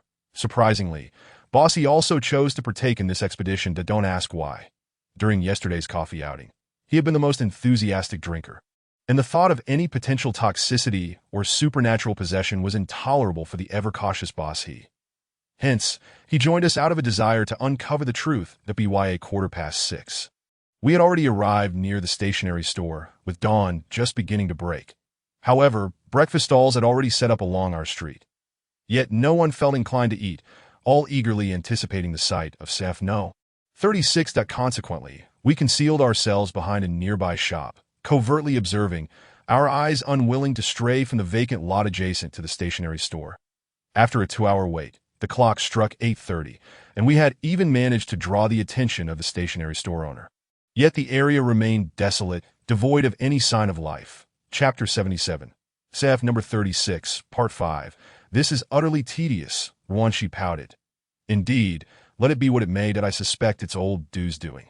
He has been rather scatterbrained these past few days. Come on, Xiaoxi, let us grab some breakfast. With that, he Chao and she dashed toward the breakfast street without a backward glance. These two gluttons had been clamoring since 6 o'clock. As if they were reincarnated starving ghosts that I glanced up at Qing Feng, who was still gazing intently in that direction, and sighed. Perhaps the portal to the parallel world of CAF number 36 would only open that once. Carrying a touch of disappointment and confusion regarding the CAF, Qing Feng and I prepared to leave. However, just as we approached the street from the stationery store, I suddenly looked up to find a building had materialized before us. The structure appeared somewhat antiquated, perhaps due to its decor style, standing out amidst the modern storefronts with an unmistakably retro charm that as I focused on the sign above, I was struck by the words emblazoned upon it. CF No. 36 to both Qing Feng and I were momentarily stunned. The CF we had waited for all morning had finally manifested that moment. I found myself believing in the existence of parallel dimensions. Xiao Ran, this is the place. I bought coffee here yesterday. Qing Feng exclaimed, seemingly exhilarated, and hurriedly attempted to pull me inside. It felt as though we had come to accept the bizarre occurrences we had been exploring. This was undoubtedly a CF that traversed the realms of the living and the dead. And in that moment, we yearned to enter for a taste of its offerings. Wait, Qing Feng, are we really going in? I've heard that entering such supernatural places might mean never returning. Upon hearing my words, Qing Feng hesitated, yet the CF before us appeared to shimmer, as if on the verge of vanishing. Just as we stood in indecision, a deep voice emanated from within, beckoning, "Dear customers, please step inside." After a moment's hesitation, I resolutely grasped Qing Feng's hand, and we crossed the threshold into the CF. The instant we entered, I distinctly perceived a shift in the external world. The cacophony of sounds outside faded away as if all mediums of sound were succumbing to slumber. Upon entering the CAF, the first thing to catch my eye was a warm-toned carpet, and the interior bore a resemblance to what Qing Feng had described, save for the white roses adorning the tables. Their pure white petals exuding a faint fragrance that permeated the air. The gentle whir of the coffee machine resonated in the background, and a few foreign magazines lined the bookshelves, creating an unexpectedly romantic ambience. As I examined the surroundings, a masked attendant at the front desk suddenly inquired in a low tone, "What would you two like to drink today?" Though an otherworldly sensation enveloped me, Qing Feng and I approached the front desk and glanced at the menu. Drowsy green plum. Deep sea of thyme, dawn's light, affectionate white pearl. Heavens, the names of these beverages were truly peculiar, evoking the impression that one was not merely consuming a drink, but savoring an emotion. Exchanging glances with Qing Feng, he hastily ordered, "We'll have a cup of flower rain in the sky, and a cup of youthful cardamom. No ice, please." Chapter 78. CF number 36, Part 6. I'm sorry, sir, but flower rain in the sky must be served with ice. Each of our beverages undergoes meticulous temperature, sweetness, and coffee bean quality testing, crafted with precise proportions. Altering any component would disrupt the balance of flavors, resulting in an undesirable taste. The attendant kept his head down, avoiding eye contact with Qing Feng, his tone carrying an air of seriousness. Astonishingly, it turns out that a true coffee experience entails such intricate details. Having heard this, I felt somewhat enlightened, with no room for negotiation. Qing Feng and I found a seat. Yet, a sense of unease washed over me as I noticed that the scenery outside appeared unchanged since our entry. However, the sky seemed to have transformed into a tapestry of red and black, with the once vibrant colors outside dimming into shades of red, while the cooler tones morphed into black. Indeed, we found ourselves in a realm dominated solely by red and black. Feeling increasingly restless, I glanced anxiously at Qing Feng. What if we truly can't return? Don't worry, Xiao Ran. The fact that he allowed us entry implies he has his intentions. Let us assess the situation as it unfolds. I nodded, settling back to observe our surroundings. Approximately 20 minutes later, 2 steaming cups of coffee were presented before us. That moment, I seemed to catch a clearer glimpse of the attendant, despite his mask. I could discern the burned scars that stretched from his cheek to his chin. The thought of what he might look like without the mask sent a shiver down my spine. "Your coffee," he stated, his tone still somewhat icy. Yet Ching Feng smiled, accepted the coffee, and graciously paid for both the drinks and ATIP. The attendant turned to return to the counter. Ching Feng abruptly stood and blocked his path. "Wait a moment. Do you mind explaining why you brought us in? And why did you let me see this CAF yesterday?" Ching Feng seemed unable to contain himself, directly questioning the CAF's proprietor from a distance.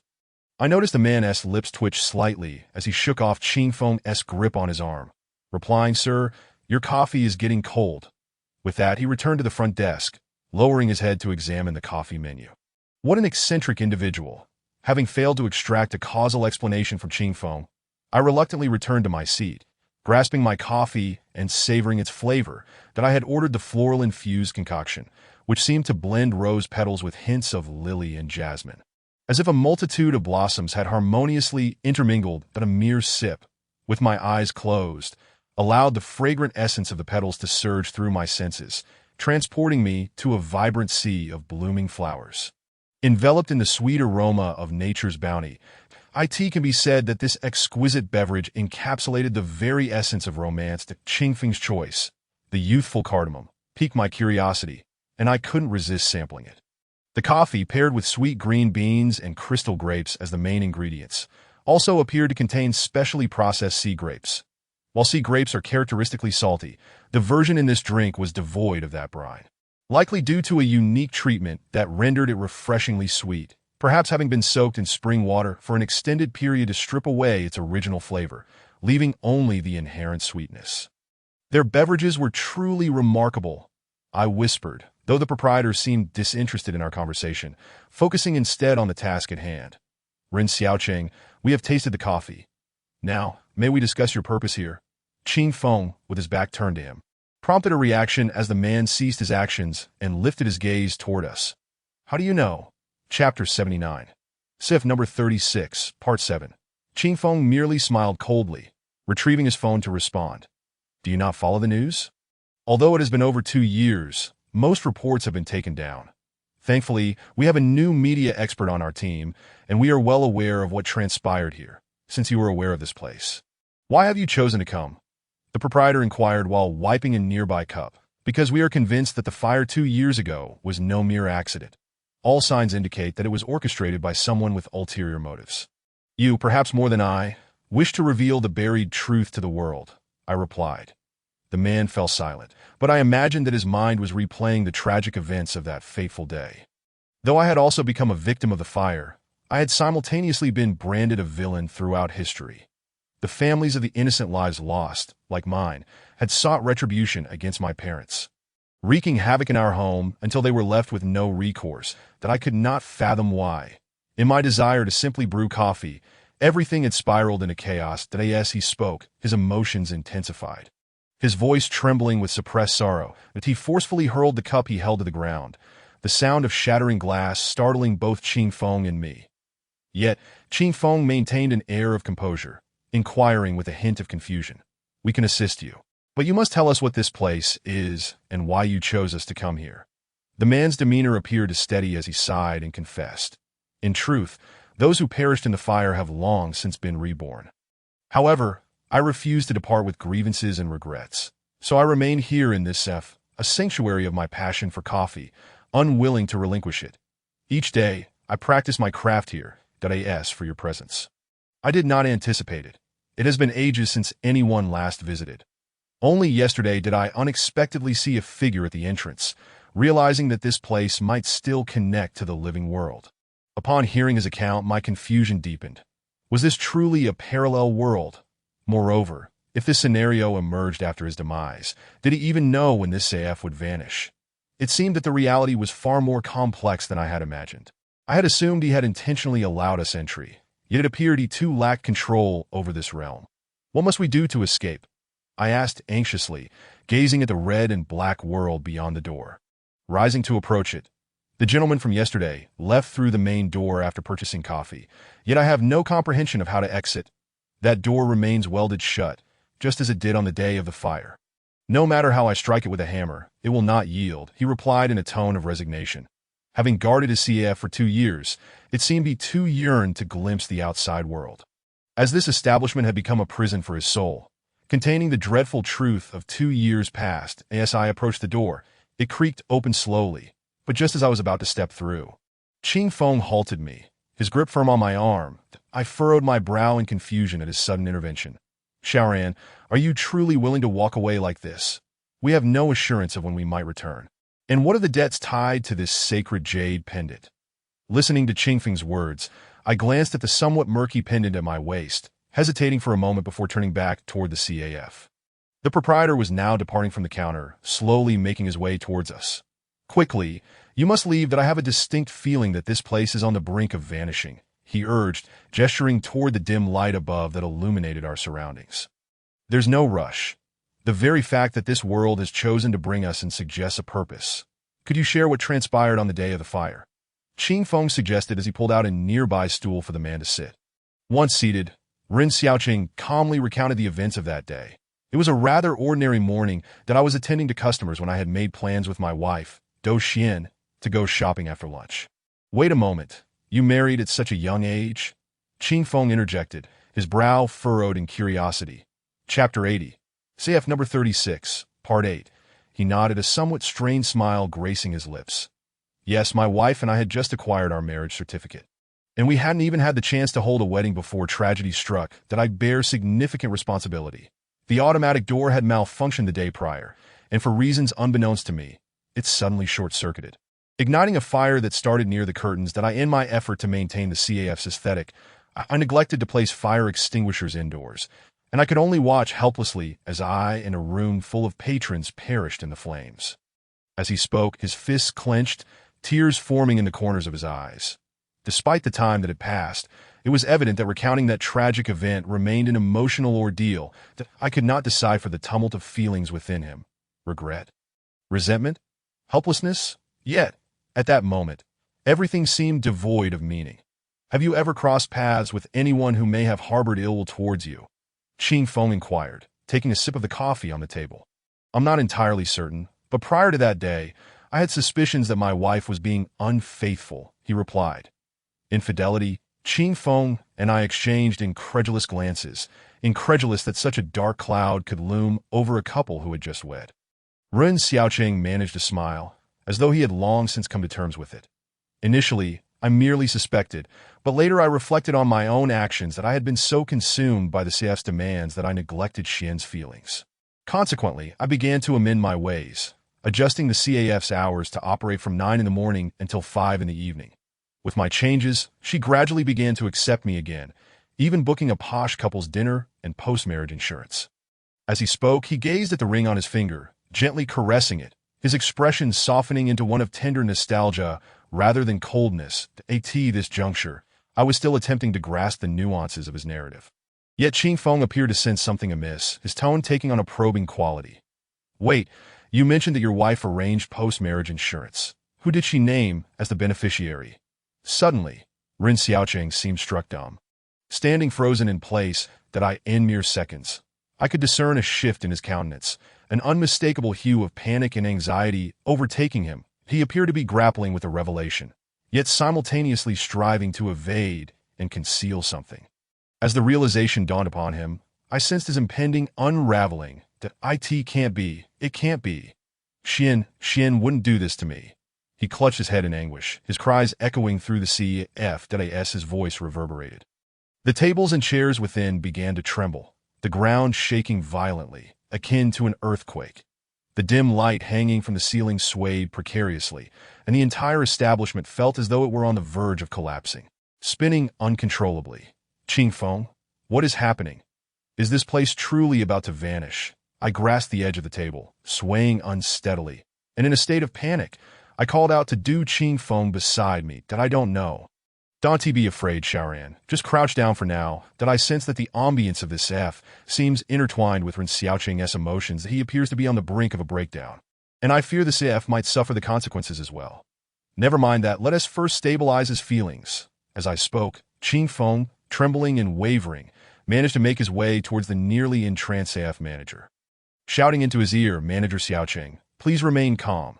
Your wife still loves you. We saw her a few days ago, and she expressed how much she misses you. No sooner had the words left his mouth than the violently shaking Seth began to settle. What did you say? Is that true? Do you know Do Xian? Of course, she is the sister of one of my classmates. Doesn't she have a brother named Do Shuai? Upon hearing Qing Feng's words, Ren Xiaoqing regarded him with a look of half-belief, but as soon as he heard the mention of the brother, he completely accepted Qing Feng's words. Are you classmates with him? If you meet him, could you perhaps relay a message to Xiaoxian for me? Just tell her that I miss her dearly, and if there is a next life, I will return to be with her. Seeing that Ren Xiaoqing's emotions had stabilized, I let out a sigh of relief, my legs giving way as I slumped onto a nearby stool. Qing Feng seemed equally shaken, yet he quickly regained his composure and eagerly agreed. All right. He then proceeded to ask Xiaoqing numerous questions about his wedding details, all while adopting a casual, gossip-like tone. As for the customers in the CAF that day, he only remembered a few regulars, but he recalled the electrician distinctly. His name was Hu Fan. After a thorough inquiry, it seemed Qing Feng had gleaned the answers he sought and was prepared to take me away. Before we left, he grabbed 2 cups of coffee.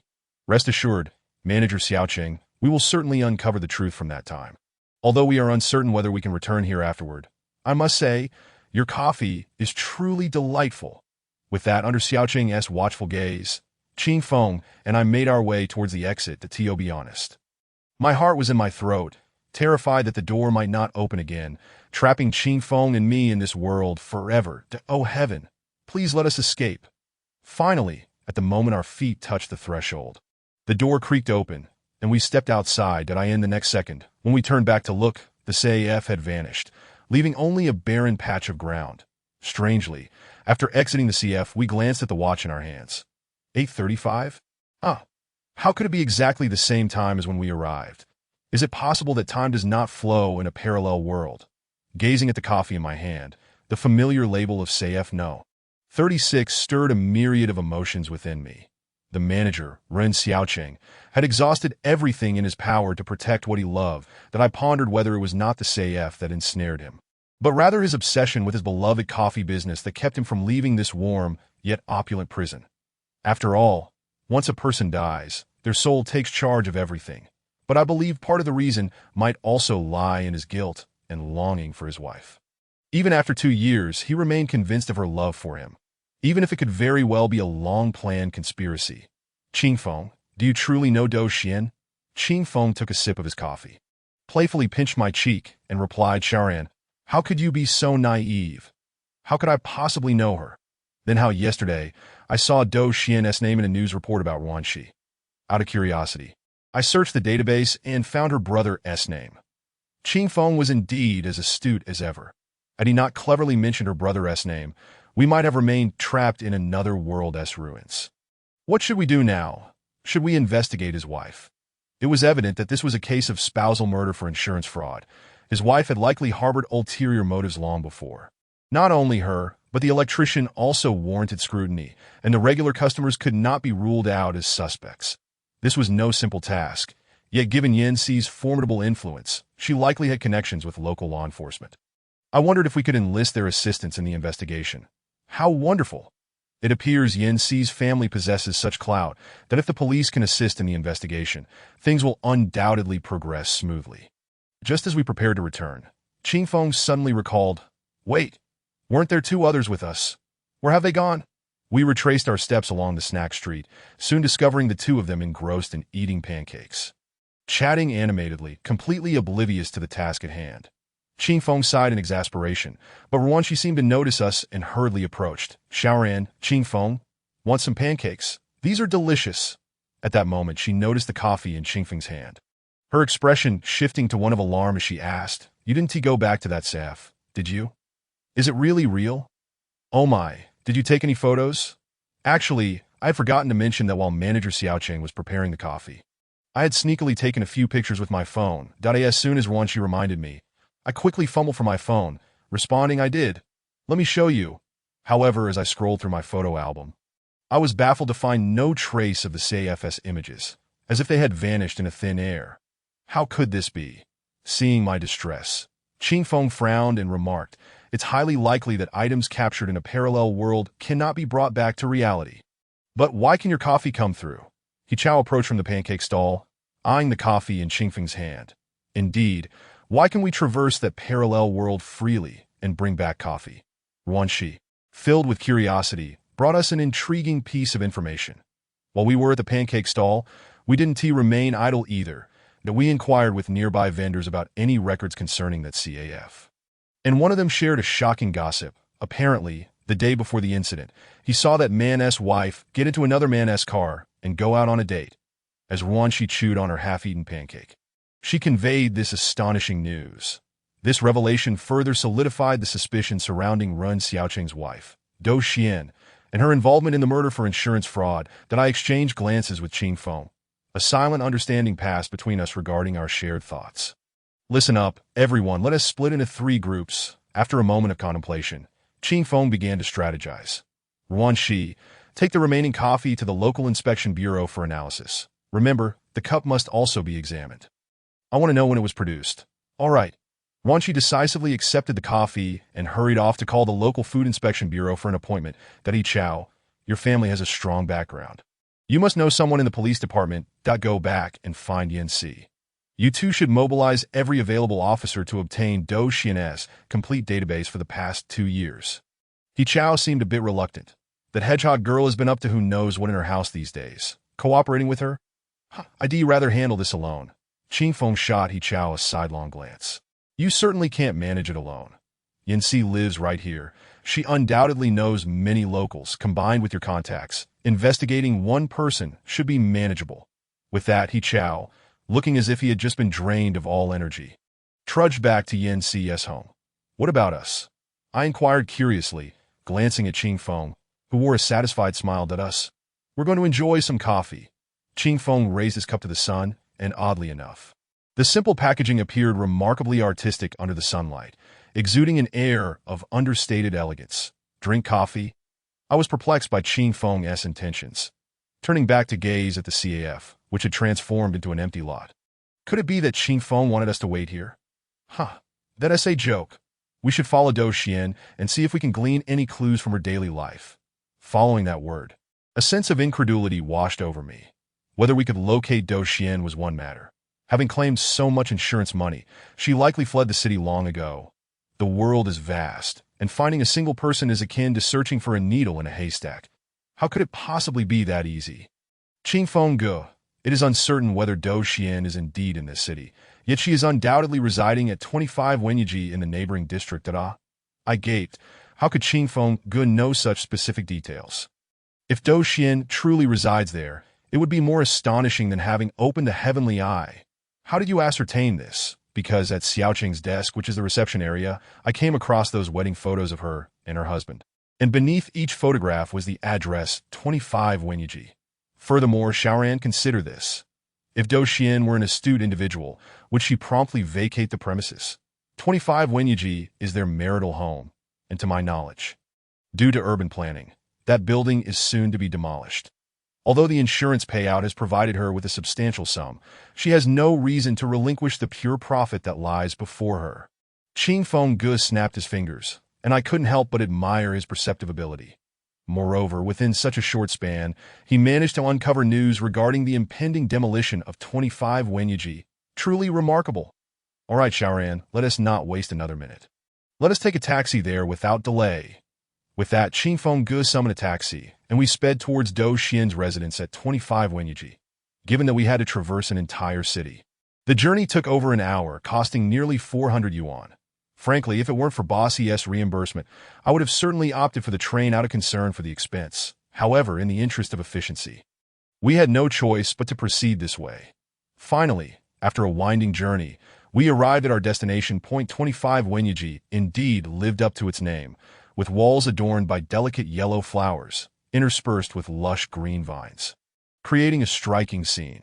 Surrounding potted plants bore pale purple orchids, and the entire wall was embellished with vibrant watercolor murals, resembling connected oil paintings from afar. This place is truly beautiful, Qing Feng Ge remarked, gazing at the blue sky and the surrounding scene brimming with the essence of spring. Indeed, it is hard to imagine how lovely it would have been if Xiaoqing were alive, holding his wife's hand in one. while sipping his meticulously crafted coffee with the other, strolling leisurely through such picturesque surroundings. But alas, everything is irrevocably lost. Qing Fengge glanced at his watch, displaying a hint of impatience. Why are these two so slow? After such a long time, they have yet to gather any information on Dou Xian. With that, he promptly dialed He Chao. As the ringing subsided, He Chao's voice came through. I leaned in closer, listening intently. Hello. Chao, how is it going on your end? We have arrived at Dou Xian's residence. Oh, don't even get me started.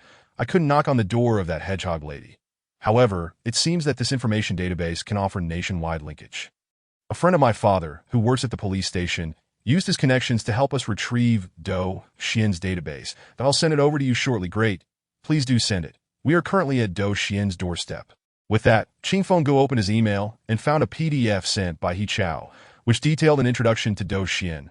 Dou Xian, female, 26 years old, a local, with both parents being farmers. She currently works at a media company named Xingyue as an HR, and has a younger brother named Dou Shuai, who is studying at university. In my view, this information was akin to nothing, merely an official database, while what we truly sought was a comprehensive understanding of Dou Xian's background. However, shortly after, He Chao sent several recent photos of Dou Xian's life. Goodness, this fellow indeed possesses an astounding talent for investigation.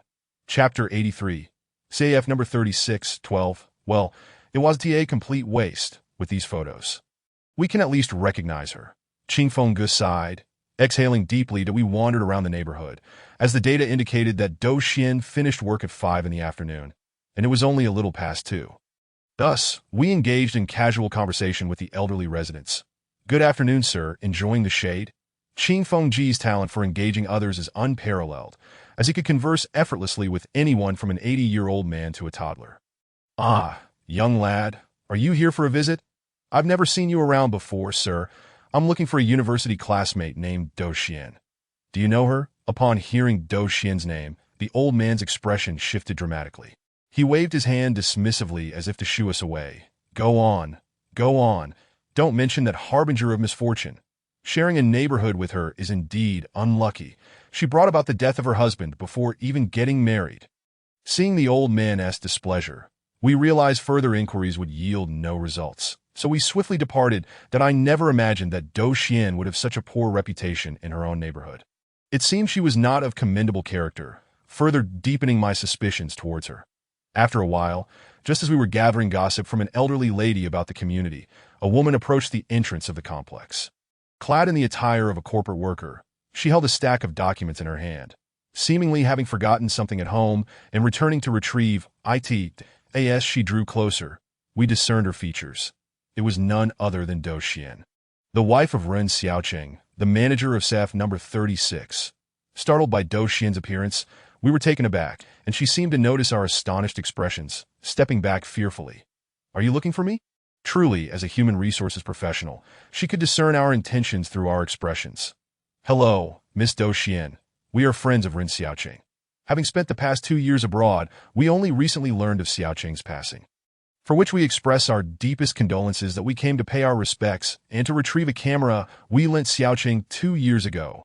I was almost taken aback by Qing Fengge's seamless fabrication. How on earth did he conjure such a logically coherent tale in mere seconds? To be honest, I began to suspect whether Qing Fengge had previously duped me in similar manners. Dou Xian hesitated for a moment. Then, without further thought, her expression remained rather neutral as she replied, Friends of Xiaoqing? Then please follow me. Although I do not recall him having a camera, I have never touched those treasures in his room, as he despised anyone meddling with his belongings. Saying this, an unmistakable sorrow flickered in her eyes as she led the way upstairs. 25 Wenyeji. Indeed, the most tranquil abode. Not only did the exterior arrangements evoke serenity, but even the interior decor bore a vintage charm, exuding a refreshing ambience, and the place was impeccably tidy, reminiscent of a corridor in a library, with a faint fragrance lingering in the air. Please come in. Dou Xian's home was located on the 2nd floor. She stepped forward to open the door, and Qing Fengge and I followed cautiously. You need not feel apprehensive, since you are Xiaoqing's friends. Come in for a cup of tea. I understand your thoughts. Under the broad daylight, I would not dare to commit any wrongdoing. So please rest assured. Upon hearing this, Qing Fengge quickly waved his hand. Sister-in-law. You see, you are overthinking it. I merely feared there might be others inside, and it would be inconvenient to intrude. Do Xian chuckled lightly, placing her bag down, and said, There is no one to disturb. For the past 2 years, I have lived alone, moreover, burdened with such a grave accusation. Who would dare to intrude upon me? Sister-in-law. What do you mean by that? Qing Fengge feigned confusion. Just now, I overheard your conversation with Aunt Wang downstairs. There is no need to pretend to be oblivious now that I know you suspect that I killed Xiaoqing. As in your minds, I am merely a heartless, money-driven murderer of my husband. I found it difficult to bear her words. It seemed she was performing, anticipating our intent to expose her misdeeds, thus seeking to garner our sympathy first. How can you claim that your husband's death has no connection to you? I was unsure from whence this courage stemmed. Perhaps it was in remembrance of Manager Xiaoqing's tender demeanor, igniting an inexplicable fury within me as I stood up and shouted at the unrepentant woman before me. Yet, she appeared entirely unfazed by my outburst, her expression remaining unchanged, as if my words were merely echoes she had heard countless times before. Xiaoran, please, remain calm. Qing Fengge quickly pressed down on my shoulder, urging me to sit back down. I end that moment. I realized my behavior was excessive.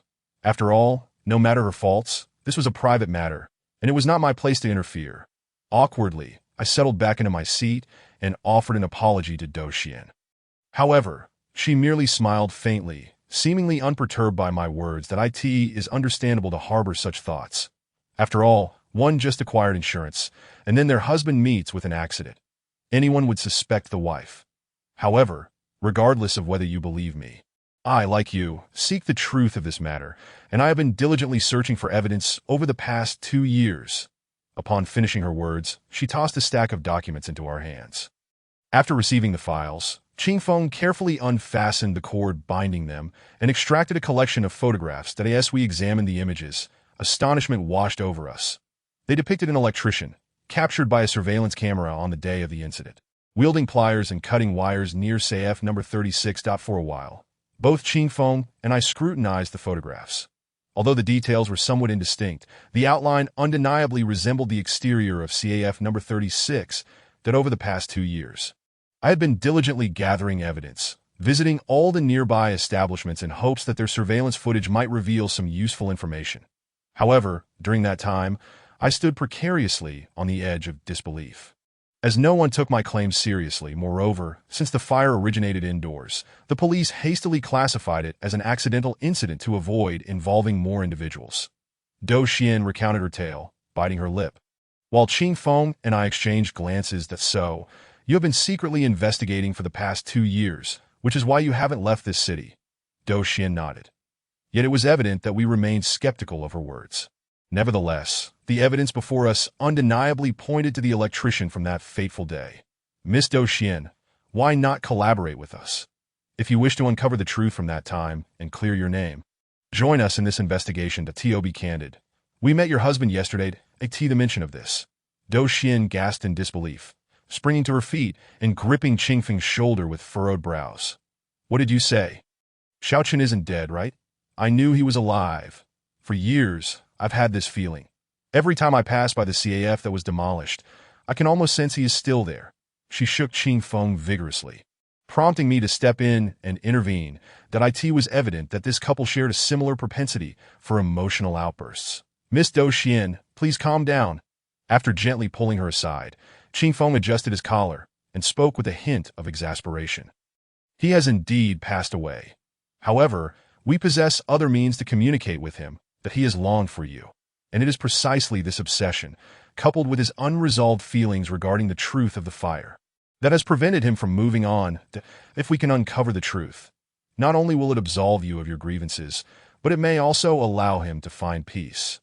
After sizing us up, Do Xian narrowed her eyes, her tone laced with disdain. Why should I believe you? And what incentive do you have to assist me? Disregard that for now, that we have our reasons for acting as we do.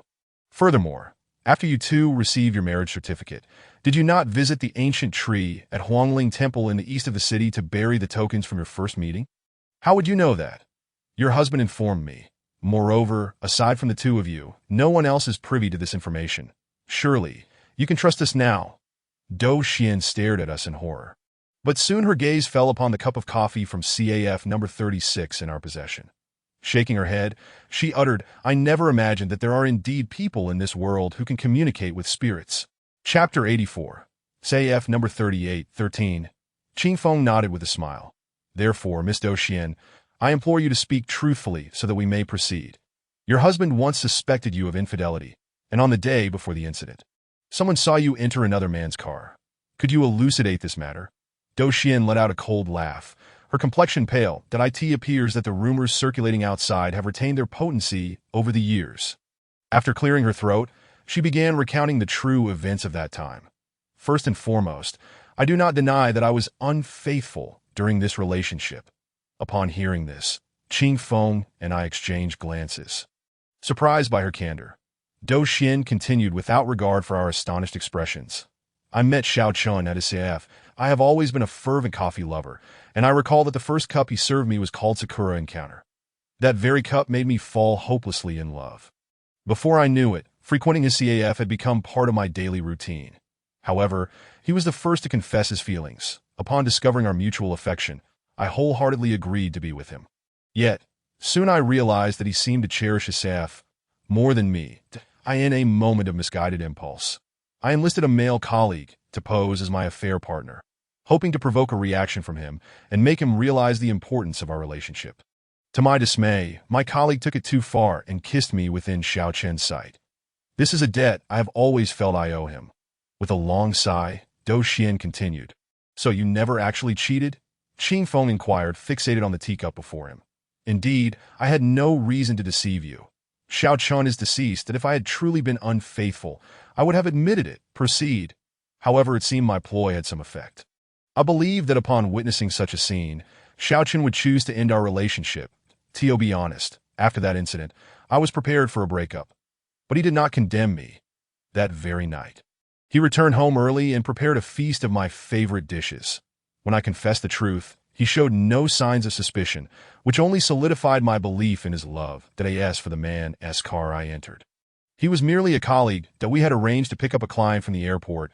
Do you honestly think I would be foolish enough to engage in an affair in plain sight, especially near Xiao Chen's CAF? That would be utterly absurd.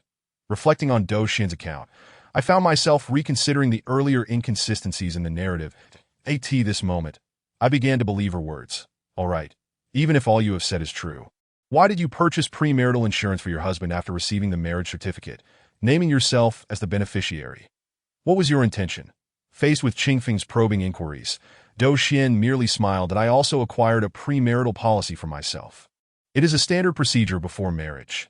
You too, having never been married, cannot possibly understand this." As she spoke, she retrieved the premarital insurance policy from a drawer. Upon examining the date, it was indeed from just days before the incident occurred. It appeared that Do Xian had not been lying. Perhaps an unfortunate series of coincidences led to the doubts surrounding the entire affair. "Very well, Miss Do Xian, how do you intend to handle these photographs? Will you turn them over to the police for prosecution?" Qing Feng inquired, setting the photos down as he stood. Do Xian lowered her head, seemingly deep in thought. After a moment, she fixed her gaze on the photographs. "Handing them directly to the police would be too lenient on those individuals that I went to great lengths to obtain these images, even tracking down a nearly street-facing soybean milk shop from years ago. To find evidence, I scoured every small shop in the vicinity, investigating their surveillance footage. Now that I possess this evidence, I must ensure those responsible pay dearly for their actions." As she spoke, a fierce glint ignited in Do Xian's eyes, rendering her expression somewhat menacing. "Miss Do Xian, what do you plan to do next? I believe the remaining matters are none of your concern. These are my personal affairs. Miss Do Xian, we agreed to collaborate. I can facilitate a meeting with your husband, and in exchange, I wish to utilize the information you possess to unveil the complete truth behind those events, ensuring that those who have evaded justice face the consequences." After hearing our proposition, Do Xian hesitated for a moment, then slowly rose to retrieve an envelope from the inner room. Qing Feng refrained from snatching it and patiently awaited her to hand it over. "Within this envelope lies all the evidence I have collected over the past 2 years. You may take it to study. When will I be able to see my husband?" Receiving the envelope, Qing Feng rummaged through his bag and produced a key, which he handed to Dou Xian, that I was taken aback. I had never seen Qing Feng take out this key before. It bore rusted spots and peculiar engravings. Yet the emblem of CAF number 36 at its end immediately made its purpose clear to me. This key was secretly given to me by Xiao Chun before I left the CAF. According to my divination, it is indeed a means to access that realm. However, the tarot cards indicate that it can only be used at the original site of CAF number 36 and can only transport one person at a time. After its use, it will be destroyed. So please use it wisely. As Dou Xian accepted the key, tears welled in her eyes, and I sensed a long-buried ferocity within her gaze. Very well, Miss Dou Xian. I shall take these photographs for now, but I must clarify that I will be handing them over to the authorities. Those who commit wrongdoing must face the law's judgment. That I hope you do not take offense. Chapter 85, CAF number 36, Part 14. As Qing Feng gestured for me to rise and leave, an unsettling sensation began to stir within me. There seemed to be a commotion at the entrance. A cacophony reminiscent of many individuals ascending the staircase. Yet this disturbance abruptly ceased just 3 meters from where I stood, and instinctively, I sensed an impending danger. Mere seconds after Qing Feng's words fell silent. A group of 7 or 8 burly men wielding electric batons emerged from the entrance. Without uttering a word, they pressed both Qing Feng and me down onto the table. Before we could react, our hands and feet were bound with ropes, and just as I attempted to cry out for help, my mouth was swiftly silenced with a strip of duct tape. As we struggled, I noticed Dou Xian sitting nearby, who disdainfully observed us before departing with the photograph from the table, offering no explanation but signaling for the men to drag us into the inner room. Thus, we found ourselves ensnared in a bewildering predicament. Kidnapped without comprehension. Dou Xian's true intentions were as impenetrable as a thick wall. No matter how we probed, we could not discern her motives. The group of bodyguards, or rather, kidnappers, wore masks and vigilantly guarded us in the room. My phone lay in my pocket, and occasionally, notifications from WeChat chimed, likely indicating that Yi Chao and Ruanxi had noticed our prolonged silence and were attempting to reach us. However, bound as we were, we could only endure the vibrations in our pockets. It appeared that these kidnappers did not wish to harm us. Rather, they intended to temporarily confine us here, clearly aiming to thwart any disruption to Dou Xian's plans. As we remained in this tense stalemate, around 7 in the evening, the kidnappers seemed to receive word from someone. After a moment's hesitation, they removed the tape from our mouths, and no sooner had the tape been taken off than Qing Feng exclaimed, "Who are you? Do you realize that illegal detention carries a prison sentence?" The kidnappers appeared unfazed, likely seasoned criminals. One of them, presumably their leader, disdainfully responded, "By your logic, I would have been imprisoned long ago." "Listen, kid, we are merely hired muscle for Dou Xian. Rest assured, we will not harm you. As long as you remain here quietly for one night, we will release you by tomorrow." "Are you implying that Dou Xian was aware of our arrival in advance?" I inquired, perplexed. What could Dou Xian's background be that allowed her to anticipate our visit? "We are Dou Xian's personal hired hands. Around 3 o'clock this afternoon, she sent us a message instructing us to await her orders in the community." Their explanation, while logical, confirmed that Dou Xian had been on guard for some time. At that moment, the main door of the room was unlocked, and a figure suddenly burst in. The kidnappers immediately tensed. But upon recognizing the newcomer, they retreated. "Where's my sister?" the newcomer urgently demanded, grabbing the leader of the kidnappers by the collar. The leader, evidently startled, stammered, "Miss Dou, you instructed us to keep an eye on them." "I don't know where she has gone." Qing Feng seemed to recognize this person as his brother, Dou Shuai. Seizing the opportunity, he said, "Dou Shuai, your sister discovered the identity of the murderer who harmed Ren Xiaoqing this afternoon. She has likely gone to seek vengeance. You must release me. We know where she is headed, and if we delay, it may be too late." Dou Shuai momentarily froze before hastily ordering the bodyguards to untie Qing Feng and me. Once freed, we quickly sent the photographs to Yi Chao, urging him to investigate the identities of these men. After a brief wait, Yi Chao provided detailed information regarding the 2 electricians in the photographs, including their residence. That night, we borrowed Dou Shuai's car and rushed towards a rural area in the city. When we showed Dou Shuai the surveillance footage of Dou Xian, he immediately recognized one of the individuals. "That man is Wang Yu. He pursued my sister during university." Chapter 86, CAF number 36, Part 15. Upon hearing this revelation, I was taken aback, and Qingfeng quickly pressed for more details. He pursued my sister during university, but she never responded to him that he persisted for 2 to 3 years, waiting outside her workplace daily to bring her lunch and dinner, even sending flowers during holidays, all of which she rejected. Despite this, he remained relentless, continuing to pursue her even while she was dating her current partner, that I never imagined he would be the one to take such drastic action. As Dou Shuai spoke, he pulled out his phone to show us a record of the gifts Wang Yu had given Dou Xian. Goodness, he is quite the devoted admirer, I remarked, incredulous. What is their relationship now? I asked, intrigued as I scrolled through Dou Shuai's collection of photos. That I don't know. I haven't heard anything about him in ages. He seemed to vanish the month my brother-in-law passed away, that I heard he returned to farming after struggling in the city. But rumors circulated that my sister was a widow, which likely led him to give up on her, Dou Shuai explained. Observing the clarity in his eyes, I surmised he must harbor deep animosity towards Wang Yu. Children often possess such black and white views of right and wrong. Reflecting on my high school years, I too harbored fierce resentments. Yet as I matured and encountered more experiences, my perspectives on morality became more nuanced.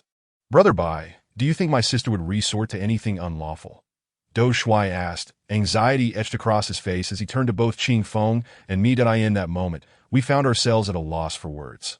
Given the circumstances, it seemed highly likely that Dou Xian had prepared for a confrontation with Wang Yu, driven by a desire for vengeance, a testament to her profound love for Xiaoqing, a love that transcended life and death. No, your sister is a rational person. She wouldn't do such a thing, I replied, though I was uncertain of the conviction behind my words. Dou Shuai likely already sensed the truth, having witnessed Dou Xian's increasingly erratic behavior and her yearning for Ren Xiaoqing over the years. He must have anticipated that this day would inevitably come, though he felt powerless to prevent it. Thus, we arrived at a place called Ningyuan Village. Before we even reached the village entrance, we encountered a throng of people gathered in the darkness. As if something significant had transpired, the sight sent a chill through us. We have arrived too late. The beams from our car's headlights illuminated several individuals directing traffic, and soon after, a person wrapped in a blood-soaked sheet was loaded into a vehicle. We quickly exited our car to inquire about the situation, and a villager informed us that the deceased was Wang Yu, and his death had been particularly brutal. He had first been sedated, then hung and stabbed over 20 times, with the initial stabs deliberately avoiding vital areas. Eyewitnesses had identified Dou Xian as Wang Yu's assailant. My sister, she wouldn't, Dou Shuai cried, nearly in tears, although he had considered this possibility. The reality was still shockingly vivid. The thought of his own sister committing such an act was incomprehensible to anyone that he immediately pulled out his phone to call Dou Xian, but as expected, her phone was switched off. Witnesses reported seeing a woman in pink clothing driving towards the northern part of the village around 6 o'clock, which led directly to the street leading to CAF No. 36. That the realization struck us, and Qingfeng pressed down on the accelerator, propelling us towards CAF number 36, that Dou Xian possesses the key to an alternate realm. She is likely to seek out Ren Xiaoqing after committing the murder, Qingfeng asserted, gripping the steering wheel with determination as he accelerated. I felt as though we were flying, racing down the street in mere minutes. Upon reaching the stationery store, it was already past 9 in the evening, and foot traffic had dwindled. That moment, a light rain began to fall from the sky, seemingly mourning the tragedy of the night. This place is still empty. My brother-in-law's CF has been closed for 2 years. As an atheist, Dou Shuai found it exceedingly difficult to accept the existence of an alternate realm. However, at this moment, aside from this place, he could conjure no clues regarding Dou Xian's whereabouts. Just when Qingfeng Gu and I were engulfed in despair, Dou Xian's figure suddenly materialized before us. Clutching the key given by Qingfeng Gu, she raised it aloft, and to our astonishment, a radiant beam of golden light emerged from the barren ground, gradually coalescing into the visage of CAF No. 36. That we were taken aback, rushing towards Dou Xian. Yet unexpectedly, she cast a glance back at us, her body smeared with blood, and I faintly discerned a bloody dagger nestled within her pocket. Chapter 87. CAF No. 36. And, as she stepped into the CAF, I clearly observed a transformation in her appearance. She was clad in white attire, holding a magazine, resembling the very image of herself before she had met Ren Xiaoqing. The first time she entered the CAF, she gazed at us, turning back with a smile that was utterly pure, akin to the first light of dawn, innocent and brimming with anticipation. Do Xian, please remain composed. This key is for a single use only, and according to my tarot reading, the gateway to that world is on the verge of sealing shut. Should you enter, you shall never return, Qingfeng Ge shouted, sprinting towards her. Yet, Do Xian paid no heed to his words, resolutely advancing into the establishment. At that moment, the door swung open, and manager Xiaoqing emerged, enveloping Do Xian in an embrace at the threshold. As we approached, the beam of light grew fainter, ultimately vanishing entirely, leaving Do Xian forever trapped in that world. To this day, the police continue to pursue a warrant for Do Xian, aside from us. No one knows her fate, as if she has evaporated from existence. Subsequently, we submitted the photographs and evidence collected by Do Xian to the authorities, leading to the swift apprehension of those involved in the electrical work. After 2 years, the fire incident finally yielded a definitive conclusion. Wang Yu had not only slain Ren Xiaoqing due to his rivalry, but also out of his own imagined enmity. For Do Xian had never harbored feelings for him. Their discord had originated from the inception of the rental agreement for the shop. Wang Yu's familiarity with the electrical systems of CAF No. 36 stemmed from his earlier intention to acquire it for his own ventures. However, he was thwarted by Ren Xiaoqing, who had established a close rapport with the previous owner, despite initially agreeing to Wang Yu. The owner ultimately rented it to Ren Xiaoqing at a bargain price, leaving Wang Yu in utter frustration. During subsequent negotiations, his improper remarks led to humiliation at the hands of the owner, as both his romantic and professional aspirations were thwarted by Ren Xiaoqing. Consumed by rage, Wang Yu conspired a heinous act of arson. Having lost his former obsession with Do Xian, he merely sought to reclaim his pride. Friends familiar with the situation divulged that in recent years, Wang Yu's health had deteriorated, plagued by chest pain and nightmares. After all, he bore the weight of numerous lives lost at his hands, a burden too heavy for anyone to bear. When the police arrived at the scene of Do Xian's crime, they reconstructed the events of that fateful day. Wang Yu was taken aback upon seeing Do Xian, who approached him under the pretense of reconciliation, lowering his defenses. Who could resist the allure of a former goddess extending her warmth? In that moment, Do Xian slipped a pre-prepared drug into his drink. Upon consumption, he succumbed to her will, meeting a torturous end at her hands, a reckoning for the sins he had committed. Yet, how could he reconcile the loss of so many lives, the devastation of countless families? I shuddered at the thought of those horrifying images, the countless scenes that haunted Wang Yu's dreams, that I sensed that there was more to Wang Yu's story than met the eye. This situation was far from simple. Yet for now, we could investigate no further. Qingfeng Ge sighed, his expression graved as for Do Xian. I believe this outcome might indeed serve her well, though I struggled to comprehend her decision to withhold the evidence that could have led to Wang Yu's arrest, ultimately resulting in his execution. I could not fathom how she, a mere woman, could wield such power.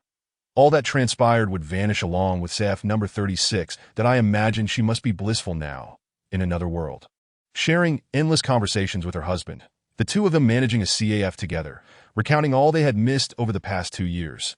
Regarding CIF number 36, just as Qingfeng Ge had foretold, it has not resurfaced since. Perhaps it awaited the one it longed for. That night, the results of Ruan Shi's examination revealed that the paper cup indeed belonged to materials produced 2 years prior, yet the beverage inside was freshly crafted. We chose not to delve into how Manager Xiaoqing or that realm procured items from our reality.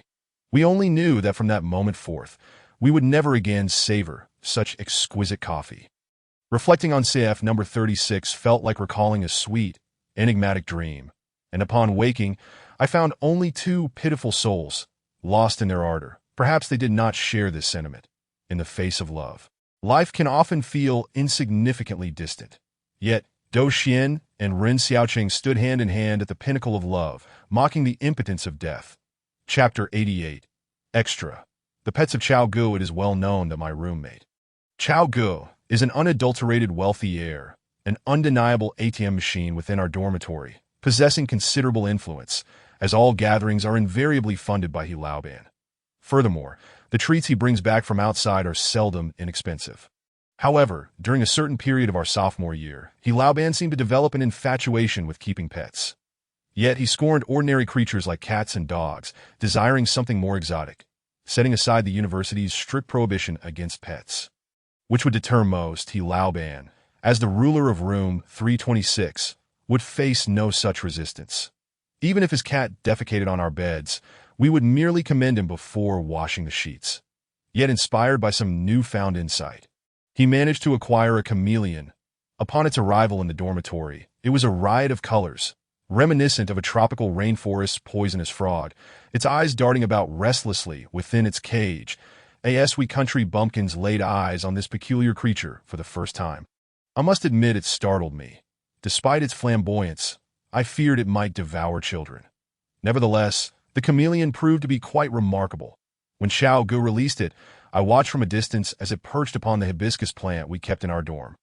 Before long, its colors shifted to a dull gray, appearing as if something had grown on a clogged. It was less magical than depicted in nature documentaries, concealing itself but not entirely vanishing. Chow, this thing isn't toxic. Is it? Goodness, its tongue is so long. We exclaimed in a cacophony of concern. When Qing Fenggu heard of He Chao's unusual pet, he came over to investigate, but upon examination, he shook his head, saying, Chow, this creature won't survive in the dormitory. If you wish to do a good deed, you should release it back into the wild. He Laoban bristled at this suggestion. After all, he had invested a significant sum to procure the chameleon, and it had taken considerable effort to obtain it. How could I simply let it go? It must survive. I will ensure it has the best food. Unfazed by the warnings, He Laoban remained obstinate. Though he was indeed the deity of room 326, we felt compelled to establish some ground rules regarding this little monster. Chow, it absolutely cannot be allowed out while we sleep, that if I awaken to find it on my face, I would be utterly terrified, one roommate exclaimed, his eyes fixed on the slowly traversing chameleon atop the table. Indeed, and we must hide it during inspections. The dorm supervisor typically checks on Tuesday and Friday evenings. It must be stowed away in the cabinet at that time. Rest assured, it won't be discovered. If it is, I will take full responsibility. Upon concluding his remarks, He Chao enthusiastically began to entertain his chameleon. We exchanged glances, resigned to the reality of this peculiar creature now residing in our dormitory. Nevertheless, every time we prepared for bed or headed off to class, we would diligently check the security of its cage. Whenever whispers of the dormitory matron's presence arose, we would swiftly conceal the chameleon within He Chao's cabinet. This fellow, solely responsible for bringing the creature back, exhibited little concern for its well-being. 8 times. He would be absent for a day or two, leaving us to oversee its care. As the novelty wore off, he scarcely wished to glance at it again. Thus, we diligently guarded the chameleon day and night against the matron's scrutiny. Resembling a makeshift task force, moreover, in accordance with the boss's demands, whenever he was away, we had to ensure the chameleon was allowed to breathe freely for no less than 3 hours. Consequently, the remaining 3 of us donned gloves and took turns opening the cage to release this little tyrant. Yet, as fate would have it, an incident was destined to unfold. One afternoon, in a flurry of tardiness, we rushed out the door, having forgotten to lock the cage containing the chameleon. Seizing the opportunity, our clever little companion slipped out and began to explore our dormitory. Ironically, that very afternoon, the life department was conducting a thorough inspection, led by the matron and her team, armed with master keys to sift through dormitories for prohibited items. Technically, it wasn't an invasion of our privacy, as these matrons were aware that college students often possessed items like pots and hair dryers, so they merely performed a cursory check before departing without prying into cabinets, according to the matron's account. Upon opening our dormitory door, she had intended a quick glance around, but was startled to discover something peculiar on the basketball in the corner. Initially curious, she speculated if the ball was overinflated and on the verge of bursting. Concerned for our safety, she approached for a closer look, but the more she observed, the more unsettling it became. Her eyes darted in disbelief, and suddenly, with a swift motion, the chameleon leapt onto her. The matron screamed in sheer fright, desperately attempting to dislodge the creature, but its claws proved tenacious to make matters worse. She was wearing a wool-collared coat that entangled itself with the chameleon-esque grasp, rendering her efforts futile. Upon finally recognizing the creature's true nature, the matron fainted on the spot, her cries attracting the attention of others. However, at that very moment, as the door swung open, the wily chameleon seized its chance, slipping through the gap and scuttling down the hallway. Its unexpected appearance sent a wave of panic throughout the dormitory, causing quite a commotion that in the end, the matron was taken to the hospital, while the chameleon vanished after escaping outside, adept at camouflage as it was. Upon learning of the incident, we abandoned our classes and hurried back to the dormitory. Boss, meanwhile, remained blissfully unaware of his beloved pet's escapade. As we frantically messaged him, we deliberated our course of action. Given the magnitude of the chaos, we anticipated severe repercussions. After much contemplation, we resolved to present a united front. The chameleon had merely wandered in from outside, not something we had intentionally kept. Upon entering the dormitory, we feigned ignorance, adopting a demeanor of utter confusion that my two roommates, resembling aspiring actors, put on an exaggerated performance before me. A chameleon in our dormitory. Oh dear, can we even stay here?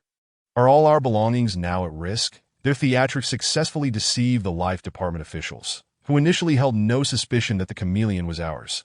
Thus, this reaction was entirely reasonable, and given boss's generally amiable reputation. Those in the know rallied to protect him. Consequently, the school has yet to uncover the source of that chameleon, treating it as an invasive species. By the time boss returned, we had already tidied up the mess. He appeared unconcerned about the loss of his chameleon, which had cost him a handsome sum, viewing it as merely a trifling matter. Losing 50,000 yuan while preserving our academic standing. Wasn't that a rather advantageous trade-off? Moreover, upon closer inspection, that creature was quite repulsive. I had long since grown weary of caring for it. How curious that the chameleon had outstayed its welcome, turning the tables on us. This peculiar logic of boss still eludes my understanding. Chapter 88. The Reversal of Fruits, Part 1. From that point onward, Sister Yanxi seemed to exhibit no further unusual behavior. Upon her return, I sensed a shift in her demeanor. She appeared more cheerful, occasionally cracking jokes. While none of us paid much mind, assuming she had acclimated to our group, even the usually perceptive Qin Feng did not catch on, perhaps because he had already witnessed her vivacious side. Following the resolution of the incident at CAF number 36, Sister Yanxi guided us through the city, visiting several well-known attractions. Although there were not many exciting sights, given the city's heavily industrialized nature. We meandered about, familiarizing ourselves with the surroundings. That moment, once she excitedly revealed, holding her phone, that we were near the location of a trendy fruit shop. She showed us a news article boldly declaring, 50-year-old woman sells green fruit. Net profit of 20,000 yuan in a day, thanks to the fruit's reversal effect. As we scoffed at what seemed a mere publicity stunt, our jaws dropped upon seeing the accompanying photograph of the shop owner. A youthful woman, smiling brightly with a basket of the so-called green fruit, seemed hardly older than us, possibly in her early 20s. Goodness! How could she possibly be 50? We gasped, alas, the effects of excessive beauty filters. Ruan, she remarked dismissively. However, Sister Yanxi shook her head, her voice steady yet incredulous. That photo appears to be taken with a standard camera, as the background objects remain unaltered by any beauty filter. Indeed, her keen eyesight allowed her to discern the truth behind the image. Perhaps they employed considerable high-tech wizardry. I refuse to believe that consuming such fruit could actually reverse aging.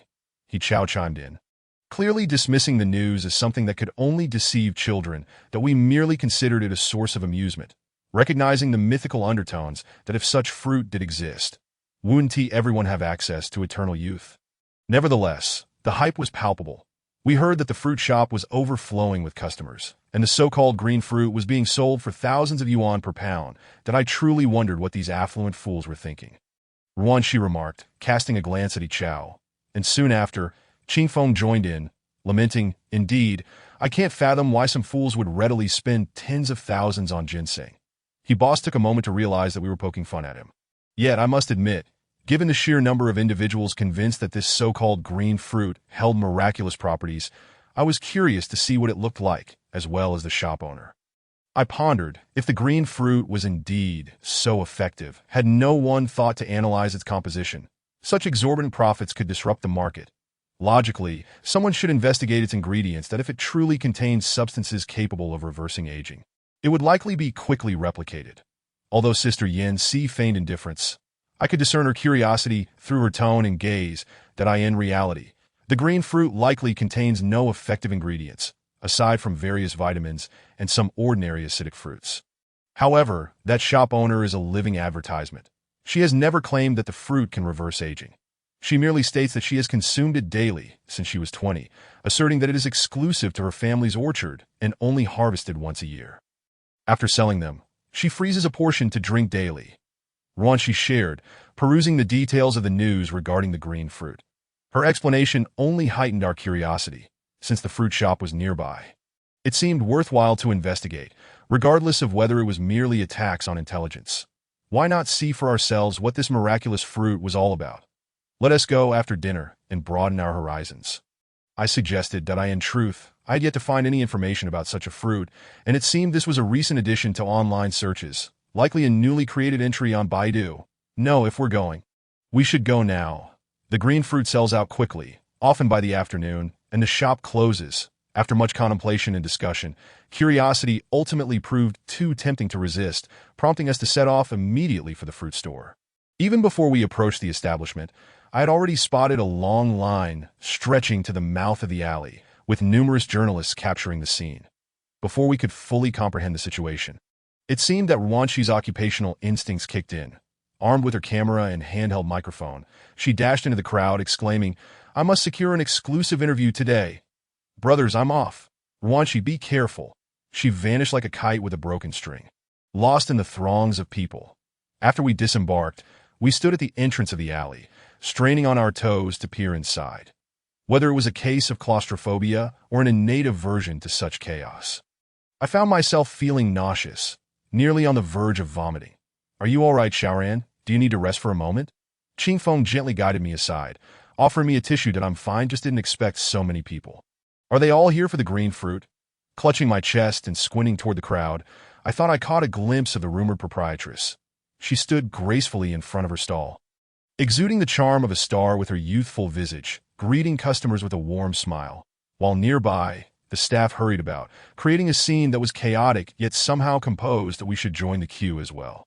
After all, we've come this far, that let's see what this green fruit is all about. That silly Raunchy going to get lost. She must be reckless. I heard there have been recent cases of children going missing in the city. With her youthful appearance, she might be lured away by a piece of candy. He Chow remarked with a teasing tone, his northeast accent lending an air of insincerity to his apparent concern.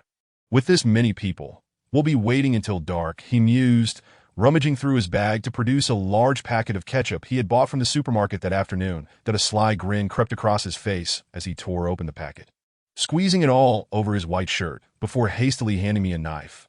His antics startled me, but before I could react, he suddenly collapsed to the ground, raising his voice to shout at the crowd. Murder, Chapter 89. The Reverse Fruit, Part 2. He Chow's actions genuinely terrified me. Why did he have to hand me the knife? As everyone turned to witness the spectacle, shock washed over their faces, transforming the previously chaotic yet orderly scene into utter disarray.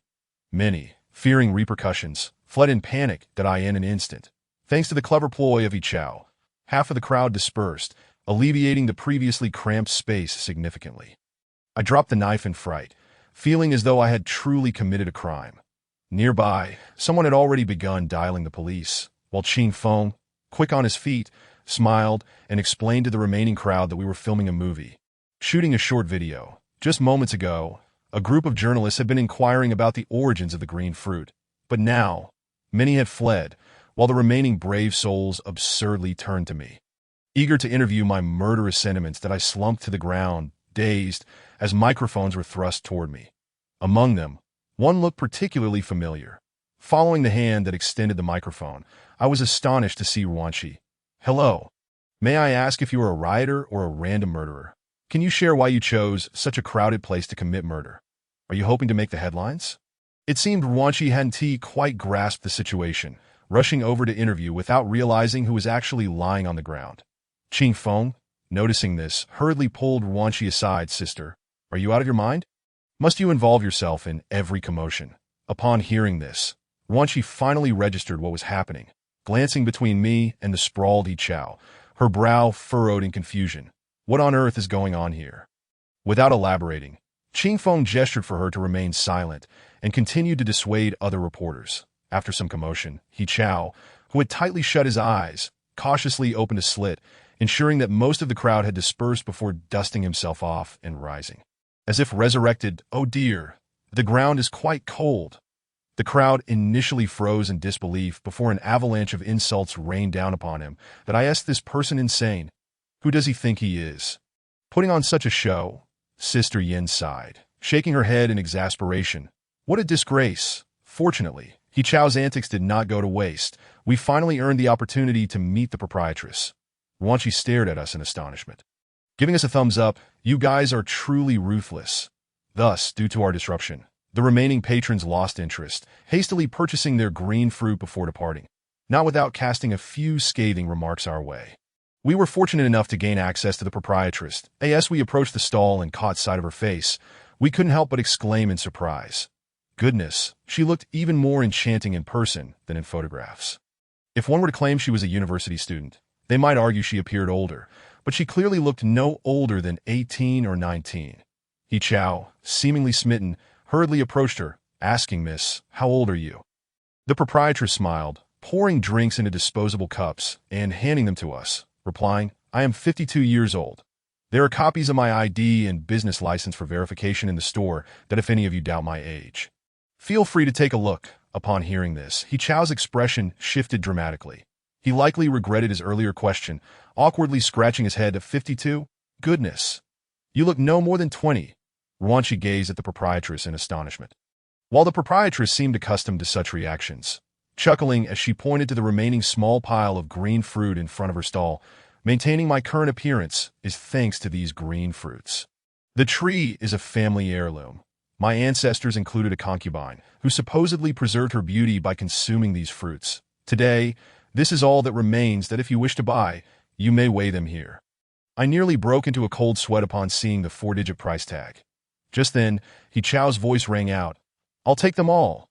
Such a marvelous product deserves a thorough tasting." With that, He Chao once again purchased a small bag of fruit at an exorbitant price, simultaneously granting us more space to converse with the proprietress. "You say this is a family heirloom? But why have I never heard of such fruit on the market before?"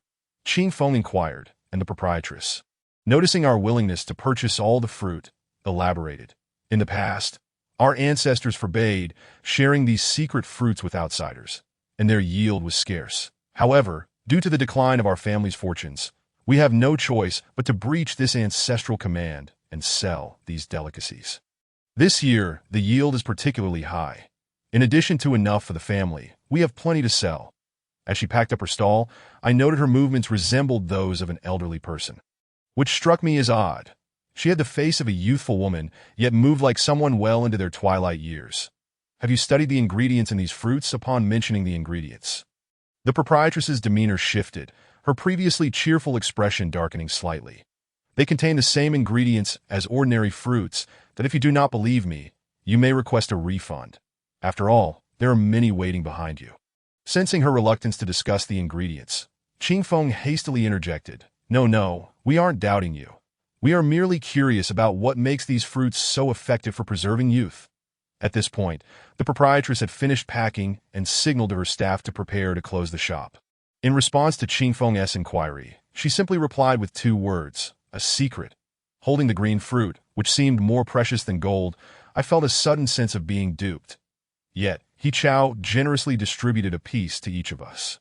The fruit resembled winter jujubes, but its skin was smoother. If I pinched it between 2 fingers while wet, it might slip right out. That I picked one up and bit into it, feeling an overwhelming sensation as my teeth broke through the skin, unleashing an earth-shattering sourness that brought tears to my eyes. Yet, considering each piece cost over 100, I gritted my teeth, chewed a few more bites, and swallowed. Wiping away my tears, I glanced at the others, all wearing similar expressions of distress. That He Chao, who could afford it, took a bite and promptly spat it out. "Yuck, what on earth is this? So sour, and yet it leaves a red juice." Chapter 90. The Reverse Fruit, Part 3. Observing the faces of everyone around me, contorted in expressions of sourness, I couldn't help but chuckle. Who would actually purchase such fruit? It was utterly absurd. To be frank, consuming this was far less satisfying than simply drinking some vinegar. "How does it taste?" "He Chao, you truly are a great fool," Brother Qing Feng, while rinsing his mouth with water from his bag, pointed at Boss He, and remarked, I couldn't tell if it was my imagination or if my tongue had been rendered somewhat inept by the acidity. But as I closed my eyes and savored the aftertaste, I detected a peculiar blend of sweetness and a hint of coppery flavor. This taste was eerily reminiscent of blood. When I turned around, I realized the fruit shop had already closed. Not only had the green fruit sold out, but all the other fruits had also benefited from the frenzy, leaving the shop completely devoid of produce by the afternoon. However, tourists continued to flock here, much like the recent surge of visitors to Zibo, transforming this place into a trendy hotspot. Let us return for now and further examine this bag of sour fruit. Brother Ching Feng swallowed hard, hailed a cab, and we made our way back to Shirin Si's home, clutching the bag of green fruit. After dinner, we settled down to investigate. Ruanxi scoured various resources, yet to no avail. Previous web pages held no references to such green fruit, only a few haphazard entries that had recently surfaced. There was a fruit that seemed strikingly similar. After 2 hours of searching, Ruanxi finally found some results. Presenting a post before us that I discovered this in historical texts. It is said that in ancient times, there existed a fruit known as the Huanyan fruit, which is exceedingly rare, producing only a few each year. Moreover, the tree cannot be transplanted, rendering it a serendipitous find. Few are aware of this fruit, and once the concubines of the palace become informed, they would dispatch their subordinates to offer exorbitant rewards for it. It is said that consuming it would rejuvenate one at a visibly rapid pace. However, while the tree is relatively easy to cultivate, the requirements for its fruit to develop are exceedingly stringent, and the specific nutrients needed for its nourishment were not mentioned. Upon hearing Ruanxi's account, I finally grasped the vastness of the world, filled with wonders, yet the nature of such elusive claims was indeed perplexing.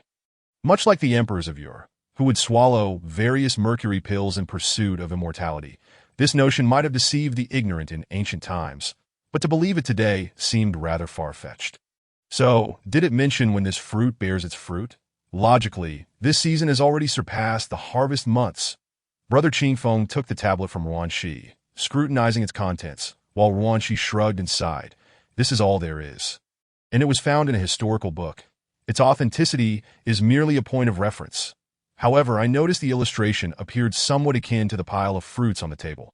Could it be that this fruit truly possesses the power to delay aging? After another hour of effort, we all began to feel fatigued, and our curiosity about the nature of this fruit dwindled. After all, in this era of the internet, any sensation could easily be fabricated. And we weren't the ones to be taken in, especially since Bossy's family was affluent enough not to miss a few sour fruits. Just as we were preparing to tidy up and retire for the night, a sudden exclamation from Sister Yancy startled us. Alarmed, we hurried to her room to check on the situation. Upon entering, we found Shirin Si seated at her vanity, astonished as she gazed into the mirror. Her hand gently caressing her forehead. Cece, what is the matter? We approached with confusion, and Sister Yancy turned to us, her expression one of disbelief. The wrinkles on my forehead, they vanished, stunned into silence. We recalled how Ruanxi had previously confided in me that Sister Yancy had spent a considerable sum on skincare products to eliminate the faint lines on her forehead. Yet now, those stubborn wrinkles had mysteriously disappeared after consuming this fruit. We all exchanged incredulous glances at the fruits on the table. My goodness, could it be that this fruit truly possesses the elixir of youth? How astonishing! To be honest, I felt as though my skin had become a shade fairer as well, though we were rendered speechless. The effects were akin to a year spent at a beauty salon. I must have another. Ruanxi, as if having discovered treasure, dashed to the sofa, seized a fruit, and ravenously swallowed it whole. Brother Ching Feng furrowed his brow as he looked at me, quietly murmuring, "This fruit seems a bit sinister. Could there be side effects?" I was unsure. So I recounted my experience of tasting the metallic flavor earlier in the afternoon, that a sense of unease washed over me, prompting Du Qingfeng to suggest that we send the fruit for composition testing tomorrow. No need to do that. What a pity to waste such a good thing. Once she protested, rinsing her mouth with water from the table. Good thing? You seem to be suffering while eating it. He Chow scoffed. What do you know? Women are willing to pay any price for beauty. This slight sourness is nothing to me. Once she maintained a carefree demeanor, though she prudently limited herself to just one fruit. Haven't you seen the overwhelming test results online? They're all the same. Merely a few vitamins, some fruit acids, and a handful of nutrients, essentially identical to ordinary fruits. After stating this, Wanshi turned and retreated to her room, declaring as she left, "Don't disturb my beauty's sleep. In the morning, I shall instantly regain my high school looks." Watching her depart, an unsettling feeling crept into my heart. It felt as if something significant was about to transpire. Chapter 91. The Reverse Fruit, Part 4. Upon returning to my room, I couldn't shake the feeling of unease, so I decided to venture out for a drink. Upon learning of my intentions, Brother Qingfeng insisted on accompanying me, his demeanor serious. Observing his weary countenance, it was clear that dealing with reporters and preventing the police from being alerted had drained his energy, so I tried to decline. No need. Brother Qingfeng, the convenience store isn't far from Sister Yanxi's house. I can go alone. Did I ask there anything you want me to bring back?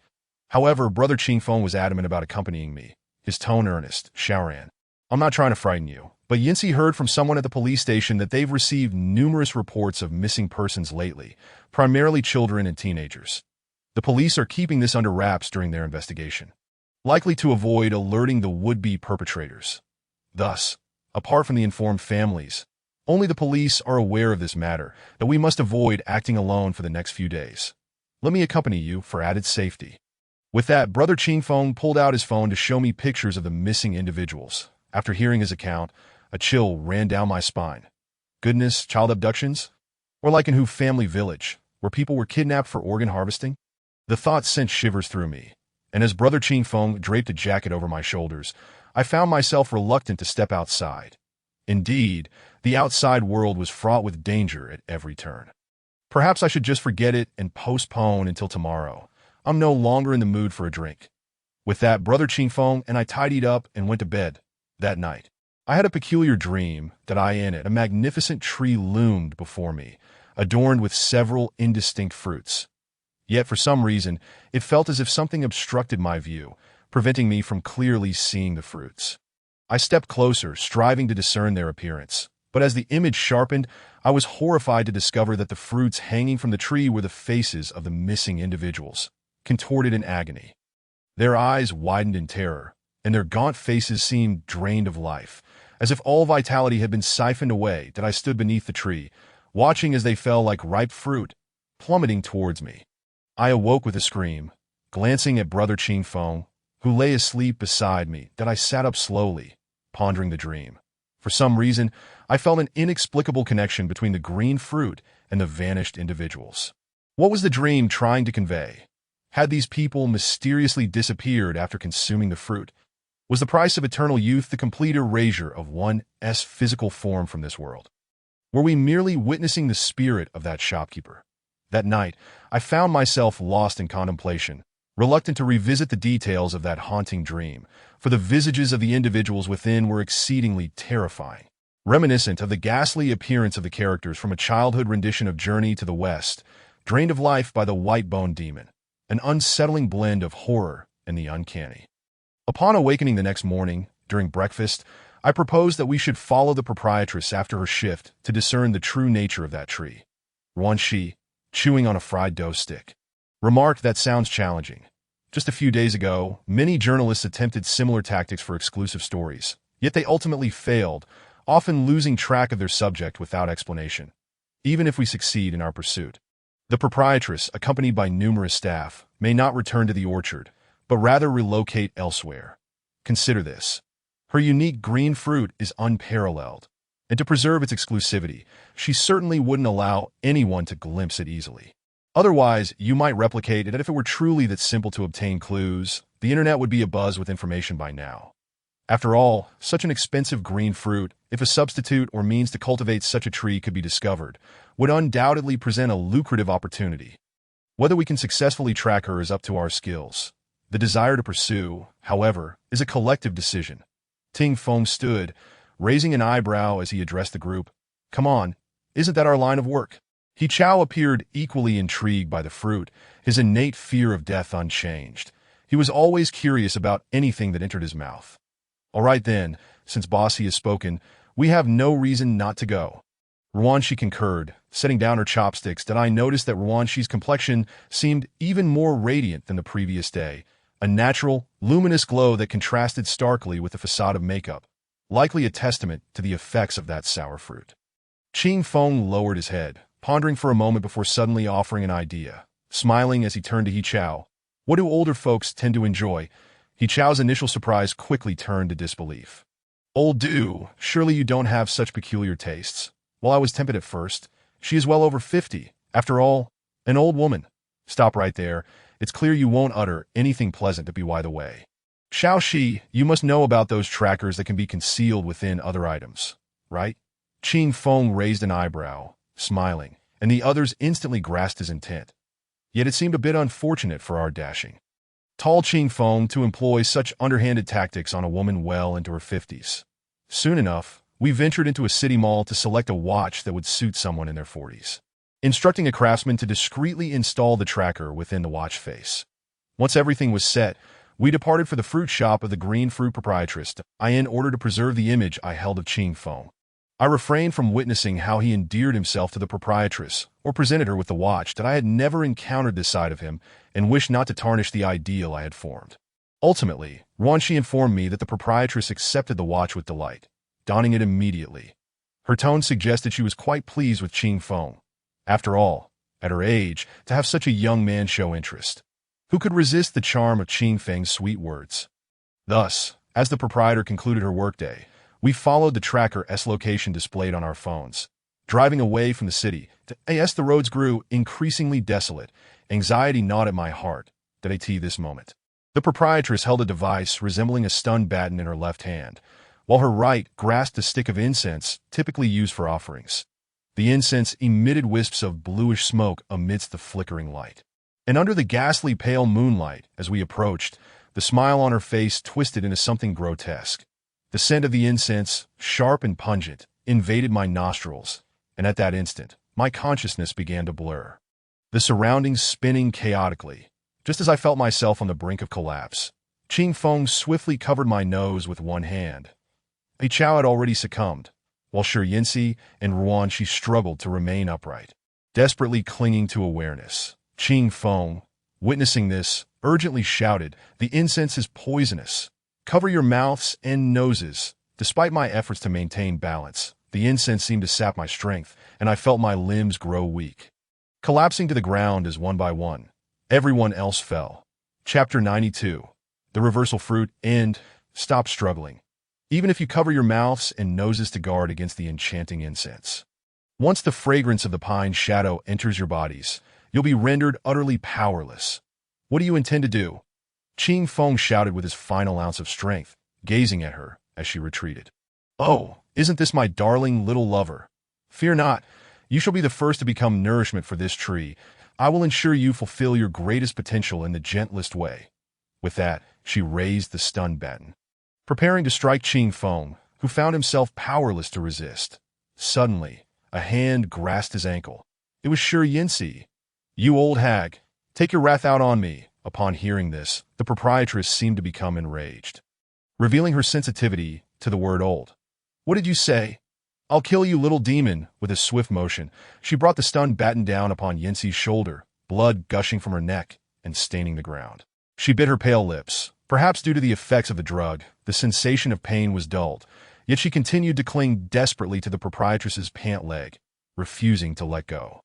"Oh, little demon, it seems you care quite a bit for this pretty boy." The proprietress regarded Shi Yinsi with disdain before summoning all her strength to deliver a heavy blow to Yinsi's forehead, causing her to lose consciousness, blood trickling down her hair. "Yinsi!" Ching Feng cried out, his eyes reddening with tears. The proprietress, seemingly intent on sparing none of us, kicked Yinsi aside and approached us menacingly. "Why must you use our blood to nourish the green fruit?" Ruanxi coughed as she shouted. The proprietress laughed, looking at us with the gaze of someone regarding lambs awaiting slaughter. "This green fruit tree has been passed down through my family that it bears only a couple of fruits each year. But one day, in an unfortunate incident, my father accidentally killed a high school student. To prevent the matter from being exposed, we brought his body back and buried it beneath the tree. The next day, the tree bore over a dozen fruits, and that was when we discovered that the blood of the young nourished the green fruit tree. So, ever since then, you have slaughtered these young people to sell the fruits?" Do you not possess any humanity? I shouted with vehement disdain. Humanity? Huh. She turned to me, striking my back with the stun baton that I in that moment. A primal pain surged through me like an electric shock. Unable to muster any strength, I couldn't cry out, but the tears flowing from the agony jolted me back to consciousness, an overwhelming sensation of suffering engulfing my being. She fixed her gaze upon me, her tone dripping with sarcasm. You speak of humanity? When my husband met with misfortune, who extended a helping hand? He had a car accident while trying to conduct business in the city, but everyone feared trouble and turned a blind eye. When I suffered complications during childbirth in the cold hospital corridor, who cared about my feelings or offered assistance? From that moment on, I ceased to believe in the existence of compassion in this world. Without money, survival is impossible. Only with wealth can one exist. You vile creatures all deserve to die. She approached me slowly, raising the stun baton, ready to end my life. As I envisioned the horrifying moment it would strike my head. Blood spilling forth, I covered my head and shut my eyes, awaiting death. That I in the nick of time, I heard a whoosh, as if something had struck the proprietress in the eyes. She clutched her face, shrieking in agony, the incense and stun baton slipping from her grasp. Summoning my courage, I opened my eyes to see blood trickling from her right eye. Who is it? She howled in a frenzy. And Ching Feng seized the opportunity, picking up the stun baton, setting it to the highest voltage, and with all his remaining strength, he thrust it into the proprietress's thigh. That I had heard that even pigs could not withstand the highest setting of the stun baton. And she collapsed, seemingly losing consciousness. That we stood there, stunned, as a familiar figure leaped down from the wall, slingshot in hand, approaching us. Are you all right? It was Do Shuai. How did he come to be here? Quick, call the police. After uttering this phrase, I completely lost consciousness and fainted. When I regained my senses, I found myself in the familiar confines of a hospital, clad in the customary patient gown. Ching Feng and Yi Chao appeared to have taken the antidote and were now awake, seated beside my bed. However, Sister Yanxi did not share the same fortune. Having endured severe injuries, she was currently in the resuscitation room, receiving urgent medical attention.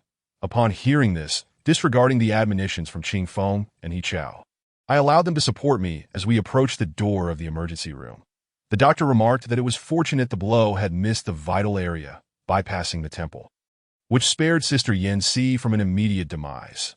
Yet, there was something peculiar in the doctor's tone.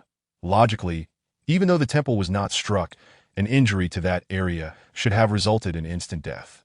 In my years of practice, this is the first time I have witnessed an injury there seemingly heal automatically. At that moment, consumed by concern for Sister Yanxi's safety, we did not ponder this statement too deeply, merely expressing our relief that fate had granted her a second chance at life. Ronshi remained by the bedside, and upon hearing that Sister Yanxi had survived the peril, tears of joy welled up in her eyes. As for Do Shuai, it turned out that the village was his hometown. The impact of his sister's passing weighed heavily on him, prompting a temporary return home to clear his mind that on that fateful night. As he entered the village, he noticed us. To avoid disrupting our mission, he observed us from the shadows, witnessing the astonishing events unfold. Hearing this, I could not help but admire Do Shuai's courage that I in such dire circumstances. He remained composed enough to save us, and it was his parents who brought us to the hospital. That I found it bewildering that, as a true rural dweller, they would disregard their own safety to accompany us into this turmoil, perhaps out of a sense of obligation towards Do Xian. The following day, the secret of the Qingwu came to light, thanks to Ruanshi's report. The police had apprehended the proprietress, sentencing her to death, which was to be executed immediately. The group of waitstaff, deemed accomplices, also faced prison sentences. That day, law enforcement attempted to fell the Qingwu tree, but encountered significant resistance during the operation. Many individuals who had previously purchased Qingwu vehemently protested against the tree's destruction, with some even placing their bodies in front of it. The police exerted considerable effort to disperse the crowd, predominantly composed of young women, that I could not fathom why, despite knowing the source of the tree's nourishment and the grotesque cruelty it entailed. These individuals remained infatuated with the Qingwu. Is it not an inevitable part of the human experience to confront birth, aging, illness, and death? Can one truly find solace in a visage obtained at the expense of another's flesh and blood? When midnight dreams return, do they not fear the specters that might tear their faces apart? At times, The depths of human malevolence and distortion can reach unimaginable heights. Prior to the Qingwu incident, I had heard of individuals exploiting dark arts to maintain their beauty at the expense of others or themselves. Such cases were rampant. Yet, in the shadow of the Qingwu lay the vivid lives of countless individuals. Could these people truly stomach such a reality? Approximately a week later, Sister Yanxi's condition had significantly improved, and she was ready to be discharged. Qingfeng had been meticulously caring for her, expressing his deep remorse for not having protected her or the rest of us adequately, and for allowing Sister Yanxi and me to endure such suffering. Meanwhile, parents of the missing children, having learned that their offspring had been drained, wept uncontrollably outside the police station, a scene that was heart-wrenching to hear. Ultimately, we wheeled Sister Yanxi out of the hospital, while I too bore a patch on my back. Aside from Yichao, everyone else bore some form of injury. Strangely, the moment we stepped out of the hospital, the world outside transformed into shades of black and white in my eyes, and the image of the proprietress in despair during her difficult labor flashed through my mind. She sat helplessly in the hospital corridor, clutching her abdomen and crying out. Yet no passerby offered assistance. By the time the doctor arrived, she had suffered a miscarriage due to complications and, as a result, lost her ability to bear children entirely. Is there truly an absolute right and wrong in this world? Perhaps every seemingly inhumane decision is the outcome of a careful weighing of pros and cons. Chapter 93. Sister Yanxi's Diary, Part 1. Once everything had concluded, we went to the police station to give our statements. Since the earliest train back was scheduled for the next morning at 8, Do Shuai kindly invited us to stay at his home for the night. It turned out that their parents worked in the countryside, and the city where Do Shuai studied was the same as where his sister worked. Thus, the siblings had rented this house together. Do Xian had already paid 3 years' rent, ensuring her brother's stable completion of high school here. Upon returning home, we discovered a letter left by Do Xian on the table, urging Do Shuai to study diligently, achieve success in the future, honor their parents, and leaving him a sum of money to at that moment. I understood that when Do Xian received the insurance payout, she had not touched a single cent. Perhaps from the moment Ren Xiaoqing passed away, she anticipated that this day would eventually come. Do Shuai recounted how she had used her earnings from years of work to renovate their rural home and furnish it with new furniture. Hearing this, I could not help but feel a pang of regret for Do Xian, as well as a profound respect for her. Undoubtedly, whether as a sister, daughter, or wife, she embodied the highest virtues. Do Shuai, too, showed great promise. His report card indicated a strong likelihood of gaining admission to a prestigious 985 or 211 university. With his sister's unfulfilled dreams and expectations riding on him, he was determined to forge his own future. That night, we did not converse much, yet I knew Do Shuai remained awake throughout the night, just as I did. After all, aside from the tragic events that had unfolded, having been bound by a few burly men just hours prior, how could one find peace in returning to these familiar surroundings? The next day, before bidding farewell to Do Shuai, we exchanged contact information, and Qingfeng assured him to feel free to reach out if anything arose. Not to hesitate.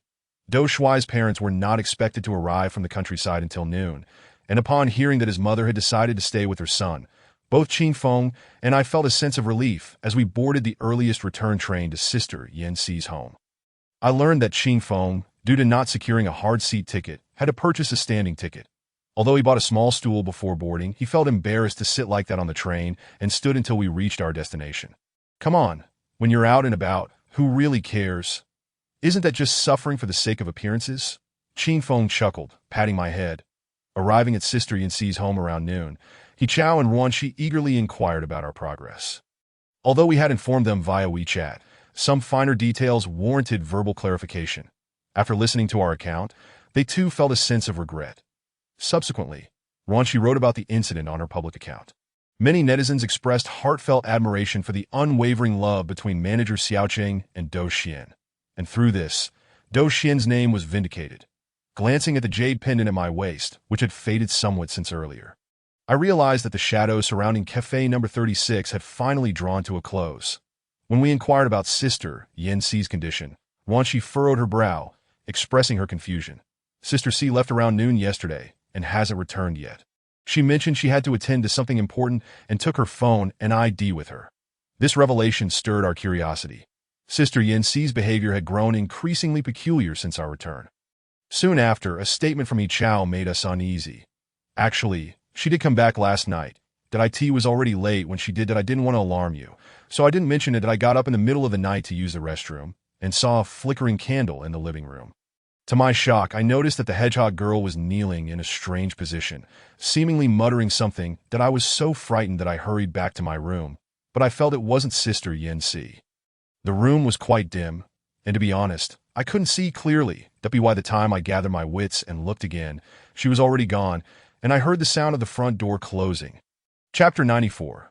Sister Yin-Si's Diary, Part 2. Upon hearing this, everyone found it rather odd.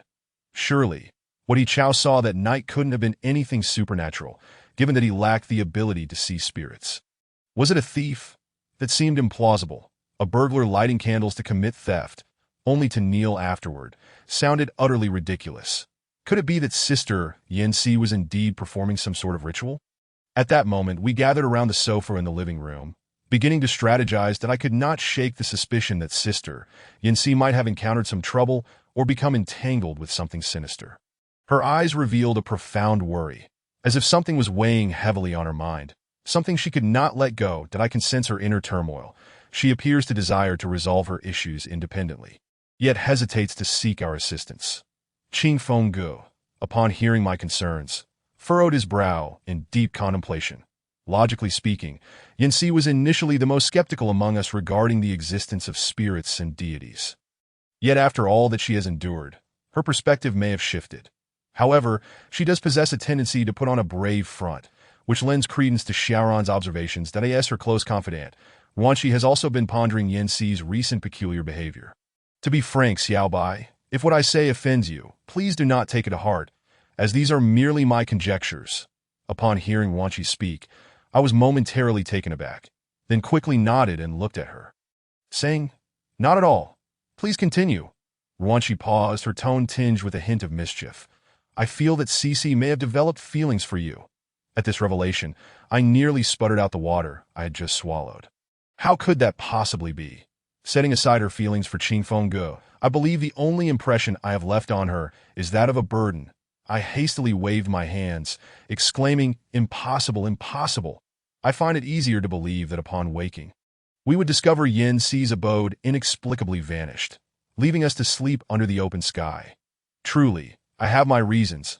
I have been quietly observing her these past few days and have noticed that Yin-Si seems to be continually watching you.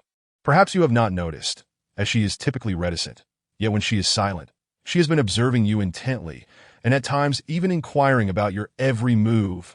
I furrowed my brow, incredulous, casting a similar look of confusion towards Qing Fenggu. How could I have missed this? Alas, your eyes are only for Lao Du. He Chao's brow knitted tightly, forming a deep furrow, as if expressing dissatisfaction or distaste towards something. His gaze revealed an air of helplessness and frustration, as if confronting an insurmountable dilemma. His lips were slightly pursed, as if ready to retort or argue at any moment. His entire countenance exuded a sense of provocation, suggesting he was deliberately testing others' limits. He Chao's frown deepened, stating, "Although the others present were somewhat skeptical of this assertion, we must uncover the source of Yin-Si's bizarre behavior." Ultimately, we resolved to search her room for clues. While we all recognize that intruding upon someone's privacy is rather unethical, our concern for her well-being outweighed our reservations. Hence, after careful deliberation, we decided to send our seasoned scout, Chao Gu, to keep watch at the door. Chao Gu is one of the most experienced scouts in our team. He is astute, clever, and possesses keen observational skills. When we made this request, a flicker of hesitation crossed his face. Yin-Si's room was locked. But Qing Fenggu knew the code and effortlessly opened the door. Indeed, the only person Yin-Si could completely trust was Du Qingfeng. Upon entering, we quickly realized that this room was a self-contained haven, equipped with all the amenities of an entire apartment: refrigerator, kitchenette, bathroom, air conditioning, essentially a small domicile within a larger house. Moreover, it appeared that food could be delivered directly through her window, alleviating half our concerns. Under such circumstances, it was entirely plausible that Yin-Si simply wished to retreat and enjoy a few days of solitude. After all, individuals of her temperament often seek moments of respite after prolonged social interaction. Should we continue our search? It seems she could indeed reside comfortably here without venturing out. Perhaps we are being overly suspicious. Just as I hesitated, Wanshi posed the very question I had in mind. Qing Fengge, in a moment of contemplation, mused, "While her seclusion over these past few days is understandable, how do we account for the scene that Xiao witnessed last night? I suspect Yan Si is concealing something. Since we are already here, we might as well take a look around." As we surveyed the room, rather than rummaging through belongings, we simply glanced about. The furnishings were quite ordinary, comprised of items one would expect in a household. As I scanned the space, a rather ornate diary caught my attention.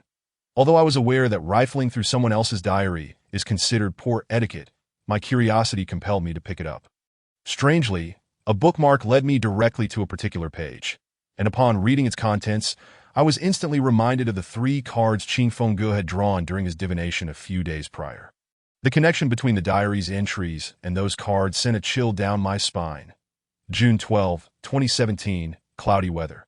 That day marked one of the most unforgettable moments of my life, that a sudden car accident irrevocably altered my previously stable existence. The impact came so unexpectedly that I had no time to evade it, and I was thrown into the air. I can vividly recall the sensation of weightlessness as I soared through the sky, a harbinger of my impending demise. In those fleeting seconds, my mind raced, yet it was all in vain. Darkness enveloped me, and I lost consciousness. Just when I believed my life had reached its conclusion, I found myself suspended in a liminal space between the realm of the living and the afterlife. My consciousness remained crystal clear, and in that moment, a voice within my dream revealed to me my unique identity and its implications that I nearly shattered under the weight of that revelation. I still cherished this world. Yet I was stripped of my right to explore the future. What, then, was the purpose of my existence? This world is so profoundly unjust. I detest it. The next page was filled with a dense scrawl of the word hate. I stared blankly at the dried ink on the paper, and as my hand trembled, the diary slipped from my grasp. Qing Fengge and Ruanqi rushed over, inquiring what had transpired. They retrieved the diary to examine its contents. He Chao hurriedly approached, breathless, announcing that Yan Si had returned. In an instant, we all sprang into action. I hastily tucked the diary back in its place, and we dashed out of the room, feigning nonchalance as we settled onto the sofa. Yan Si returned as if her personal matters had been resolved, not only bringing us some food, but also sitting down to discuss the events of the past few days, inquiring with genuine concern whether we were comfortable in our accommodations. We exchanged glances, momentarily revealing our shared confusion, yet swiftly masked our expressions and engaged her in conversation about the happenings at CF number 36. During this exchange, we cautiously probed her about her recent activities. However, Yan Si feigned casualness as she replied, "Apologies, everyone. I was preoccupied with a memorial for my cousin, which, according to our local customs, involves some rather intricate rituals. Thus, I was unable to accompany you in handling matters. My apologies. What would you like to eat tonight?" At this point, our internal suspicions had diminished considerably, for it was plausible that what He Chao had witnessed that night was merely part of Yan Si's memorial rites. Yet, unbeknownst to them, the contents of Yan Si's diary had left me with lingering questions. Clearly, the diary's entries evoked a sense of dread. What had she encountered in that liminal space? Why had she marked that particular page with a bookmark? What did her account of a futureless existence signify? Is Yan Si not standing here in good health? At that moment, I recalled the 3 cards Qing Fengge had drawn during his earlier divination, and I felt an overwhelming conviction that Yan Si harbored some profound secret. Thus, summoning my courage, I sent her a message after everyone had settled down for their afternoon rest. "Yan Si, are you doing well?" She responded almost instantaneously. "What is up, Inwazi?" "Yan Si, I would like to talk with you." The message lingered for a moment before eliciting a response, as it seemed she was contemplating whether to agree. "Sure, let us meet in the backyard." With that, she set down her phone and donned her outerwear. As she opened the door, I caught sight of Yan Si emerging from her room. Our eyes met, and she smiled, nodding to signal me to exit through the back door. Before long, we found ourselves in the backyard. Perhaps due to the September chill, the afternoon air felt somewhat brisk, and I involuntarily shivered upon stepping outside. Yet before I could speak, she proactively inquired, "Are you curious about where I've been these past couple of days?" Chapter 95. Yin-Si's Diary, Part 2. Yes, Yin-Si, I sense that you do not take matters of the divine seriously. So I find it hard to believe that rituals would pertain to you, that I can't help but wonder if something has transpired. Shiyin smiled softly, shaking her head as she spoke. Yinwazi, your analytical prowess has indeed grown remarkably. However, aside from my offerings to the deities, I have engaged in another activity. I visited the temple to seek blessings. After all, having been in your company for quite some time, seeing is believing. I have begun to embrace the notion that some phenomena elude scientific explanation. Thus, it is only natural to visit our local temple to dispel any ill fortune lingering upon me. Listening to Shiyin's nearly flawless logical reasoning, I found myself momentarily at a loss for words. Her temperament often oscillated between warmth and coldness, making her recent aloofness towards us seem rather normal. There was little to be gleaned from that, and furthermore, I could not disclose my discovery of her diary, as that would alter the nature of our interaction. Consequently, the enigma surrounding her identity remained unapproachable, leaving me momentarily speechless. After a prolonged silence, she noticed my reticence, slipped her hands in her pockets, approached me, and lightly patted my shoulder, inquiring, "Is there something else on your mind?" "Yes, Yinsher, that I wish to know. Is your remarkable night vision truly an innate gift?" Oddly, upon hearing my question, her expression shifted dramatically, transforming from calm to stormy in an instant, as if struck by a bolt of lightning, before quickly regaining her composure. "In truth, it is not an innate ability. It was acquired after a traumatic car accident. Yinwazi, the human body is an intricate structure, and I am not the only one in this world endowed with extraordinary abilities." Having said this, Shiryan unusually snapped her fingers at me. "It's too cold outside. Let us head indoors." With no further inquiries to make, I followed her inside, my mind racing with thoughts on how to broach the subject of her identity. I contemplated whether to ask if she had inadvertently seen something or if my yin-yang eyes had perceived it, but none of these explanations sufficed. Moreover, given Yinsher's sensitivity, she would undoubtedly suspect my knowledge stemmed from the diary. Thus, I resolved to keep silent about the matter, that a wave of confusion and unease washed over me, leaving me uncertain of how to proceed. That I understood that if I confronted her directly, she might become angry or refuse to answer, possibly even harboring animosity towards me. Yet if I remained silent, the truth would forever elude me, creating a profound internal conflict. As we made our way into the room, I pondered this dilemma heavily, feeling my heart race and my palms grow clammy. I was at a loss for action, trailing silently behind her, yearning for an opportune moment to voice my concerns, yet hesitant to speak. At that moment, I was unaware of why I chose not to share this with Qingfeng. Thus, when he later inquired, I could only vaguely assert that I had been too nervous at the time, causing my hand to tremble, which led to the diary falling to the ground. That I lied. But Qingfeng accepted my explanation without further probing. The contents of Shiyan's diary would remain a secret I vowed to keep, for I understood that uncovering this secret could unravel an even greater mystery, one that, if touched, might lead to catastrophic consequences. Chapter 96. The Divine Pen, Part 1. After this incident, we took some time to recuperate and utilize the opportunity to organize the materials we had collected during this period. Through WeChat, we learned that Do Shuai had emerged from the shadow of his sister's demise, finally revitalizing himself and returning to campus. Witnessing his return to the sunlight, we all wore genuine, heartfelt smiles of relief. "This guy's finally come around," He Chao exclaimed, scrutinizing our chat interface with exaggerated enthusiasm. "You think everyone is like you, slacking off in school? This kid is working hard." Qingfeng chuckled, offering words of encouragement. During our period of rest, since Do Shuai's school was not too distant from Yinsher's, he decided to visit us one weekend, taking the intercity express. Upon learning of his arrival, we prepared a plethora of delicious treats to warmly welcome him, considering he was our collective savior. After some cordial exchanges, Do Shuai began regaling us with tales of curious happenings at school, but one particular story piqued my interest. That Do Shuai spoke about academic matters. He mentioned a child who had previously ranked near the bottom of their class. Remarkably, during his month-long absence for recuperation, this student's grades had skyrocketed, placing him among the top 5 in the grade. Initially, the teachers were incredulous, suspecting cheating, which was understandable given the boy's previous lackadaisical attitude and poor performance. Perhaps he simply applied himself. Qing Feng suggested, preparing a cup of coffee for Do Shuai. However, Do Shuai shook his head, stating, "He is a boarding student notorious for being a slacker, often sleeping during class." When I asked his roommates, they revealed that after evening study sessions, he would return to the dormitory and immediately play video games until they finished studying and went to bed. If he were to study while they slept, he would be utterly exhausted. Such a feat is nearly impossible. Not even an Iron Man could manage that. Then there can only be one explanation. He must have cheated, Ruanxi asserted confidently, only to be met with Do Shuai's rebuttal.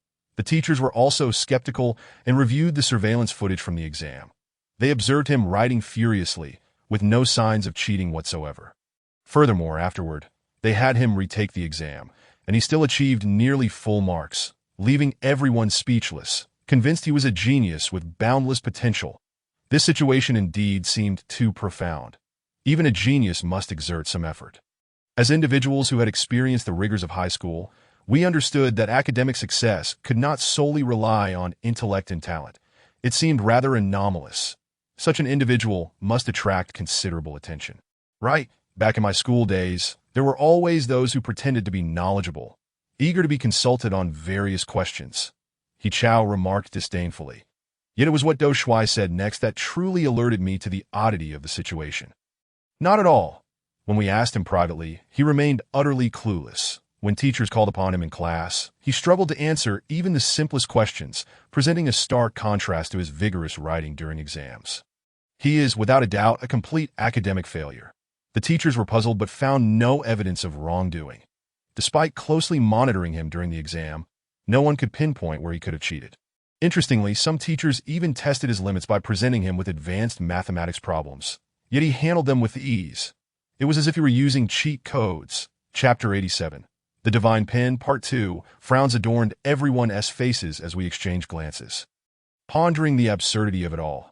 Theoretically, those who slacked off were typically extroverted. During my school years, the delinquents in my class shared a common trait. Poor grades but extensive social connections, often holding sway in juvenile matters. They were hardly the type to remain hidden talents. If they possessed knowledge, why not share it? Prompted by my curiosity, Qingfeng quickly inquired about specific details, but since Do Shuai had been absent for the month, his account was somewhat fragmented. To uncover the truth behind this enigma, we collectively made a bold decision. We would accompany Do Shuai to school the next day to observe this prodigy. However, what reason could we provide for our visit?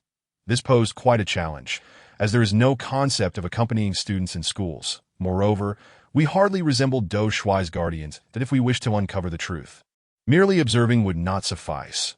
We would need time to integrate into the school environment, a daunting task.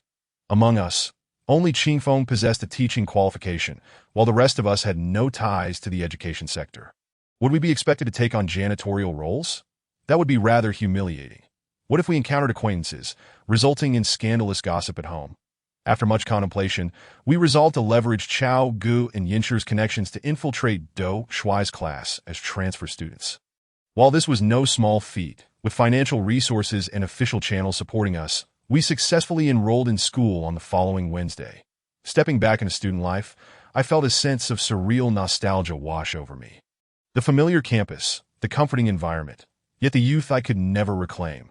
Walking through the Sunlit High School, I involuntarily reminisced about my own diligent efforts at 17 or 18, observing classmates who memorized textbooks while eating, stirring a ripple of emotions within me. Stop Daydreaming by Tong Xue. The enrollment process is complete. We need to head to registration soon. Brother Qingfeng had taken the school uniform and transfer forms in hand.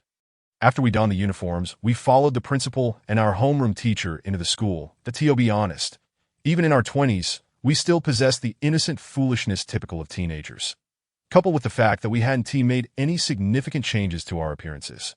Everyone firmly believed we were indeed transfer students, which greatly facilitated our endeavors.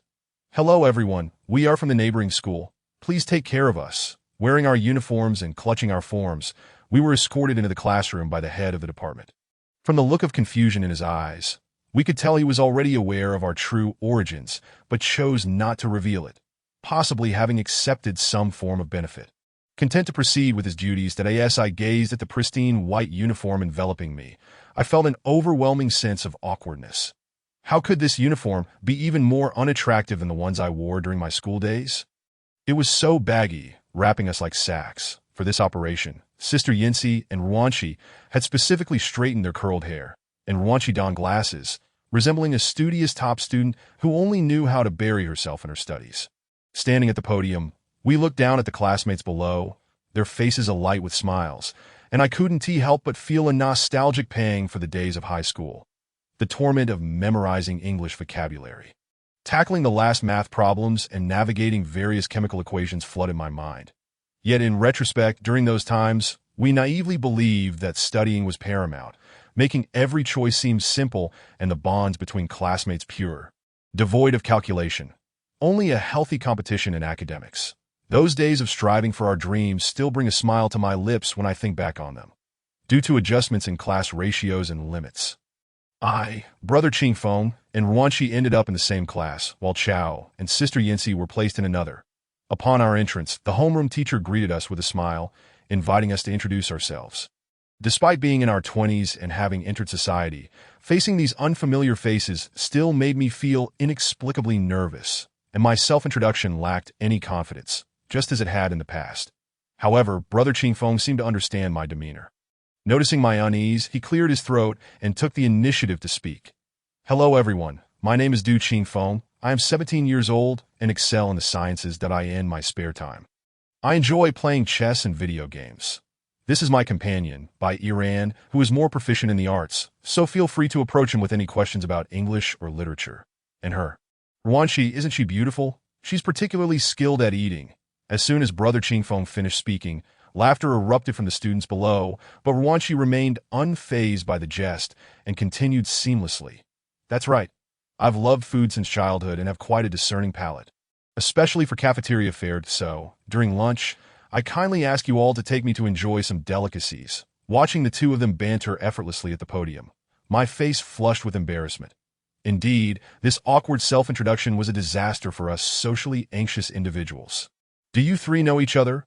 Why did you transfer together? A mischievous boy in the second row chimed in that a mere glance revealed he was undoubtedly the class gossip, the type who vanished after class ended. Once the teacher saw we were familiar with each other, he tapped the blackboard, and the classroom fell silent. Under the gaze of our peers, we made our way to our seats, perhaps due to the allure of cash. Brother Qingfeng and I were assigned to the same table, while the genius boy Li Jiaxing sat diagonally behind me. Upon settling down, I felt a sudden chill, although it was the season for heating. And the classroom was warm. This chill was bone-deep, akin to fine needles piercing through my sweater and invading my very pores that I instinctively shivered. Brother Qingfeng paused for a moment, but responded calmly. We are from a neighboring city. Ruanqi is my cousin, and Iran is my younger cousin. Due to family work reasons, we moved here and thus transferred together to I brought some snacks to share with that. Brother Qingfeng opened his backpack, and as the zipper parted, an array of colorful chocolates and candies emerged, likely purchased from the downstairs shop. Remembering the joy of raiding the school store during my own school days. It was evident that everyone wasted no time, eagerly rushing to the podium to grab a piece or two, that although it was class time, the teacher turned a blind eye to the commotion. Probably aware that these transfer students were not to be trifled with, especially since Brother Qingfeng had a knack for understanding everyone's sentiments. Wow, this candy is quite good. Is it the one from the downstairs shop for a yuan each? Alas, my daily allowance is so limited. This Du Qingfeng must be quite wealthy. Indeed. And he is so handsome. His grades must be excellent too. How can someone be so perfect? A chorus of excited chatter filled the air as the students speculated about us. Particularly the girls in class who gazed at Brother Qingfeng with eyes full of youthful longing. Eyes that screamed admiration that we shared a class with Do Shuai, who looked on awkwardly at our antics on stage. Amidst the laughter, our eyes met, and he pointed towards a figure in the corner. Following his finger, I turned to see that while everyone was happily indulging in chocolates, one person sat lifelessly, sprawled on his desk, seemingly in deep slumber. Brother Qingfeng also took note of this and cast a puzzled glance at the teacher. The teacher, understanding our unspoken concern, smiled and explained that Li Jiaxing, our class genius, he achieved first place in the last exam. A remarkable feat considering he was previously known as a slacker, that we suspect he has been putting in extraordinary effort recently, so we decided to let him be free to pursue his studies. But he appears to be lacking in spirit. Once she quietly inquired of the teacher, "Oh, our genius Joshing is likely exhausted from studying hard behind the scenes," a boy in the front row remarked in a teasing tone, turning to shoot a glare at the sleeping Li Jiaxing. Later, we learned that the speaker was named Lung Tianxi, who had been the top student in the class before Li Jiaxing's rise. For a whole year, he had consistently secured first place in monthly, midterm, and final exams, comfortably outpacing the second place by several points. The emergence of this dark horse, Li Jiaxing, was undoubtedly a threat to him at this spirited age. Oh, how intriguing! It seems Lung Tianxi must be feeling quite unsettled. Who in the class would be more curious about how Li Jiaxing ascended to prominence? Brother Qingfeng also picked up on my thoughts. But due to the class setting, we couldn't converse freely as usual. Thus, he resorted to the old-school method of passing notes that he tore off a page from his notebook, stealthily observing the teacher while hastily jotting down his message. Goodness, I've heard every Scorpio is a natural performer. This guy has quickly adapted to his role. "What is up, Iran?" he inquired as he passed the note to me that I quickly scribbled a response on the same paper. Brother Qingfeng. I feel a bit cold, as if it's emanating from that boy's desk. Brother Qingfeng folded the note and turned his gaze toward Li Jiaxing's messy desk that moment as Qingfeng focused on him. Li Jiaxing seemed to snap to attention, rising abruptly as if jolted awake, startling Brother Qingfeng, who nearly toppled from his chair. That I too was left a bit shaken, as the sudden shift from stillness to movement can be quite jarring. However, when I beheld his dark-ringed eyes and his spring-like posture, standing dazed before me, an indescribable sense of eeriness washed over me. Truth be told, the person sitting before me didn't resemble a living, breathing being, but rather a lifeless doll. "What are you doing, Li Jiaxing? You nearly gave me a heart attack." Before we could voice our surprise, a girl in front of him had already lost her nerve, clutching her chest as she stared at him. "Nobody is allowed to touch my things." He glared fiercely at Brother Qingfeng and me, his eyes turning red, fists clenched as he slammed his hand on the desk, causing quite a stir among those nearby. What is wrong with him? Is he losing it? People murmured around us, taken aback. The teacher approached, puzzled, and asked, "What is going on? Can't you settle down during class?" However, that so-called genius boy, disregarding the arrival of the teacher, continued to glare at us with an expression of sheer fury, as if we had pilfered his wallet brimming with gold coins. When he discerned that the source of the commotion was from Li Jiaxing, I could distinctly observe the struggle on the teacher's face as she endeavored to suppress her emotions. That in an instant, her tone shifted, and with a gentle yet firm voice, she said, "Ah, Jiaxing, have you caught a chill from sleeping?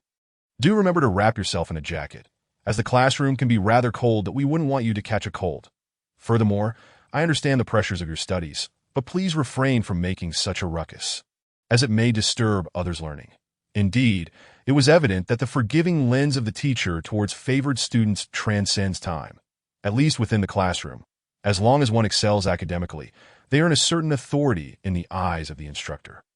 Alas, it appears that some realities in both society and school are inescapable. After this brief turmoil, he seemed to have calmed down. Approximately 2 minutes later, he appeared somewhat dazed, fixating on the gazes of those around him. And soon his eyes grew weary, prompting him to lay down once more and drift into slumber. Although the incident concluded swiftly, I remained perplexed as to why, despite being strangers to him, he harbored such animosity towards us. Moreover, his accusation that we had touched his belongings was utterly ludicrous. Could it be that we are capable of splitting ourselves in two, allowing our souls to venture forth to steal his possessions? Such a notion was truly incomprehensible. Finally, the class came to a close. After declining the unsolicited WeChat invitations from some naive girls in the class, we quickly sent a covert message to He Chao, arranging to meet in the corridor. Upon reaching the corridor, we spotted the laid-back He Xiaoye, who had remarkably altered his school uniform into a tailored fit within the mere duration of a single class. I couldn't help but admire He Chao for his rapid assimilation into the class. As we conversed in the corridor, no fewer than a dozen individuals greeted him as "Chao Ge, how's it going?" inquired Qingfeng Ge with genuine concern. "Not too shabby, just a bunch of immature kids. They see my designer attire and flock over, eager to befriend me." I was astonished at how quickly He Chao had integrated into the class. "Impressive, Chao Air." Qingfeng Ge patted He Chao's shoulder, while Jie, standing nearby, hurriedly asked, "What about you? No issues, I hope. By the way, you must have encountered that genius boy, right?" Mention of him cast a shadow over both Qing Fenggu and me as we rubbed our foreheads in dismay. It was truly peculiar. Upon our first encounter, he seemed rather unfriendly, constantly accusing us of wanting to take something from him, and during class, he had even shouted at us. After I recounted the entire incident, He Chao suddenly erupted with indignation, perhaps recalling similar experiences from high school. He declared, "Hey, that little brat thinks he's something special just because he excels academically, doesn't he? Just wait until I have someone flip his desk." Qing Fenggu smacked He Chao on the head, his voice low with irritation. "Have you lost your mind? Have you forgotten why we are here? Resorting to the antics of a high school thug is utterly childish." He Chao shot him an annoyed glance and fell silent. Yet I had begun to sense something amiss. Sitting there, I felt an inexplicable chill piercing through me, emanating from his desk, which hinted at a sinister presence. Just as our confusion grew, the formidable academic star of Class 3, Lung Tianxi, approached us. After scanning the vicinity to ensure no one was around, he leaned in conspiratorially and whispered, "You all have noticed too, haven't you? That guy is quite strange. Best to ignore him. He's just a lunatic." Qing Fenggu appeared to align with my earlier thoughts, firmly believing that this individual must possess the most knowledge regarding Li Jiaxing. He then turned to Lung Tianxi and asked, "Indeed, he is quite bothersome. Was he always like this?" Upon hearing his thoughts validated, Lung Tianxi seemed to lower his guard and remarked in an enigmatic tone, He used to be quite amiable. Back when he struggled academically, he went to great lengths to cultivate relationships with everyone. Now that he has soared to new heights, he naturally looks down upon the rest of us. Just wait. Let him enjoy his moment in the sun. One day, I shall reclaim my rightful position as the top student." He spoke through gritted teeth, and Qing Fenggu continuously nodded in agreement. Within the next brief 15 minutes, we gathered some fundamental information regarding Li Jiaxing. During the lunch break, we also inquired with his roommates about Li Jiaxing's daily behavior in the dormitory. They reported that his actions had been increasingly peculiar, particularly one incident when he woke up in the dead of night to use the restroom and found Li Jiaxing sitting on his bed, left hand raised with a book, right hand holding a pen, eyes tightly shut, mumbling something without making a sound or utilizing any light. Initially, his roommate dismissed it, but upon closer inspection, he felt a growing sense of dread. Li Jiaxing appeared as if he were being controlled by some unseen force, and he could even turn the pages without a sound. His roommate recounted this with a tremor in his voice, and we became increasingly intrigued that we had heard of academic pressure, but the notion of someone being able to study with their eyes closed seemed surreal. "Qing Fenggu, do you think he might be possessed by something?" I asked after the evening study session, watching Li Jiaxing intensely engaging in a video game behind us. "Not likely. During dinner, I saw him playing around with others in a playful manner. He even offered me a pear and greeted me, as if the morning's events never transpired." So what could have provoked such an intense reaction earlier? The contrast between Qing Fenggu's account and Li Jiaxing's demeanor was bewildering. However, that chilling, sinister sensation was undeniable. I could sense it whenever I approached his desk. Yet when he was outside, I felt none of it. Thus, my preliminary suspicion was that something peculiar lay upon his desk. After the bell for evening study rang, I deliberately lingered for a moment. Qing Fenggu seemed to sense my unease but refrained from questioning me directly, quietly waiting as I took my time packing up. Once I was certain the room was empty, I pulled Qing Fenggu aside and said, "Qing Fenggu, I believe there is something amiss with Li Jiaxing's desk." With that, I led him towards Li Jiaxing's seat. Although he wore a puzzled expression, he followed me to the desk. I understood that sneaking a look at his belongings while others were absent was not ideal, but to quell my curiosity, I felt compelled to do so. Strangely, as my hand brushed against the surface of his desk, the chilling sensation from earlier had vanished. I was utterly perplexed, testing the desk with my fingers. It felt like ordinary metal. What could possibly be the source of the earlier disturbance? Just then, Wanshi hurried into the classroom through the back door. Spotting us, she rushed over, followed by He Chao and Jie. Breathlessly, she informed us, "This school, someone died in the last academic year. Right here in this classroom." Chapter 89. The Enchanted Pen, Part 4. What? Someone died. My heart raced at her words, especially in this classroom. Though I had heard countless eerie school tales during my own time as a student, reflecting on them now was difficult to accept. Before anyone could press for further details, Wanshi swiftly retrieved a long-banished post from a forum that had gone viral and ultimately been deleted. The post was filled with discussions about a particularly bright student who, after a disappointing examination, succumbed to the pressure and committed suicide by jumping from a building. Yet, as I perused the comment section filled with varied opinions, I sensed there was more to the story. Some comments mentioned that on the day the boy jumped, another student had been spotted on the rooftop, but due to the lack of surveillance and the fact that the accused boy had an alibi, the case was closed as a suicide. Reportedly, during that period, many claimed to have seen the boy's apparition lingering by the basketball hoop where he met his demise. Clutching what appeared to be a book, upon closer inspection, it turned out to be merely the shadow cast by the moonlight on the hoop, but the rumor spread like wildfire, instilling fear in the hearts of students who believed the boy's ghost had returned to seek vengeance. As we contemplated the post, Yen Si-Jiev voiced her concerns. The time he jumped coincided with the period for university recommendations. Based on Ruanshi's investigation, this student had the qualifications to secure the top recommendation. So why would he take his life due to academic pressure? Even though his subsequent grades remained within the top 10, suggesting some psychological fluctuations, it seemed implausible that he would resort to such drastic measures. Gazing at the line graph depicting the male student's grades, crafted by Ruanshi, everyone was left in a state of perplexity as they speculated about Xiaoxi, urging her to investigate the comments regarding another student's performance. After listening to Qing Fengji's words, Ruanshi shrugged, preparing to head to the computer, when Do Shuai entered through the front door. No need to investigate further. His name is Lu Yi, the only student from our school last year who was granted direct admission to a prestigious university. As a point of pride for our institution, his name is already inscribed on the honor roll. Do Shuai approached us, retrieving several bottles of beverages from his backpack, and remarked, "Only one admission. Does your school only allow one student each year?" Do Shuai chuckled, shaking his head as he elaborated, "Of course not every year. Our admission criteria are exceedingly rigorous. This year, based on the current standards, only Li Jiaxing and Lung Tianxi qualify, did I end the previous year. We had a double success with Lu Yi and Gao Yuan. As for Gao Yuan's untimely demise, he actually had a greater chance. What a pity!" Upon hearing this, we could not help but suspect that the situation was not mere coincidence. Despite the presence of witnesses at the scene of Lu Yi's tragic event, his ability to produce an alibi convincing enough for the authorities indicated his disassociation from the incident. Thus, an 18-year-old prodigy, a meticulously executed murder, and a blood-stained admission letter could potentially render Li Jiaxing as the prime suspect of a certain cursed so. Are you suggesting that the deceased Gao Yuan's spirit has possessed Li Jiaxing? Do Shuai inquired, leaning closer with curiosity. To be honest, I'm not entirely sure, but given the peculiar events during the second class this morning, Li Jiaxing's demeanor was evidently off, and that chilling aura has dissipated now.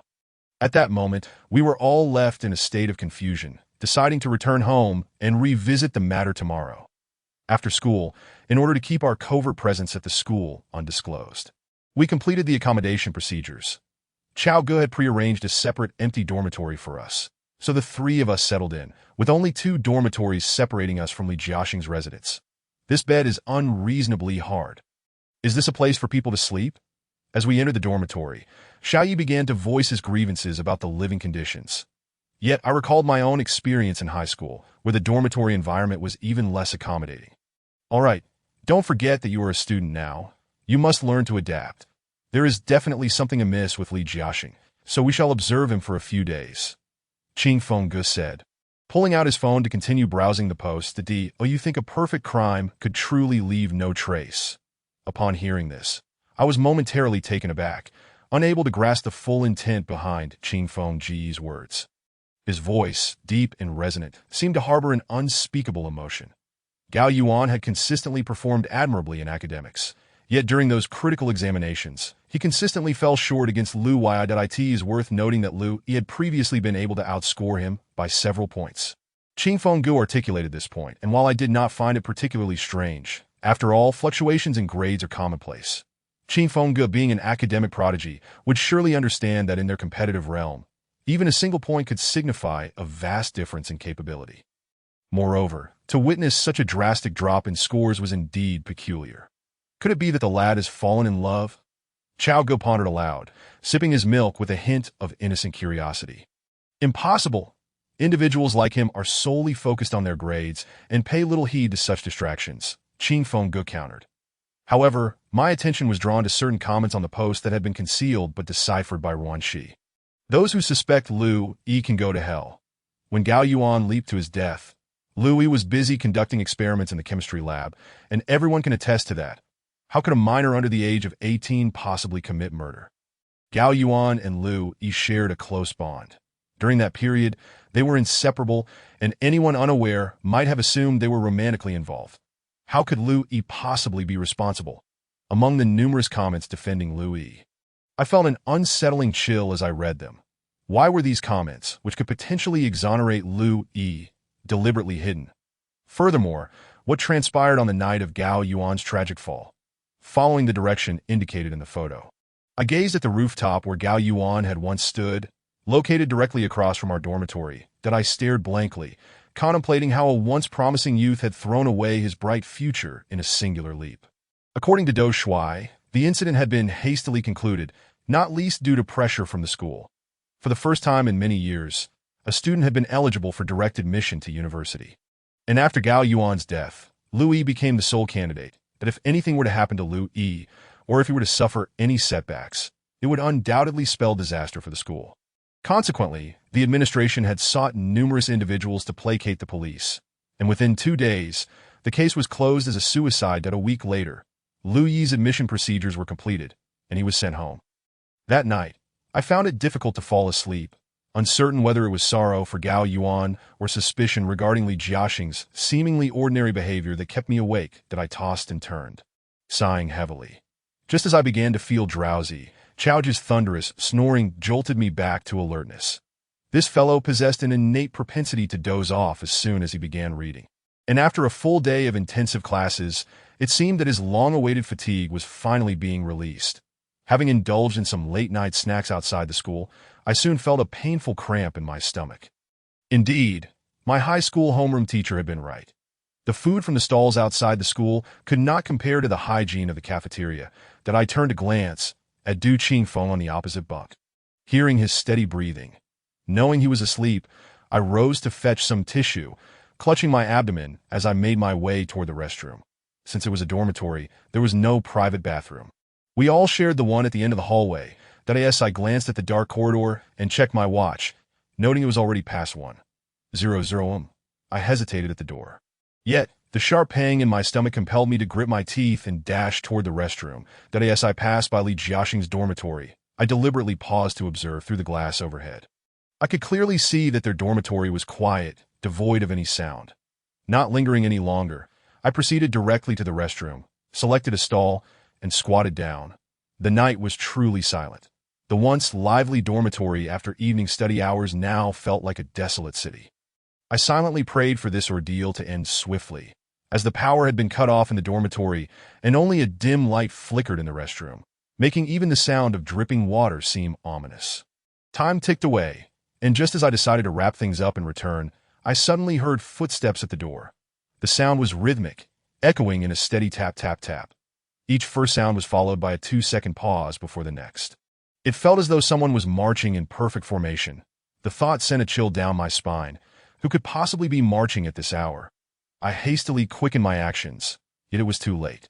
The sound had already reached the restroom door. Fearful, I held my breath, clutching the now dull jade pendant at my waist. My eyes squeezed shut as I prayed that the entity outside was merely a living person.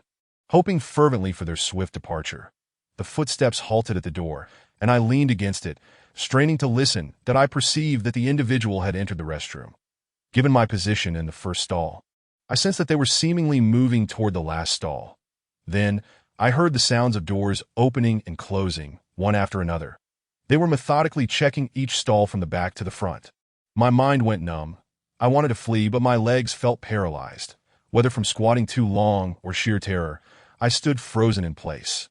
Finally, the door to my stall swung open, and I saw the doorknob being forcefully pulled outward. I covered my mouth, not daring to breathe, my gaze fixated on the latch.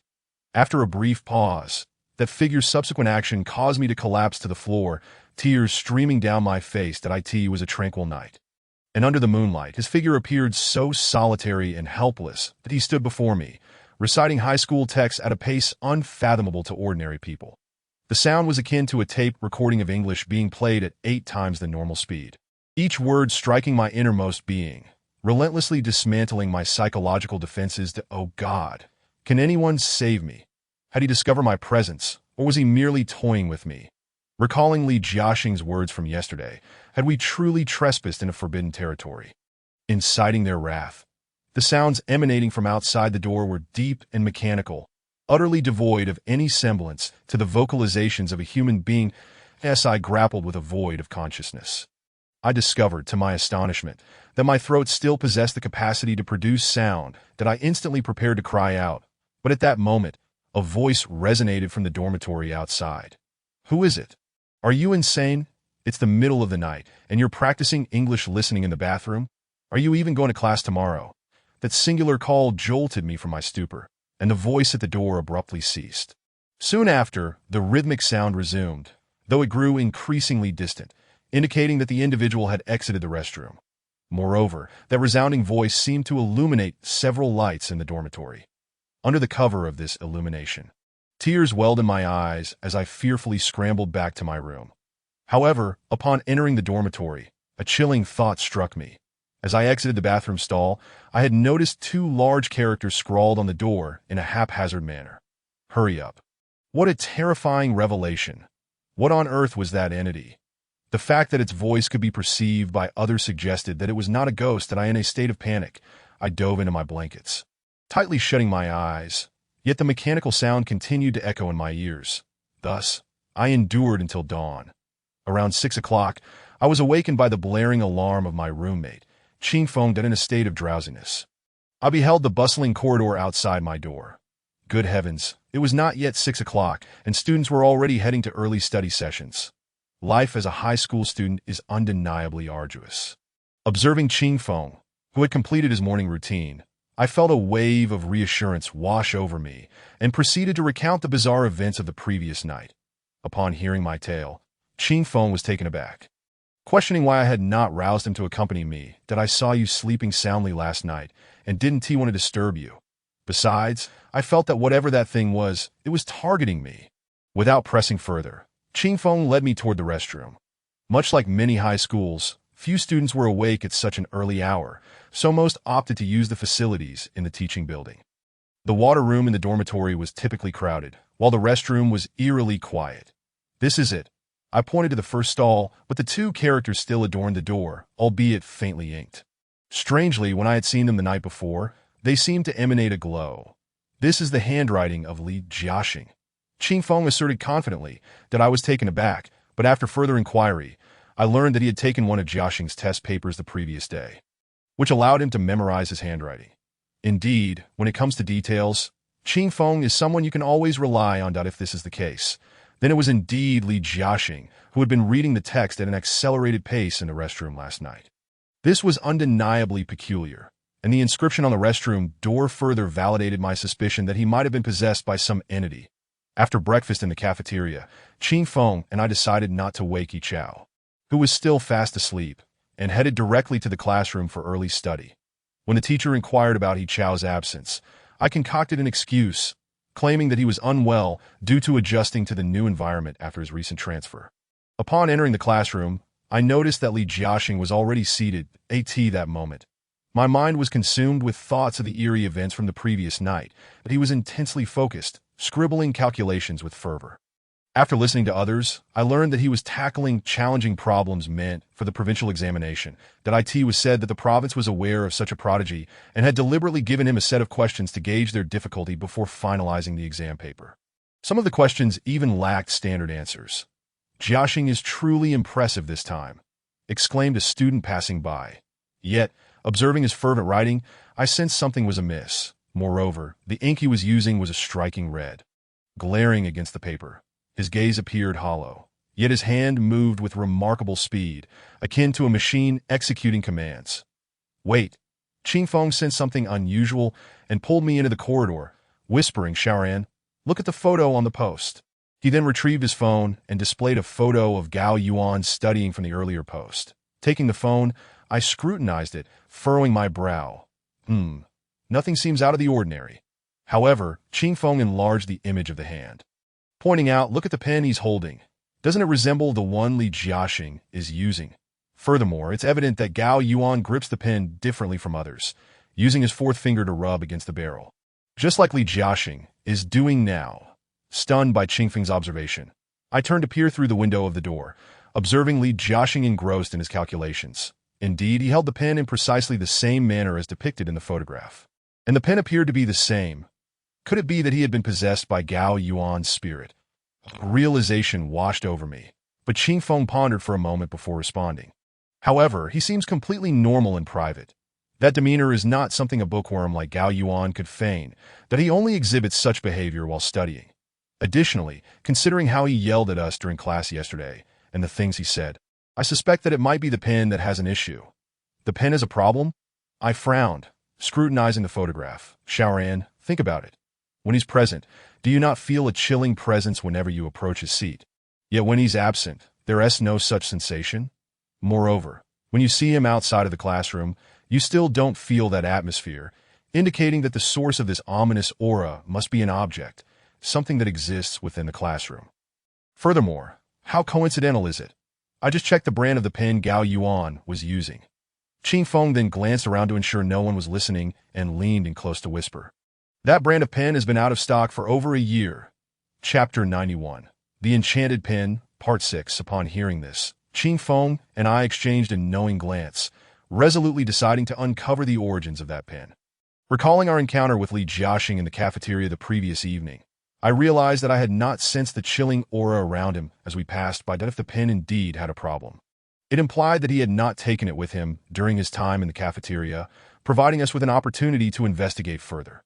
Thus, during lunch, when the coast was clear, we planned to examine his pen to ascertain its origins. The entire morning dragged on, with Li Jiaxing diligently working on his tests. Every teacher passing by would inevitably offer compliments that I kept a close watch on him, and the pen filled with red ink. Strangely, despite the 7 subjects and approximately 20 test papers he had completed, especially in a liberal arts class, he had not refilled the ink even once. He remained seated, unwavering, and I noticed his lips were turning pale, likely from exhaustion. That in the final 20 minutes of the last class, he completed all the tests and submitted them to the academic office. Upon returning, he collapsed into his chair, appearing utterly drained, and as he reached the classroom door, whether from unsteadiness or low blood sugar, he suddenly collapsed at the back entrance. Observing this, several robust male classmates rushed to carry him back to his seat. Isn't this a bit excessive? No wonder he is a top student. I mused. What is this? He is so spirited when climbing walls and causing trouble. Yet here he pretends to be weak just to garner attention. Qing Feng, feigning concern, approached to help, yet I overheard his muttered words. Jealousy truly can split a person into entirely different personas. Once back at his seat, Li Jiaxing laid motionless, the enchanted pen slipping from his grasp into a nearby book. Upon closer inspection, I noticed red ink droplets still clinging to the pen tip. I glanced anxiously at Qing Feng, who returned my worried gaze with a sigh. It was evident to everyone that Li Jiaxing was not in a healthy state, so why had no teacher suggested taking him to the hospital? Their feigned concern seemed insincere, and I couldn't help but wonder if the teachers were keeping him there for the sake of the upcoming multiple-choice test that required his prowess. Just as I resolved to raise my hand to inform the teacher of Li Jiaxing's troubling condition, a girl seated behind me stopped me, whispering urgently, "Don't interfere. He has been like this before. That time, Teacher Ma wanted to send him to the hospital, but he resisted vehemently, even injuring Teacher Ma with that pen. The school can't expel him. He's their only genius. Now, when he faces such episodes, we simply ignore him. I suggest you do the same, lest you find yourself in trouble." After hearing her words, I was left bewildered. How could someone in such a weakened state still possess the strength to harm a fully grown teacher? This was utterly bizarre. After lunch, Qing Feng and I returned to the classroom, where only he was resting. It appeared that he had not eaten, possibly because he had anticipated this outcome. Hence, we had packed a portion of scallion braised shredded pork rice for him from the cafeteria. We approached him with a lunchbox. I was suddenly enveloped by an unprecedented chill. Closing my eyes, I discerned that the source of this coldness emanated from the steel pen he was grasping, uncertain if he sensed our presence. He rubbed his eyes, sat up, and upon seeing us, smiled and inquired, "What is up?" Is there something you need, buddy? Observing his expression and tone, I felt a measure of relief. He seemed to be in a normal state for the moment. Oh, it's nothing much that I wanted to befriend you and noticed you hadn't eaten. So I brought you something from the cafeteria that you've been working hard on your problems all morning. How can you go without food? As Ching Feng handed him the lunchbox, he paused for a moment, then accepted it with a smile, asking, "What?" "I worked on problems for the whole morning." "Well, who cares? How did you know I love this?" "It smells amazing." With that, he devoured the meal with gusto. Yet, after hearing him, Ching Feng and I were left puzzled. His tone suggested he was unaware that he had completed a full 7 sets of problems that morning. "Are you saying you didn't realize you had done so many sets?" Ching Feng questioned, his voice tinged with a hint of skepticism, albeit with a facade of concern. His eating momentarily halted, and he casually replied, "Of course I know I did it myself. How could I not? I was just a bit too tired and took a nap. Your sudden inquiry made me forget how many I had done this morning." His stammering gave away that he was likely lying. That it appeared that when that entity controlled him, he was completely oblivious to his actions. However, a careful analysis of his words suggested that if he were indeed under some form of control, he must have been aware of the individual exerting that control and did not attempt to resist. Indeed, transforming from a notorious slacker to a highly respected scholar, adored by teachers, bestowed the highest honor during one's academic years, a status that anyone would yearn for. Yet, one must remember that there is no such thing as a free lunch. If a lofty spirit had possessed Li Jiaxing, then while bestowing him with remarkable academic prowess, it must have also exacted some price in return. Or perhaps it had already claimed something from him. Noticing that he was still concealing something, Ching Feng feigned nonchalance and pointed to his steel pen, saying, "This pen is quite exquisite. It must feel delightful to write with. May I take a look?"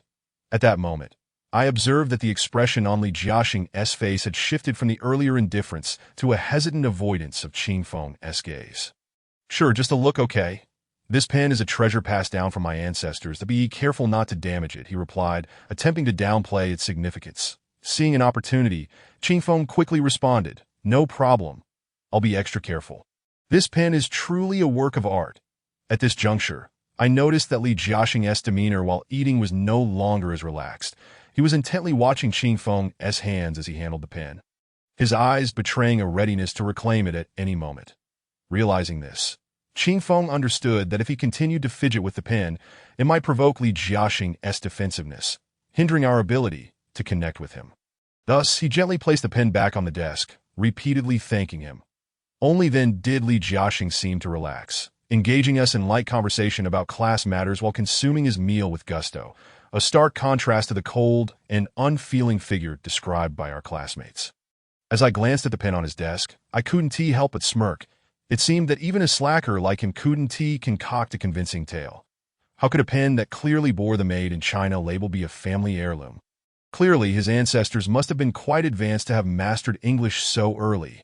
After finishing his lunch, Li Jiaxing retrieved a metal box secured with a combination lock from his backpack.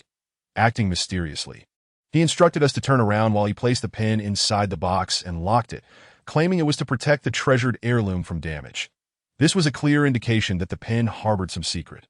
However, upon reflecting on this, I began to comprehend why no one had noticed the pen's peculiarities for so long that if I were to rewind 7 or 8 years back to my own school days, I doubted I would have noticed anything amiss, as who would suspect something so innocuous?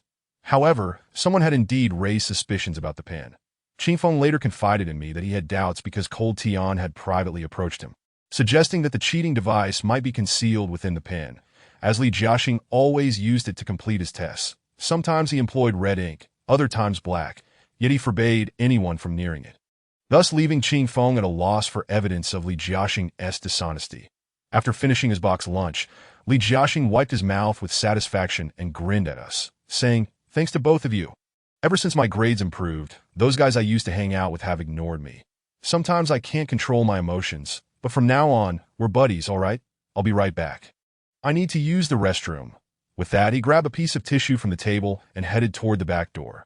Just as he left his seat, he suddenly stumbled and fell heavily to the ground, striking his head against the corner of the table, instantly losing consciousness. Witnessing this scene startled both Ching Feng and me, and I could no longer entertain the words of that female classmate that I promptly called Chow and the others. And we rushed Li Jiaxing to the hospital. Throughout the ordeal, it was as if he had completely lost his awareness, let alone the ability to resist, upon arriving at the hospital, after much commotion. We finally managed to get Li Jiaxing into the examination room. Since it was the first day of school, and we hadn't yet added the teacher's contact information, we hadn't informed the school. But they likely received news and proactively called He Chao to inquire about the situation. The diagnosis came swiftly, revealing that Li Jiaxing had fallen into a coma due to severe anemia. Based on the patient's symptoms, it appeared he had been donating blood frequently. His condition was now critical, and the blood loss he experienced that morning had been substantial that if this continued, his life would be in jeopardy. The doctor, holding the examination report, spoke with a grim expression, while the nurse whispered among themselves, expressing disbelief at how the youth of today were exhausting themselves. They seemed to regard us as if we were the architects of some grave sin. And soon, the doctor impatiently summoned Qing Feng to the examination room. After a tense wait, Qing Feng emerged, burdened with a pile of medications. "What is going on? How can someone so young be severely anemic?" He Chao questioned. Perplexed, and he doesn't look like someone who could be anemic at all. Moreover, the doctor had mentioned that he had donated so much blood that morning, yet we had witnessed him immersed in solving problems the entire time. How could he have possibly donated blood? Could it be that the hospital was fabricating stories for profit? After all, iron supplements and tonics can be quite expensive. Listening to Wanqi, I found myself admiring her thought process. Even at such a moment, she could maintain a godlike perspective to judge the doctor's faults that no, he clearly exhibits symptoms of severe anemia, Sister Yancy remarked, gazing at the still unconscious Li Jiaxing in the hospital room. His lips are pale, and his face looks so haggard. Moreover, the color of his veins is not what we would expect from normal blood circulation. Qing Feng, you can't possibly have overlooked that, can you? Qing Feng's expression turned slightly embarrassed as it became evident that he hadn't noticed this detail, but he scratched his head sheepishly and chuckled. I was only focused on that pen he had in his hand, and didn't pay attention to his physical symptoms. Subsequently, Qing Feng recounted his suspicions about the pen to He Chao and Sister Yanzai.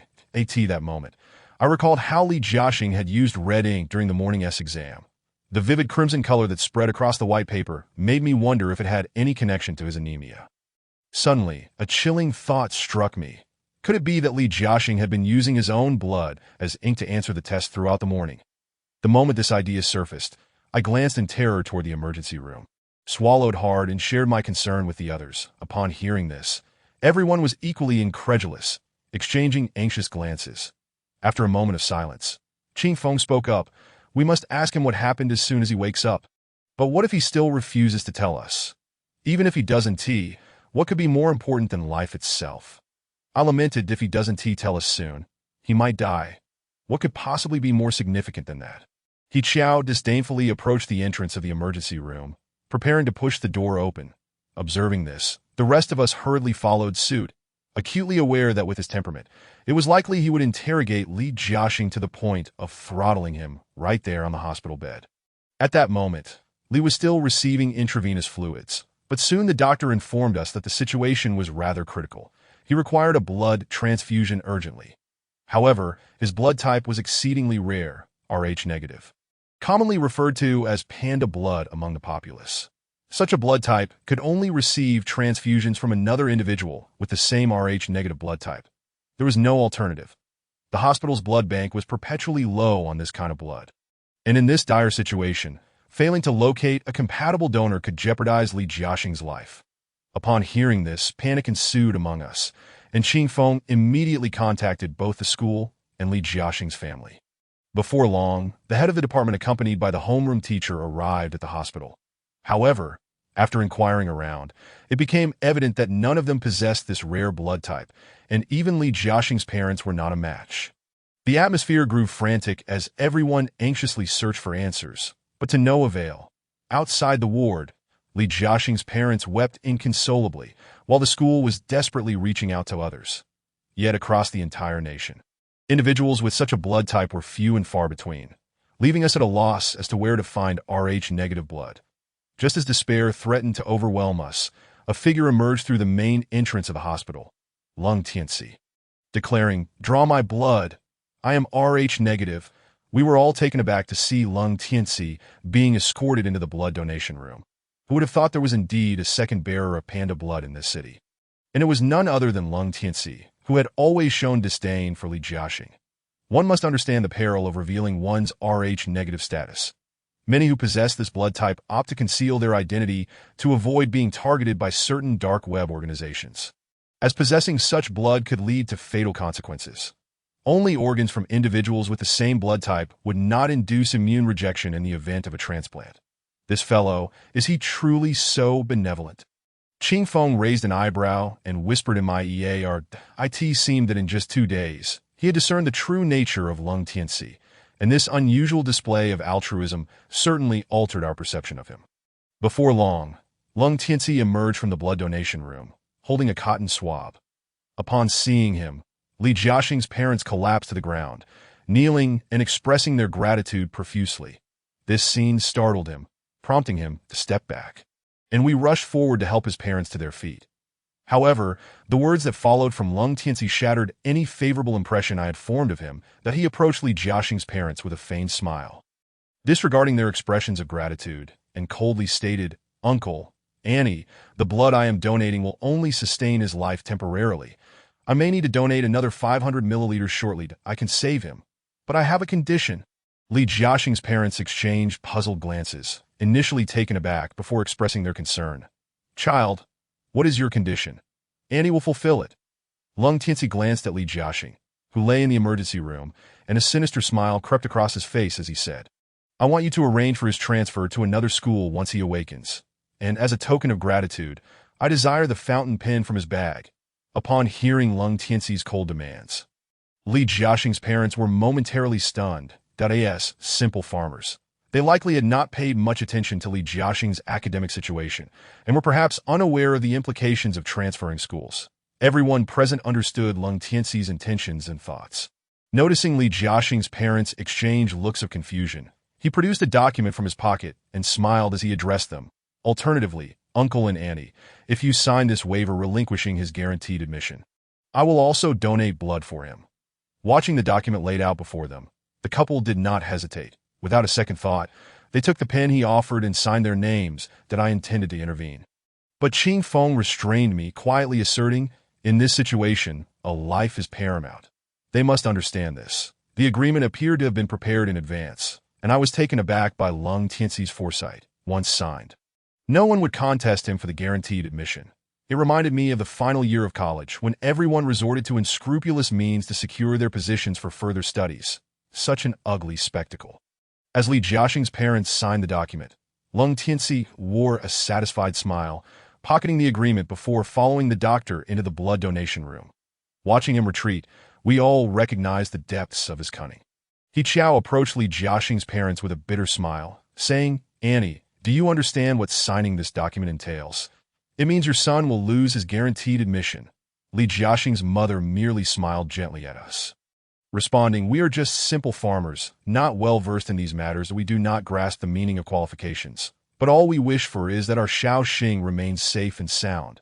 That is worth more than anything else." After hearing her words, we exchanged glances, realizing that perhaps all parents harbor such sentiments. That in the face of life and death, even those lacking education would prioritize survival. Before long, Lung Tianxi re-emerged from the blood donation room, a hint of triumph in his gaze. Approximately an hour later, Li Jiaxing awakened, having narrowly escaped death. His eyes were vacant and unfocused as he stared at the ceiling. Upon learning that he had evaded danger and regained consciousness, the head of the department and the homeroom teacher visited briefly before returning to the school, leaving only us and Li Jiaxing's parents in the room. As Li Jiaxing awoke, his parents' faces lit up with joy. He expressed a desire for oranges, prompting his parents to go buy some. It seemed Qing Feng had noticed this and aimed to create a moment for us to converse privately. Once his parents had left the room, before Qing Feng could pose a question, Li Jiaxing spoke up. "Lung Tianxi had my parents sign the waiver, didn't he?" We were all intrigued. How could he know about this so soon after waking? He chuckled softly, explaining that although he had been unable to open his eyes while unconscious, he could hear everything happening around him. "That guy approached me before, possibly at the behest of his parents, offering me money to sign the waiver. Honestly, I was tempted to sign, as none of this was ever mine to begin with. But I couldn't stand his arrogance, thinking he could manipulate everything just because he had some money, so I wanted to stand my ground. He coughed lightly, staring out the window, while he Xiao, feeling somewhat implicated, scoffed in annoyance. Qing Feng pressed further. Wait, you said all of this was never yours. What do you mean by that? He regarded us for a moment before turning away, clearly reluctant to divulge more. Jiaxing, do you realize that continuing down this path could endanger your life? What could possibly be more important than your survival? Who gave you that fountain pen? Why does it cause you to lose blood? Qing Feng asked sternly, and after a moment's hesitation, perhaps coming to terms with the futility of his previous actions, he slowly revealed the truth. Indeed, that pen is no ordinary writing instrument. One night, I found it at the staircase. And the moment I grasped it, I heard a voice urging me to sign a contract that IT promised to elevate my academic performance, but on the condition that I use this pen during exams. With my soul's control being ceded to IT at the time, I was skeptical, but found it intriguing, so I agreed. However, during the subsequent exam, I felt as if I were in a trance while using the pen, and I achieved the highest score in the class. The admiration from my peers and praise from teachers intoxicated me, making it impossible to shake off the identity of a top student. After listening, we were all struck with a chill. Indeed, at 17, it is an age marked by naivete, utterly incapable of fathoming the horror of surrendering one's soul to another. What does it mean to relinquish control over your soul? Ruanqi inquired, furrowing her brows. Li Jiaxing cleared his throat and replied, I can't say for sure. Sometimes, I feel as though I am in a stupor, enveloped in darkness, entirely unaware of my actions. When I write with that pen, my consciousness is wholly absent. The owner of that pen is none other than Gao Yuan, who tragically leaped to his death in the previous year. As Qing Fengge spoke, he presented a photograph of Gao Yuan holding a pen. Upon seeing the image, he appeared less surprised, merely nodding in acknowledgement. No wonder, the one who borrowed my soul for exams must be him. Yet, do you realize that the ink within that fountain pen is derived from your own blood? When blood reaches its most vivid crimson, it turns to black. Using black ink would double the conversion of your blood, leading to your severe anemia. Qing Fengge exclaimed, hastily handing him a cup of ginger sugar water. If it could secure my admission, what is such a price to pay? Upon hearing his nonchalant words, we were all taken aback that it turned out he had long been aware of these matters. Yet he was still willing to deplete his own blood for the sake of being admitted. But now you can tell us all this, which suggests you don't care as much, do you? I inquired. What significance does my concern hold now? During the college entrance examination, one isn't permitted to bring their own pen. Only that pen can yield the correct answers. Moreover, I bear no resentment towards my parents. When I fainted earlier, I experienced a terrifying dream, wherein countless hands dragged me toward the abyss. That moment, all I desired was to awaken, even if it meant living a mundane existence thereafter. I deeply understood his sentiments. Those present likely shared the feeling of having brushed against death.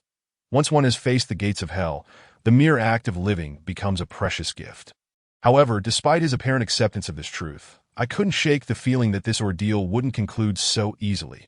Having, in some sense, forged a pact with Gayuan's soul, breaking free would likely prove challenging. Indeed, that very night, Li Jiaxing encountered a tragedy, passing away in the hospital due to cardiac failure, as determined by medical professionals. The event transpired with alarming suddenness, leaving the hospital staff with no opportunity to intervene. Li Jiaxing's parents wept in despair outside the hospital, while we stood frozen outside the ward, at a loss for what to do, simply gazing as Li Jiaxing's body was wheeled out. Li Jiaxing had departed without warning. Perhaps because he had lost his utility. The moment he relinquished his ambition, Gayuan's soul exacted its revenge, claiming his life. Stumbling out of the hospital in a daze, I could hardly believe that at the tender age of 17, such a vibrant life had been cruelly paused. The pen. Qing Fengge suddenly recalled, urgently pulling us back. The pen is not in Lung Tianxi's possession. Is it? Panic surged through us as the realization struck. If Lung Tianxi had obtained the fountain pen, it was highly likely that Gayuan's soul had already found him. Would his fate mirror Li Jiaxing's? We hurried back to school, and upon our return to the classroom, the news of Li Jiaxing's death had spread, causing a wave of anxiety among our classmates. Consequently, the dean announced the cancellation of that evening's study session. leaving the classroom eerily empty that we rushed to Li Jiaxing's seat. And Qing Fenggu opened his backpack, rummaging through to our dismay. The password box containing the pen had vanished. We exchanged glances, dread filling the air. It seemed Lung Tianxi had indeed taken the pen, and all we could do was pray he hadn't unlocked the box. After pondering briefly, Qing Fenggu swallowed hard and declared, "Our immediate priority is to locate Lung Tianxi and hope he refrains from using that pen recklessly." Thus, we split into two groups, scouring the campus for Lung Tianxi, though we asked other classmates. But they reported they hadn't seen him since the afternoon and that he hadn't returned to the dormitory. As we were at our wits' end, a thought struck me, and I led Qing Fenggu and Ruanqi to the rooftop where Gao Yuan had once leaped. As we ascended to the rooftop, I spotted a figure sitting on the railing. Without a moment's hesitation, we rushed forward to pull him back. "One more step, and I will jump," Lung Tianxi declared, his back turned to us. However, his voice sounded mechanical, reminiscent of what I had heard that night outside the bathroom stall. "You are Gao Yuan, aren't you?" Ruanqi called out. Lung Tianxi turned around, revealing a sinister grin. "Years ago, I orchestrated my own leap from here, becoming trapped ever since that I nearly usurped Li Jiaxing's soul. Why did you send him to the hospital?" His voice sharpened, and as he spoke, he produced the fountain pen and plunged it into his right eye. In an instant, a torrent of blood erupted, the eyeball impaled by the pen's nib, creating a gruesome scene. We recoiled in horror, nausea churning in our stomachs. Yet Lung Tianxi seemed impervious to pain, laughing maniacally as the flesh around his eye hung grotesquely. "You truly are a madman," upon hearing Qing Fenggu's words. His laughter grew even more deranged. "Me? Ha, do you know? Lung Tianxi is no different from the Lu Yi of yesteryear. Such creatures have no place in this world."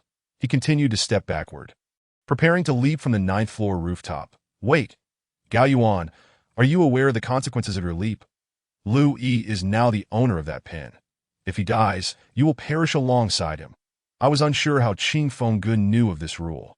But as his words fell, Lung Tianxi appeared to hesitate, blood and tears streaming from his shattered eye socket. "Perish? Do you think I'm afraid? Back then, I nearly killed Lu Yi, leaving him incapable of contesting for the admission spot. But unexpectedly, I fell victim to my own scheme. The victor writes history, and I accepted that, yet now, another like him has appeared. Every time I see him, I feel revulsion. Alas, I was unable to fully control Li Jiaxing's body to eliminate Lung Tianxi. But now that I've seized this opportunity, how could I let it slip away?" As he spoke, we were once again engulfed in confusion. Could it be that Lu Yi had not sought to harm Gao Yuan, but rather, it was the other way around? "Are you suggesting you intended to harm Lu Yi? Yet your scores were nearly guaranteed success that year. Why resort to such measures?" Xianxi shouted toward him against the howling wind on the rooftop. Back then, I aimed to lower his guard that in the early rounds of the admission tests, I intentionally answered some questions incorrectly, hoping to induce complacency. Yet, to my surprise, he climbed higher and scored even more than I did during my normal performance. "So you resorted to murder?" Upon hearing Ruanqi's question, a flicker of anger crossed Lung Tianxi's face. "Murder? Do you think his hands are clean?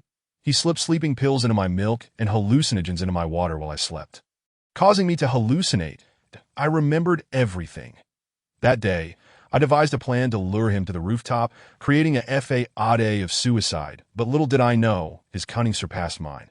He refused to drink the concoction I prepared and instead switched it to my cup, causing me to lose my footing and slide off the rooftop. My heavens, as I absorbed this revelation, I realized the situation was far more complex than I had initially imagined. That it became evident that Gao Yuan and Lu Yi had been ensnaring each other all along. I could scarcely fathom that individuals of 17 or 18 could possess such depth of cunning, willing to go to any lengths for the sake of admission, yet clutching a blood-stained acceptance letter. Could their hearts truly find peace? He continued to retreat, on the verge of stepping off the edge, but in that final moment before his fall, clarity seemed to return to his consciousness, leaving him frozen in place. "Where is this? My eyes, Qing Fenggu immediately reacted, sprinting forward to swiftly yank him away from the railing. That moment, whether it was from the piercing pain or the shock he had just endured. Lung Tianxi jolted awake, collapsing into Qing Fenggu's arms, blood covering his face. The night breeze quietly swept across our faces, A strong scent of blood mingled with desire enveloping the rooftop, though his hands trembled. Qing Fenggu urged us to assist in transporting him to the nearest hospital. Finally, after the doctor's relentless efforts to save him, Lung Tianxi's life was spared, though his right eye was irreparably damaged, leaving him permanently blind. I could hardly fathom how the doctors managed to treat his right eye amidst such a gruesome scene. It became clear that in this game, regardless of the round, neither Lu Yi nor Gao Yuan emerged as a true victor.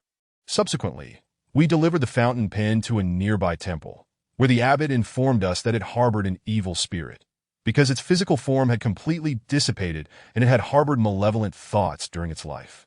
Along with an obsession with the school, this fixation had ensnared it. Thus, it could only use the pen as a vessel for its soul, enticing others to consume their souls. Once a pact was forged, the other party's desires, upon reaching their peak, would allow the spirit to fully occupy their soul. After hearing the abbot's account, we began to grasp the full extent of the situation. Why is it that the lofty soul of Gao Yuan cannot control Li Jiaxing? It is because his desires are not as fervent. Unlike Lung Tianxi, he lacks the relentless ambition to strive for supremacy, which ultimately renders him incapable of governing Li Jiaxing. However, bound by the soul contract, he must personally eliminate Li Jiaxing to find his next master, thereby putting an end to Lung Tianxi. Yet, why did he not dissipate alongside Li Jiaxing's demise? I found myself puzzled and inquired of the abbot in charge of the pen used for exorcism. In truth, during his unconscious state, he must have already encountered the soul residing within the pen, at which point they had severed their contract. As for the demise of its previous master, I suspect it may not solely be attributed to the soul within the pen. Although the abbot asserted this, I could sense that it was indeed Gao Yuan's soul that had brought about Li Jiaxing's death. The underlying reason might be that he perceived Li Jiaxing as a failure, an unyielding lump of clay that could not be molded, and to prevent future troubles, he chose to eliminate him. That is for why Gao Yuan's soul did not seek vengeance against Lu Yi directly. It is likely due to his obsession, which trapped him within the confines of the school. The ambition of being recommended for further studies had transformed him into the very person he loathed in life. The outcomes for both Gao Yuan and Lung Tianxi are, regrettably, disheartening. Subsequently, the school authorities continued to conceal the incident, and upon awakening, Lung Tianxi had irrevocably lost his right eye. His parents arranged for his withdrawal from school, and thereafter, he never returned. The pen was ultimately destroyed, and during the exorcism, we were all present, witnessing the flames as I seemed to glimpse Gao Yuan in his pristine school uniform. His gaze was tranquil and serene. As he nibbled on the pen's nib, seemingly engrossed in solving an exceedingly complex scientific problem, as I watched the smoke curling upward, I could not help but think of Li Jiaxing, reflecting on the entire affair. I pondered the role he played. Was he truly innocent? From the moment he discovered the pen, his life took a divergent path. He sought not to strive or progress, yearning instead for the miraculous powers bestowed by the pen to acquire what was never rightfully his. Driven by insatiable greed without considering the consequences, that he lacked guile but succumbed to his own foolish desires, that he could have lived a peaceful life, devoid of wealth or glory, forever remaining his parents' pride. Yet one must wonder, if such an opportunity for a life exchange were presented to you, would you plunge into the abyss for the sake of fame and fortune? The following day, upon returning to school, discussions about the incident swirled among the students. Concerning Lung Tianxi, many attributed his self-harm to overwhelming pressure, and naturally, no one believed that Gao Yuan's soul had manipulated him. Everyone appeared outwardly composed, striving for their dreams. Yet the competition for recommended studies did not cease with the exit of Li Jiaxing and Lung Tianxi. The embers of ambition still flickered within each heart, burning quietly. After their departure, Dou Shui vied for the top position in the class. Yet his grades, according to school rankings, rendered him almost devoid of hope for recommendation. During break, Qing Fenggu once inquired about the struggle for recommendations, to which he merely shrugged and replied, "If I gain it, it is my fortune. If I lose it, it is my fate that my sister is gone. And if I were to meet with misfortune, who would care for my parents?" Upon hearing his response, I was taken aback. I had not anticipated that at such a young age, he would already comprehend the weight of responsibility he bore, aware that he did not live solely for himself. Although the past few days were spent in trepidation, I once again experienced the beauty of student life. Countless times I had dreamed of returning to high school, for despite its hardships, the bonds among us were pure. It was an era devoid of wealth, yet seemingly brimming with everything. Communication between individuals was remarkably simple. In hindsight, I find solace in not being in a position of greater ability, as it spared me much of the strife, allowing me to live relatively happily until now. Perhaps within my high school, there existed such overt and covert rivalries, yet my lack of exceptional capability shielded me from such troubles. Thus, contemplating problems with a dialectical mindset, one may find that sometimes ordinariness can save one's life. The next day, the five of us strolled through the campus once more. The early morning to late evening routine had left us unusually fatigued, and after completing our transfer procedures and bidding farewell to Do Shui, we returned to Sister Yen Si's home. Having experienced so much, we finally grasped a profound truth. The duality of human nature, good and evil, knows no age or stage. Any moment, should desire plant its seeds within the heart. It will gradually sprout when the time is ripe, ultimately culminating in disaster. Will there be another Gao Yuan? Perhaps, yes. Chapter 96. Side Story. Ruan Shi's Driving Experience, Part 1. It is well known that our new media goddess, Ruan Shi, is undoubtedly the most adept at creating excitement within the team. Although her personality is boisterous and reminiscent of Yi Chao, what many do not realize is that this skilled journalist struggles significantly when it comes to mastering various modes of transportation. Initially, the first mode of transport for everyone is typically the bicycle. I learned to ride when I was in the second grade of elementary school, pedaling around the countryside on the little bike my father bought for me, feeling the exhilaration of the wind. However, once she only learned to ride a bicycle after the college entrance examination, knowing that she would be attending a university where her dormitory was quite a distance from her major classes. With her upperclassmen riding bicycles, she had no choice but to muster her patience and learn. Friends who have faced similar challenges can attest that riding a bicycle, which requires a keen sense of balance, becomes increasingly difficult as one grows older. The larger one becomes, the less agile the body, making it harder to master. Conversely, the advantage of growing up is that legs become longer, allowing one to extend a leg to prevent falling when the bicycle tips to one side. Otherwise, given Ruan Shi's height, a few falls might have left her relying on a wheelchair for filming. Thus, while everyone was busy learning to drive motor vehicles and obtaining their licenses, our new media goddess dedicated her mornings to practicing for an hour or two on deserted streets and continued to practice a bit after dinner. Through her relentless perseverance, she finally managed to ride with some semblance of control. However, she only dared to ride in less populated areas, as she sometimes struggled to steer the handlebars, inadvertently veering onto another road. The consequences could be dire if a large truck approached at that moment. It is said that later on, once she collided with someone while riding, fortunately, it was someone she knew, and the injuries were not severe. Otherwise, her first news report at university would have been about herself. Later, during her sophomore year, she began learning to ride an electric scooter. After one outing with her roommates, they decided to take electric scooters due to the long distance. Ruan Shi, visibly hesitant, faced some teasing from her friends due to her lack of experience, prompting her to resolve to diligently master the art of riding the electric scooter. By coincidence, Ruan Shi's boyfriend owned an electric scooter, but it was not particularly suitable for beginners, being difficult to control. He, being somewhat impatient, taught her a few things and then expected her to ride it herself, believing it to be an easy task. Although Ruan Shi felt uncertain, she did not want to appear foolish in front of her boyfriend, so she steeled herself and took it for a ride, only to discover that it was exceedingly challenging to manage. Even though the playground was relatively empty at night, the surrounding grass was merely enclosed by a thin fence. Unsurprisingly, Ruan Shi ended up tumbling into the grass along with the scooter, which landed heavily on top of her, causing her leg to be scratched by a nearby branch. Chapter 97. Side Story.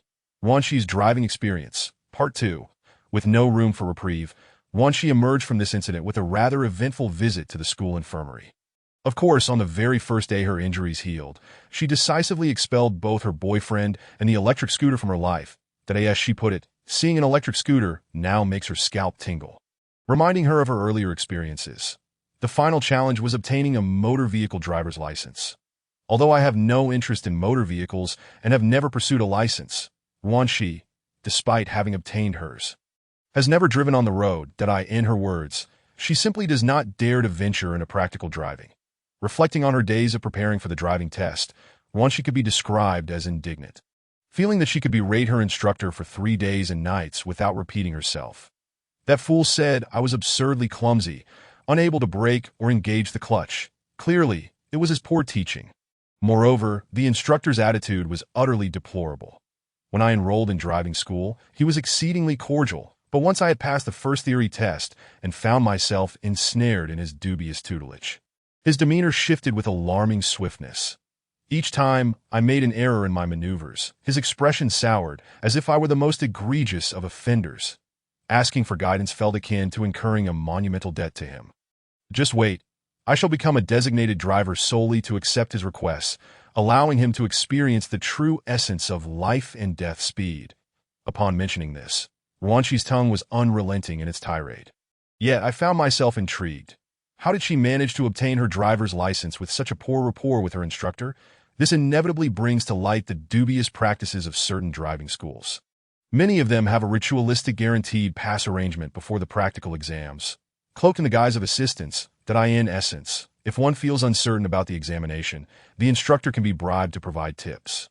And in some locales, those who offer a generous sum may even be privy to the exact questions for the following day's test, allowing for a mere rehearsal on the first day and a straightforward replication the next. Despite Ruanqi's rebellious nature, she too succumbed to the pressures of obtaining her license. Thus, during her subsequent examinations, she began to lavish her instructor with pre-exam gratuities, abandoning her usual defiance to offer him refreshments. Of course, the instructor, a seasoned veteran of such antics, was fully aware of her intentions to ASA result. He turned a blind eye during the later tests, for despite his disdain for her, who could afford to turn down financial incentives? Coincidentally, Ruanqi shared this sentiment. Her aversion to the instructor paled in comparison to her desire for a driver's license, especially after investing so much time and money into the endeavor. If it weren't for my parents insisting that I take the exam, I would never have learned to drive. Once she lamented, producing her well-worn, yellow driver's license from the depths of her bag. This license, the only purpose I can envision for it now, is to help my father reduce his points. With a sense of pride, she gazed at her license, but I felt a pang of discontent. Knowing that I, having yet to obtain my own license, would inevitably traverse the same tumultuous path and endure the same frustrations, perhaps even encountering an instructor more outrageous than hers, that IT truly exemplifies the adage. Those who learn from you tend to replicate your experiences. And no one can take your place in this regard. Alas, it seems escape is futile. Chapter 98. An epilogue on military training. It is widely acknowledged that with the progression of time, military training has become an essential rite of passage for students entering middle school, high school, and even university. Reflecting on my own days of military training, I can only describe it as an arduous ordeal. At the outset, we all entered with a sense of vigor and pristine appearances, but after enduring 2 weeks of grueling training beneath the scorching sun, we emerged resembling laborers freshly returned from the mines. Our appearances were nothing short of disheveled. Regardless of the layers of sunscreen applied, it proved utterly ineffective.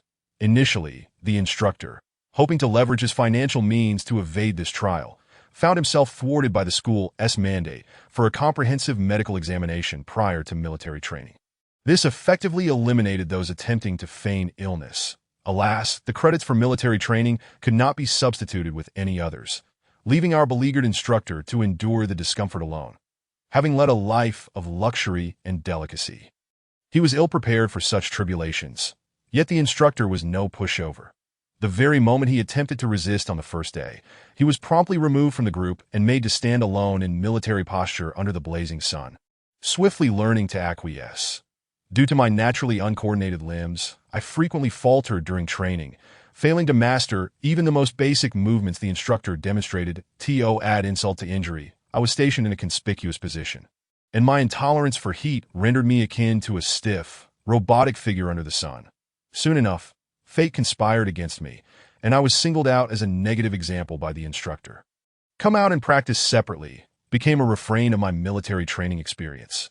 Although we had only just commenced our studies and were still strangers to one another, I had never before faced such public humiliation. To speak candidly, enduring such relentless exposure to the sun was unbearable. That on one occasion, during a lesson on marching. My inherent lack of coordination rendered me unable to correct my missteps upon discovering this. The instructor immediately sought to pull me aside for additional practice. However, as I walked, a brilliant idea struck me. Ensuring there were no witnesses to my antics, I dramatically collapsed, cradling my head and feigning exhaustion.